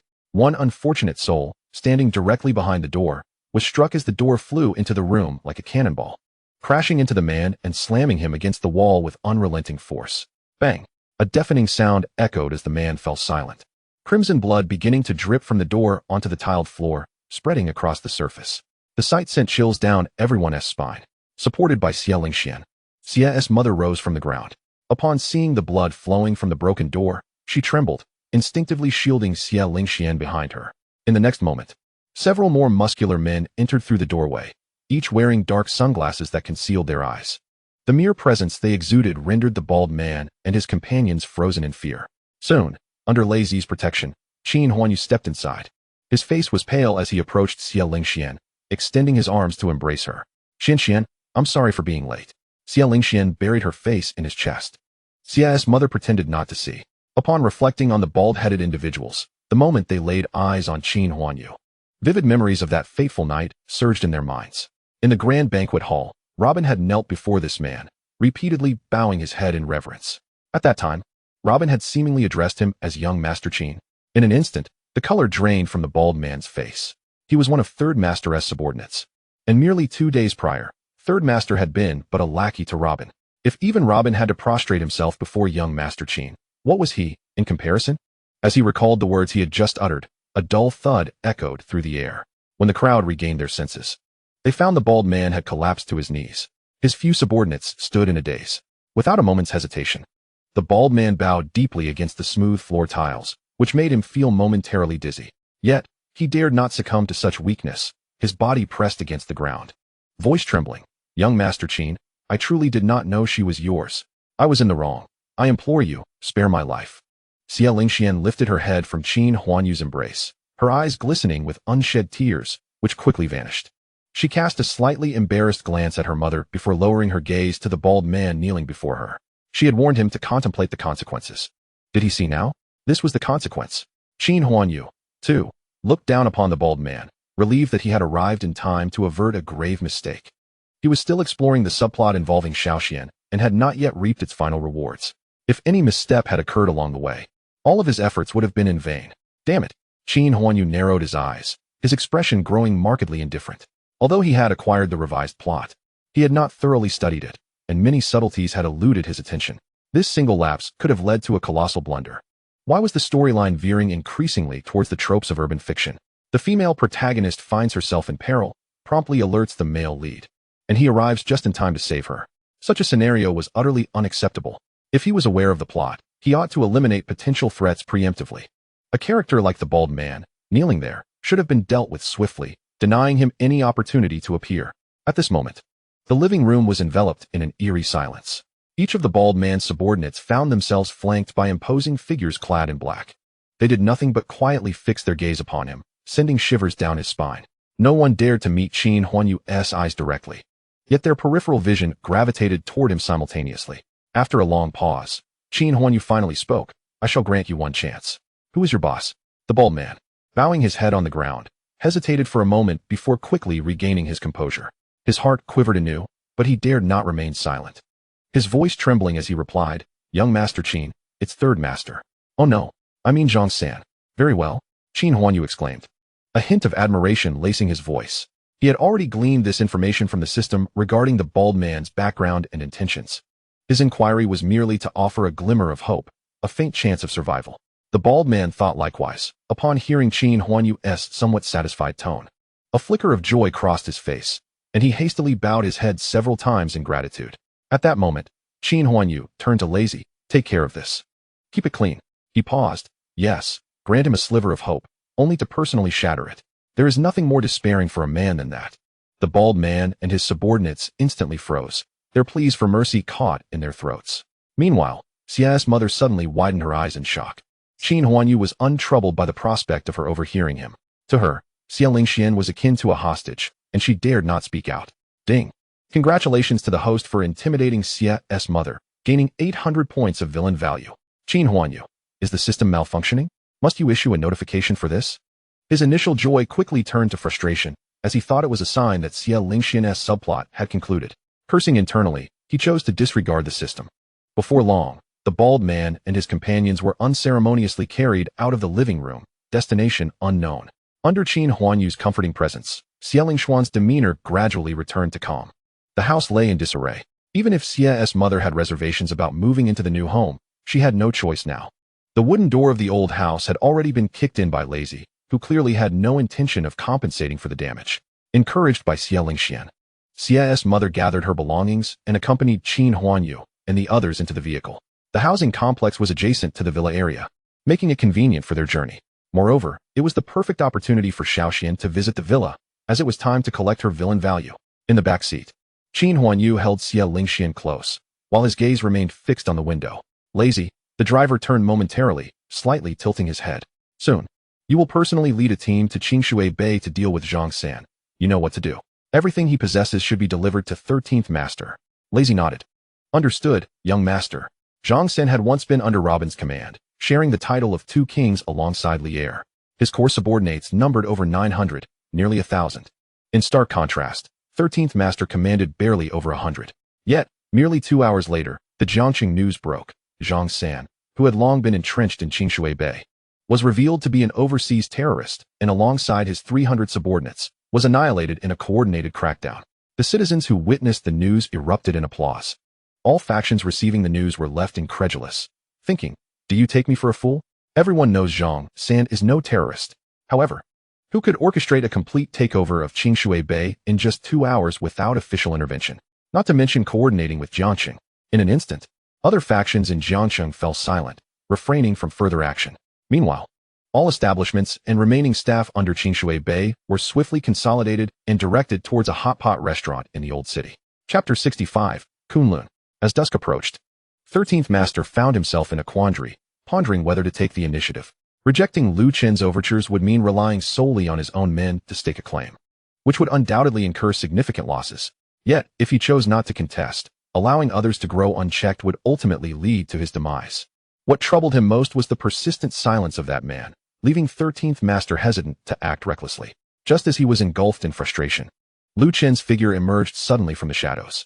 The guards outside had not sensed his arrival, and it wasn't until Lu Qin seated himself that 13th Master snapped back to reality. Is it you? Lu Qin smiled slightly. 13th Master. I wonder what your thoughts are on the matter. Rest assured, you shall not regret following me. With these words, Lu Qin deftly poured himself a cup of tea from the teapot. You are well aware of my capabilities. United as brothers, it is merely a matter of time before we seize control of Jiangqing. If you agree, I can spring into action immediately. Grant me 3 days, and the forces of either Lier or Zhang San will willingly submit to your command. Hiss. Master 13 furrowed his brow. Both Air and San are the strongest subordinates of Robin. Even with Robin present, he would not dare to guarantee that they would relinquish their power. How astonishingly confident Lu Qin is.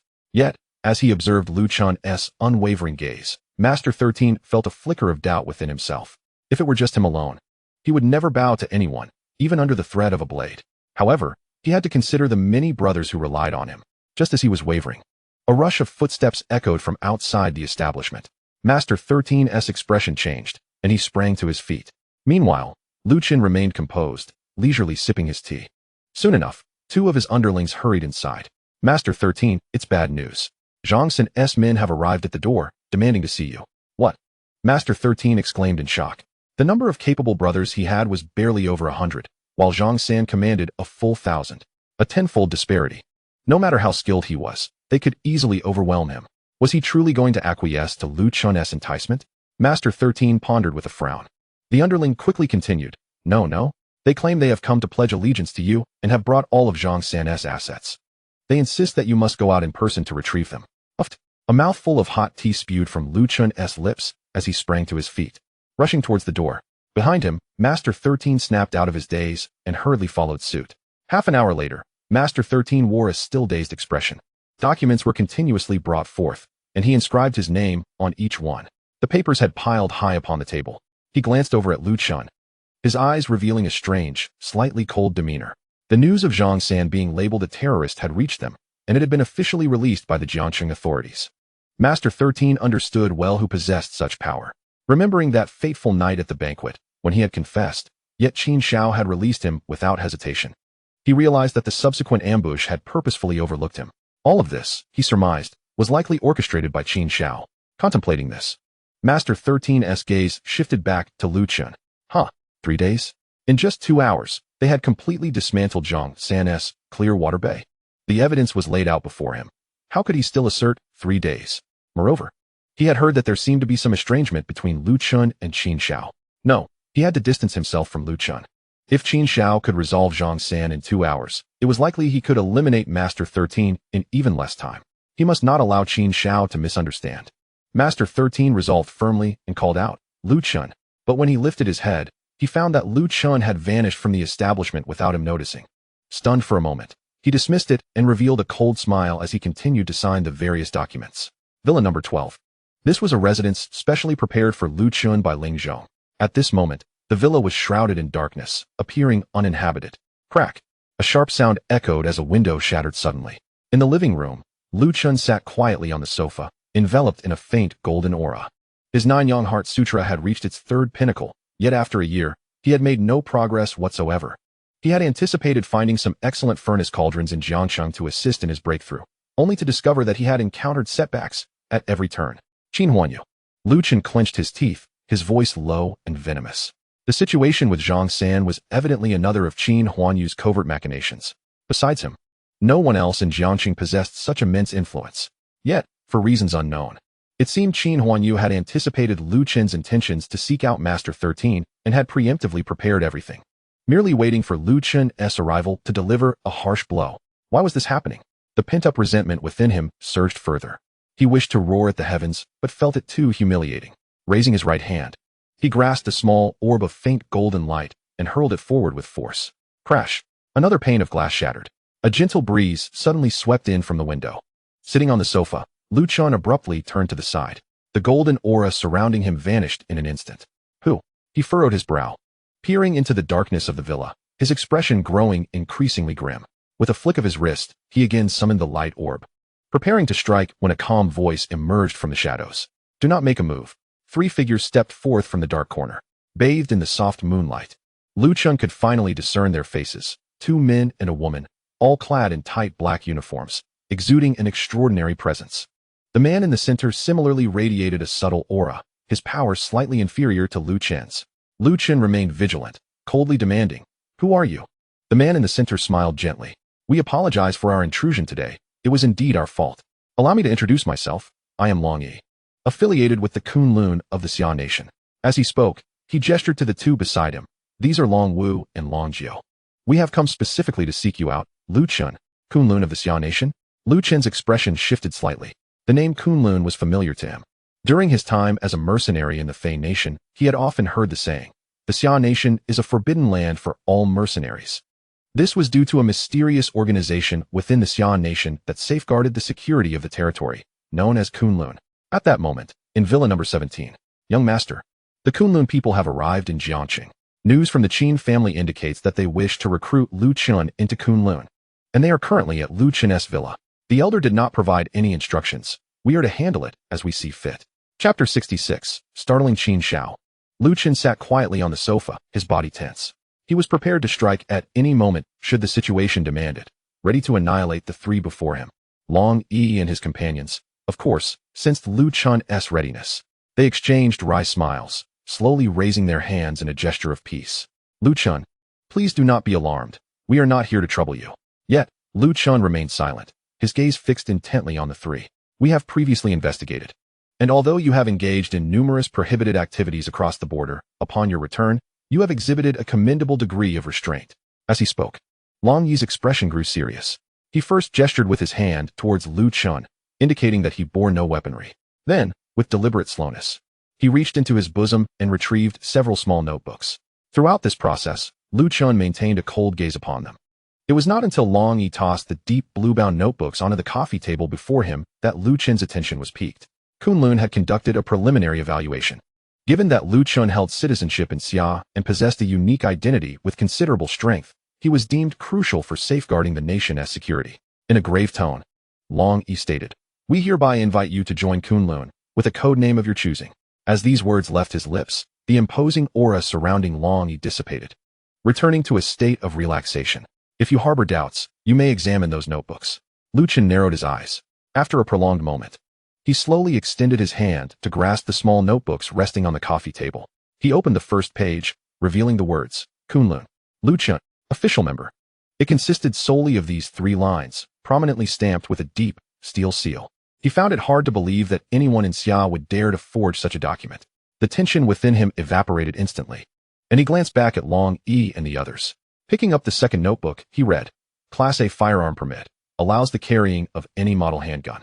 Authorized to discharge in emergencies. A similar steel seal marked this document. Though it appeared to impose significant restrictions, Lu Chen recognized that within Xia, this represented considerable authority. The third document bore a dark green cover.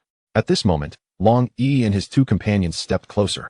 Upon witnessing Lu Chen retrieve the third document, a glimmer of amusement flickered in Long Yi's eyes. As Lu Chen opened it, his demeanor tensed once more. Officer's certificate. Name, Lu Chen. Rank, Major. Although lacking actual military power, the rank still afforded a connection to the armed forces. With a smile, Long Yi inquired, Lu Chen, do you wish to join Kunlun?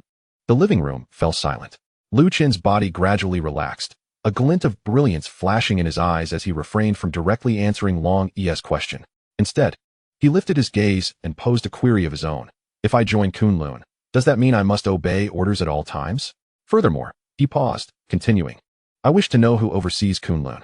I have no desire to become embroiled in the internal power struggles among the aristocratic families of our nation.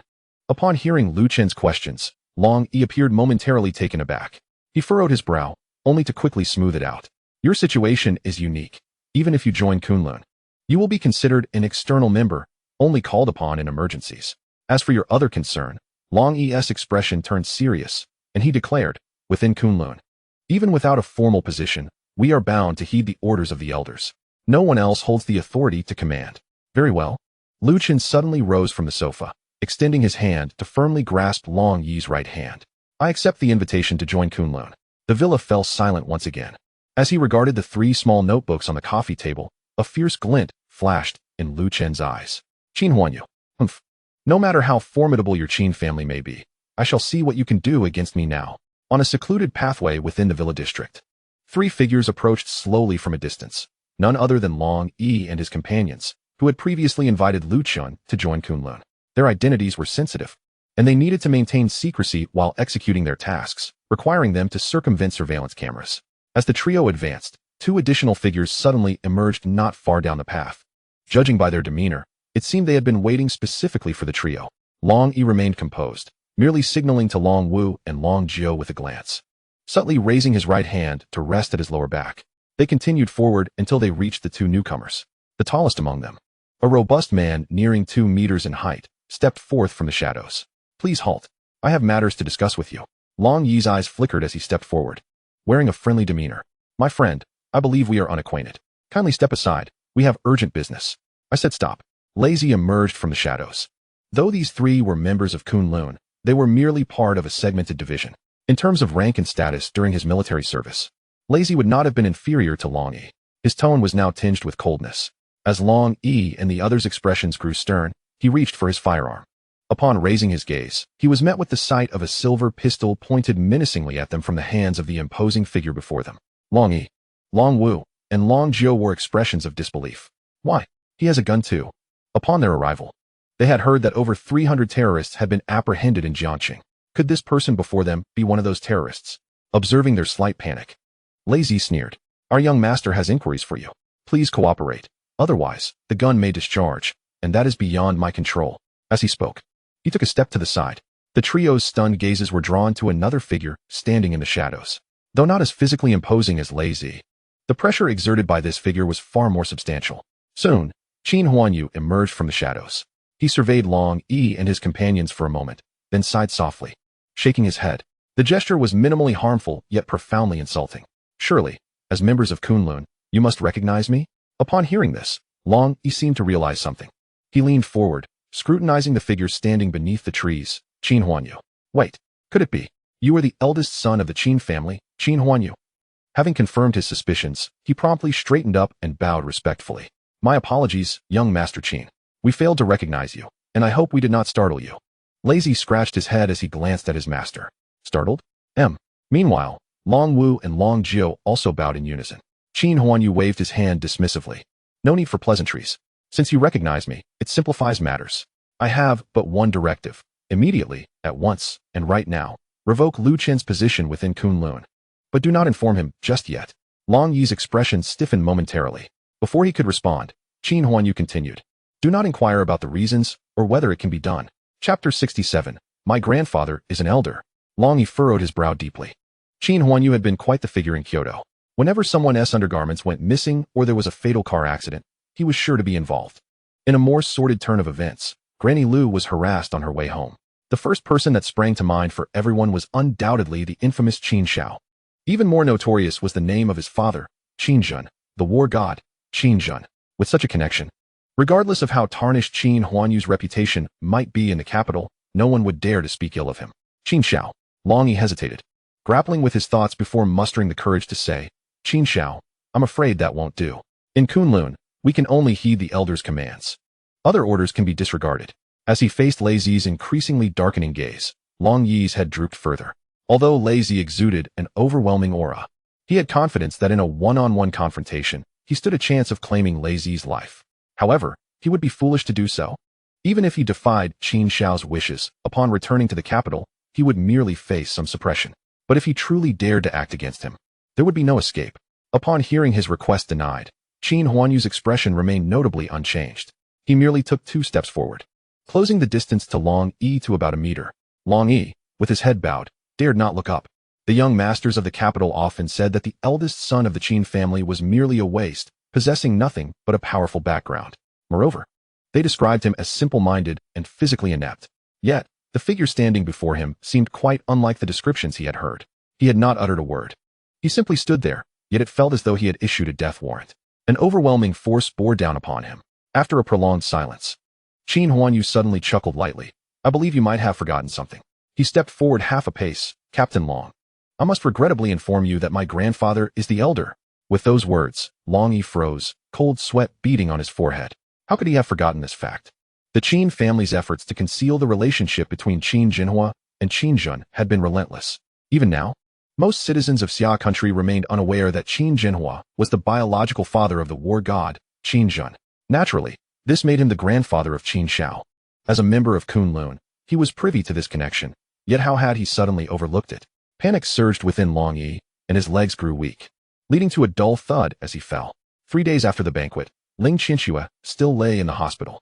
Though her health had mostly recovered, her mother insisted she remain for a few more days out of concern for potential aftereffects. Ling Zhong had yet to make an appearance, in pursuit of a 2 billion order. He was constantly on the move, leaving him no time to visit Ling Qianxue. However, she appeared indifferent to his absence, and her mother mirrored this sentiment. Whenever Ling Zhong was mentioned, their expressions soured. In a remarkable departure from his usual demeanor, Lu Qin visited today. Typically, when he encountered Ling Qianxue, he either wore a blank expression or left with a sullen face after being rebuffed. Yet today, he exhibited an unusual nonchalance towards her, maintaining a gentle smile as he greeted her mother. Curiously, when Ling's mother saw him, her previously warm demeanor had inexplicably turned cold. Ding dong. Ling Qianxue's phone suddenly rang, displaying an international number, 8058388624.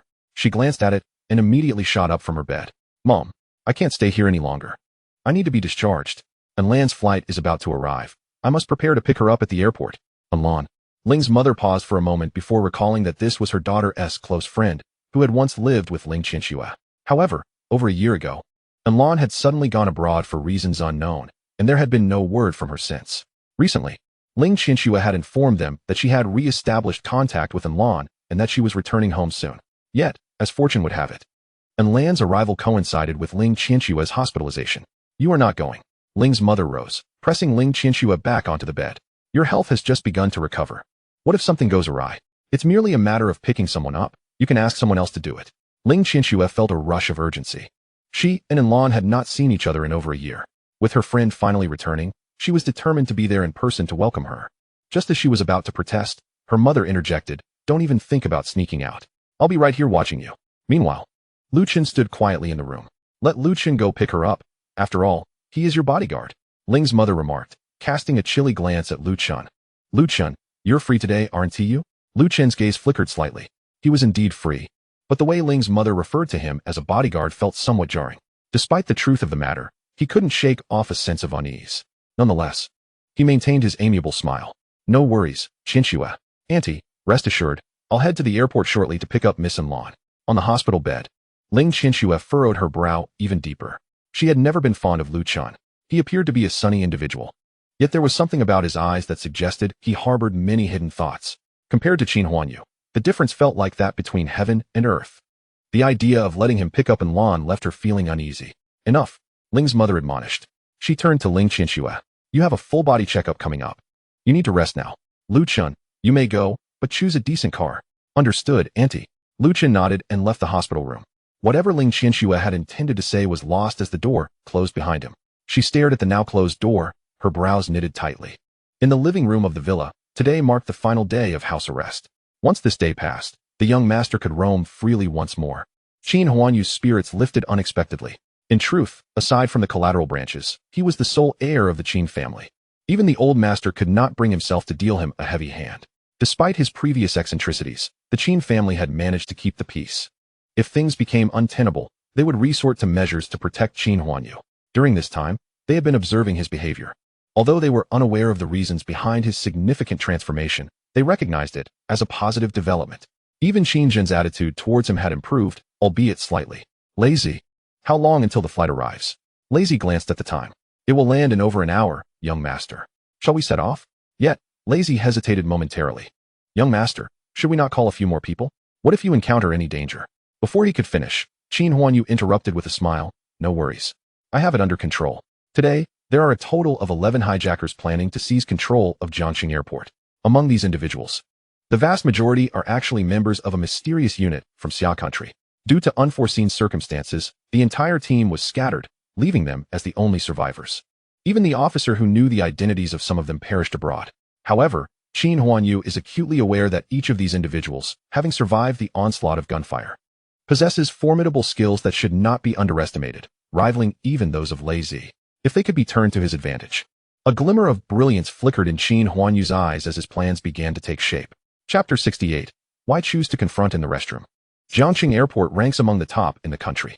In the international terminal, people bustle about, the majority of them possessing black hair and eyes, all hurrying off to foreign lands. One can only wonder what dreams they pursue. At this moment, in a corner of the arrival hall, a group of over a dozen pallid-faced men huddle together in small clusters. They are clad in worn camouflage jackets, each bearing a hefty canvas bag on their backs. Resembling humble laborers, their hair is disheveled, long enough to obscure their eyes. Upon closer inspection, one can see small silver devices, the size of soybeans, embedded in their ears. Old 2, are we really going to do this? A middle-aged man sat alone in a corner, his stature not particularly imposing compared to the others, yet equally unkempt. A chilling voice echoed in his earpiece. Boss, this is not our choice. Since the nation has treated us thus, we owe them no further loyalty. After a prolonged silence, the cold voice resonated once more. We have chosen the arrival level. There are only 2 entrances. Everyone must remember this. Jiangxing is a major city. Once we complete this operation and let Xia country feel our wrath, we can commandeer a plane to the Triangle region. At that point, no one will be able to control us. Brothers, remember, this is not our fault but the fault of Xia country. With these words, the middle-aged man's gaze gradually dimmed. After dedicating 20 years of his life to the military, driven by youthful fervor and eventually selected for a mysterious unit due to his hard work and innate talent, he had remained active in the Triangle region for 2 decades. All records of his existence in the country had been erased for confidentiality. For a full 20 years, he had not returned home even once. He never anticipated that this incident would lead to the disbandment of his unit. Returning to the country, his family presumed him dead and had relocated. He could not even find his loved ones. The brothers in his unit faced similar fates. Reflecting on his 2 decades of struggle, the middle-aged man felt a seething rage ignite within him. He gently tapped his earpiece, his tone somber. There are only 15 minutes left. Everyone, prepare yourselves. He fell silent for a moment. Suddenly, he stood up, straightening his posture with resolve. His voice, though muffled, rang with authority. For the last time, the great Xia calls upon me. Where I am, victory is assured. As he finished his proclamation, those scattered in the corners of the arrival hall straightened their bodies, echoing his rallying cry. Once they finished, the man slumped back down into his seat. He turned to survey his surroundings, spotting a restroom, and made his way there. At the same time, Lu Qin drove a McLaren Sterling Moss into the airport. This vehicle was naturally selected from Ling Qianxue's garage. Although he had earned considerable wealth during the war in Fei country, he had many subordinates, and what remained had to be shared among his team.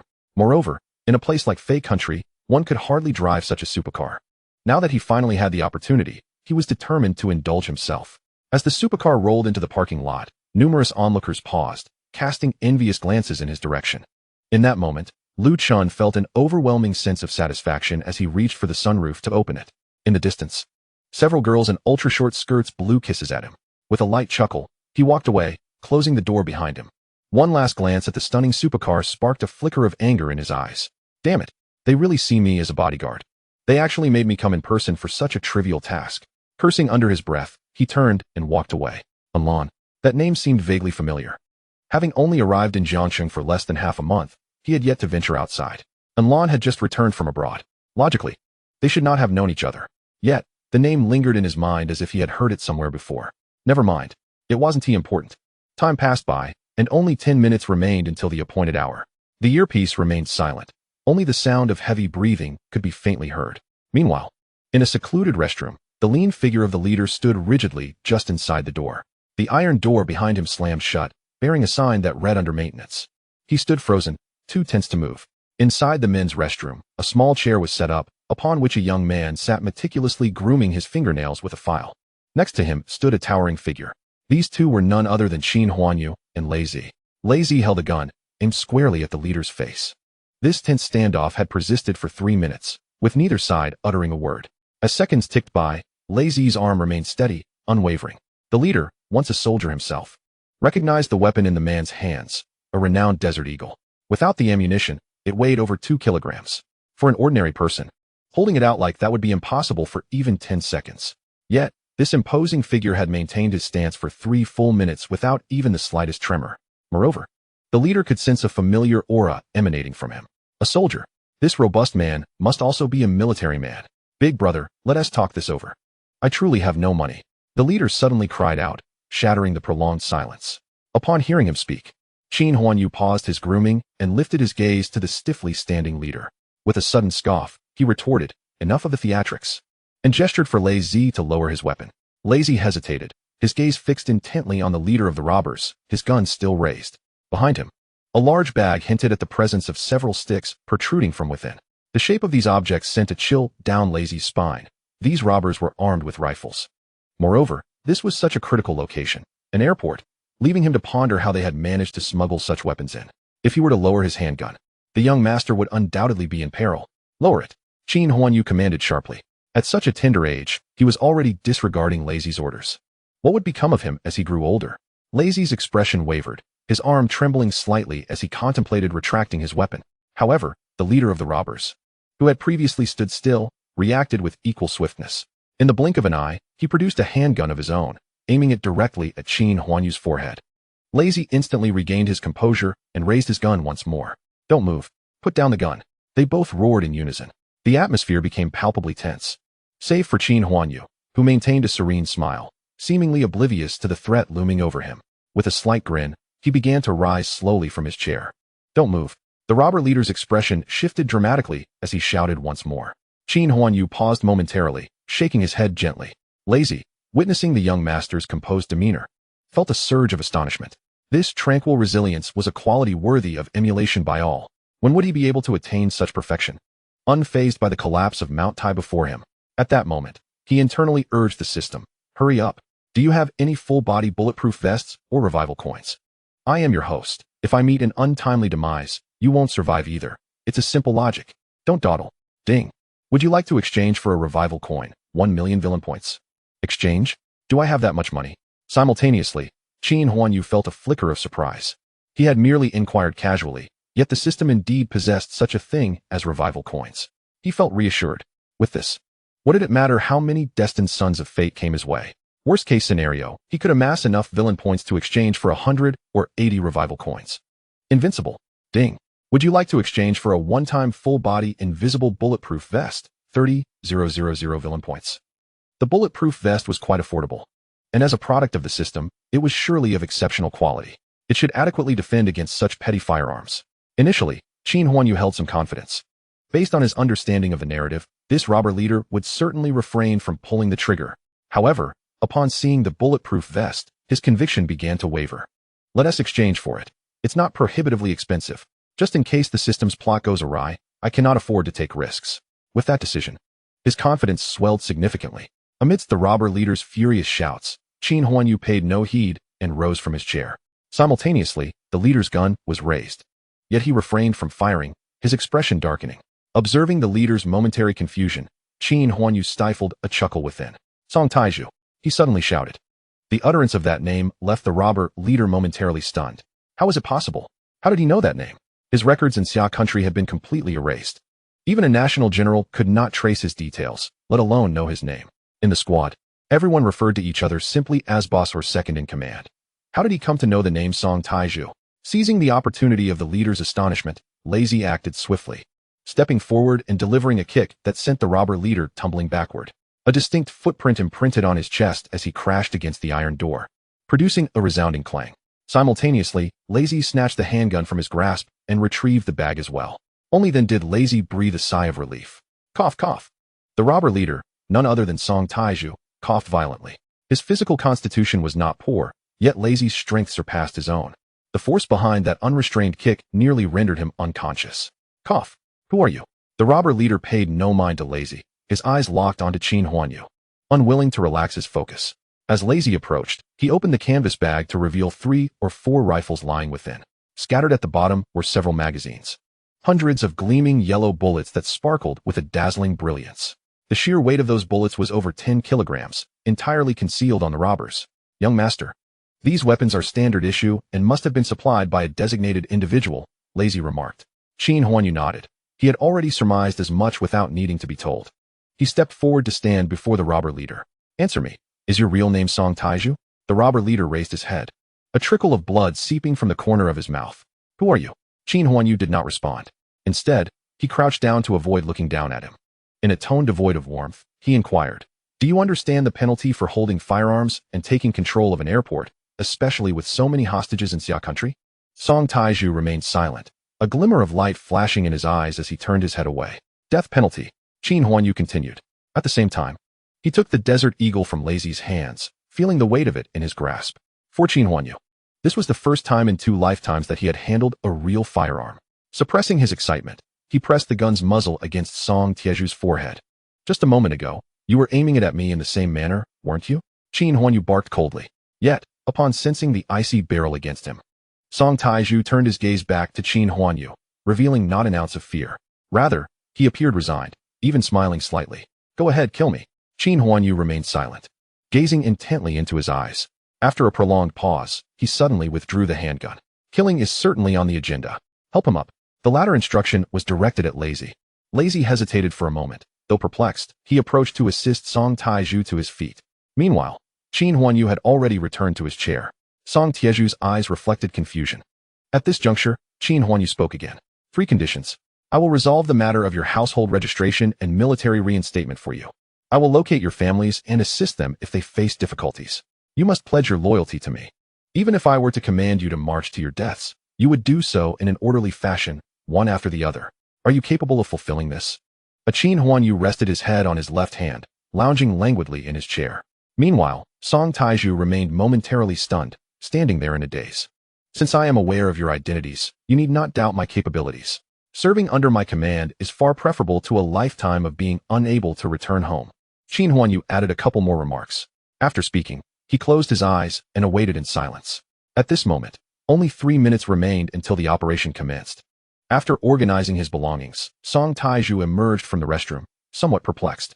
Why had Qin Shao promised him so many things while forbidding him from disclosing them to the team members? He had merely instructed that they must never fire upon their own. They were soldiers, after all, even if they were merely former ones. Song Taiju naturally nodded in agreement.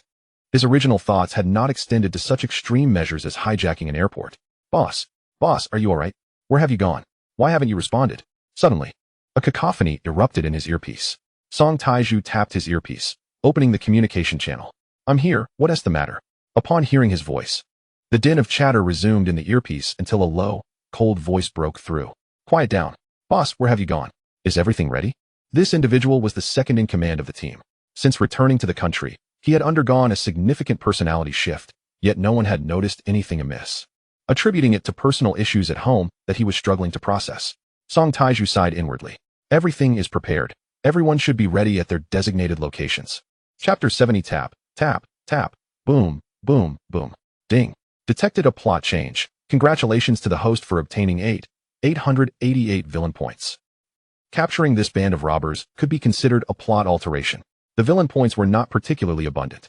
Coupled with the previous delivery to Master Shursan and expelling Lu Chun from Kunlun, the remaining villain points had dwindled to less than 50,000. This was troublesome. At this rate, when would he accumulate 1,000,000 points to exchange for resurrection coins? Just moments ago, he had carelessly swapped for a bulletproof vest. Fortunately, it was disposable rather than temporary. As long as it remained unused, it would persist. It served as a safeguard for himself. Moreover, the critical characters from the original work awarded more villain points, especially Xie Lingxian. To this day, the side quest remained uncompleted, and he had no idea what the system was concocting. Qin Huanyu shook his head. At this point, he had already entered the terminal, preparing to traverse the airport exit. After all, when it came to acting, one must strive for excellence. Merely counting to 4 as dialogue would be a disservice to the audience. Ding dong. The flight U-5438 from Lighthouse Country Film City to Jiangxing, Summer Country has arrived. The announcement echoed thrice. A glint of excitement flickered in Qin Huanyu's eyes. They have arrived. In the distance, a throng of figures emerged, making their way toward him. This was the VIP passage, and among them were first-class passengers, including Enlon. From afar, Qin Huanyu's gaze landed on one individual. Enlon was clad in a blue shirt, the hem tucked neatly into her denim skirt, her feet adorned with ordinary white sneakers. She appeared entirely unremarkable. However, her striking features still drew the attention of many. The original work described her even surpassingly compared to Ling Qianxue. In terms of beauty, she could almost rival Shuang'er, not falling short at all. Alas, she was somewhat shorter, standing at about 1.5 meters. As the saying goes, the king covers the earth tiger, and Lan is 1.5. Despite her modest height, the shirt she wore clung tightly to her upper body, the white buttons straining under pressure. Goodness, could she be a size F? Despite merely harboring thoughts to accrue villain points, Qin Huanyu could not help but feel a modicum of respect for her in the face of such ample assets. In the blink of an eye, the crowd reached the exit, and Qin Huanyu feigned just stepping out, adjusting his glasses. Today's attire had been meticulously curated, and with his naturally fine features, many men's gazes fixated on Enlon. Meanwhile, the remaining women cast glances at Qin Huanyu, their eyes gleaming with interest. Even Enlon found herself stealing glances in his direction, unconsciously drawing closer. The throng moved toward the terminal's exit, transforming the spacious hall into a bustling hub filled with hundreds of people. Qin Huanyu's eyes also lingered on Enlon, a hint of astonishment crossing his face. Meeting her gaze, he offered a slight nod of acknowledgement. In the original story, although Enlon was Ling Qianxue's close friend, their personalities starkly contrasted. Ling Qianxue was serene, while Enlon was somewhat vivacious. During their time living in the villa with Lu Chun, one of the few instances where Lu Chun faced a setback was under Enlan's influence. The luggage conveyor steadily delivered bags. Qin Huanyu stood patiently by the conveyor, awaiting his turn. Suddenly, a gentle voice called out beside him, "Hey there, handsome." Qin Huanyu turned to see that, at some point, Enlon had approached him, a gigantic suitcase in hand. Her cheeks flushed as she gazed up at him, her eyes sparkling. "It's my first time in Jiangxing. Could we exchange contact information? Let us hang out together." As she spoke, her face reddened even more. However, Qin Huanyu discerned that this was undoubtedly an act. Huh, little trickster. Similar scenarios had ensnared that fool Lu Chun on numerous occasions. Casting a casual glance, he smiled slightly and replied, "Hello, little sister." He then turned back, reaching for a suitcase from the conveyor and pulling it forward. Enlon seemed to finally comprehend, pulling out her phone to check her reflection. She saw no difference. She looked just as lovely as she had yesterday. Yet, she stomped her foot in frustration. That insufferable man. Watching Qin Huanyu depart, her earlier bashfulness evaporated, replaced by a glint of cunning in her eyes. She hurriedly pushed her suitcase and rushed in Qin Huanyu's direction. At this moment, Lu Chun was still waiting at the airport exit. Boom, boom, boom. A series of thunderous explosions suddenly erupted. Within the terminal, the floor trembled slightly. Almost immediately, a cloud of smoke surged from the nearby exit, countless fragments raining down to blockade both exits, trapping everyone within the hall. The crowd collapsed to the ground, still reeling from the shock. Tap, tap, tap.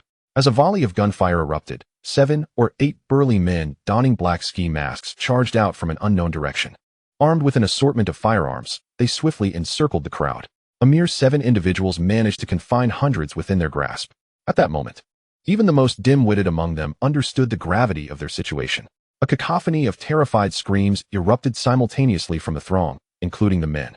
Just as the crowd prepared to scatter in panic, the hulking figures wasted no breath, opening fire instead. Rat-a-tat-tat. The one who fled the fastest was met with a gruesome spectacle as blood erupted from his legs. Countless bullets pierced through his lower limbs in an instant. yet spared his upper body entirely. Second, bellowed one of the masked men, fury evident in his voice, did we not agree that unless absolutely necessary, we must not fire upon the hostages? Another burly figure, undeterred, retorted with equal fervor, Boss, what time do you think it is? You still cling to such sentimentality. If we do not shoot, not only will the police arrive, but we will also lose control of this situation ourselves. With that, he refrained from further discourse with the leader and rallied the others, ensuring that everyone remained confined to the center, which naturally included Qin Huanyu and Enlon. Hey there, what a coincidence. We meet again, Enlon exclaimed excitedly as she sidled up to Qin Huanyu, seemingly oblivious to the armed terrorists surrounding them, whispering animatedly at his side. Humph, this young lady possesses unparalleled beauty. You think you can ignore me just because you are handsome? It seems I must take this more seriously and make you bow beneath my pomegranate skirt.